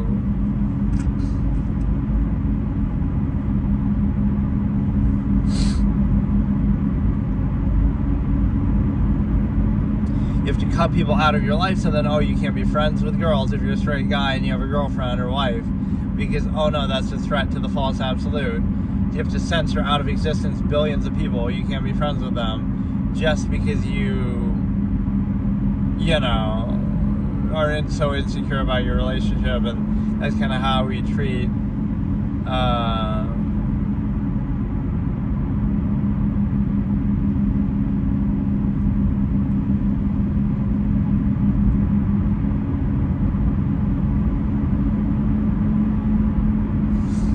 let me think of another example of how to explain that. Or like, what is something else you would have to censor? You would have to censor those kind of things, like your own imagination. Like, you could imagine something better than what there actually is in front of you, but no, that would be desensitized, or it just means you have higher standards or more experience or more awareness of the nature of a process. And then it also shows you that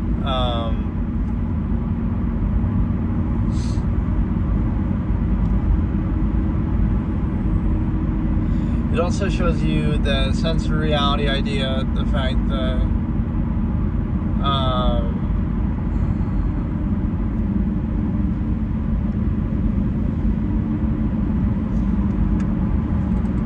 it shows you basically that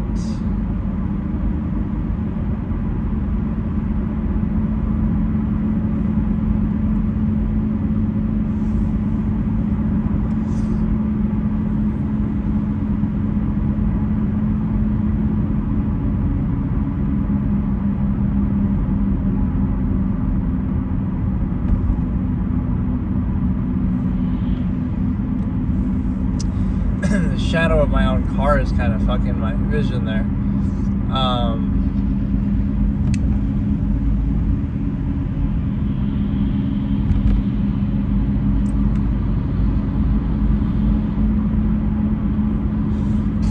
Yeah, what other things would you have to censor out of your reality? I'll just use the sexual area, the stimuli acme, as an example. Again, in order to be in the absolute perfect relationship, you have to censor out of your life. You can't be friends with people you might be attracted to for the same reason, same gender, whatever. You can't freely and openly, engage in it, like orgies and stuff. You can't be free with it. You can't. You're limited to your local environment. You can't use, dating sites might give you infinite options, or talk to people from all around the world. Or you can't,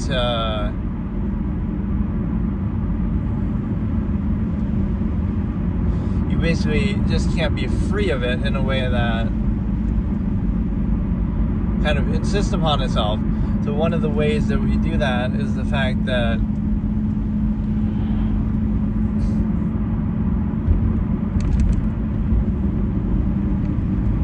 I should somehow check that back and see like what happens, because if it sometimes goes to zero again, like viewers, even though I'm watching on my own other phone, so that should count as 1 at all times. I don't know why it goes to 0, like if it's actually kind of soft crashing or something, but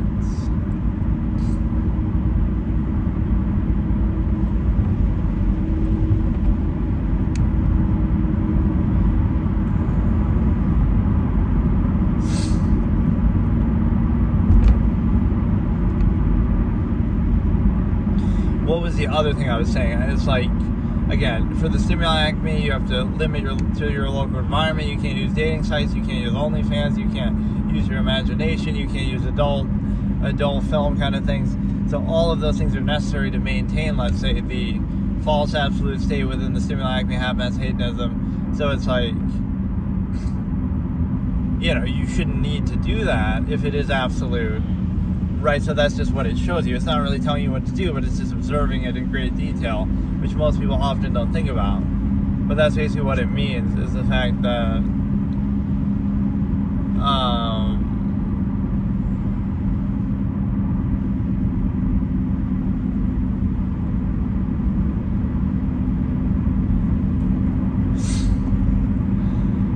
right, you have to cut all those things out of your life and censor them out of your mind and stuff, like all these fantasies or different idyllic things. Again, you shouldn't need to cut all those things out of your life if you actually are in control of it, I guess, basically. So, or if it was absolute. So again, that's where the censoring comes in, that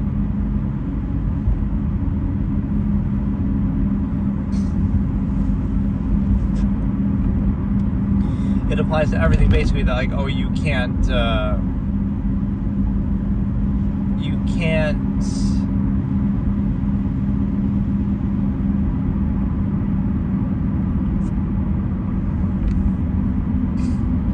like, something is absolute, but it requires a specific set of circumstances, and again, cutting out of your existence a lot of things that could be valuable. So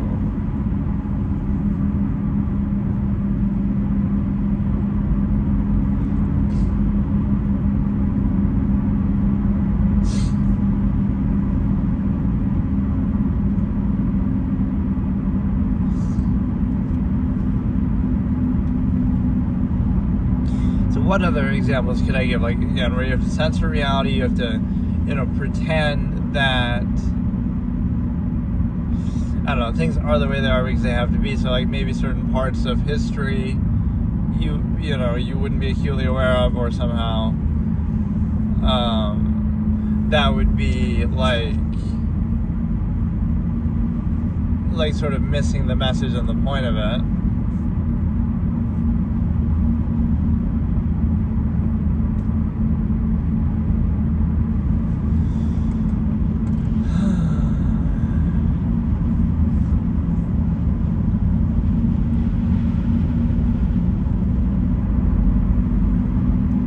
Yeah, I could pass this off as some form of content, like, oh, look, I'm showing stuff in real life, so therefore validates it, even if I don't say anything, or even if I wasn't doing these intensive thought experiments. But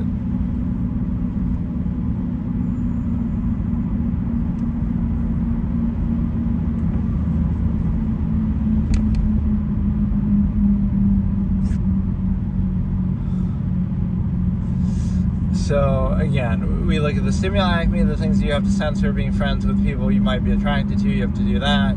You have to, just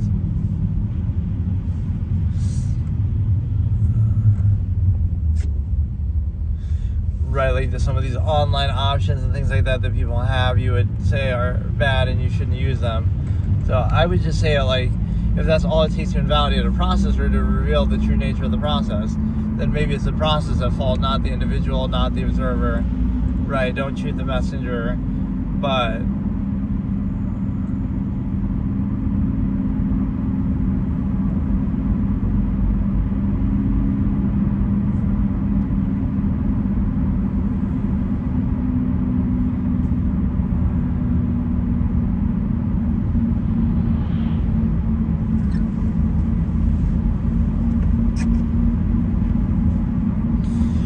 you would have to censor reality out of your knowledge of history and inherent man, like how you would actually be in your natural based state. There's some propaganda to do with that, like how we basically define people.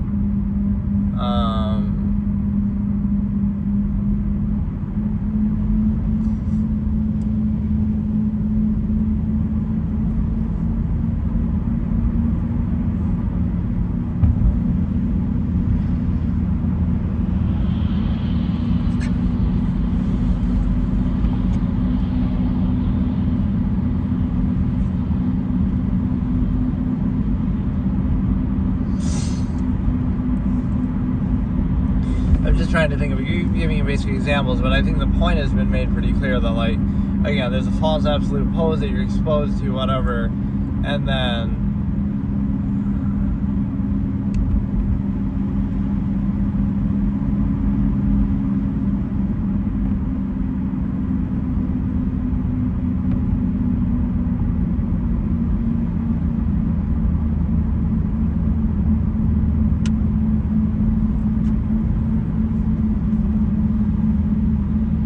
still better than those brain rot channels that like, oh, I'm gonna sleep until I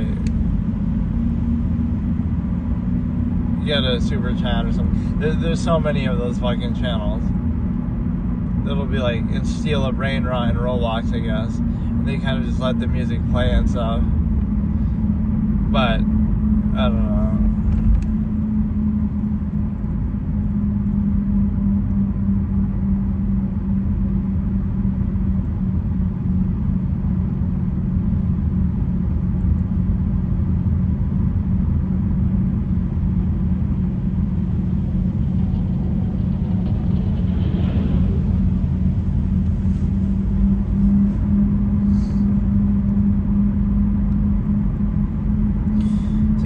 What other false absolutes are posed? Again, religion, belief systems, you can treat it as absolute, but you can't hold it accountable to being absolute.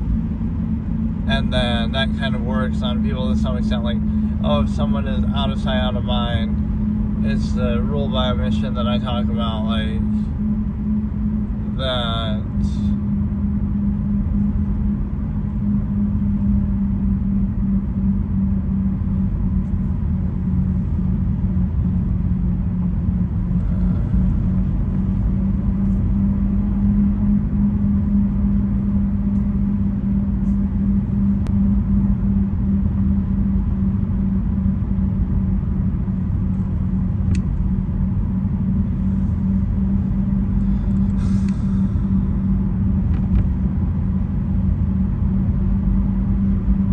I might have to do another part on this a different day. I'm too tired to actually even do anything. But it's like the selective awareness versus like anti-thought and reduction to social contrivance.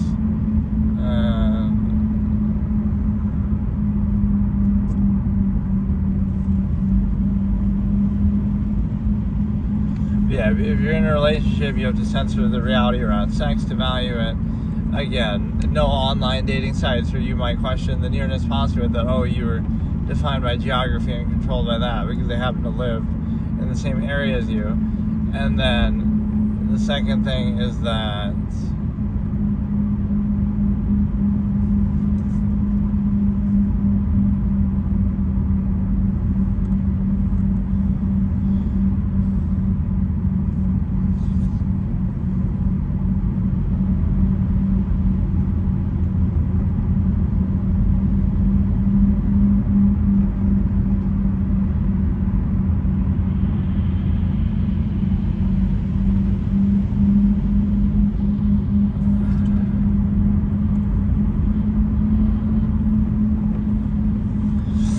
yeah, it's a situation where I feel like I had some better examples, but now I can't remember.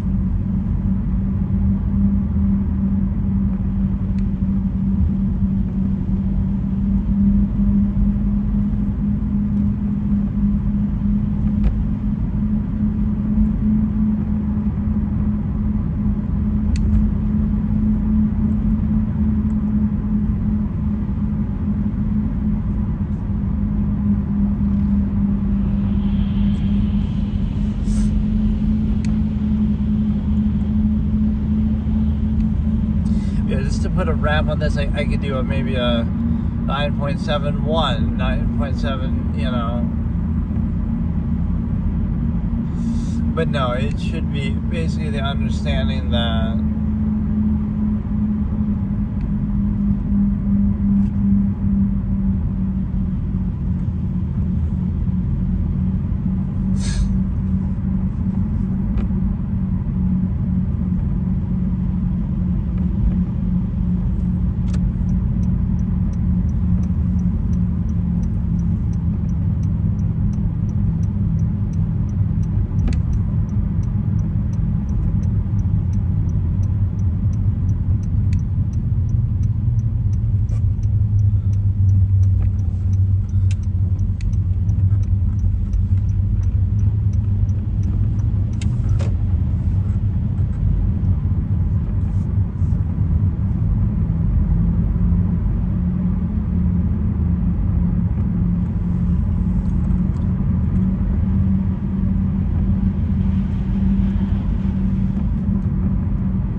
yeah, to put a basic wrap on that is, again, just you have to cut out and censor certain parts of reality just to value the contrivance state that you're in or some specific thing. So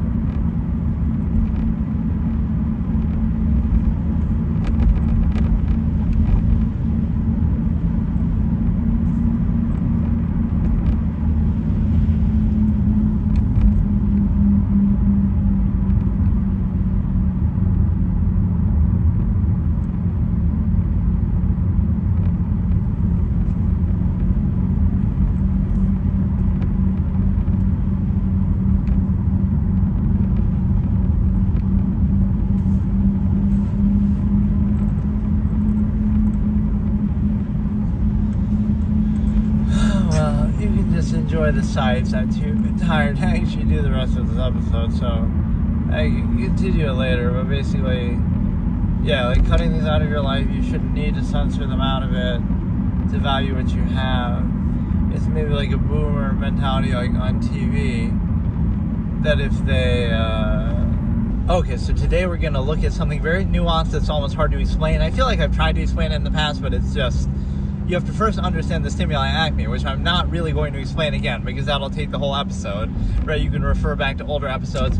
In fact, I remember explaining it very clearly in one episode, but I couldn't find that as a tag. Like the stimuli acme, I didn't mention it, or I thought I just did one where I did the proofs of the stimuli acme.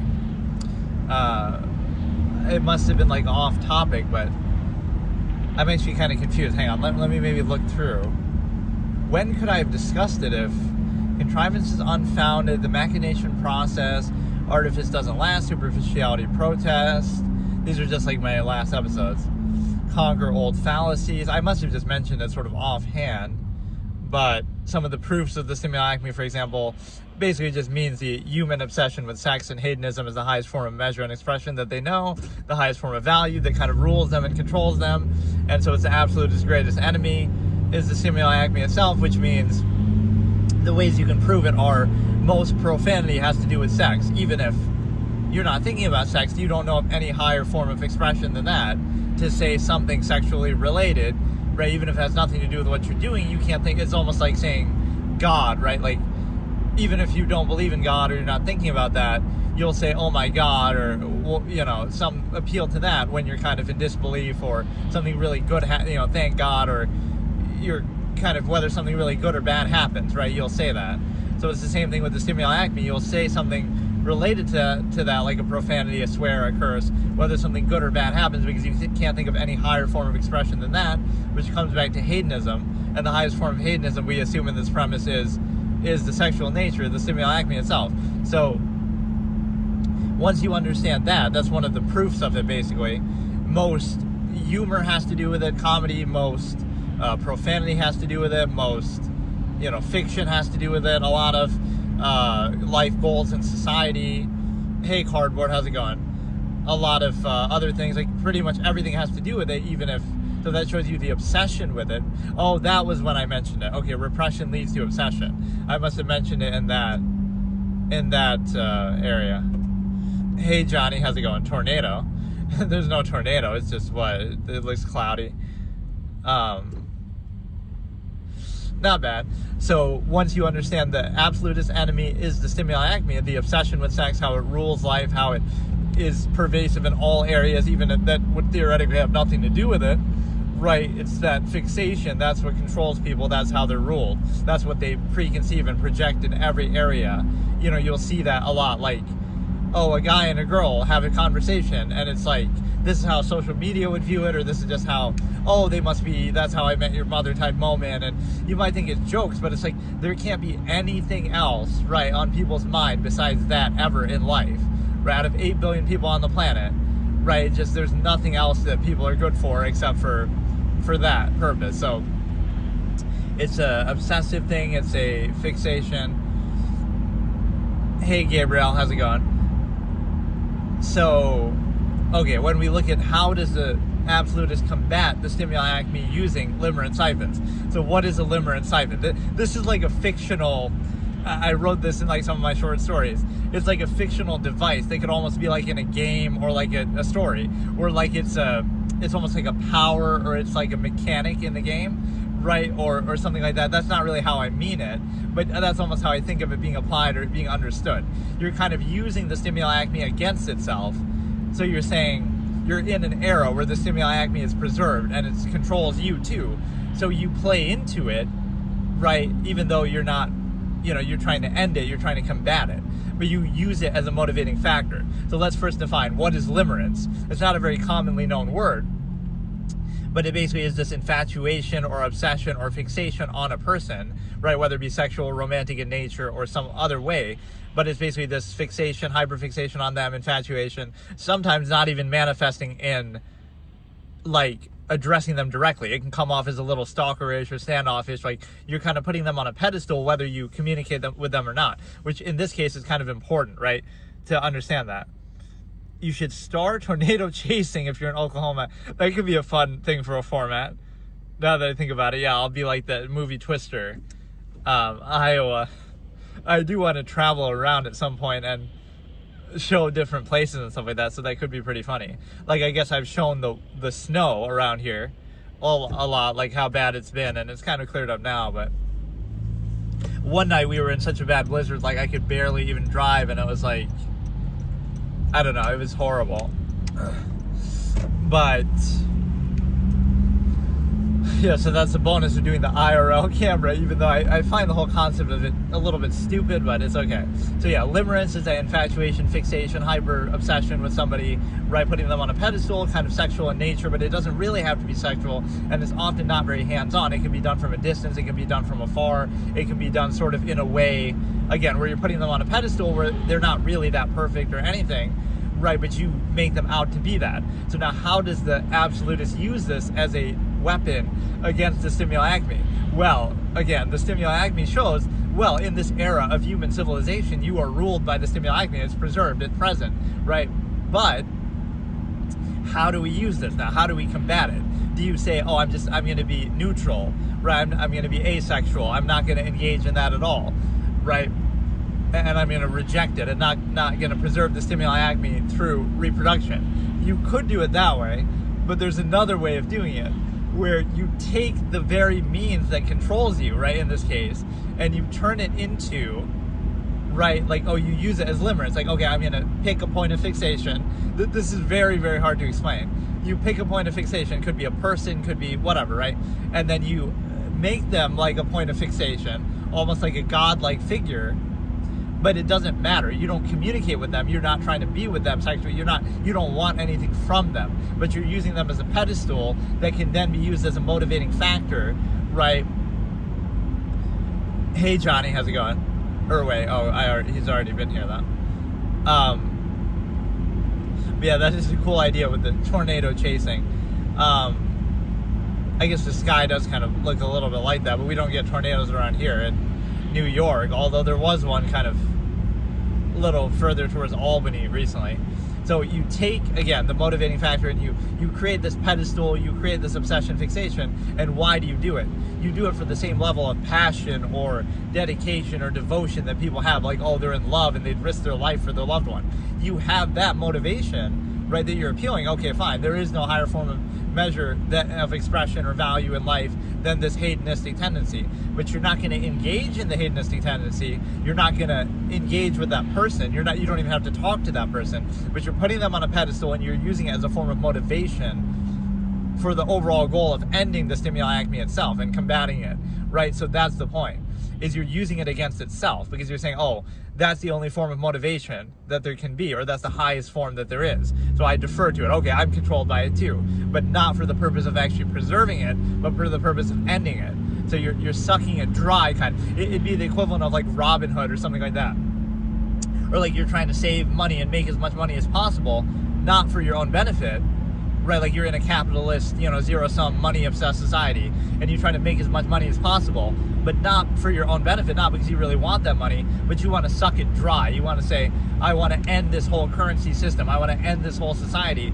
But in order to do that, I need as much money as possible to do it. So I'm using its own means against it, right? This is the way the absolutist invalidates the process. Not by not being a part of it. That would be more like minimalism. They would do it by playing by its rules, sort of, but exploiting it or doing it so well that it invalidates the entire process. right? So think about that alternative example. You're saying like you're in a society that's ruled by money and obsessed by money, and everything's about money and zero-sum means and possession and consumerism and all of this, right? And so you combat it by, okay, you'll bide your time, bite your tongue, you'll kind of deal with it, and you'll try to make as much money as possible. You'll be the world's first trillionaire, but you're not doing it for your own zero-sum self-interest. You're doing it for the ultimate goal of trying to end that process and not make it about money anymore, right? You'll make so much money that it'll devalue money, or you'll somehow, right, you're doing it with that end goal. So you're trying to undermine that system, but the only way to do it is through that system, arguably. And so the same thing is true again with the liver and siphon. You're trying to take that same motivation from the highest form of value and measure that people know, right, which would be hedonism and sexual in nature, but you're not doing it for the sake of doing it because you actually enjoy it or want it. You're doing it again to combat it and to try to put an end to that. So again, I could pose it with a character like in a short story or fiction. It's kind of easier to explain, but it's just like you would use that, somebody on a pedestal, and oh, that's your motivation. It's almost like a godlike figure and you're appealing to that, but it's not really about them, but it's, again, you're using them as that form of motivation because you're assuming, okay, there is no higher form of value. That is how people define value, sort of a non-basic self, hedonism, pleasure, self-value, self-benefit. So you use that as, again, people are willing to die for their spouse or, sexual relation. So that's the same level of motivation that now you're going to use against it. So it's, again, you're sort of sucking it dry by using it against itself. And I feel like I had a better way to explain it. Like, let me try to explain it in the context of one of those short stories, because this is such a kind of nuanced concept that you wouldn't understand unless you see it for yourself in practice. And it's not something that, so what would it take on the form of? Okay, again, an absolutist would obsess and fixate over somebody, right? Some random person, whatever criteria, right? But they don't actually talk to them, and they don't actually pursue them, and they don't actually, have any real interest in them, but they almost have to trick themselves, right? I'll use an example here. Like light yagami and death note almost does a similar technique if we can give him this benefit of doubt, which he is smart enough to be aware of what he's doing. So think about it this way. If you've seen Death Note, Light Yagami keeps saying that he's a god and he has this god complex, right? But he's such a smart character. He knows he's not literally a god. He knows that, Ryuk right next to him is a god, or he wouldn't have to try to get away with his crimes if he was a god. He wouldn't have to be afraid of bullets or, all that. So deep down, he knows he's not a god, right? Assuming he's this smart, which I give him that. And he's so self-aware, he even says that, like, if Kira is caught, he's evil. If he wins and rules the world, he's justice. Like, this Machiavellian principle of how the world really works, right? Morality is just a construct. So you understand that, what if that God complex is just a way to play on the human ego for him to sacrifice himself and to do something that really is valuable, right? So he has to almost trick himself for motivation. The end goal is he's trying to make the world a better place. He's trying to kill criminals. He's trying to save innocent people's lives. He saves way more innocent lives than he kills, right? He only kills people when necessary if they're absolutely going to catch him and stop him from doing what he's doing. So he's very disciplined with that. He has like this messianic discipline, the way that he's like this, messiah figure who resists temptation. He doesn't care about sex and Misa and Takeda. He has women all over him, but he doesn't care about them, right? He resists that temptation. He doesn't care about money. He could be wealthy. He could be, whatever he wants with his intelligence and, genius that he is, right? So he doesn't care about money, women, anything like that. I was going to say power, but you could say, okay, the power of this godlike figure, but only to the end of trying to make the world a better place ultimately. But again, he resists those temptations. He, resists being lazy. He's working very hard to try to make the world a better place. He's maxing out his potential. He's kind of, putting his life on the line. He could get killed if he's caught, right? So he's doing all these things that make it seem like, wait a second, whether you think God complex or power or anything like that, the reality is, again, he's resisting lust. Like, let's look at 7 deadly sins, right? He's resisting lust because he doesn't care about Misa. He doesn't care about Takeda, even though they're all over him, right? He's resisting that. He's not about that. He's not obsessed with that.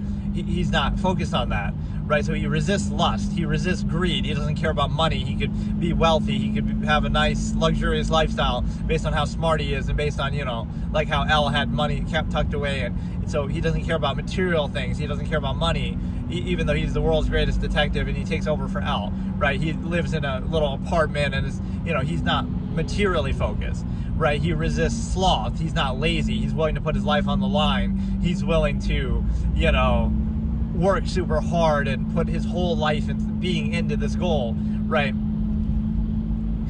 What else? Like, envy. He's not really envious of anybody because he's, very confident with what he's doing and, just sure of himself and so capable, there's nobody to be envious of, right? Wrath, he sometimes has like this wrathful, godlike thing where he's kind of, but he doesn't let it really get in his way too much. He definitely has pride and arrogance. And then what's the last one? Like lust, gluttony, envy, wrath, pride, sloth, greed, whatever. But the point is he resists those temptations. So you become like this messianic figure, like you are becoming almost like a godlike figure in a way, because you're resisting all these human flaws and temptations that would normally control or inhibit people. So now you understand that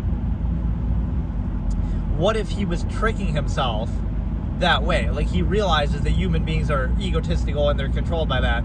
So in order to achieve this goal and put his life on the line and focus on this so much, he would have to convince himself that he's a godlike figure as if to justify it in his own mind. He would have to do that to almost give himself the motivation that like, oh, it's this God complex that's motivating him. What if he's smart enough deep down to realize that, like, oh, he knows he's not a God, but he would have to do this to trick a person to motivate themselves to try to do what he's doing.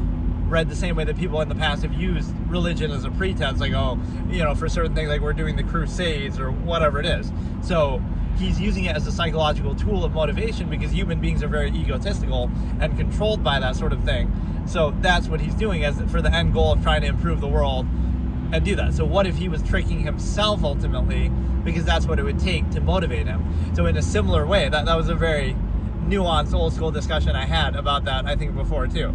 But like, so he's so smart that he's well aware of what he's doing, but he still has to trick himself to actually do it because, right, otherwise he might think like, oh, maybe I don't care then, maybe I'll just be lazy, maybe I just won't put my life on the line, right? You have to have like this absolute motivation. So in a similar sense with this Liberant siphon, you have the ability to recognize that, again, you would put somebody on a pedestal, you would obsess over them, fixate over them, but you're only doing it as a motivating tool, right? So you're not really about them, right? You don't really care about them. In fact, you almost avoid them because then you'll see how imperfect they are. So you don't want that. You want the pedestal version that you're just using as again, an idol of the stimuli acme, an idol of this whole fixation and hedonistic thing that we value. And then what happens? We use that as a motivating factor, and you use that to accomplish any goal that you have, or like it's always in the background. So it's similar. It's kind of like, oh, you're doing this for your loved ones and for your wife, and oh, you would risk your life for them, and it's kind of the same effect as that, as the strong motivating factor, but without needing to actually associate with them at all. And so you're getting the best of both worlds. You can motivate yourself to any end, but you don't have to be held down or tied to that actual specific thing. So it might seem a little manipulative and exploitative, but again, in the context of this absolutist facing the stimuli acme, that's what it means. Like, you understand that that's what controls the era, whether it be money, right? You're trying to achieve money to destroy that capitalistic system, or in this case, you're trying to use, again, an element, the specter of the stimuli acme, to combat it and say, okay, I'm going to try to always hold this thing in a pedestal, right? And it's sort of projected the same way. You would say, just, it's a very, like, I'm going to tell it in a short story form. Okay, there's this character, right? Let's just call him J, right? Not even J like J-A-Y, but just his first initial is J, right? And so he's an absolutist character, and he's growing up, and he's in school, right? Let me try to do this, okay. And then he's not, it's just so hard to explain. So he's like not actually attracted to other people, right? He's asexual, whatever, but he latches on to certain people, and he obsesses over them and fixates over them, but he doesn't actually talk to them or doesn't actually pursue them. And then he uses that in the back of his mind as a motivating factor for whatever he's doing. Whereas, I'm doing it in the name of this, even this person, even if I am not actively pursuing them, right? And again, it could seem like a little stalkerish or obsessive or have that negative connotation, but that's kind of a deliberate thing that you're like, you don't care about the actual person because they're imperfect and flawed. You want this perfect idol of hedonistic, obsession that we define value by in society. So what that means is, so this character Jay, he motivates himself, and then he goes on, right, other parts of his life, but now he's always holding that in the back of his mind as a motivating factor. So now that'll give a certain level of passion or effort or something, right? You're holding out like a godlike figure that you'll always have. And so, right, he's risking his life, but he's doing it in the name of that person. Or he's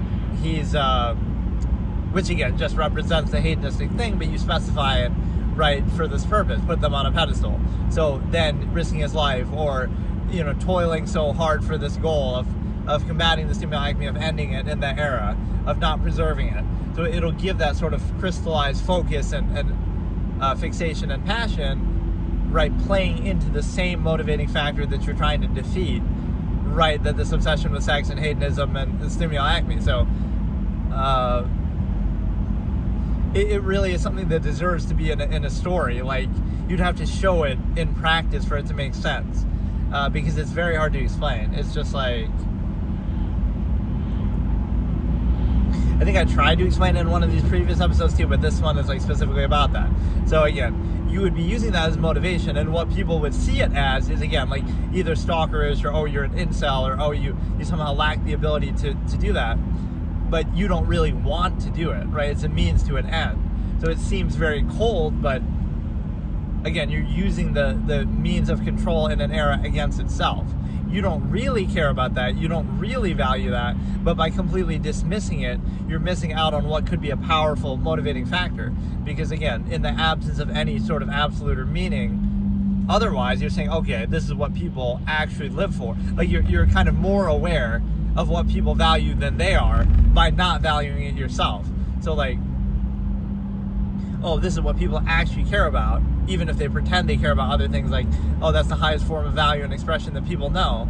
And so now you're going to play into that as well, right? But you're doing it self-aware, even though you might pretend on the surface, right? You have that, like, kind of, again, it's the same way that, like, God and religion is used, arguably, that, like, you could pretend, like, it's not real, but you pretend it is just to motivate yourself, right? So what you're really playing into is like the human imagination and the human, psyche of like, there's this empty space, there's this extra, because we're self-aware and greater intelligence than animals, there's like this extra gear that we have, right? So we just think of a way, how can we activate that extra gear? It doesn't matter how we actually do it or what it actually is. So it could be, you're doing this in the name of God, but God doesn't exist. You're just, so you're just doing it as a pretense to unlock your full potential, or you're doing it in the name of this person, this stimuli acme, this limerent siphon. So it's the same thing. But no, I swear, this like deserves to be a game mechanic or some kind of almost superpower in a story. Like you would have to present it. This is how dumbed down our society is. You would have to present this concept like, this character is like draining people of their, I don't know, like you're doing it as like, let's do a virgin sacrifice type. I don't know how to even frame it. You'd have to do that in order to, extract some value. It would have to be dramatized in that way for people to actually understand what it is that I'm really saying.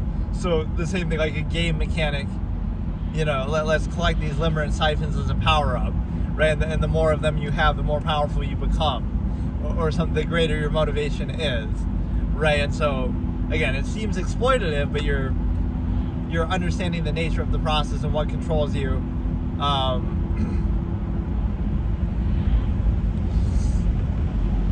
And in doing that, you're also constantly aware of that, what your enemy actually is. So I guess you could have a change of heart and say, but then somewhere along the line, you decide to actually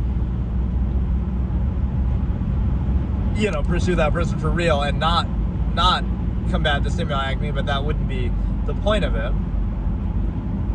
So how else can you explain this? Like, you obsess over it, but you actually have no interest in it.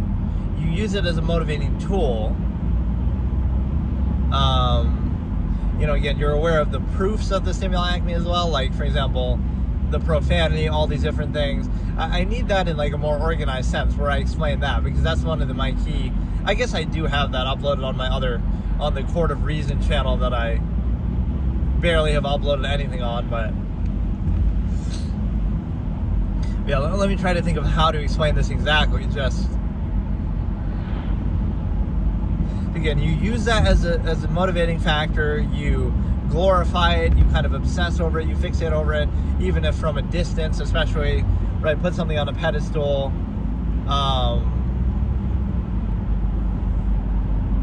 But your end goal is actually to try to be free of the stimuli acme and to free others, make them aware, to end it, not preserve it. So it would be very deliberate.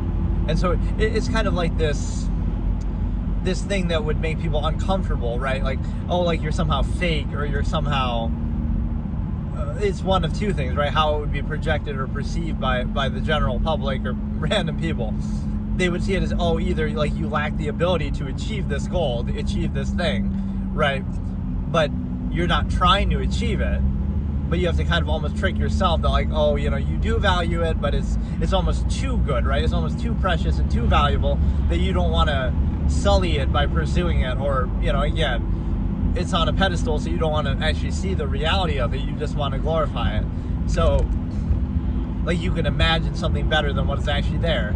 But, so it'll either be perceived as the inability to achieve this thing, or it'll be perceived as a projection of, like, you actually practicing the process. So it shows you the artifice of a process right there, right? For example, like, social interaction is similar. It'll be like, oh, if you're fake and you exploit people, then that's your fault, not their fault for being exploited or taking it seriously. Not just you, but the whole process of that. It's like, oh, social interaction is a good thing and it's positive until somebody comes along who's, exploitative, and then, oh, it's their fault, not the fault of the process that you defer to. That, oh, that's all it takes, right? If we rely on like performative aspects or something like that. Like, there's this crackpot psychology, one size fits all type of thing. Like, oh, this person does, I hate when I hear this, because obviously psychology is one of my big interests. It's so dumb how people say this. They'll say, oh, this person, it's like a damned if you do, damned if you don't type of thing, right? Oh, this person itched their nose, that means they're guilty. Or, oh, they look to the left, that means they're lying. So what if you're aware of those things? Then you can easily control or manipulate them. Or not everything means something like that. Oh, they itch their nose because their nose is itching, because they're dirty, they don't clean their nose. There could be a million different things going on, but we try to attach and attribute meaning to it. So we'll see what we want to see, kind of. So you'll say, oh, this person's in a police interrogation room and they're very calm, so that means they're guilty, because, oh, why would you be so calm if you were innocent, right? But you could just be a calm person. Or, oh, you're panicked and nervous, that means you're guilty too. But you could just be, you don't like being falsely accused of murder, yeah, that might make you nervous, right? That doesn't mean you did it. There could be so many different reasons for it. Again, like opposite interpretation. You're in a police custody, right? And, oh, you're really nervous, so does that mean you did it, or does that mean you didn't do it? Because, well, if you did it, you might be nervous about getting caught. But if you didn't do it, you're also nervous about being falsely accused, and under the circumstance that you don't want to deal with, right? So either way, you could be nervous. Or, again, if you did do it, oh, you're super calm. So that means you're calm. That means you did it because you're not reacting emotionally when you maybe should be. Or you're freaking out. Oh, that means you did it because you know you're going to get caught.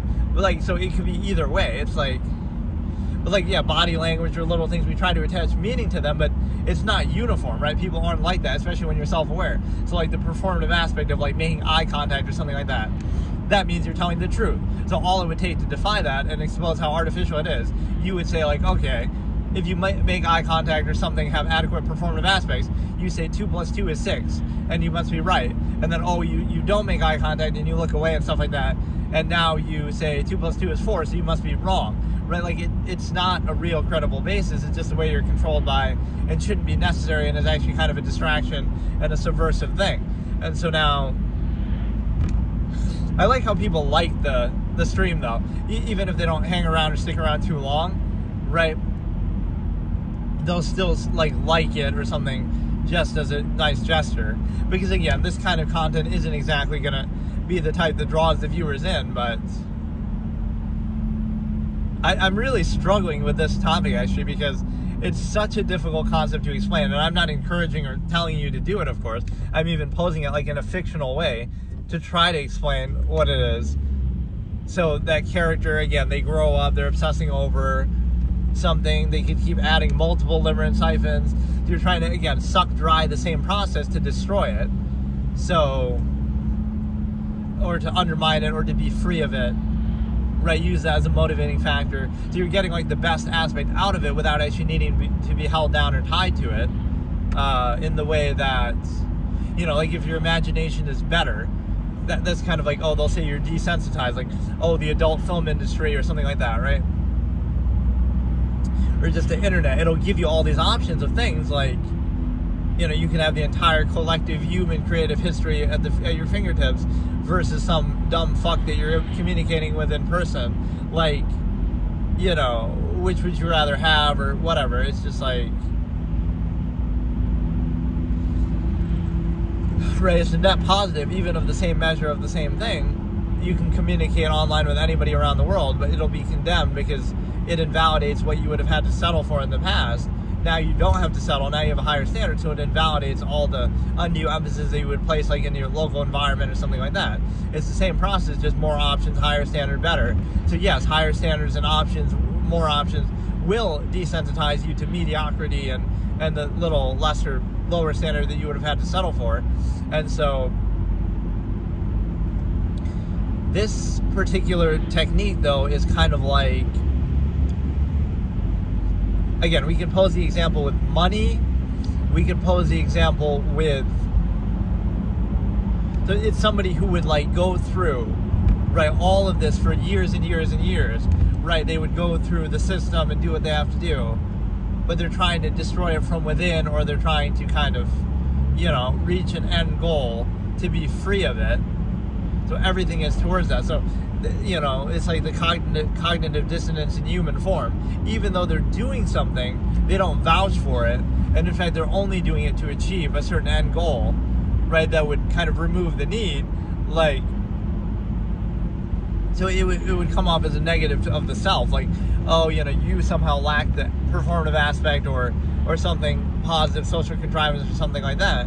But it's like, you don't want other people to rely on you, because you don't want anybody to rely on anybody, because you want them to all self-govern and be free of, you don't want to exploit that, or you want people to be free and their full, capable, potential selves. And so it's kind of like, you don't want that benefit or reliance, because you want everybody to be free of it, of the contrivance state. So you kind of like separate the process, do it for what it is, but don't base your life around it or be controlled by it. So the stimuli acme is a great example of that, where people do base their whole life around it. You live with that person, right? You can say it's good for the family system, functional basis, but again, even there, you're preserving the stimuli acme in a non-vouching state. So yeah, I guess it's because I've discussed it so many times that I don't feel the need to do an episode on that specifically, but this kind of is like an episode on that, and I've mentioned it in other episodes a lot, but this is like the most at a loss for words I've been, probably.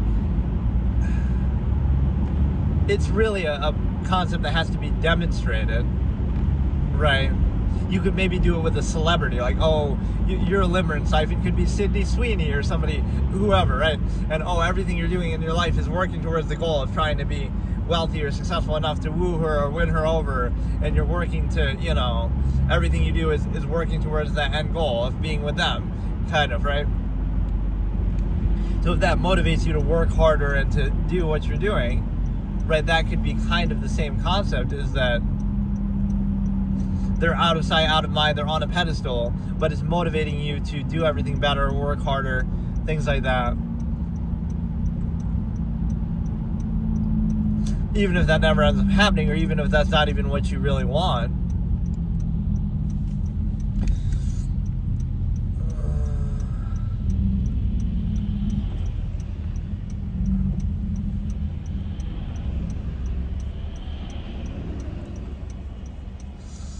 But yeah, that guy's idea was pretty funny. Go become a tornado chaser, which I don't know if I really would want to do that, but it wouldn't be that bad. Like, if you understand like the general pattern of movement, it's like you're not going to ever be that close to it. So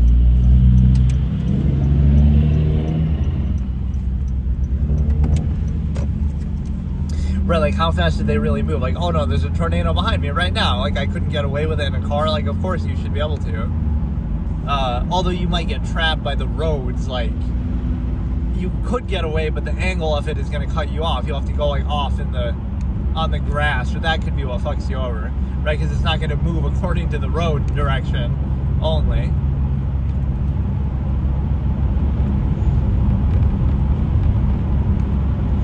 Yeah, I've been like a blizzard hunter, I guess, lately, or like a whatever.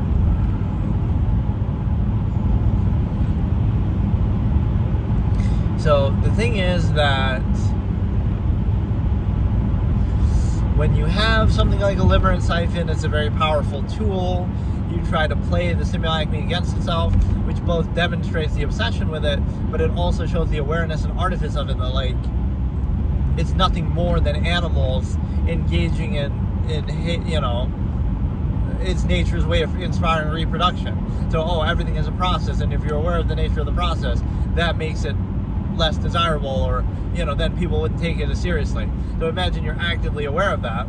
Like, what you're doing is nothing more than what animals do all the time to reproduce, and it's nature's way of inspiring reproduction, and it's, you know, you're being controlled by that.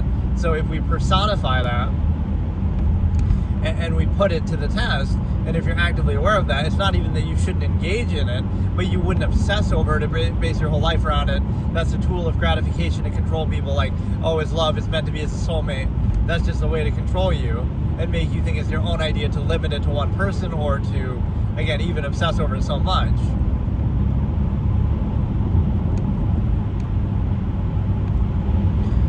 So again, to be aware of and observe the nature of a process, it'll be a false negative, like you somehow, you know, like you somehow, again, it's the inability to achieve a false absolute, not that it's not absolute. Or it would also be the framing of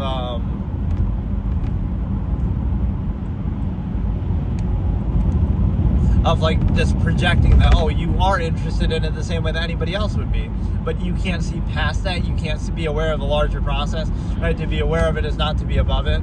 Like, you can't see the big picture.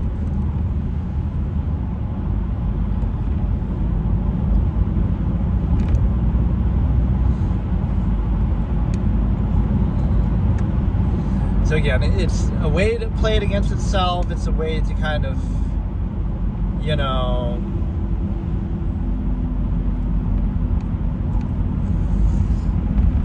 play it to the highest form of and measure of value. It's a way to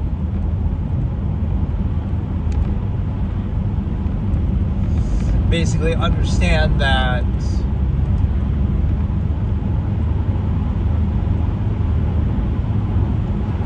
that is how people are controlled, but they're not seeing it for what it is. You kind of bypass their critical thinking. Emotion is rational insistence upon the self, right? So people, it's kind of ironic. People want to see themselves as something more than animals, but in the process, they actually end up being something less, because it's like, oh, animals don't obsess over it. Animals don't have rituals and like some big thing that they make out of it and base their whole life around it, and, you know, are kind of slaves to it. They just do what they need to do and be done with it.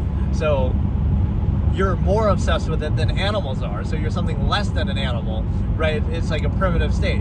The animal will just do this basic act in nature and just do it, right? They'll just do it. But instead you'll base your whole life around it, and you'll struggle for it, and you'll have conflict and drama and, all this kind of up and down emotion and, rituals and all this kind of thing. So you're more obsessed with it, you're more fixated on it, you kind of overextend your whole life into it, and it demonstrates the fact that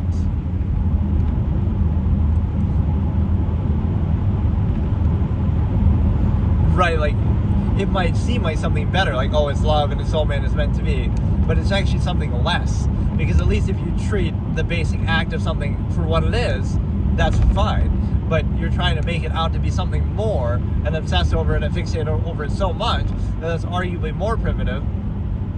Or again, it's like the concept of the awareness of the process, like, everything is a process, and if you're aware of it, it somehow invalidates it or makes it a bad thing. So the solution is just don't think about it or try to overcompensate for it. The problem with that is the fact is the process is still there. The process is still present, whether you are aware of it or not. So you should be aware of it and then decide what you want to do, but then you probably wouldn't treat it as an absolute. Or the fact that you have to bypass that and place undue emphasis is sort of telling, because that shows you, it's not absolute, but you're just pretending it is, or false absolute to value or to specify something. And then the other part of it is the simple fact that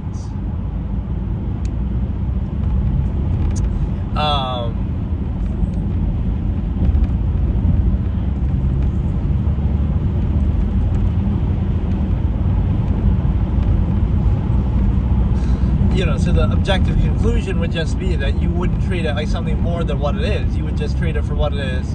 You wouldn't obsess over it, fixate over it. You wouldn't base your whole life around it. You'd be free of it. You'd be in control of it instead of controlled by it, which is where people, again, are sort of like constantly projecting it or constantly obsessing over it. Sort of repression leads to obsession. You're not at peace with it. And so you sort of see it everywhere that you go and obsess over it. Again, a lot of humor has to do with it. A lot of, cognitive dissonance, imbalance. Like, that's all that humor is. It's like, we're repressed in this way and we're fixated on it and we obsess over it. And so we're kind of uncomfortable with every mention of it, or we kind of, like, most humor has to do with sex, because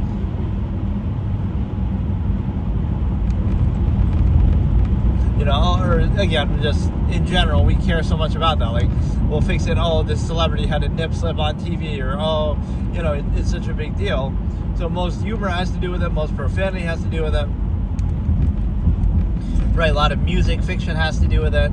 And so you understand now that the big picture is how obsessed and how fixated people are on it, rather than just acknowledging it for what it is as a process. Nature's way of inspiring reproduction, something that animals engage in all the time, something that people have done since the beginning of time. Obviously, they would have had to have done that. So all this, so this is where you get in the trap of false duality with it. They're like, it's glorified, like, it's soulmate and it's love and it's meant to be and it's such a positive thing and it's the meaning of life, right? That would be the way that you're controlled by it in a positive way, but framing it as a positive, but you're still controlled by it because now you're going to be with only one person and you're going to be limited and you're going to be fixating on that and obsessing over it and doing all these ritualistic things and struggling to maintain the illusion that it's absolute, right? So that would be the positive framing. The negative framing would be like, you can't do it in certain ways, or that makes you a label, like, you're promiscuous, or right, you're doing it in the wrong way and stuff like that. And so the problem with both of those scenarios is you're still playing into it in a false duality sense. That, like,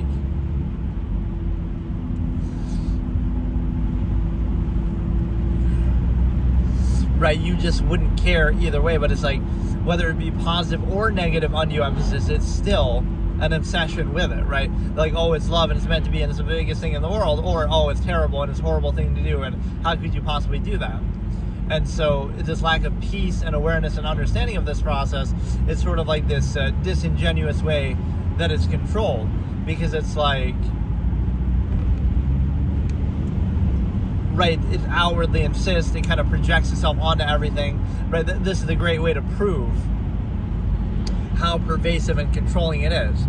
Even the person using the limmer and siphon, or the neutral minimalist who has no interest in it, or asexual person, it'll be projected onto them, and then it's their job this fallacy of permission or justification. You would have to justify that it doesn't apply to you, that you're not interested in it. But why do you have to justify that? Why is that projected? Based on what? Why do you get to do that, right? So it's like, right, it's like you're guilty until proven innocent of being an adherent to the stimulacme and a slave to the stimulacme. Like, why do you have to justify that it doesn't apply to you when it's so pervasive and people are so obsessed with it that it's projected on everyone regardless of anything, and even the form of it? Like, you have to practice it in the contrivance terms. It can't just be like, oh, it's just some disposable process that you could just do half-assed hedonism, or you could just do whatever. So it's like, it doesn't have to be glorified or made out into a big deal. It's just yeah, that's projected in all ways, and then it kind of conflicts with amalgam theory there. But yeah, the point is, this is the most important concept in all of my discussions, would be not the limerence hyphen part, that's just one small part of it, but the stimuli-acme itself is like, if one thing gets taken out of all my discussions, that would be the one that you have to do, because it's such a clear basis, and it shows you that people are controlled by it, and yet sort of willfully controlled by it. And again, it's a non-basic self form of value that this half-mass hedonism is taken on, that you have, it's nothing more than the stuff that, the stuff of animals, but it's something even less than the stuff of animals. Again, nature's way of inspiring reproduction, because what it does is it takes that, and you base your whole life around it, and you're fixated on it. So imagine you look at that from an objective perspective. Like, you're literally basing where you live, who you live with, your whole lifestyle, your goals, everything on that, on the pleasure of sexual stimulus. That owns your whole life. That's all there is. That's the highest form of measure and value that you know, right? So you're a slave to your own pleasure and hedonistic desires, and you might think, oh, that's somehow, this is kind of the good contradiction. You might say, oh, that's somehow more elegant. Look, you're married, and look, you're like this, right? Instead of just, oh, you sleep around with random people and you have orgies and stuff like that. But that's always more free and more in line with, okay, you're just treating the natural process for what it is. But then outside of that, you're free.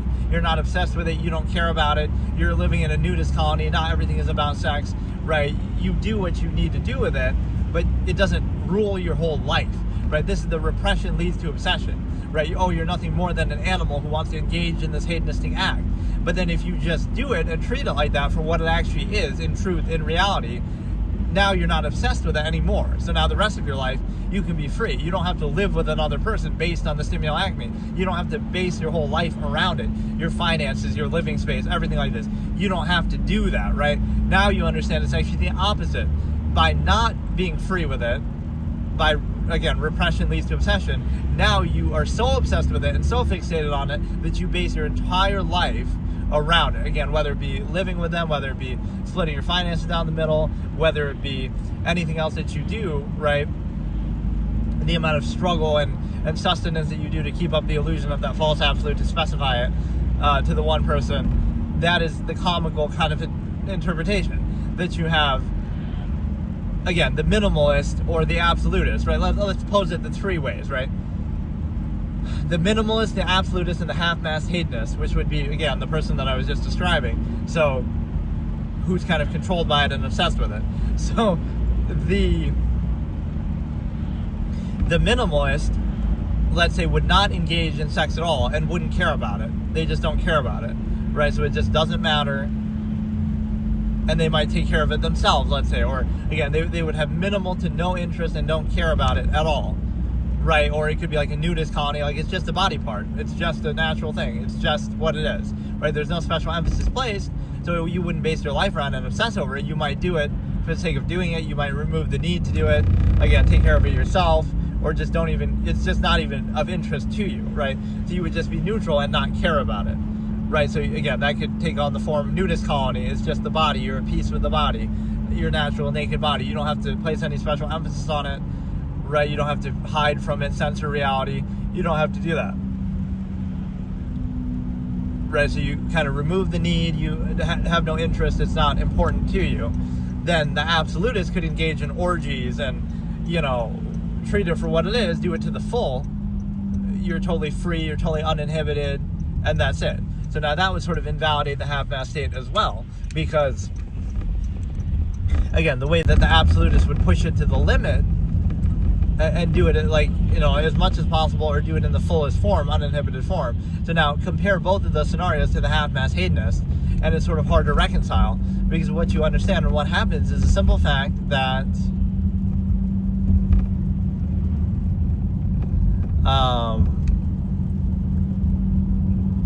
again, this is a good example of what these three things are anyway in any context, but again, the minimalist wouldn't care about it. They don't have any interest in it. They just wouldn't do it at all, right? So now why would you base your whole life around it? Because you just don't care about it. Or again, you could do it, remove the need, do it yourself, kind of take care of it. So you're not obsessing over it. So you would, again, remove the need, so you don't require or desire it or value it. The absolutists would do the other thing. They would do it fully, freely, at the highest standard, highest level. You'd be promiscuous, sleep with anybody, anytime, again, consent-wise, but still, like, freely, openly, higher standard. You engage in orgies, so now doesn't that invalidate? Why would you want to settle from having those options and being with multiple people or anybody you want, whenever you want, and being free in that? That would invalidate, why would you limit it to just one person, right?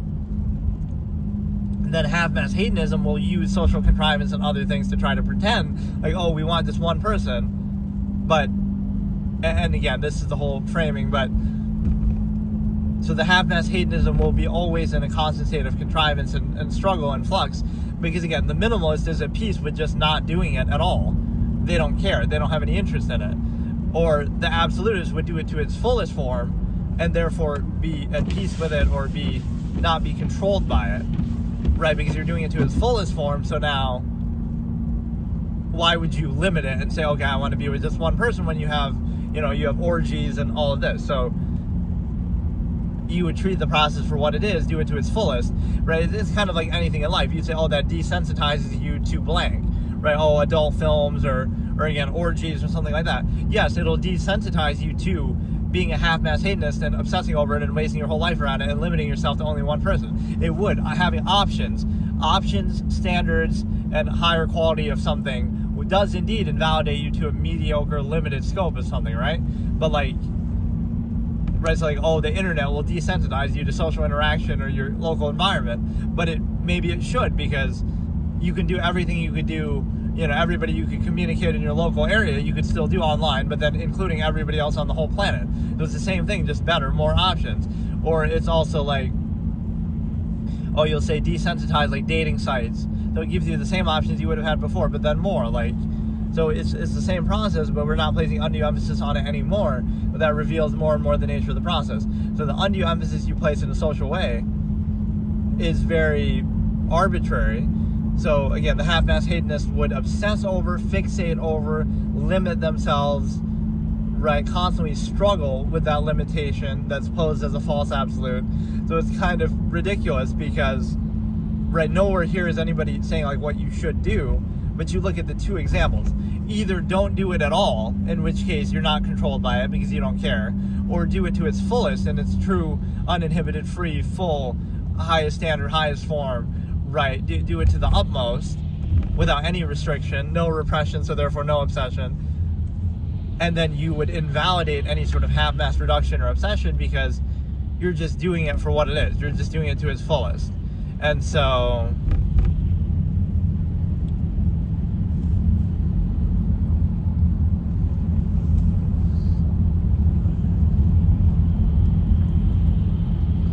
right, like if you do the same, it's kind of like a celebrity, let's say if you're rich or something, right? Like, now Leonardo DiCaprio is going to engage in whatever, like somebody younger, or let's say somebody like that is with multiple people and stuff like that, right? You might condemn it and say, no, but that's a bad thing. You can't date somebody 20 years younger than you, or it's a bad thing to be with all these different people, right? But if you had the option to do that, you might want that too, or you're only condemning it because you don't have that option. So it's like a gratification net for trying to say, no, it's not that you just don't have those options, but you would love it if you did, and the average person doesn't. It's that, oh no, you don't want it, and you're pretending like you don't want it just because you can't have it or you don't have it, or it's, again, easier to control if you don't do it. And so what it means is the simple fact that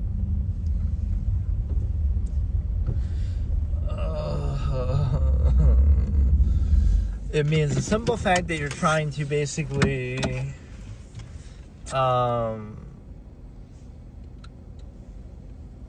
again, do something fully, freely, uninhibited. So again, the highest quality of something, highest form of something would invalidate the half-mass reduction of it, because that relies on, like, again, if you could be with anybody on the planet at anytime you want, let's say you had that option, whether it be because, oh, you're wealthy and successful and people are doing that, right? So you're the richest person on the planet and you can be with anybody you want at any time, right? Would you then restrict it to one person if you had that option? Right now, it doesn't serve the same purpose. But that kind of shows you the tool of control that contrivance can be. That, like, oh, this construct of marriage or something like that, it only works or only feels necessary at the low level of a mass, lowest common denominator of people. But, oh, like, you have the option to be with anybody at any time. Now you might prefer that, right? You have the freedom to do that. But you pretend to desire something just because you're forced to do it, or that's the more immediate option. So it's glorified and gratified, but the reality is it's nothing more than a construct to control you. So that's, like, again, would you still do the half mass reduction of what you're doing in any capacity if you had the option to do something better? So you pretend to desire and glorify and gratify what you're doing, get gratification from what you're doing, that's because you're forced to do it or you don't have another option. But if you did have another option, or if you did it at the highest level by the same measure, same standard, you did it at the highest form of it, you would invalidate, or again, people would say desensitize to what you're doing now, right? You're limited to it. Okay, so today I'm going to look at the concept of false duality, which I've discussed very much over the years, but you can think of the simple way to explain it as like Bolshevik rhetoric, where it used to be, right, if you're not with us, you're against us, that kind of thing, right? So, like, anybody who isn't doing exactly what the state in that case, or what in general, like society or contrivance, if you're not doing the one right thing that's the absolute right thing to do, even the act of not doing it must be an act of defiance, must be, oh, you're just trying to spite us, or you're just trying to, be a rebel, right? So no other perspective or action can exist, right? The only action that can exist is the right action, whatever it might be, or one that's specifically used to still reinforce that right action by saying, oh, they're anti this, they're rebels, they're, negative kind of thing. It's not that any possible other perspective could exist on its own. Like, maybe neutrality is the answer here. Like, it's not that they're anti, it's that they're doing one of the many other things in existence that they could possibly do, right? Not just that one. So, right, like, of all that, so they could be a minimalist, they could be neutral, they could be, doing something different. But nothing can exist on its own. It must be, oh, you're just doing that to be kind of edgy or a hipster or a contrarian. Like, as if your choice of doing something has to be, permitted through that. You can't just simply decide on your own, this is what I want to do, right? It must be, oh, you're just doing it to be blank. You're just doing it for some reason. Nobody could possibly do anything on their own that isn't just this uniform, right, false, absolute, half-mass, non-choice reaction existence that you have. So, it can also be a fallacy where it's a very, very basic one, an important one, and even the term may or may not really be mine. I mean, it's one that I've used a lot, but, like, it's just a term that exists, right? It's not really like one, like some of these, like the last episode's a good example. No, that is my term. That term has never been used in the history of humanity before me, nor is the concept even something that really people would understand, right? I appreciate that last stream got 5 likes, but I don't think any of those people, right, they're just doing it in some general sense, but, like, I don't think anybody knows that concept will go down. Like, I'll go to my deathbed, nobody will understand what that means. They still don't, they won't. I could explain it a million times. Maybe I don't even understand it myself as I'm saying it. Like, that concept is just something different. But specifically, that term is unique to me. Like most of these, the stimuli acme is my term, right? Limmer and siphons is my term. These are my terms that I made. Not that it matters really, but just to put a little stamp on it, like, these are things that I came up with in my old debate format that I've discussed for years, and, like, and the term doesn't matter either, right? Don't specify the conflict, like I say, but whatever, just to make that clear. False duality is, again, just the idea that there's only two sides, that the world is black and white. So, like, oh, if I criticize something about Trump, let's say, in the last election, oh, you must be a Democrat, you must be Biden, or vice versa. If you criticize Democrats or Biden, you must be a Trump lover, right? It's this false duality if you have to be on one side or the other, one extreme or the other. By being on one side, you're defined fully by it. You can't have any, deviation or like gradation within that. Like, like, okay, maybe you did vote for Trump, but you only did it because you want the Unity Party to come about and Tulsi Gabbard to run the next time as an independent. Like, there's no nuance. It must be, oh, uniform, just this. Or like vice versa. It must be like the whatever. Like, if you're on a side, you're defined fully by that side with no nuance and no gray area in between. Or if you're or you could also see it go the other way, like you're defined by the lowest common denominator of its members. Like, oh, that group had this one guy that did this bad thing, like any group of people could do, right? And oh, now you're defined by that. So don't define the part by the whole or the whole by the part, right, is one of my expressions. But also it's just, again, if you're on a side, like, okay, you voted Democrat or you voted Republican or you voted Trump or you voted Biden, it's not that you just happen to do that, right? And then you could have your own reasons and nuance. Although it is kind of playing into a two-party state, so I'll give you that, right? Like, it's your fault for being a mindless sheep of one of the two instead of voting for an independent or whatever, right? That is kind of a problem. But, hey, Caden, how's it going? But the point is that that somehow made it messier by trying to clean my thing. But no, what it means is, okay, you can be on that side, but tens of millions of people could be on that side with different reasons, with different rationalizations, with different motivations, different end goals, right? It's not as simple as just saying, okay, because you did this one thing, you're on that side and you're labeled by it and defined by it. So what it shows you from preconceived notions is it's sort of the need of a contrivance state to reinforce itself. You are this thing, right? Like, you are this thing, even if you're not, just because it needs you to be that, right? So it's like, a good example is inability, right?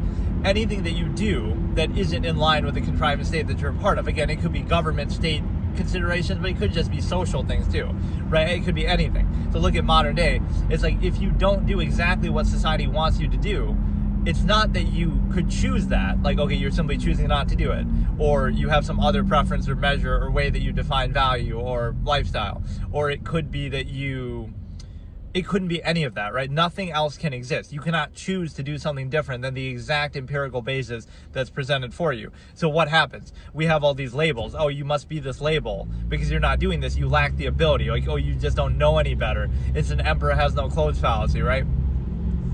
It's not the fact that you simply are choosing not to do it, or could choose to do something different, or just simply aren't doing it, or have different measure, life choice, value, anything. None of that can exist. It is only that, oh, this is an absolute, whatever it might be, some social contrivance, norms, etc. And anyone who doesn't do it, they lack the ability to do it, right? They don't know any better. They have some condition that they can't help, right? The weaponization of medicine to reinforce a specific contrivance state in a specific era with a specific amount of technology and a specific power structure empirical basis. Think about the layers of that. Yes, of course, this condition would tell you you have to behave in this exact social way, even though human beings inherently don't know languages, yet inherently you're supposed to have certain social tendencies. Like, really? You're going to really believe that and buy into that? So when you're born in your natural state, even as you grow up, language is not a real thing. Language is a human construct. Language is something you have to learn. But yet you're going to say, oh, there's this inherent psychological condition that you have that prevents you from being social in a certain way and socially interacting in a certain way. Yeah, that condition is called being a human being. And that condition is called language doesn't exist. And so there's no such thing, right? Hey again, Caden, I don't know if sometimes maybe people can't hear me. Or like when it says said hi, it's not actually them typing that. It's kind of funny. It's supposed to be like a wave icon or emoji or something. It's like a button you can press on there. I remember seeing that myself when watching somebody else. But it always just says to me on my screen, said hi. Like, I think it's supposed to have the little yellow waving thing there. But, so it makes it look like they typed said hi. But no, that is a very strong thing to consider, right? Whatever the norm of society is at a certain time, is absolute and unquestionable. And now it just comes down to, okay, the degree to which you do it. Like, so again, neutrality can't exist. No other measure can exist. No other lifestyle preference choice can exist. Free will doesn't exist. So anything else you do is just the inability to do that absolute. Not that it's not absolute. Not that you can have a different preference. Not that you can have a different measurement. Not that anything else can exist. Right? That's the point. And also, it comes back to the other understanding that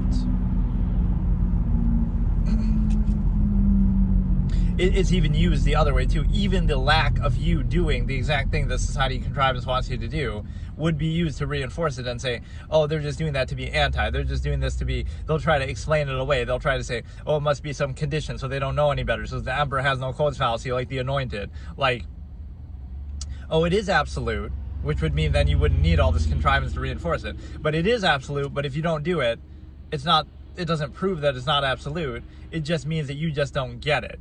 Right, you just don't get it, and you're just incapable, or you have some lacking, right? So it's a similar basis to what belief systems do in like religion. Oh, it is absolute, God is real, but if you don't get it, that's your fault. You're just a heretic, you're just a non-believer. Well, the fact that you can do that shows you that it's not absolute, right? That if it was so absolute, it'd be like the need to breathe oxygen. You wouldn't have a choice, right? So it would be self-evident, but instead it's like, oh no, it's absolute, but anybody who doesn't believe is just discredited. Like, you know, it's your fault for not getting it. You don't understand it, not that it's not absolute, right? So you see a lot of like social engineering and kind of reinforcement, constant social contrivance that you need to uphold what is a false absolute state. So now the other thing to consider is the fact that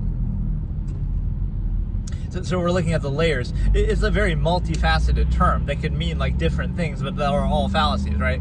That you have to be on one side or the other, right, of something, right? If you're on one side, you're defined fully by it. You have no nuance, no variation, right?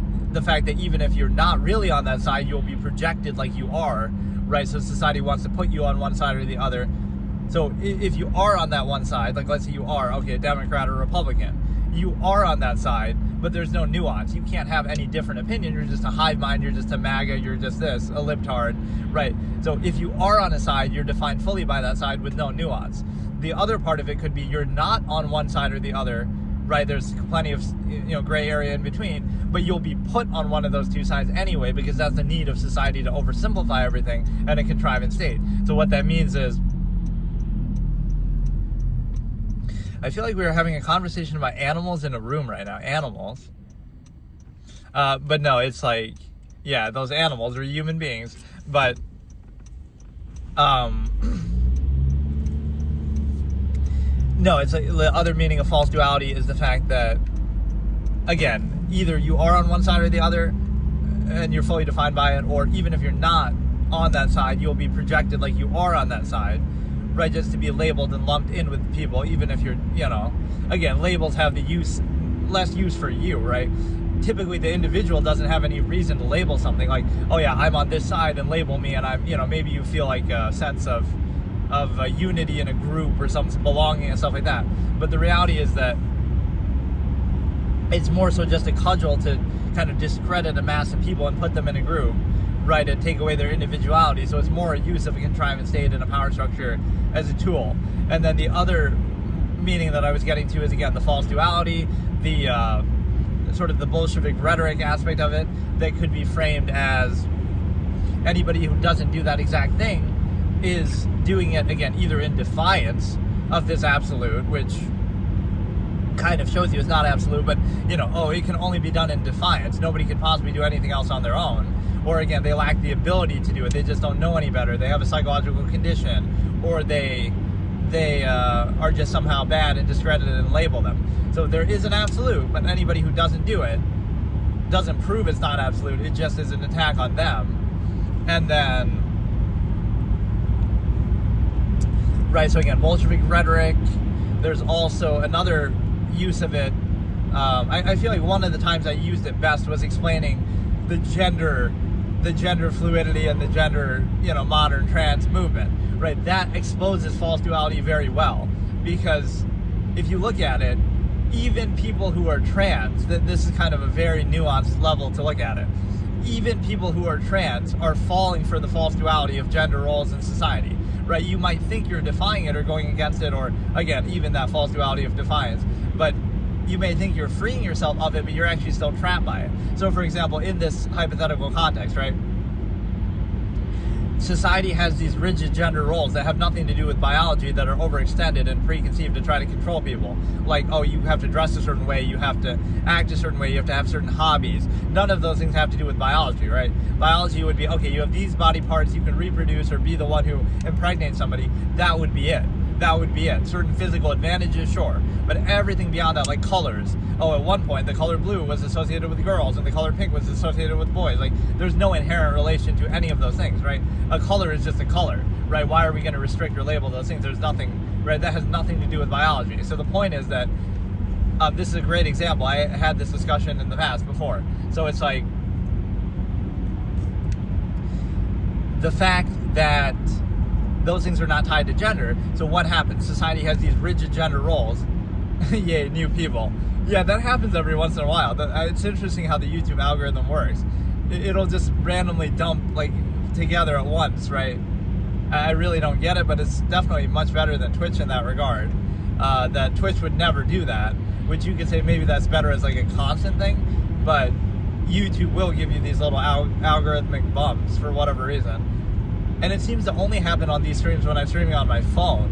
When I'm streaming on YouTube on my other thing, on my computer, then it wasn't doing it. So I don't know how that works. But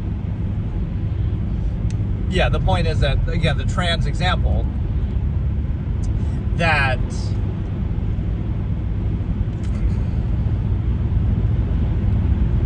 the trans example, that society has these rigid gender roles that we try to define people that have nothing to do with biology and or overextended, right? Like the way you dress, the way you act, your hobbies, your habits, your favorite color, whatever it might be, right? So the point of that is people try to break away from that then and say, okay, I don't want to be defined by my gender that I didn't choose at birth. You know, it's a fair thing. Anytime you try to tell people what to do or what they can't do, they want to try to break away from that. So you're actually creating that desire by having these rigid gender roles that, again, have nothing to do with actual biology or anything. You're just overextending and using it as a pretense to try to control people. Even if you want to say, okay, physical advantages and stuff, but that doesn't dictate, you know, clothing choices or preferences and hobbies. It has nothing to do with that, right? But society kind of uses it as a tool to kind of control people. So what do people do, right? This is the textbook definition of false duality. Do people break away from that and say, okay, that might be my biological gender. This would be the absolutist way of doing it, or the neutral way of doing it, the objective way, right? You would say, my biological gender is what it is, but that's it. It doesn't control or define me in any way other than specifically that, which would be like, okay, reproduction or very specific physical things, right? That would be it. It doesn't mean you can't dress a certain way. It doesn't mean you can't do certain hobbies. It doesn't mean anything, right? Except for that limited biological basis. You cannot overextend it. And so, but what do people actually do? They fall into the trap of false duality. Society has these rigid gender roles and definitions, right? So what do people do? To try to break free of it, they still play into it. So they say, oh, I want to dress a certain way, like wear high heels or lipstick or nail polish or whatever it might be, right? Again, things that anybody can do. It has nothing to do with biology. Just because society likes to sexualize women, and so therefore we think that's okay to focus on looks more with that. Like, no, anybody can do that. It has nothing to actually do with biology.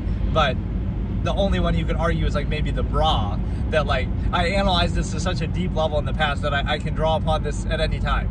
A bra has to do with gender, you see, because at least the body part correlates, but actually not. Because what if you have man boobs, then, oh, you can wear it then. Like, so on presumption, it has to do with the body part. But other things don't have to do with it. A dress, a skirt. It's like, oh, what? Because we want to sexualize women, therefore it's okay to do that. Like, that. What if we want to sexualize men? What if we don't want to sexualize anybody? It has nothing to do with it. High heels are a great example. High heels associate with women. For what reason? Because on average, women are shorter than men. But what if you're a short man? Then you can wear them. Or what if you're a tall woman? Then you don't need to wear them. So the overlap is there, but it has nothing actually to do with gender. It has to do with height, right? So just because there's a general overlap of height, it doesn't mean, so okay, why can't a short man wear a high heel, right? So there is no actual overlap. So tied to gender. So getting back to the false duality point, there's a simple fact that you're able to consider that Like,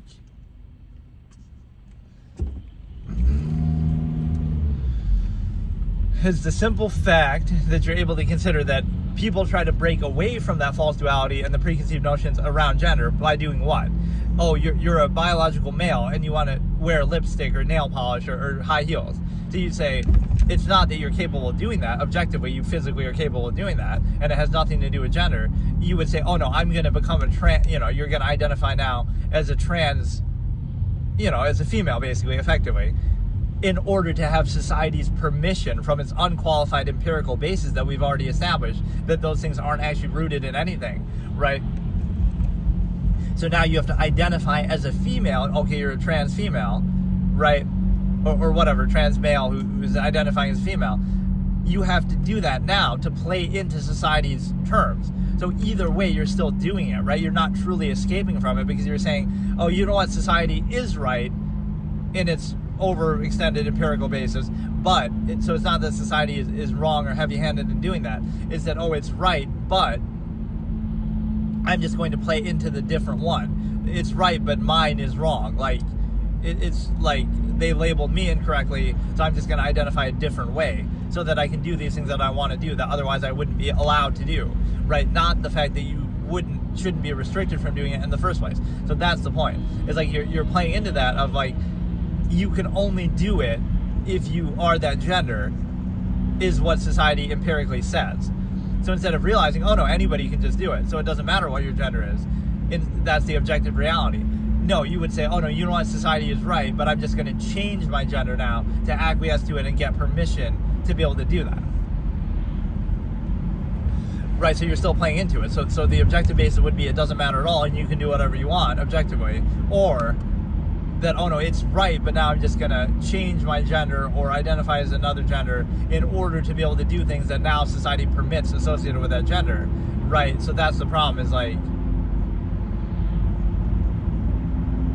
you're still accepting the fact that that premise is correct, right? You're just simply saying, okay, I'll change my gender to match. Ergo, saying that, oh, society's rigid gender preconception, society's rigid gender preconceptions are correct, right? It's just that, oh, you're going to change yours now to have permission and being able to do certain things, right? Not that the two aren't tied together. So you're kind of missing the point of what the original conflict is that, oh, you're being defined by something that you didn't choose and you can't control, right? You're being defined by it. So you're still being defined by it all the more. You're just simply saying that, oh, I'm going to be defined by it in the way that I want. Like, I'm going to choose, okay, now I'll be defined by it. So like, even, see, this is the trap. Even when people do that, oh, look, I have a purse now and I have lipstick and I have nail polish. Oh, that makes me a girl. That makes me a woman. But it doesn't. That's the thing. That's the objective absolutist thing. But it doesn't. The two aren't tied together in the first place. So that's textbook false duality, that you're saying, oh, I'm going to define myself by these ways that I was controlled, that I couldn't do. That's the whole reason why you wanted to identify the other way in the first place. But you didn't realize the trap. The trap is that those things are not related to gender in the first place. So again, that is the most amazing way to demonstrate actually false duality ever. And again, I had this conversation in the past, because you're falling into the trap of what you would have been controlled by and what you couldn't have done before. But the point is, those things are not actually linked to it in the first place, linked to gender in the first place, right? So just because society says that or creates a construct from it. So the interesting thing is that, right, you're still playing into it by trying to break free of it. You're saying, oh, I'm going to break free of my particular biological gender, let's say, in order to do things that I am not allowed to do, that society stigmatizes and says I can't do without it, because of it, right? So then, oh, I'm going to change my gender. So look, I'm free of my male gender stereotypes, let's say, or whatever, because I'm identifying a different way. But now you're like, oh, look at all these things I'm doing now. Oh, I'm free to do certain things, wear a purse or behave a certain way or lipstick or nail polish. Like, why am I free to do that? Oh, because now I identified as a female. So now, therefore, I can do it because now society permits me to do it. Right, but you're still playing into it that, oh, those gender definitions are correct. It's just that now you're adequately controlled by it and you're seeking permission from the other side. You're saying that, okay, now I changed that to get permission to do it. So, again, whereas the objective reality in the absolutist terms would be anybody can do anything and gender doesn't matter, and now the only things that it would impact is reproduction that's objectively, related to biology. It would affect, height on average, which doesn't really matter, but it would affect, certain physical advantages or capabilities like we see in sports. But those things are self-evident. Everything else, like hobbies and habits and social norms and clothing and superficial things, right? Lipstick, nail polish, earrings, what do they have to do? Like, I would put it to the test. Let's put it to the challenge. Anybody who wishes to debate me on that, go ahead and, you can tell me. What about lipstick has to do with being a female? What about nail polish has to do with being male or female? What about earrings or jewelry has to do with being male or female? What about, high heels has to do with being male or female? That at least has some vague basis of height, but again, height is not gender specific. It might be a general overlap, but it's like, anybody can be short, anybody can be tall, right? So that's not a male or female thing, even if it's on average true, right? So what does clothing choices, anything else, what does it have to do with it?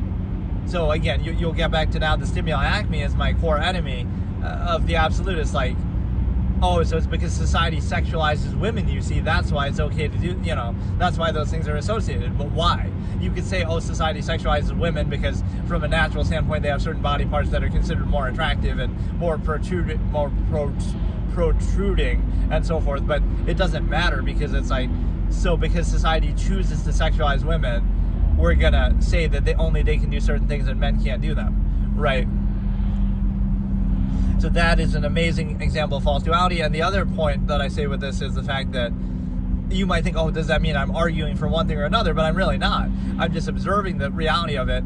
What would the absolutist do? Or what would the minimalist do? Or what would somebody objective do? What would I do, for example? I might not wear any clothing. This is like a good example, right? You're having this debate and you're saying, oh, only women can wear dresses and high heels. Men can't wear them. And then somebody else would say, oh no, but this man wants to identify as a female so they can wear them. So what would I do in between? Oh, I might wear nothing. The absolutist wears nothing. The minimalist wears nothing. The objective person wears nothing, because clothes are just, they're not you, they're just artificial. They don't define you, they don't matter. So they would wear nothing and you would be in a nudist colony and you would be at peace with your naked, normal inherent body and yourself, your natural self. So that would be the point. It's not a question of that, right? You're still caught in the false duality of, oh, you have to be a certain gender to wear a certain thing, or you can't wear a certain thing if you're a certain gender, or you're trying to fight with those things instead of realizing like none of those things actually matter. None of those things are tied to it. Anybody can wear anything. So now it's like objectively. So now, right, you're not arguing for that point. You're saying just be free of these things, and then the absolute is okay. Just wear nothing. Be free of it.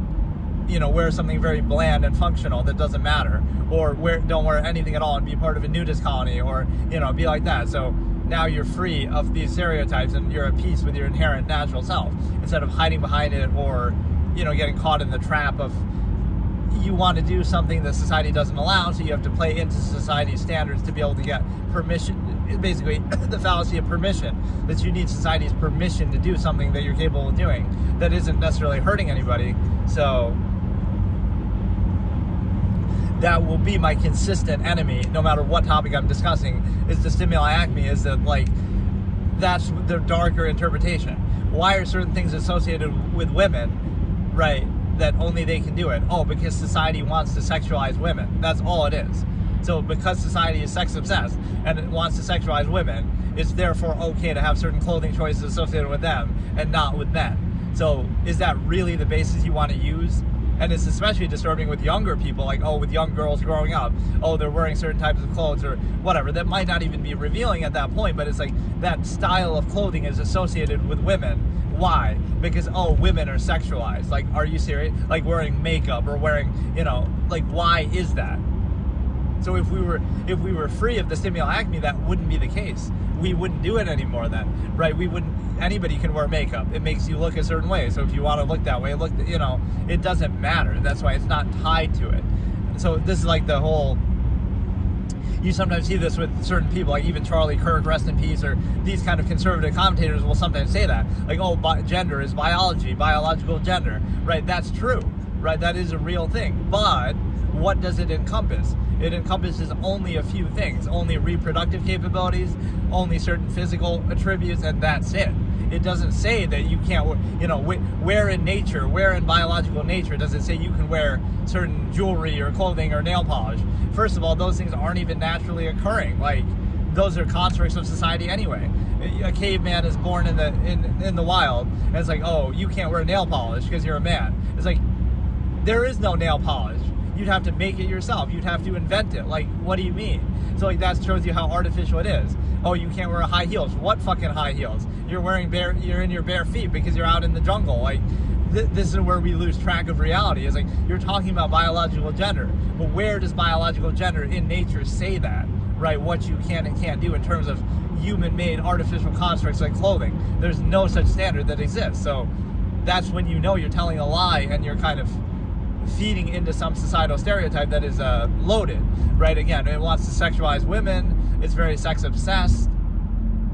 So that's what you understand, that we fixate on appearances that way. So it's actually kind of funny to look at that. You're turning that argument on its head and saying, oh, biological gender. But this is why, like, I need to be up there with these people, clowning them, because it's like, you think you're making a point, like, oh, look how they dunked on you, biological gender, wow, you're a biological male dressing as a female, but how do you define dressing as a female? Oh, wait, you can't, because there's no such thing as dressing as a female. There's no such thing as dressing as a male. Human beings don't have clothing. They're not born with clothes, right? And the clothes that you choose to wear as part of an indoctrinated society have nothing to do with the gender that you are, right? You want to talk about bras because of the functional basis? Okay, talk about it, right? Just the fact that,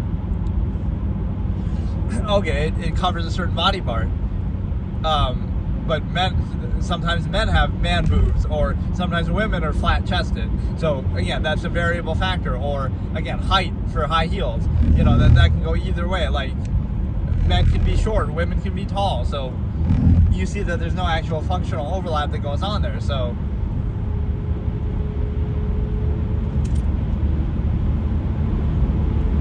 right, that's the criteria that you understand. Like, on what basis are we valuing this or not valuing it? And so that frees you of the false duality trap. So that's a good example that I just used to say, even if you're trans and you're thinking this way, you're still falling for the trap, because you're saying, again, society's rigid control is correct. It's just that I'm going to try to free myself of society's control by saying, you can't define me by my gender at birth because I didn't choose that and I didn't have any control over it. So you can't define me by that. I'm going to identify as the other gender and say, now I can be who I want to be, except you're still a mindless sheep, because why? You're saying, oh, society's gender definitions aren't correct. I just have to break free of them by choosing the other gender, instead of saying that they're unfounded in the first place, so then I would have been free to do anything I want anyway. Right? That's the problem. Is then you're saying, oh, I want to do certain things that I can't do, supposedly, because I'm a male or a female, and now I'm going to identify as the other gender, so now I have society's permission to do it. But you're not seeing the big picture, is that those things aren't tied together. Right? So you're not actually busting the false duality of this whole thing. And so now,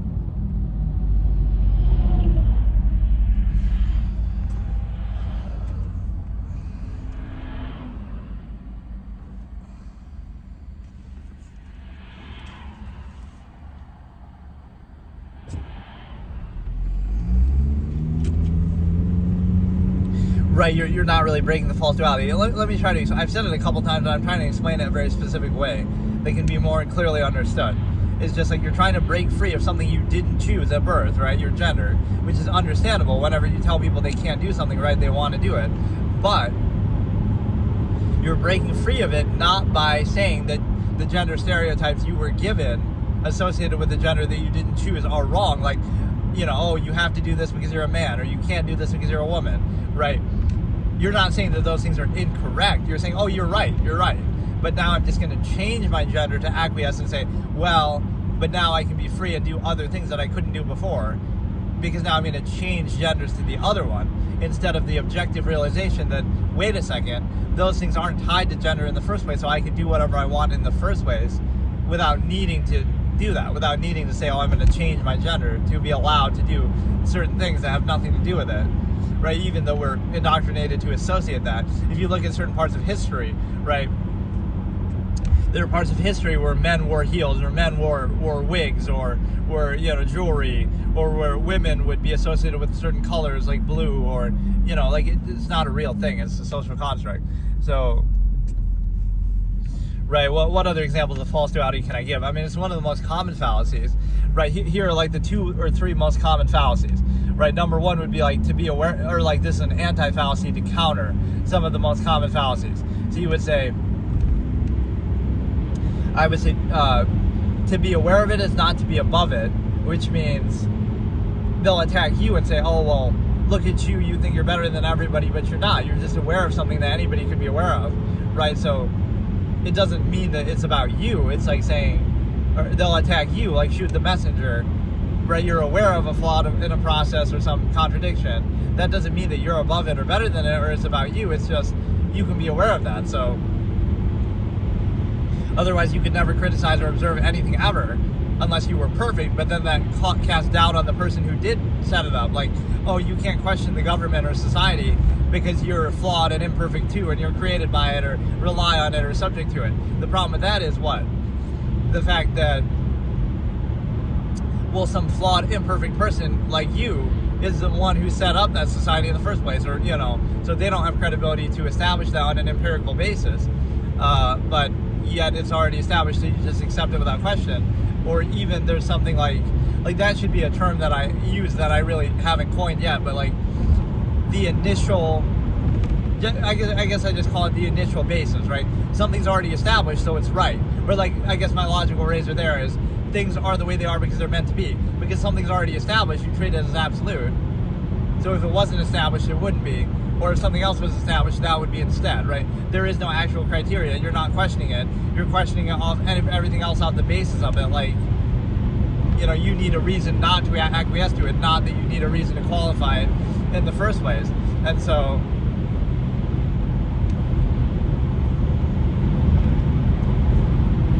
again, to be aware of it is not to be above it. Anybody can objectively just consider something, right? It's not about them. It's not about the person.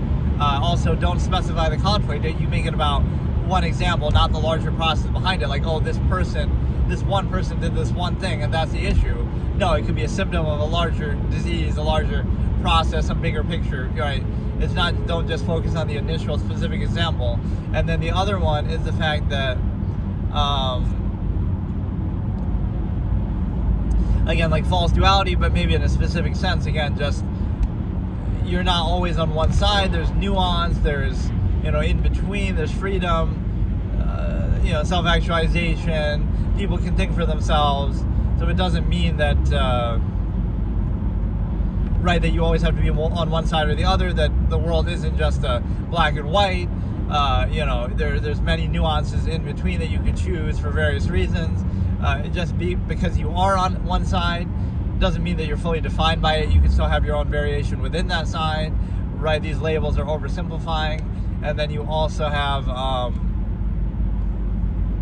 kind of the Bolshevik rhetoric, like where anything that exists that isn't this exact absolute thing has to exist only in defiance of it, or only, like, people don't know any better, the emperor has no clothes fallacy, right? Like that. Like, it is absolute, you just don't get it. Now that it isn't absolute, you can choose something else or do something different.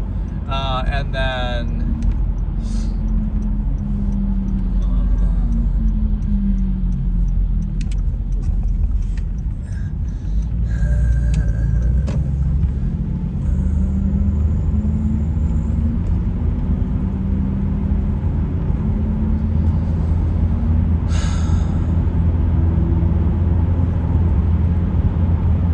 this is a very important kind of just basic fallacy to consider in all areas of life, right? Labels, false duality, oversimplification, kind of like the absurdist concept of unwillingness to be puzzled. You want to just oversimplify everything. That doesn't mean that what you're seeing is actually true, right? It just means that you don't want to think about it. Like, right, your perspective isn't reality or truth. It's just an impure, biased, incentivized, narrow, myopic perspective based on your own ignorance, like ignorance, insistence. You kind of define the world by your own myopic view, and also by what you need to see, right? So your worldview is kind of incentivized, like that's the way you need to see it to be at peace with your own contrivance state, not the way it actually is. So in this sense, people are not very credible. This has to go in my stigma effect episode where, like, we're looking at human credibility. Right? You're only seeing it that way because you have to, because of the state that you're in, right? And it reinforces it, or it's somehow incentivized, not because it's actually true or valid, or it'll be like a myopic selective framing. Even if it is something that's sort of true, it'll be kind of cut out and limited in the sense that, like, you'll cut reality down to just your own little myopic fragment. So that's why it's so easy to control people. You just present yourself a certain way, and then, they accept it like that. They kind of go off of that. So, right, so when you're going to curate existence to people and say, well, that's reality, like, even though you're self-aware of the process and they're self-aware of the process, and you'd be self-aware that they're presenting themselves a certain way to be, whatever, like, they're presenting themselves a certain way because they want to be perceived a certain way, so that doesn't make it reality, but you take it a reality of face value, even though you can be aware of the larger process that, behind closed doors, they'll be completely different.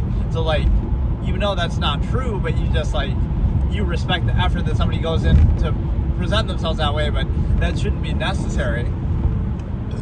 Nor is it, like, an accurate portrayal of reality. So it's like, appearances only matter as much as you acknowledge them. So, like,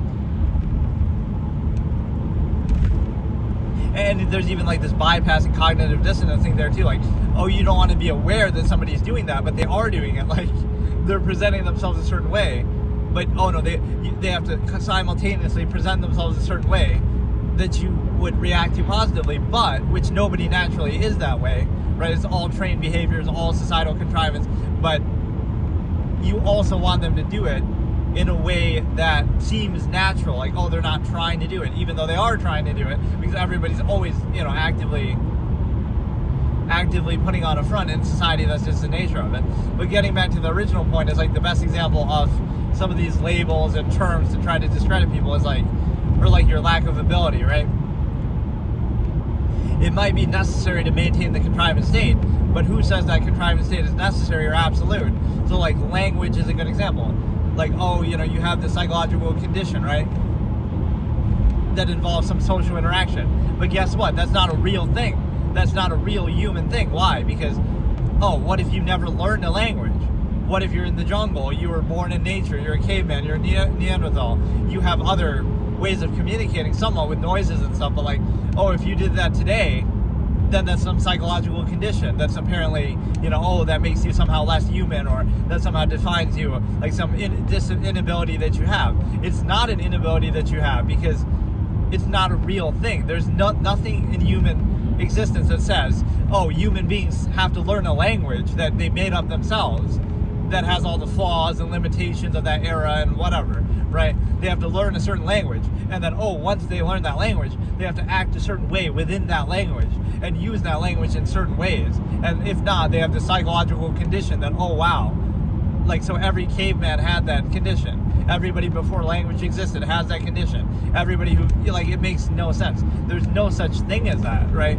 It's completely made up, because language is a construct. Social norms are a construct. That doesn't mean you can't do them or they can't have their own value. But again, this is the weaponization of medicine, almost like the modern witch hunt. Like, if you don't behave in exactly the way the society wants you to or whatever, then you're going to be labeled a certain way. But that's not a real thing. And so now, I'd love to hear somebody try to explain that. Like, what is it that you're actually talking about? So it requires, right, like, inherent psychological conditions wouldn't have a prerequisite. You have to be born in modern society. You have to be indoctrinated. You have to be taught a language. You have to be taught and conditioned into social norms of that particular era that vary from era to era. That in one era it might be, you would behave completely differently in one era versus another. But now you have to acquiesce to it. And if you don't, then you have some psychological condition. That is a lie. That is a bold-faced lie. Because there's no such thing as that. And again, it takes away the free will of people. Like, you couldn't possibly choose to do anything different, or you just can't, because again, contrivance is an artificial state that requires constant reinforcement and kind of overcompensation. So it has a need from you. Right? So even you being neutral isn't enough. It needs you to outwardly overcompensate for it for the fact that it's artificial to make it appear to be real. So it has an incentive to sort of prey on you and others, like, oh no, even the lack of ability, or even the lack of, just being neutral, even being non or neutral, as I call it, right? Even that must be attacked. Even that must be a negative. Even that must be used to try to reinforce the contrivance state. Because if you're just neutral, then that shows you the artifice of the contrivance state, right? But no, you have to be, it's not that they're neutral or they choose something different or they're just not doing anything at all. It's that, they lack the ability to do it. They lack the ability to maintain this absolute contrivance state that is an absolute and requires constant reinforcement through externality and outward insistence, right, to shield itself from the fact that it's not absolute. So it's not even that anti, like, oh, look, you're doing something negative or against it. You could be just neutral. You could just be non, but that's still attached to contrivance, to try to reinforce it in false duality, to say, oh, you lack the ability to do it. Not that you could just be choosing not to do it, or that you could be doing one of many countless other things that people are capable of doing, right? At what point you try to weaponize medicine or psychology to try to say, oh, that's a condition. Like, oh, you have to take this drug in order to behave a certain way that society wants you to behave. Like,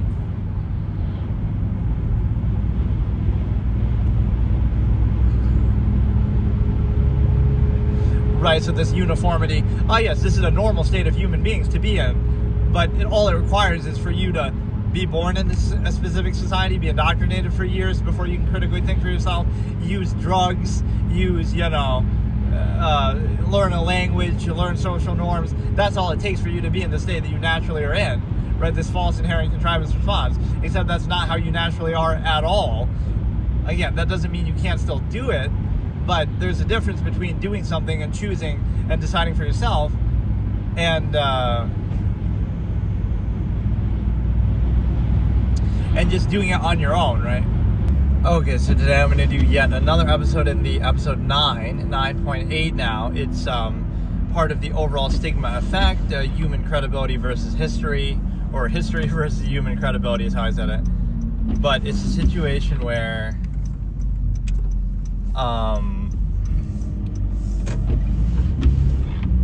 it's a very long, wide-ranging topic, so today I'm going to focus on the term that I often use that maybe people don't always understand, or I kind of just say it quickly in passing,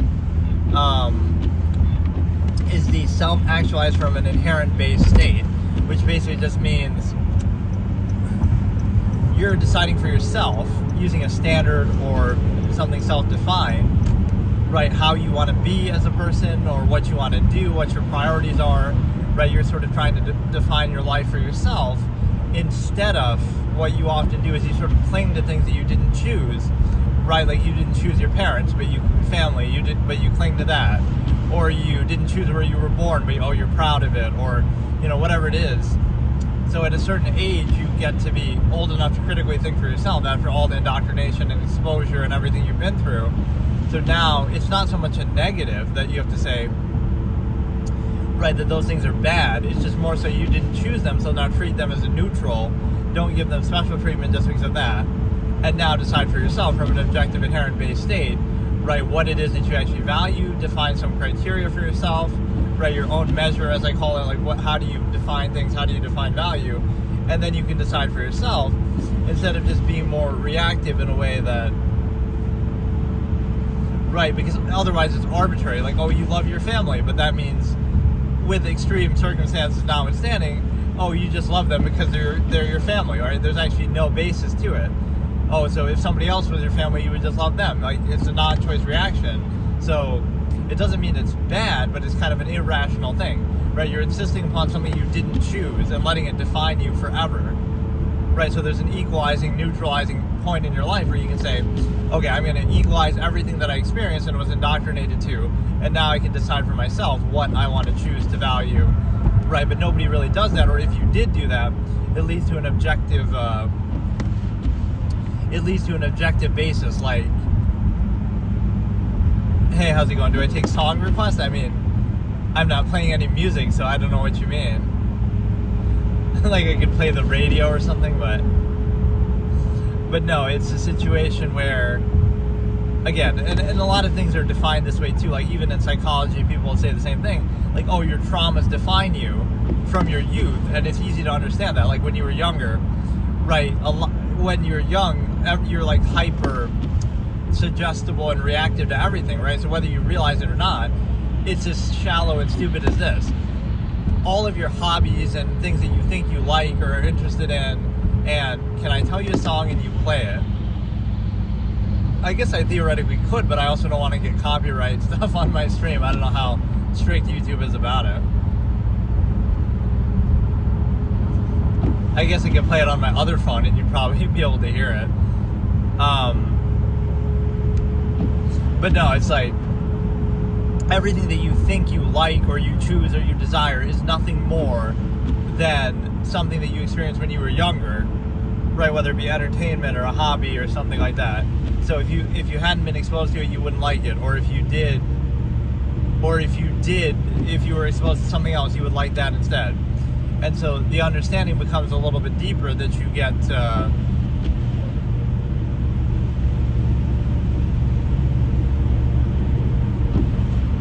that you're defined by things that you didn't choose and couldn't control.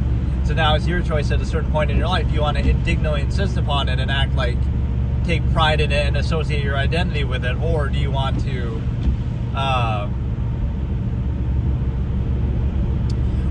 choose for yourself and neutralize all of that? So it's not a negative, it's just neutral, right? But it's kind of negating things that were forced upon you. That's why everything you experience when you're young is so impactful, but kind of in a negative way here, because you're so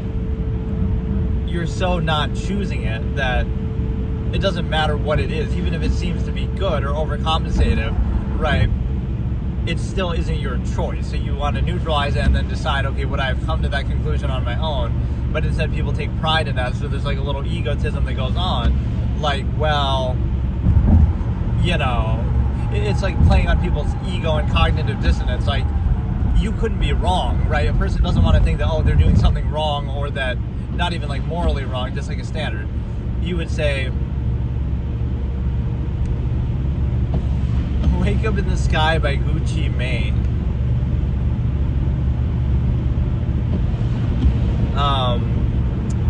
Okay, hang on a little bit. But the reality is that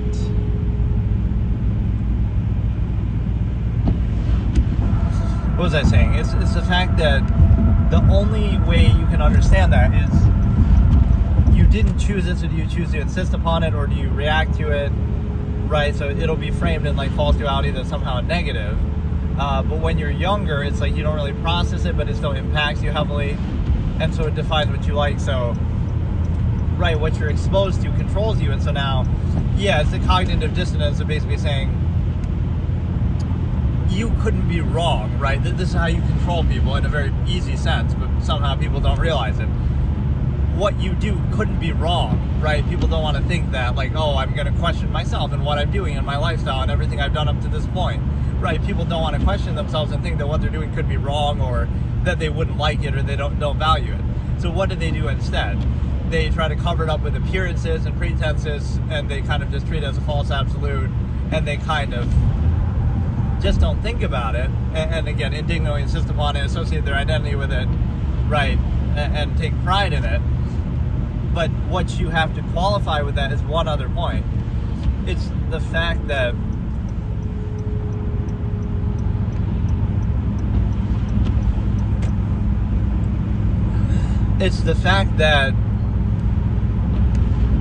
a lot of those things that you are doing, right? A lot of those things that you're doing, you're not choosing in the first place. And so what that means is, all it would take for you to, again, you don't want to admit that you're wrong, or, question yourself for what you're doing, right? Because that's cognitive dissonance, and you'd rather just insist upon it and take pride in it. So a person can't be wrong or question themselves in what they're doing. And so all you have to do to control somebody is, when they're too young to think for themselves, you can indoctrinate them and expose them to certain things. And now when they get older, or even just in society in general, you put people in a situation, and now they're forced to react to it. So since they're already in that situation, now they're going to take pride in it and defend it and associate their identity with it because, oh, they couldn't possibly be wrong. So you get somebody in a position without them choosing it, right? Even though they didn't choose it, but because they're already there, they're going to take pride in it or defend it, right? So again, that's the way that people are controlled in youth. Like, you're too young to think for yourself, but you're still indoctrinated into society and a lot of things, right? You're influenced. And so now what does that mean? It means that now when you grow older and you are able to think for yourself, you're not going to question that and say, wait a minute, I didn't choose any of that, so I should maybe now think for myself and decide for myself. Instead, you'll insist upon it like, well, that's how you define yourself and you take pride in it and you are limited.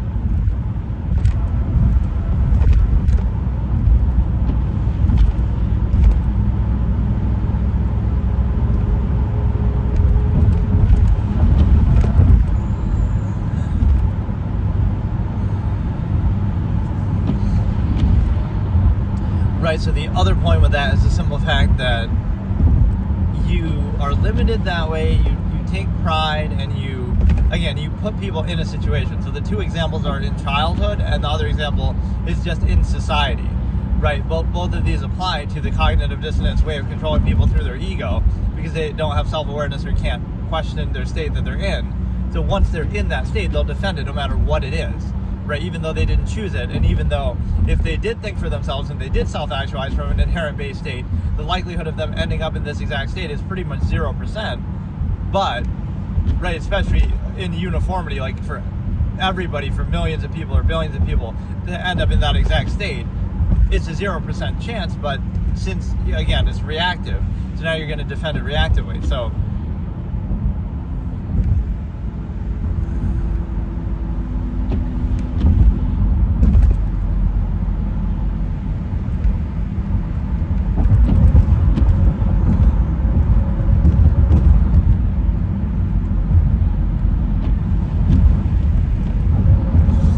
again, in childhood, you can be indoctrinated. You are indoctrinated before you're old enough to critically think for yourself. So whether you think that indoctrination is positive or negative or the manner of what you experience, it doesn't matter whether it's positive or negative, right? The fact is you're not choosing it and you're heavily influenced and defined by it. So when you are old enough to think for yourself, now do you think, oh, look at this person being a rebel, or look at this person trying to be all contrarian or something? But really all you're doing is self-actualizing of the many countless things that you can do within the human variable, like all the things people are capable of doing. You would... Oh, am I going to play? Not right now.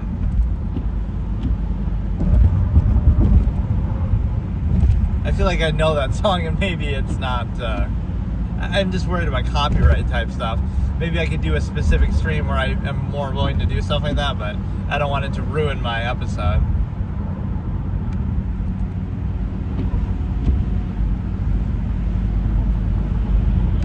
I used to do that while playing chess all the time, though. I would always play, well, maybe not copyright type songs, but like all kinds of random songs.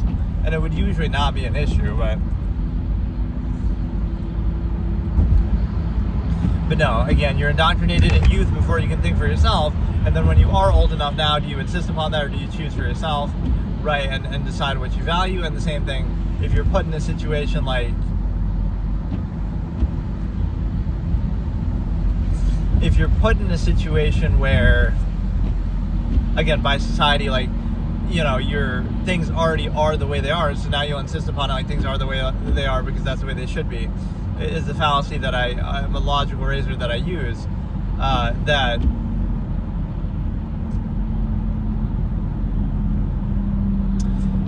you're basically in a position to kind of reinforce and insist upon whatever's in front of you just because it's there, right? Just because you're exposed to it, just because people happen to, it's already present, so you're never going to question it and say like, oh, look at you trying to be a contrarian and different than the norm, but the norm is established by sheer force and reaction. Like, you know, look at human history is exactly what this topic's all about. Like, oh, people would have accepted anything. World War II Germany, they would have accepted that. China right now, they would have accepted that. Like, no matter what it is,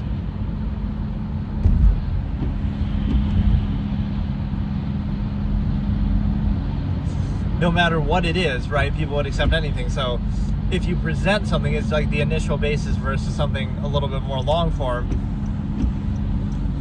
or the larger process, right? People look only at the surface level. It's kind of like the fallacy of, if you accuse somebody of something, even if it's completely false, the fact that if they don't react, you can say, well, look, they're not reacting, so that means they're guilty, and you can kind of speak for them. Or if they do react, you say, oh, look, they're getting defensive, that means they're guilty.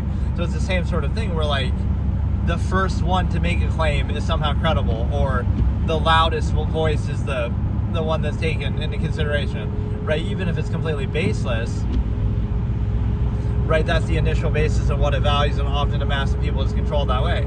And so if you create a state, or a state already exists, then people are just going to reinforce it no matter what.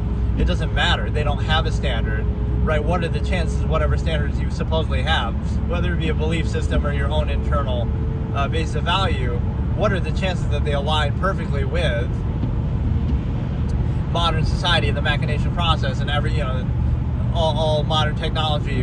What are the chances? Again, you could mock religions that way a little bit. Like, I'm not saying what you should or shouldn't do, or I'm not even condemning religion. I'm saying, what are the chances that this thousands-year-old religion would align with, using AI now, or driving cars, or like, where does it say that in any of the scripture? Like, maybe you would live a much more minimalistic lifestyle, like Amish or something like that.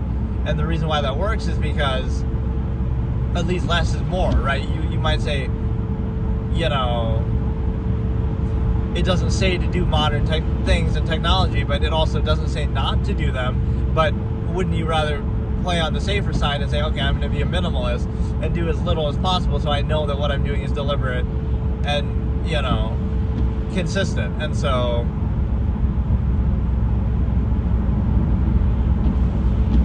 right, that's kind of the minimalist view that I always talk about. Again, it has nothing to do with that religious topic in particular. It's just like, the absolutist cares more about the soundness of the process than anything else. So, like, you overextend yourself for all these things that you don't need, right? Conveniences and relative comforts and technology and everything in society, right? And then you have to kind of have this artificial constant contrivance that you struggle against to maintain that artificial state, that overextended state, all for things that you don't really want and you don't really need. You definitely don't need, but you still struggle to maintain that, instead of realizing that you would rather have less. Again, the minimalist idea here, but you have less, but you are at peace with it fully, or it's a completely sound, logical process. So you wouldn't have to overextend and question, like, well, you have certain beliefs or some base of value, but then you go to the grocery store and you support some big corporation that's going to do something you might question, and like this whole overextended structure where it's not just, like, you're a minimalist, you're out in nature, you pick a berry, you eat it, right? Like, it's direct, you're directly tied to it, so whatever you do is sound and more consistent and more minimalistic. The more you spread yourself thin and overextend yourself, now there's all these contradictions and conflict of contrivance and keep it, this struggle to keep up appearances. So it's a preconceived basis that's like, you're struggling to get things that you don't even need or necessarily want. And, right, that's definitely a question, because it's a reactive state, so it almost implies that you would just reactively reinforce any state no matter what it was, right, if you just happen to be put in that position. So going back to that point of just like,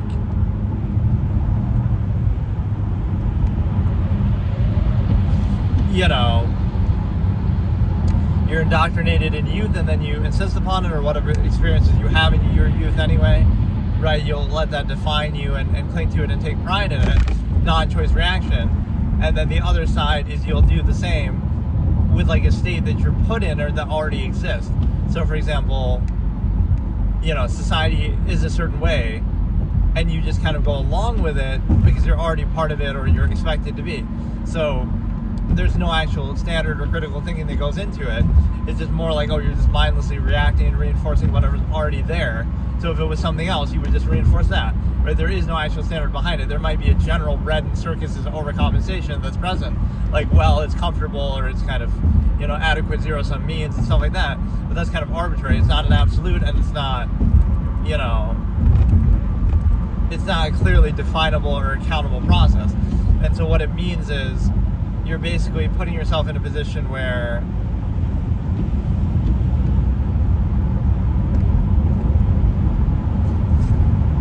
I don't know, you're putting yourself in a position where you're kind of reactively reinforcing and regurgitating a structure that's already established. So again, if you put people in a situation, they'll reinforce it no matter what it is, and take pride in it and associate their identity with it.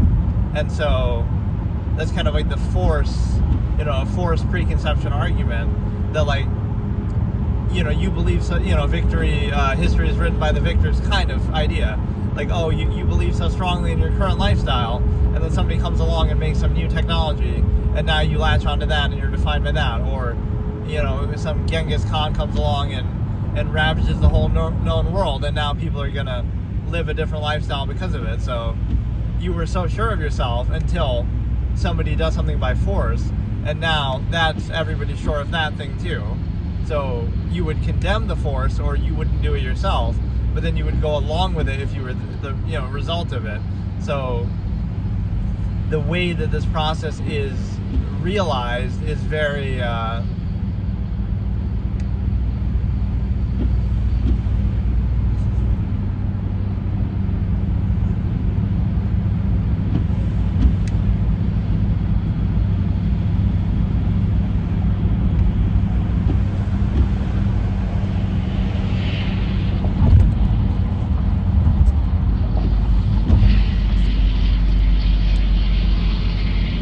the way this process is realized is very questionable, because you have to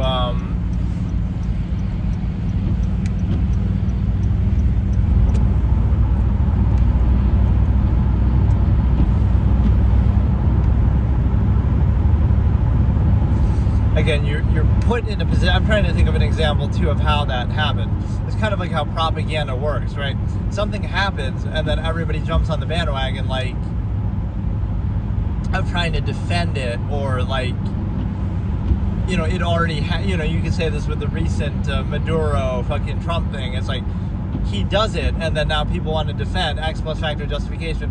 Well, so a lot of people in Venezuela are happy about it, or, oh, he's a bad guy. So you try to piece together an ex post facto justification, right? It already happened by force, so now you try to defend it or piece it together. But if you were trying to justify it in the first place, you say, oh yeah, we should just go there and kidnap the guy or something. You wouldn't have necessarily said that. But now that it's already happened, you try to defend it and try to, make the best of it.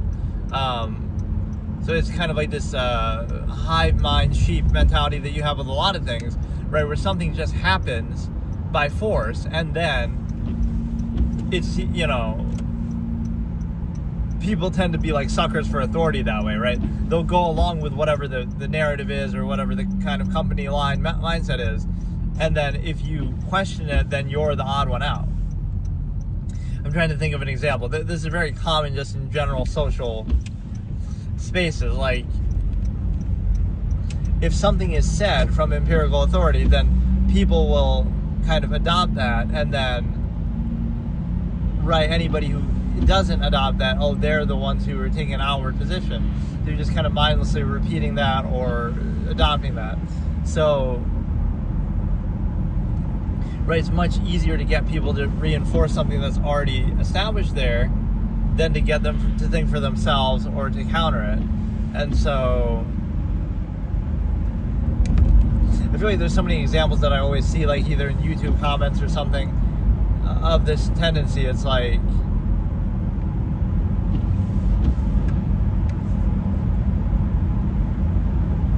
there'll be like some preconceived established thing, right? And then you have to like kind of argue against it. So it's being treated as like an absolute, even though it's not.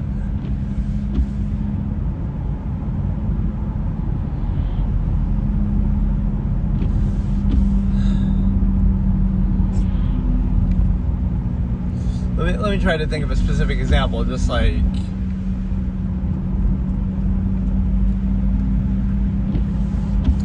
I don't know, you would see that like with the media and sort of this wokeness of the modern time, I guess. Like, oh, something will happen that's never happened before, and then, oh, now suddenly it's okay because all the media is saying it's okay. And then you have to, it's like you have to argue against it, not that they have to argue for it. So it seems like you're taking an outward position, even though you're not really saying anything at all. Or you could just be having a neutral position, or just, how things were the way that they were before. Like that was normally considered, but that way, or like usually considered normal.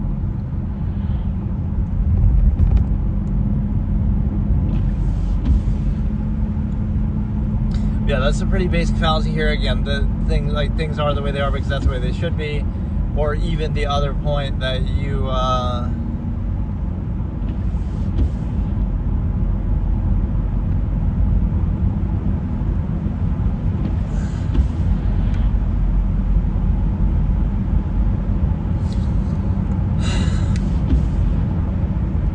again, something is done by force, and now you're just reacting to it. So, majority of people just go along with it, and now, you're the contrarian or you're the outsider. I swear I always had a good example of this tendency, but I can't remember exactly what I would say. Again, just where people are kind of suckers for authority, or some, again, preconceived basis, and then, again, you have to seem outward by arguing against it. You see a lot of people mindlessly just going along with something just because, again, it's easier to do that than it is to question it. So that's like the empirical, it's kind of like the rich get richer kind of fallacy.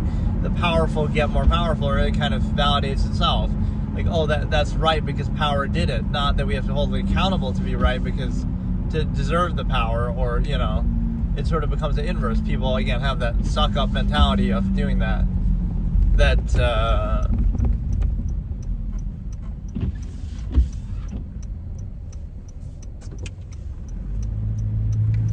Right, like, since authority does something, it must be right. And now you have to argue why it isn't right.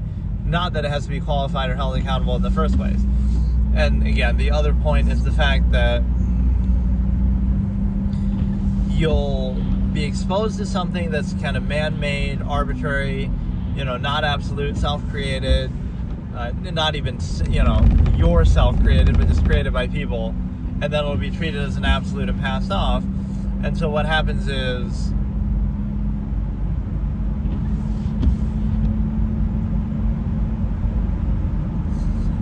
it's just like the origin point fallacy. If you saw how it came to be, you would question it, but because it's already established, you don't.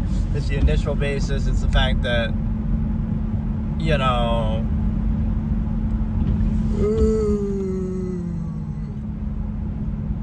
it's treated as an absolute, it's preconceived, and then anybody who doesn't go along with it, they're the they seem outward, even though, again, it's never, the burden is on the claim maker. Like, you kind of bypass that accountability.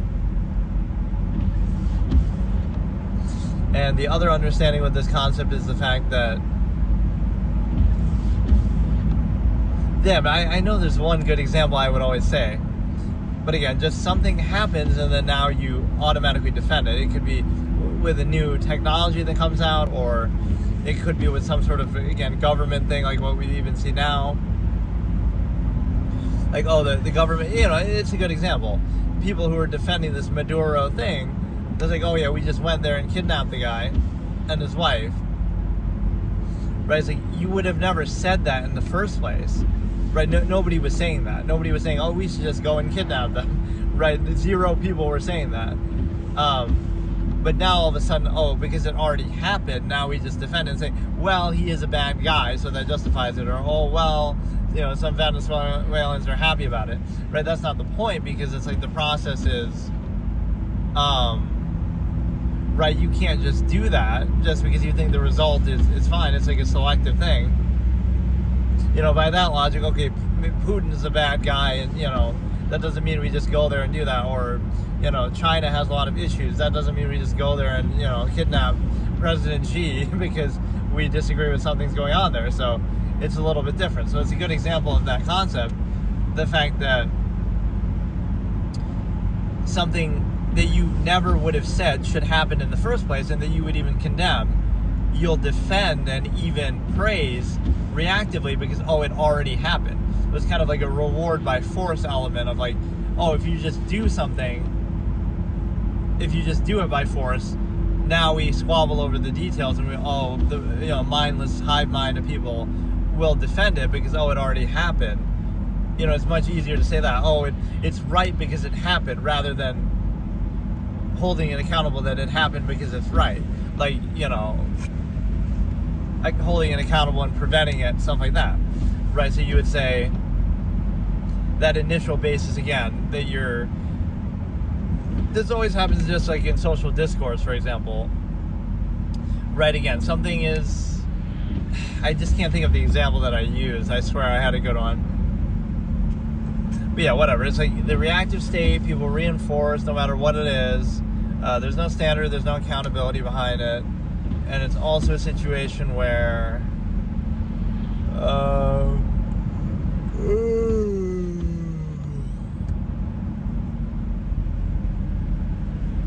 trying to think what other topics on this subject I had. Like, you definitely hold things accountable. Again, self-actualizing from the inherent base state would basically just mean you neutralize all the influence that you didn't choose, whether it be in youth, whether it be in society, whether it be, things that you're just exposed to. It doesn't mean they can't serve their purposes, but it doesn't mean they're absolute, or that you would vouch for them, or that you chose them. So it kind of shows you the self-created fallacy of a lot of things in social structure, is that, like, it's only necessary by itself. Like, again, appearances are only as valuable as much as you care about them, or people care about them, or a lot of social norms and things like that. If people just didn't care about them, or didn't value them, or were fully aware of the nature of the process, now all of a sudden it wouldn't matter as much. Right, but yet you're a slave to it, and you're forced to do it just because people are dumb enough to be controlled by that initial basis, or that's what applies to a mass of people. So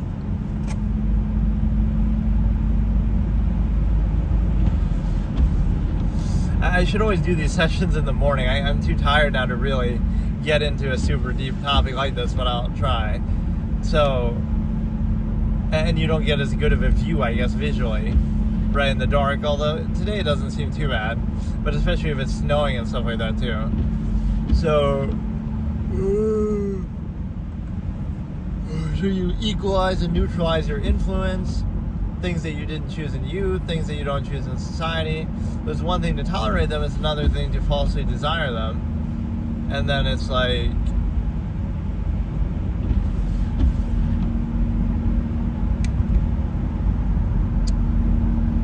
right, like things that a collective mass of people will indignantly insist upon and take pride in and defend, but that they didn't choose in the first place. So it shows you like a non-standard state that, like, there's no credibility to it. This would be the conclusion. People just go along with it mindlessly just because it's already established. And then there's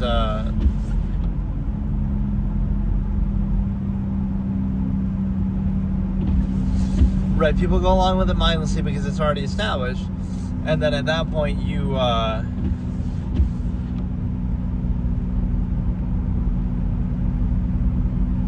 can't see what the hell that is.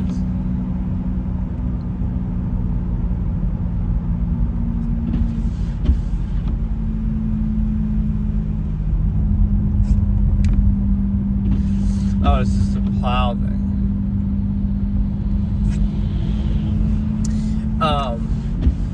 Again, you mindlessly go along with whatever's already established. And again, a collective mass of people isn't credible that way, because again, the way it's arrived upon isn't like, people sit there and think like, okay, of all the things I can do in the world, this is what I choose to do. And like, nobody is doing that, right? That's not how society comes to be, or modern social norms and stuff, right? That's not actually how it is.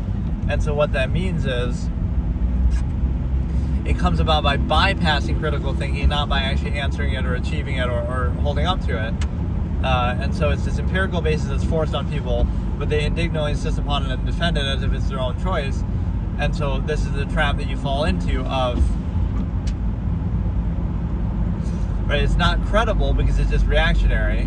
What are the chances that this large number, vast majority of people would do that? Would, like, live in this exact uniform way with modern technological society and everything like that. Who's to say they would do that if they actually thought about it and chose for themselves? So that's kind of what happens with this concept. You live through Contrivance, you deal with indoctrination in youth, you put up with all that, right? You're exposed to it, you didn't have a choice, mostly. And then what do? When you're old enough to think for yourself, you can pick an age. Pick age 10, age 15, right? Could be even older. And then you decide, okay, now at this point, I'm going to not necessarily view all that stuff negatively. Again, what you experienced in your youth and so forth. It's not about it being a negative. It's about it being neutral and saying, okay, I didn't choose all of that, so I'm not going to let it define me. And now I'm going to choose for myself what I want or what I value. And so what that means is, again, that you're going to look at things objectively, like go out in the jungle and now you're age 15 and you can critically think for yourself and now you decide what you want. The problem is society kind of preys on that too. It's like, well, now we'll try to force you using zero-sum means and, money basically, and resources and the monopolization of nature to try to lure you back in and say, okay, that validates us because we do that, but it's already established. That doesn't mean it's actually justified that it should be.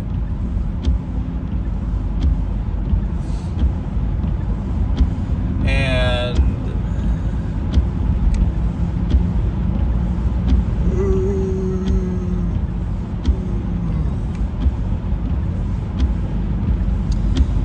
yeah, so again, the point is there's no credibility, so people insist upon things that they didn't choose in a collective mass, false absolute default state. They'll do that, but all it means is like, what is it to be a negative connotation, like, oh, somebody being weird or crazy or something, right, that would be condemned. It's just them either being aware of the nature of the process that is not absolute, like Contrivance itself, or that they make others aware of it, oh, so that's their fault, not the actual nature of the process underneath. So you need like this constant bypassing of critical thought to tolerate a contrivance state.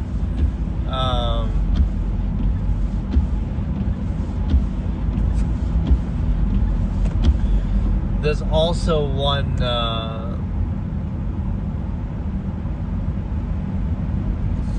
reactive element that would be like,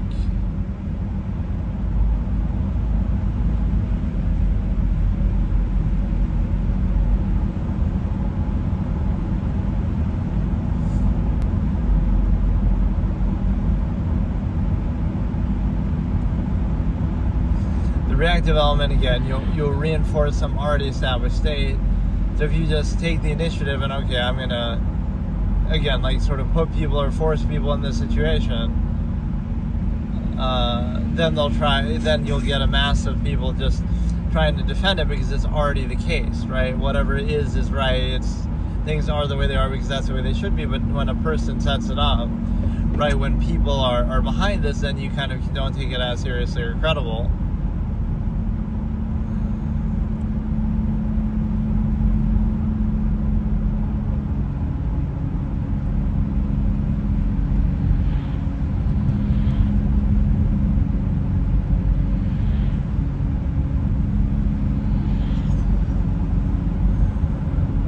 Yeah, I can't think of exactly how I explained this, but basically,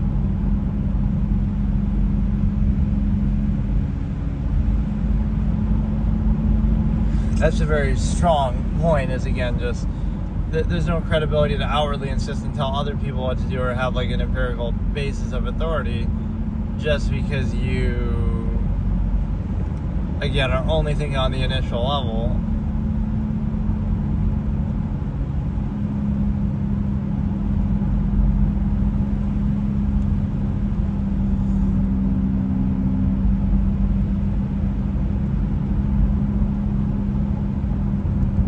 Or yeah, like, could you do a stream like that? Like, okay, without even commentary, just show that I'm driving. Like, would that be really so appealing to people?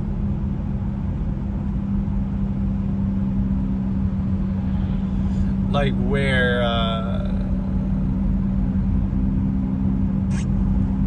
don't know. Okay, so today I'll do one of my more random meandering episodes, which is going to be recreation of kind of just old concepts that I discussed, or different like little notes in my phone, let's say, that I'll go through and kind of, it's like how a lot of these things come to be. It's just kind of like, in a more rough way, right? Not that I've established it into like a full thought process or a full episode yet, but just like little different things here. So it's a great time to start here as we're kind of in a traffic jam because of a little construction thing going on.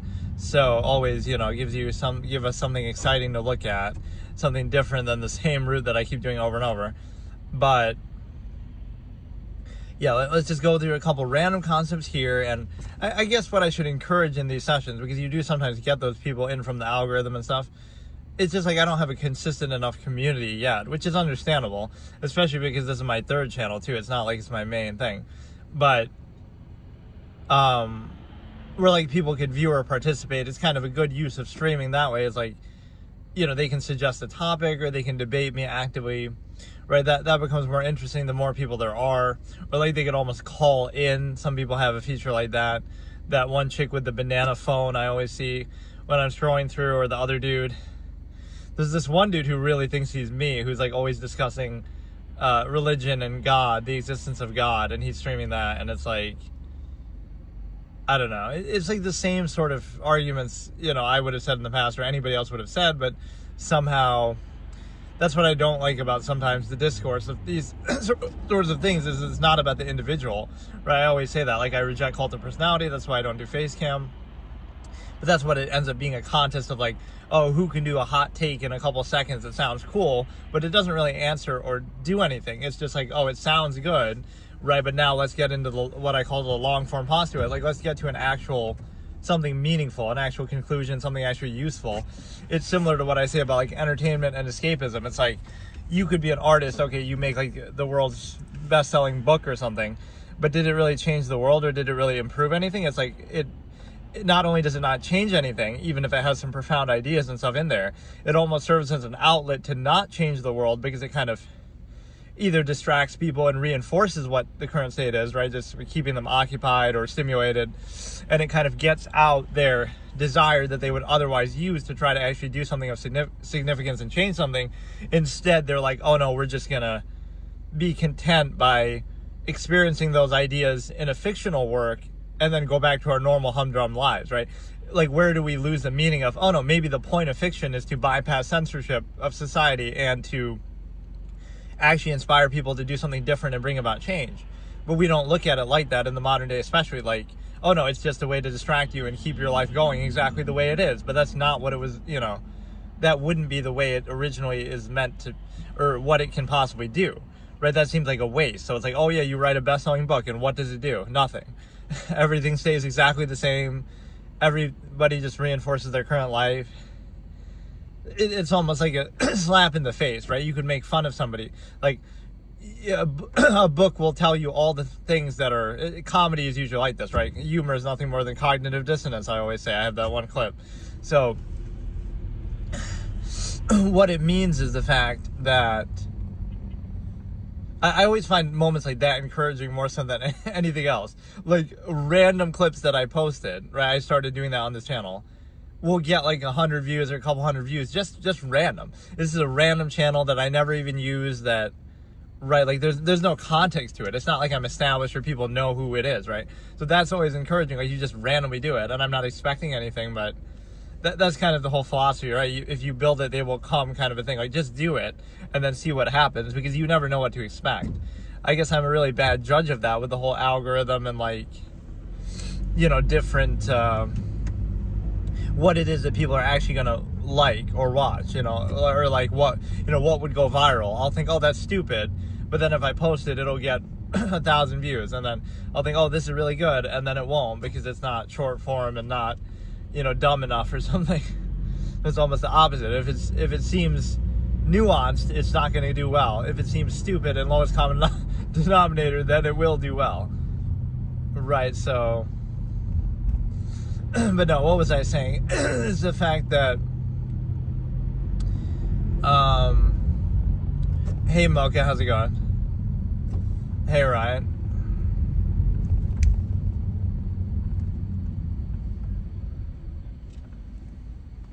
Bro literally timed it for me.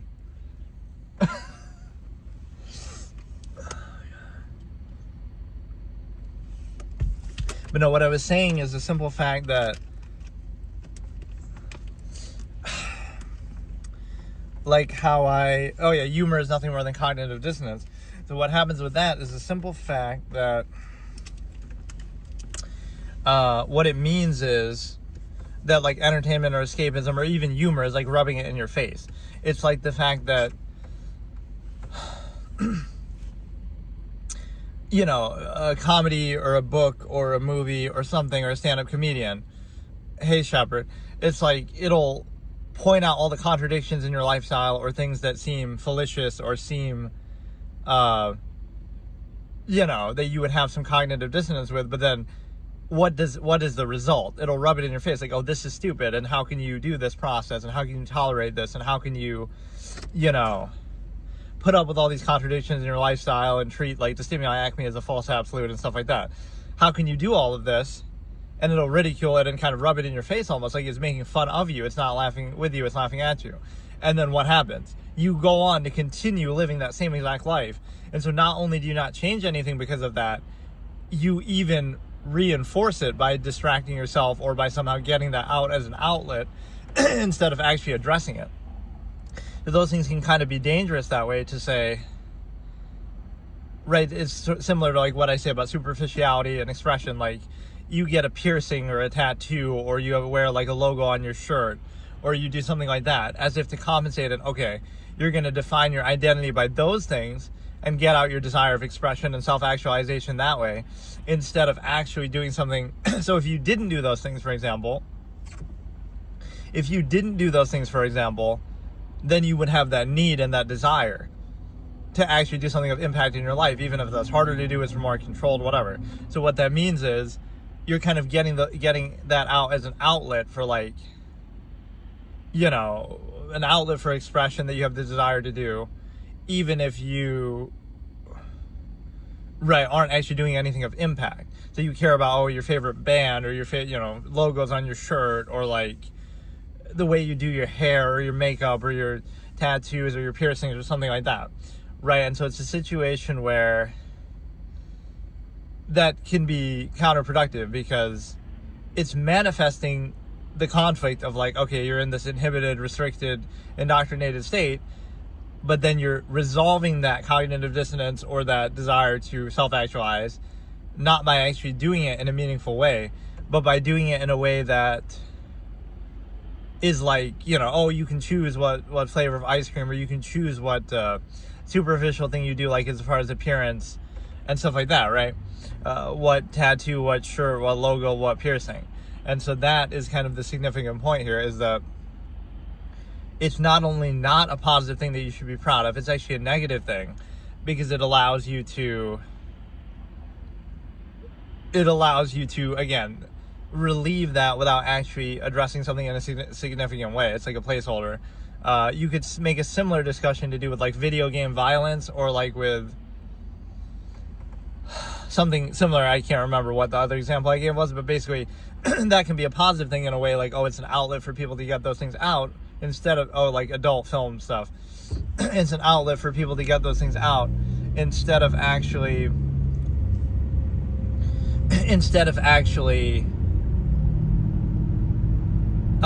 doing them for real. So it's like, if somebody watches adult films in the modern day or similar, explicit things, and that gets out their fantasy, now they can get that fantasy out of their system, or, indulge in it without needing to actually act out and do something in person or be a perv or whatever, right? So it'll give you that release and it'll give you that outlet.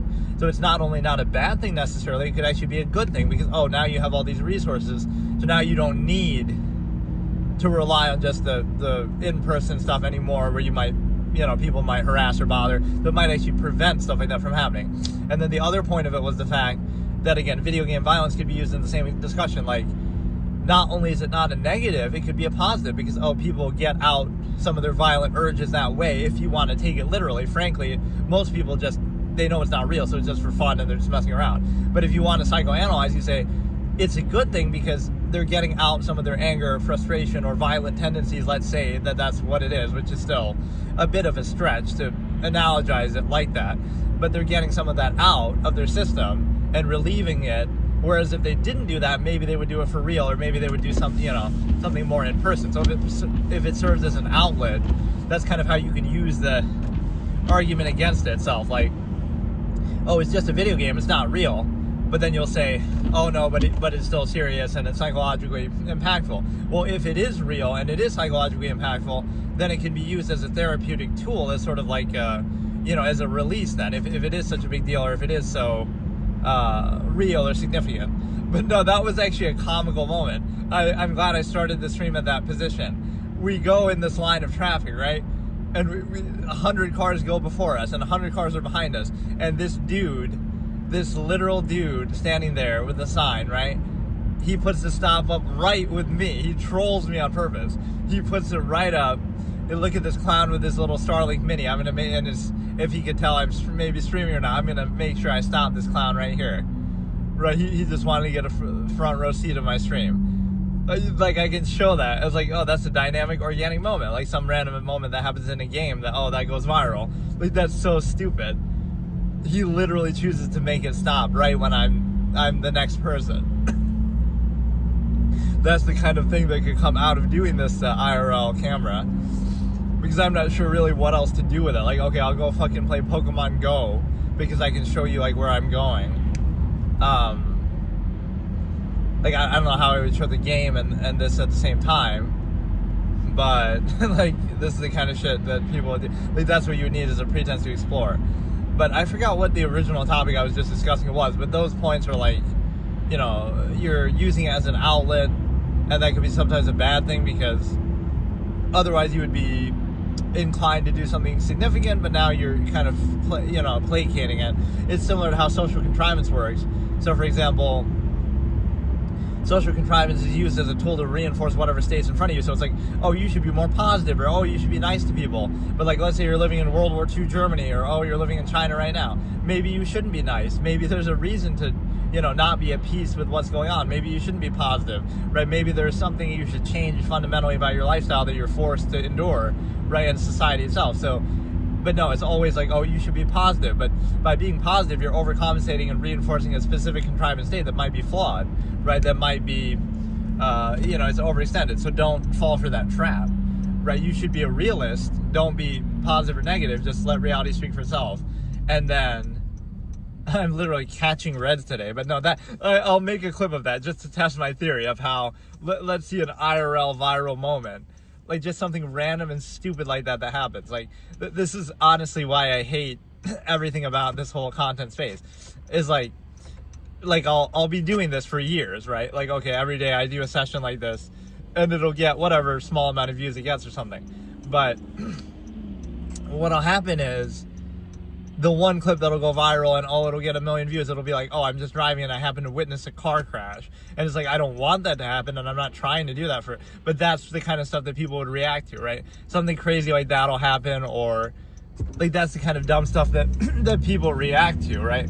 Or that kind of has staying power. So it'll be something dumb like that, not my actual content, or not what I'm actually talking about or doing. So that's the sad part, is like, I don't know. It just, I understand like kind of whatever. It's just dumb. So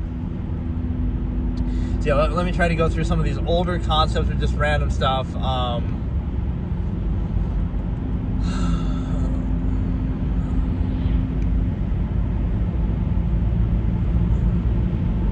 Like, there's always this expression that I use. It's sort of like, the absolutist invalidates contrivance, or the minimalist removes the need for it. And so I sometimes tie the two together, but it's basically like, neither of those scenarios would involve the half-mass state that encompasses the majority of people, where they kind of use certain things as a pretense for like, oh, this is why we're in this overextended state, or this is why structure and empirical authority is validated, right? They'll use it like that,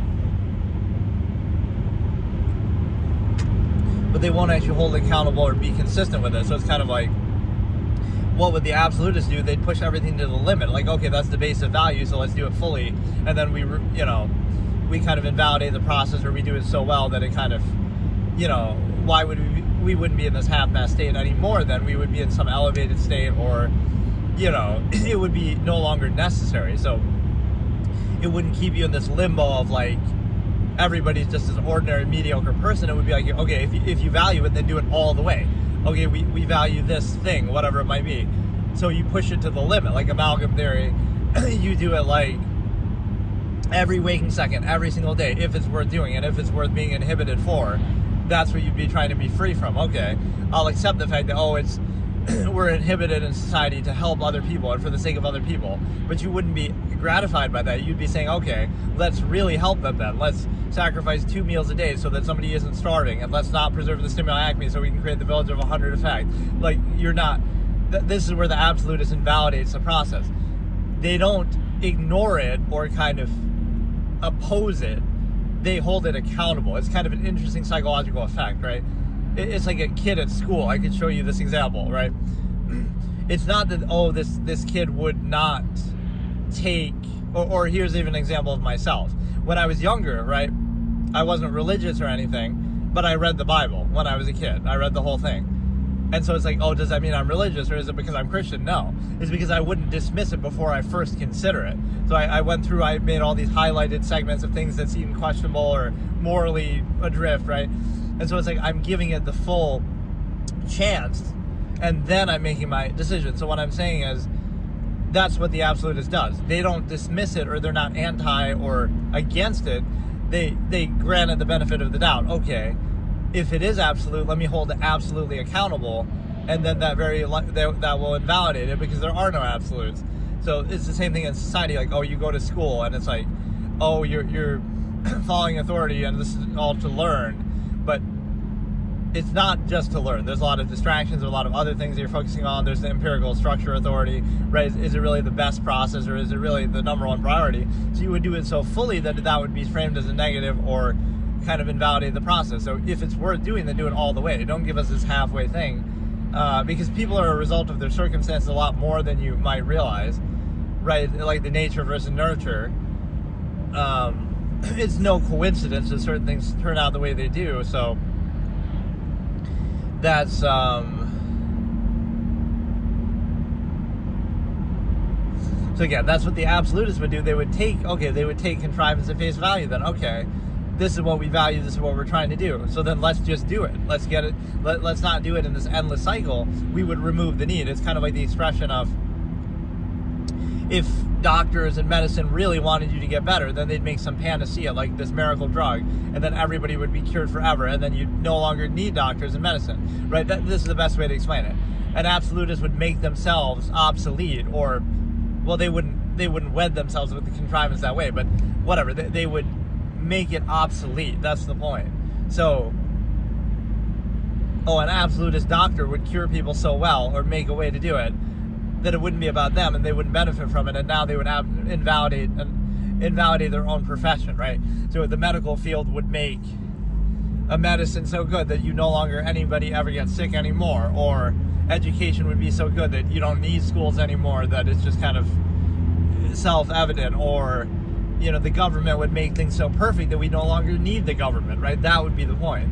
You do it so well that now you remove the need for it. Let's do self-governance. Let's create a utopian state that doesn't require this endless sort of structure. So that's why, like your absolutist would be like, the incentive of a contrivance state is to perpetuate itself. So doctors really don't want you to get better because they want you to keep coming back, or something like that, right? They want you to rely on them.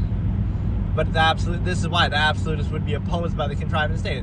I thought the goal was to save people's lives. I could make a story like this, like in that medical setting, right? It'll be like, I thought the goal was to save people's lives, but if you save them too well, or if you do it too much, then it's a bad thing, because it'll invalidate the entire infrastructure at the time, right? It'll invalidate the entire medical profession. So it would face blowback from that, right? That you're gonna, at what point in history do we get to that point? Okay, we make this drug that just makes everybody live twice as long and immune to diseases and stuff like that. So you're doing the same process, but I thought it would be validated. But again, you would validate the process by doing it. And then the other one is, again, the minimalist would sort of remove the need. It's like, okay, you don't care. You live out in the jungle. You don't need that medical care. You don't need fast food. You don't need anything. You'll pick berries. You'll live off the land. So you remove the need for all contrivance because, sure, your lifespan might be shorter and your health might not be as good as in society, but it doesn't matter, right? Like, you don't require it, so it's no longer, you're free. You're immediately free today if you just go out in the woods and just do that, even though society will try to stop you because they overextend that much. But, like, that's all it is. Like, be a minimalist, and now you're free from contrivance. So all the things that you say, oh, you have to do this, you have to do that. You only have to do it conditionally based on something that you get out of it or some result. So if you don't require any of those things, you don't desire any of those things, now you're free of them. So you remove the need, right? These are the two philosophies at work. So again, it's like, oh, you have to make work to make money. But why do you need money? Because you got to buy things, you got to buy food and stuff like that. But you don't require very much food. You can go one meal a week. You can go to extremes. But people don't need that much. You don't need all these luxuries, convenience. You don't need a car. You don't need anything. So that's what it'll be like. I'll do this minimalist social experiment, real life kind of thing. I'll be like, oh, but I have a phone. But that's the one exception, so I can demonstrate it to you. Because it's like, otherwise you just won't understand.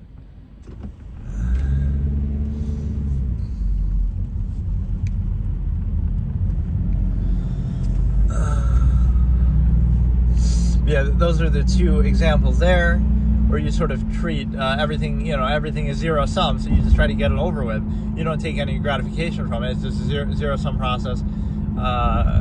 You could be at peace anywhere, right, with anything, as long as there's no contrivance there. So, for example, it's like the tolerance fallacy. Again, I use that one character in some of my stories that is like this. Like, he's the most patient person ever, and he could tolerate any amount of pain, and he went 34 days without food and all this kind of thing, right?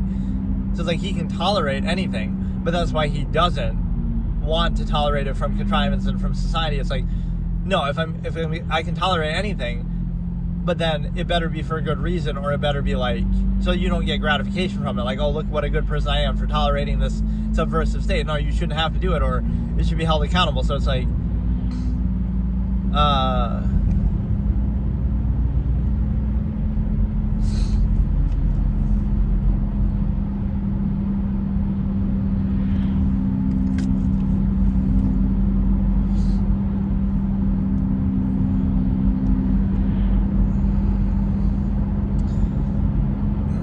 like absolutist, self-awareness, etc. True value doesn't fit the subversive contrivance, but it'll seem negative, but it's actually positive by the same measure. But you're not allowed to do that. But what I'm saying is, the simple fact that it's a little hard sometimes to do this sort of thing is it's a little bit less organized. Like, I'm just kind of going, but whatever.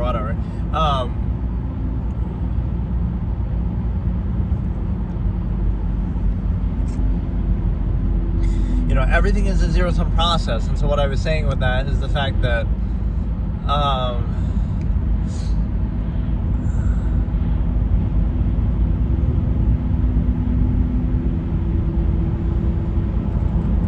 you would try to remove the need in that same way, do it as efficiently as possible, and kind of the same concept. But now I guess I can always go back and listen to what I was just saying. But what exactly was I saying?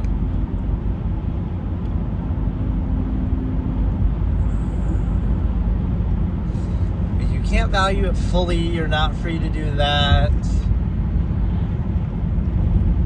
Yes, the toleration fallacy.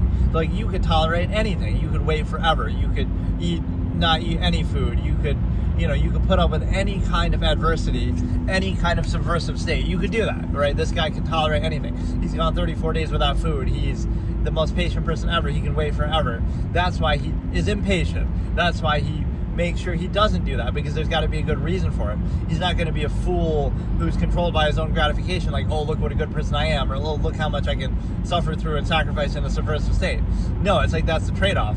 For the non-consensual social contract in society, it's like, I better be getting something in return. You could say, oh, entitlement, but for all this inhibition that he has. Because think about it, he's perfectly content living in nature, because he can deal with anything. He doesn't mind living in the woods and the bugs and the forest and stuff. He doesn't mind eating, unsavory kind of things in nature. He doesn't mind hardly eating anything at all. He doesn't mind, being out there and waiting and being bored by comparison to society. He doesn't mind. So the person who can tolerate anything, they won't put up with the contrivance, because it's like, why? What am I doing it for? I'm struggling for all these things that I don't need, that I don't want, rather than the trick of gratification, like, oh, look how good you are at achieving this thing. But he would look at it like, but I don't need that thing. I don't want that thing. I don't need technology. I don't need, again, the tolerance, like, he can tolerate anything.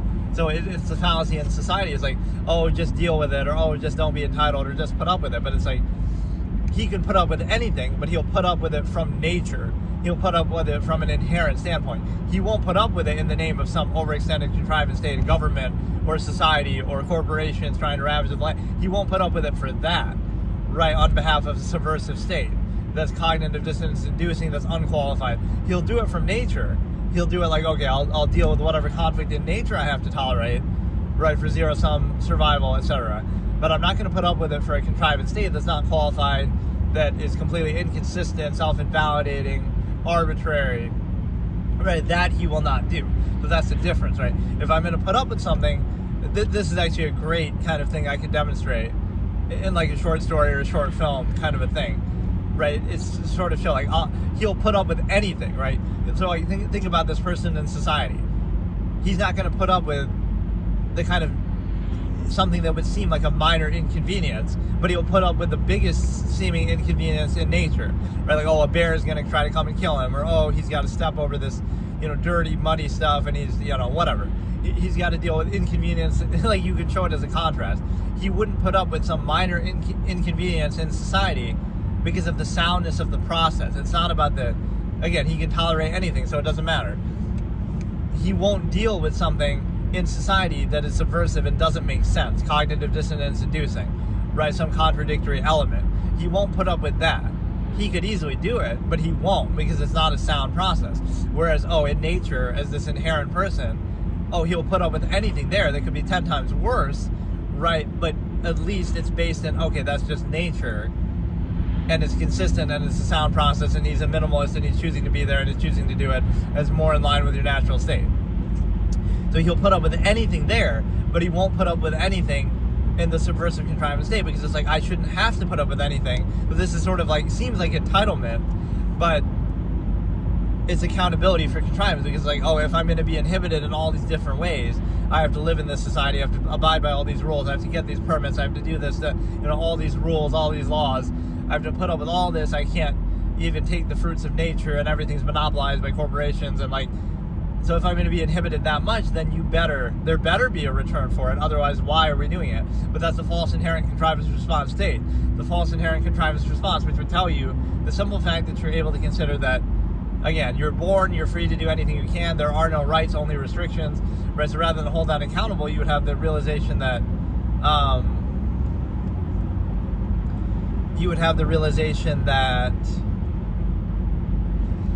you would have to qualify the contrivance state, but it's treated as the opposite. Like, you have to justify what you do or what your freedoms are, not that you would have to justify being restricted in any way from your inherent free natural state.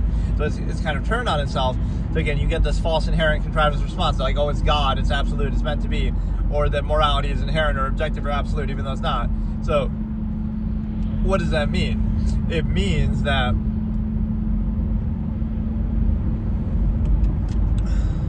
right, none of those things are absolute or inherent or objective.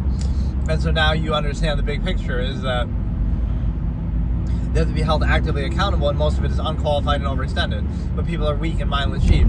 So, again, the contrivance state and all of those things are reactions to the inherent reality. They are not the inherent reality, but that's kind of the trick. So it's like you treat them, you're indoctrinated by society to treat them as an absolute. So the contrivance response to the inherent tendency of human beings and the free will and different things that people would do, right? You could say human nature just generally. The contrivance response to that nature is laws and social stigma and stuff like that. And why? Because there's a lot of things that people would naturally do inherently that we don't want them to do. So we condemn it, and we have laws to prevent it. That doesn't mean that's a bad thing or you shouldn't do it. It means that it's not inherent, right? It's not absolute that like, oh, those things are bad. It's clearly a response to the fact that those things would naturally be happening, like that people would naturally do them. Right, that's why we condemn them in the first place. But that would be the more normie perception, I guess you could say, is just, no, it's inherently objectively wrong. But if it was, then people wouldn't do it in the first place. It's a subjective reaction to the inherent reality. But we treat that reaction to the inherent reality as the reality. Right, that's the difference. It's like you're thinking that what you want to be true is true, instead of realizing, oh, it's a reaction to what's true, so you try to make it into being. And you see it's kind of like a glass shatters moment. It's not absolute, it's not objective, it's not inherent, right? It's artificial, it's a construct, it's humans arbitrarily doing things. Now you might not take it seriously or constantly hold it accountable, but maybe you should do that. But instead of being blind to the same larger process, right, you'd rather be unaware instead of aware of the same thing. And if you were aware, now you wouldn't be at peace with it, but it's like a cognitive dissonance trap. Like, oh, we want to not be made aware of it and we want to be fooled by it, but it's the same exact thing. So you'll condemn the person who makes you aware of it, shoot the messenger, shoot the observer, right? So it's the same exact thing underneath. So either you're okay with it or you're not. But what it means is that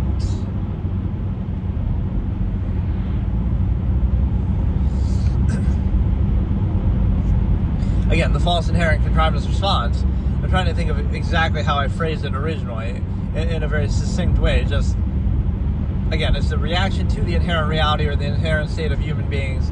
So, but instead we misframe it and we treat the response to the inherent reality, which society embodies to a degree, and this constant collective kind of illusion and artifice that we create. We treat the reaction to the inherent reality as the inherent reality. And that comes with a lot of conflict too, because even though it's a good way to control people by they don't think about it, then they don't question it.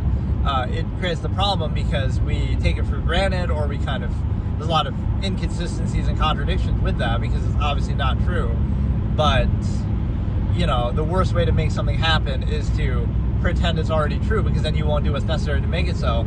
Or the best way to make it happen is to realize it's not true. But we sort of fall for that trap of, we want something to be true, so we pretend it already is, instead of, realizing it's not, and then, okay, how can we best make this happen, right? So how can we best use laws? And that's kind of the stupid take that some of these commentators do, like even rest in peace Charlie Kirk, but people like that, they'll say it like that, where, morality is objective, and they'll condemn you and dunk on you, like, oh, you can't say that some horrible event in history was objectively wrong. But first of all, the fact that you have to say it means it's subjective. Like, it shouldn't come down to you. But the fact that you can even have this conversation and disagree. And if it was objectively wrong, then it would be against the laws of nature and it couldn't even happen, or, that's what it would mean. But what it means is that, it's not productive. Like, okay, it is objectively wrong, but it still was able to happen, and all it took for it to happen was subjective people doing it, and all what it took for it to be stopped was subjective people stopping it. It's like, it doesn't really solve the problem. It still comes down to subjective discourse. It's like what people say with God, like, oh, God tells you thou shalt not kill, but people kill all the time, and people have done it all throughout history. People have even done it in the name of God. So it's like, it comes down to subjective human action, whether people choose to kill or not, or to stop others from doing it. So it comes down to subjective level.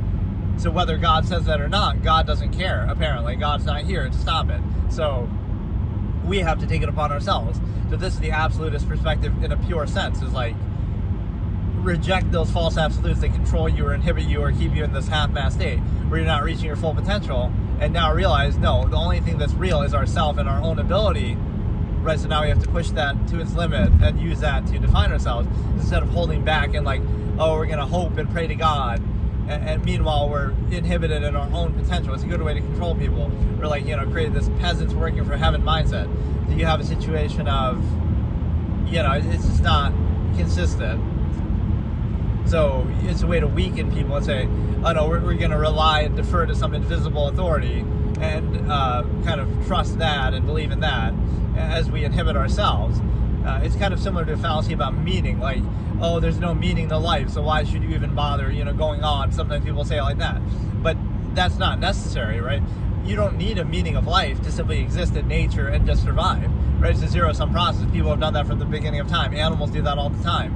The only reason why you need meaning is why? Because of the cognitive dissonance of a structured state, of an inhibited state. So when society tells you you can't do this, that, and the other thing, and when society says you have to do this, and certain things a certain way, when society is telling you to do things and restricting you what you can't do, now it needs some empirical basis of authority, which is either a false absolute like God, or it needs, so now you need some sort of meaning to justify and overcompensate for all that inhibition that would be otherwise unqualified. If you were in a sound, peace-free state in nature, now that's not necessary. So the meaning is only necessary to overcompensate for the inhibition of a subversive contrivance state.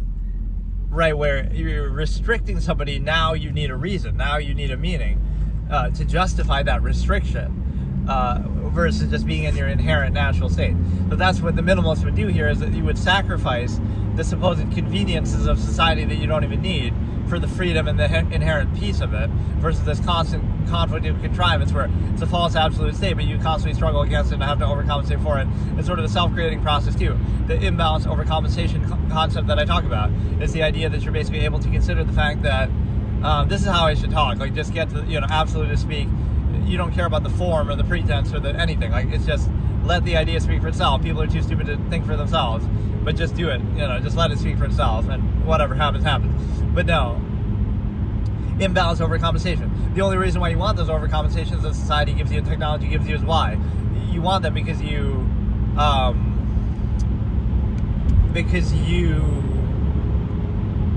are inhibited by society. So what do? It's a trade-off. Like, the only reason why you require going to the bar and drinking and alcohol and stuff like that is because of the extreme imbalance where, you're inhibited at work and you're kind of, inhibited from your natural state.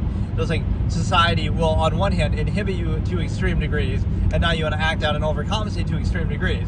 So you only desire those things because they're an overcompensation for the imbalance and the inhibition. So you go from one extreme to the other, both of which are self-created and part of society.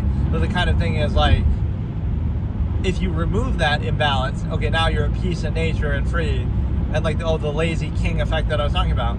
Like, everybody's a king in a village of, if the world was a village of 100, every man is a king. And like, you'll be lazy and you'll have plenty of resource for everybody. Like, that sort of mindset.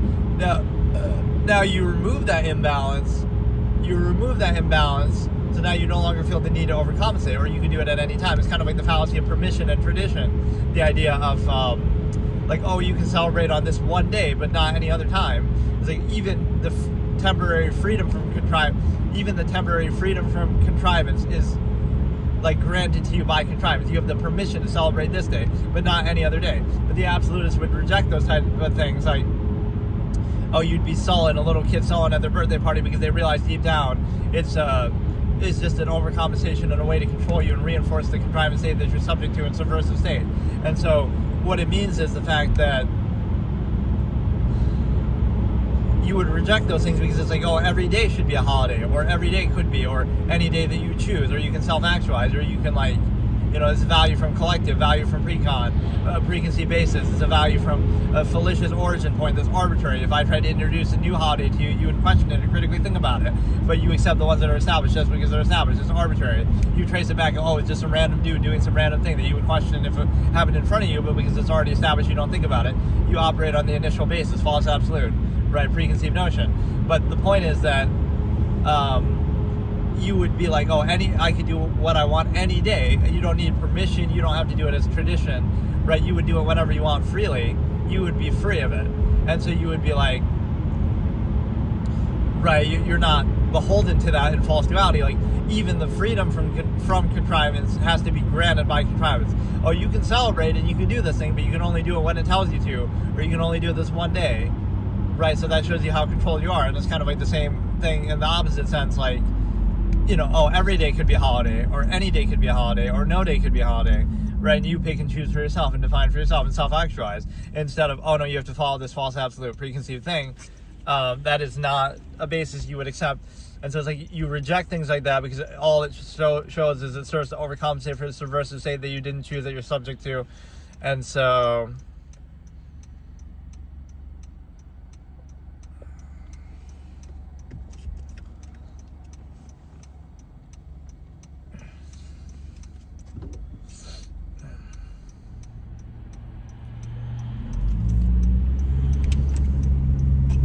that was kind of an interesting session, though. I kind of maxed out my speaking speed and stuff. You get in like a rhythm with this that I kind of like.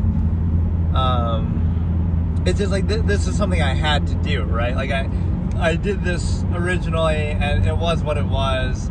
And when I did it originally, it wasn't ironic. I was doing it seriously, and I'm doing it seriously now too. But there's a certain part of me that feels like I'm doing it ironically, because it's just like, I don't know. When you do it a certain amount, it's like people just don't get it, right? It's really pointless to even do this. Like I say, objectivity isn't useful, or it doesn't make a specific case, or it doesn't.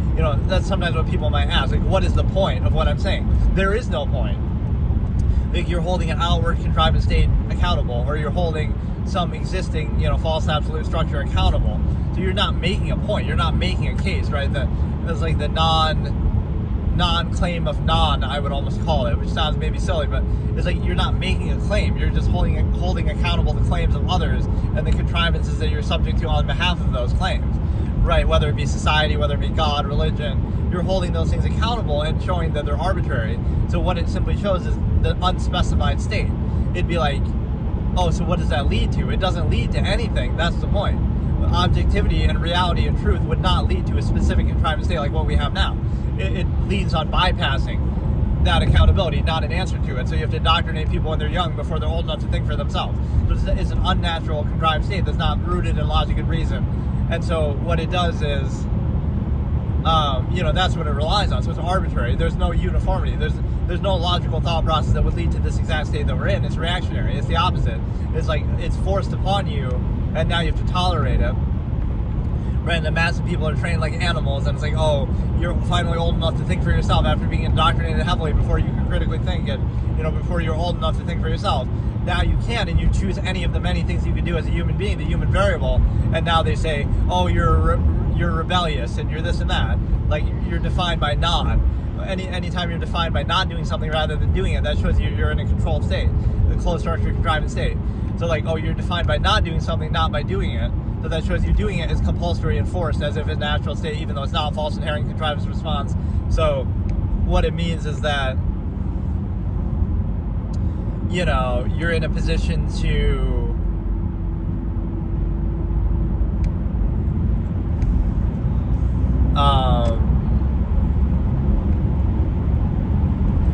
you're in a false inherent contrivance response state, and it allows you to. Man, it got dark pretty quick on this trip. It went from basically daylight to this.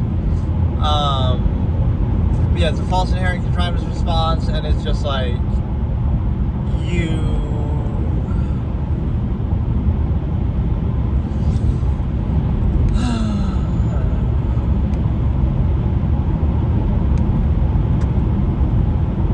This road is always so fucked up too. Like, I shouldn't drive on this road so much, but I kind of have to. And it's like, this road will single-handedly ruin my fucking car. But like, it's so tragic. Like, is there a lawsuit like that? Everybody, if you drove on this road during these years, then you're subject to a major payout from this lawsuit because the fucking government sucks dick. But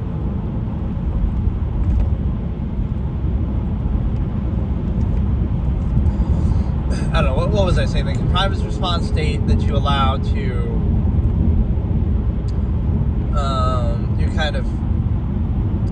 you could be at an inherent minimalist state. You have to qualify and justify everything, hold it accountable. So you're not making a claim, you're simply holding accountable the claims of others, because you are just an individual. It's like, oh, if you criticize this existing contrivance state, you have to pose your own as an alternative, or who are you to say that? But it's kind of like, that's exactly how you have to look at it, because you can't compare yourself to, millennia, thousands of years of human contrivance and technology and, infrastructure and power structure. You can't do that because, you don't have the resources to match that. Like, okay, let me be king for a day and let me have all the resources of a society, and maybe I will make a better utopian state, than what we have. Or there actually is a dramatic, maybe I shouldn't even say this one, there's a dramatic scene where somebody is given that, right, and this is how the minimalist king story actually starts.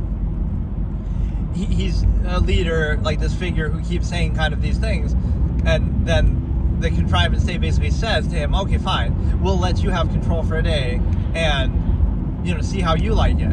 But it's not that he does something that, oh, let's make this perfect utopian state. It's actually the opposite. He does nothing and he kind of undoes it in a way. Like he tries to free people from it and say, oh, we don't need this, we can self-govern. So it's kind of the opposite. You're like, oh, you can be president for a day. And what do? By the end of that day, you're not only are you not president anymore, but there is no president anymore, and there is no government anymore. Like you kind of try to tear it down or remove the need or, you know, free people of it. So almost like the Howard Beale effect, right? You're going on TV to criticize TV. But, right, so that's a beautiful analogy for the fact that you,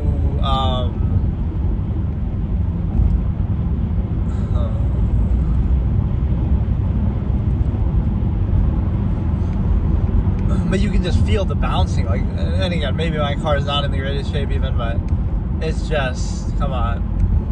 Look at it, fucking bouncing, dude. We got a real life rumble effect. Right, we got a rumble feature on, even though we're not playing a fucking game. But it's a situation, maybe somewhat people wouldn't like this view how far it is on the right side, but I kind of like it. It makes you feel like in role play sense, almost like you're a passenger in the car. You're sitting in the passenger seat, and that's kind of what your view would be like, at least if you're looking straight ahead. Or I need like that 360 camera type shit where it can, like, you know, you can look all around in different ways.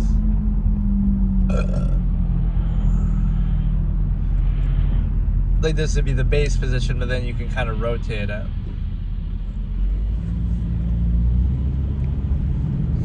But no, what I'm saying is, again, you're not making a claim, you're being objective. Objectivity isn't useful, it doesn't make a specific case to benefit you. Kind of everything is just myopic reduction of something to suit yourself, dependent, overextended, pretense. And so one of the things to realize with that is the fact that, dude, this is a good example too, like my conviction in doing this over the years or whatever I do, it's like, it doesn't rely on, this is like a good psychological concept just in general. Don't define value by externality, or don't define value by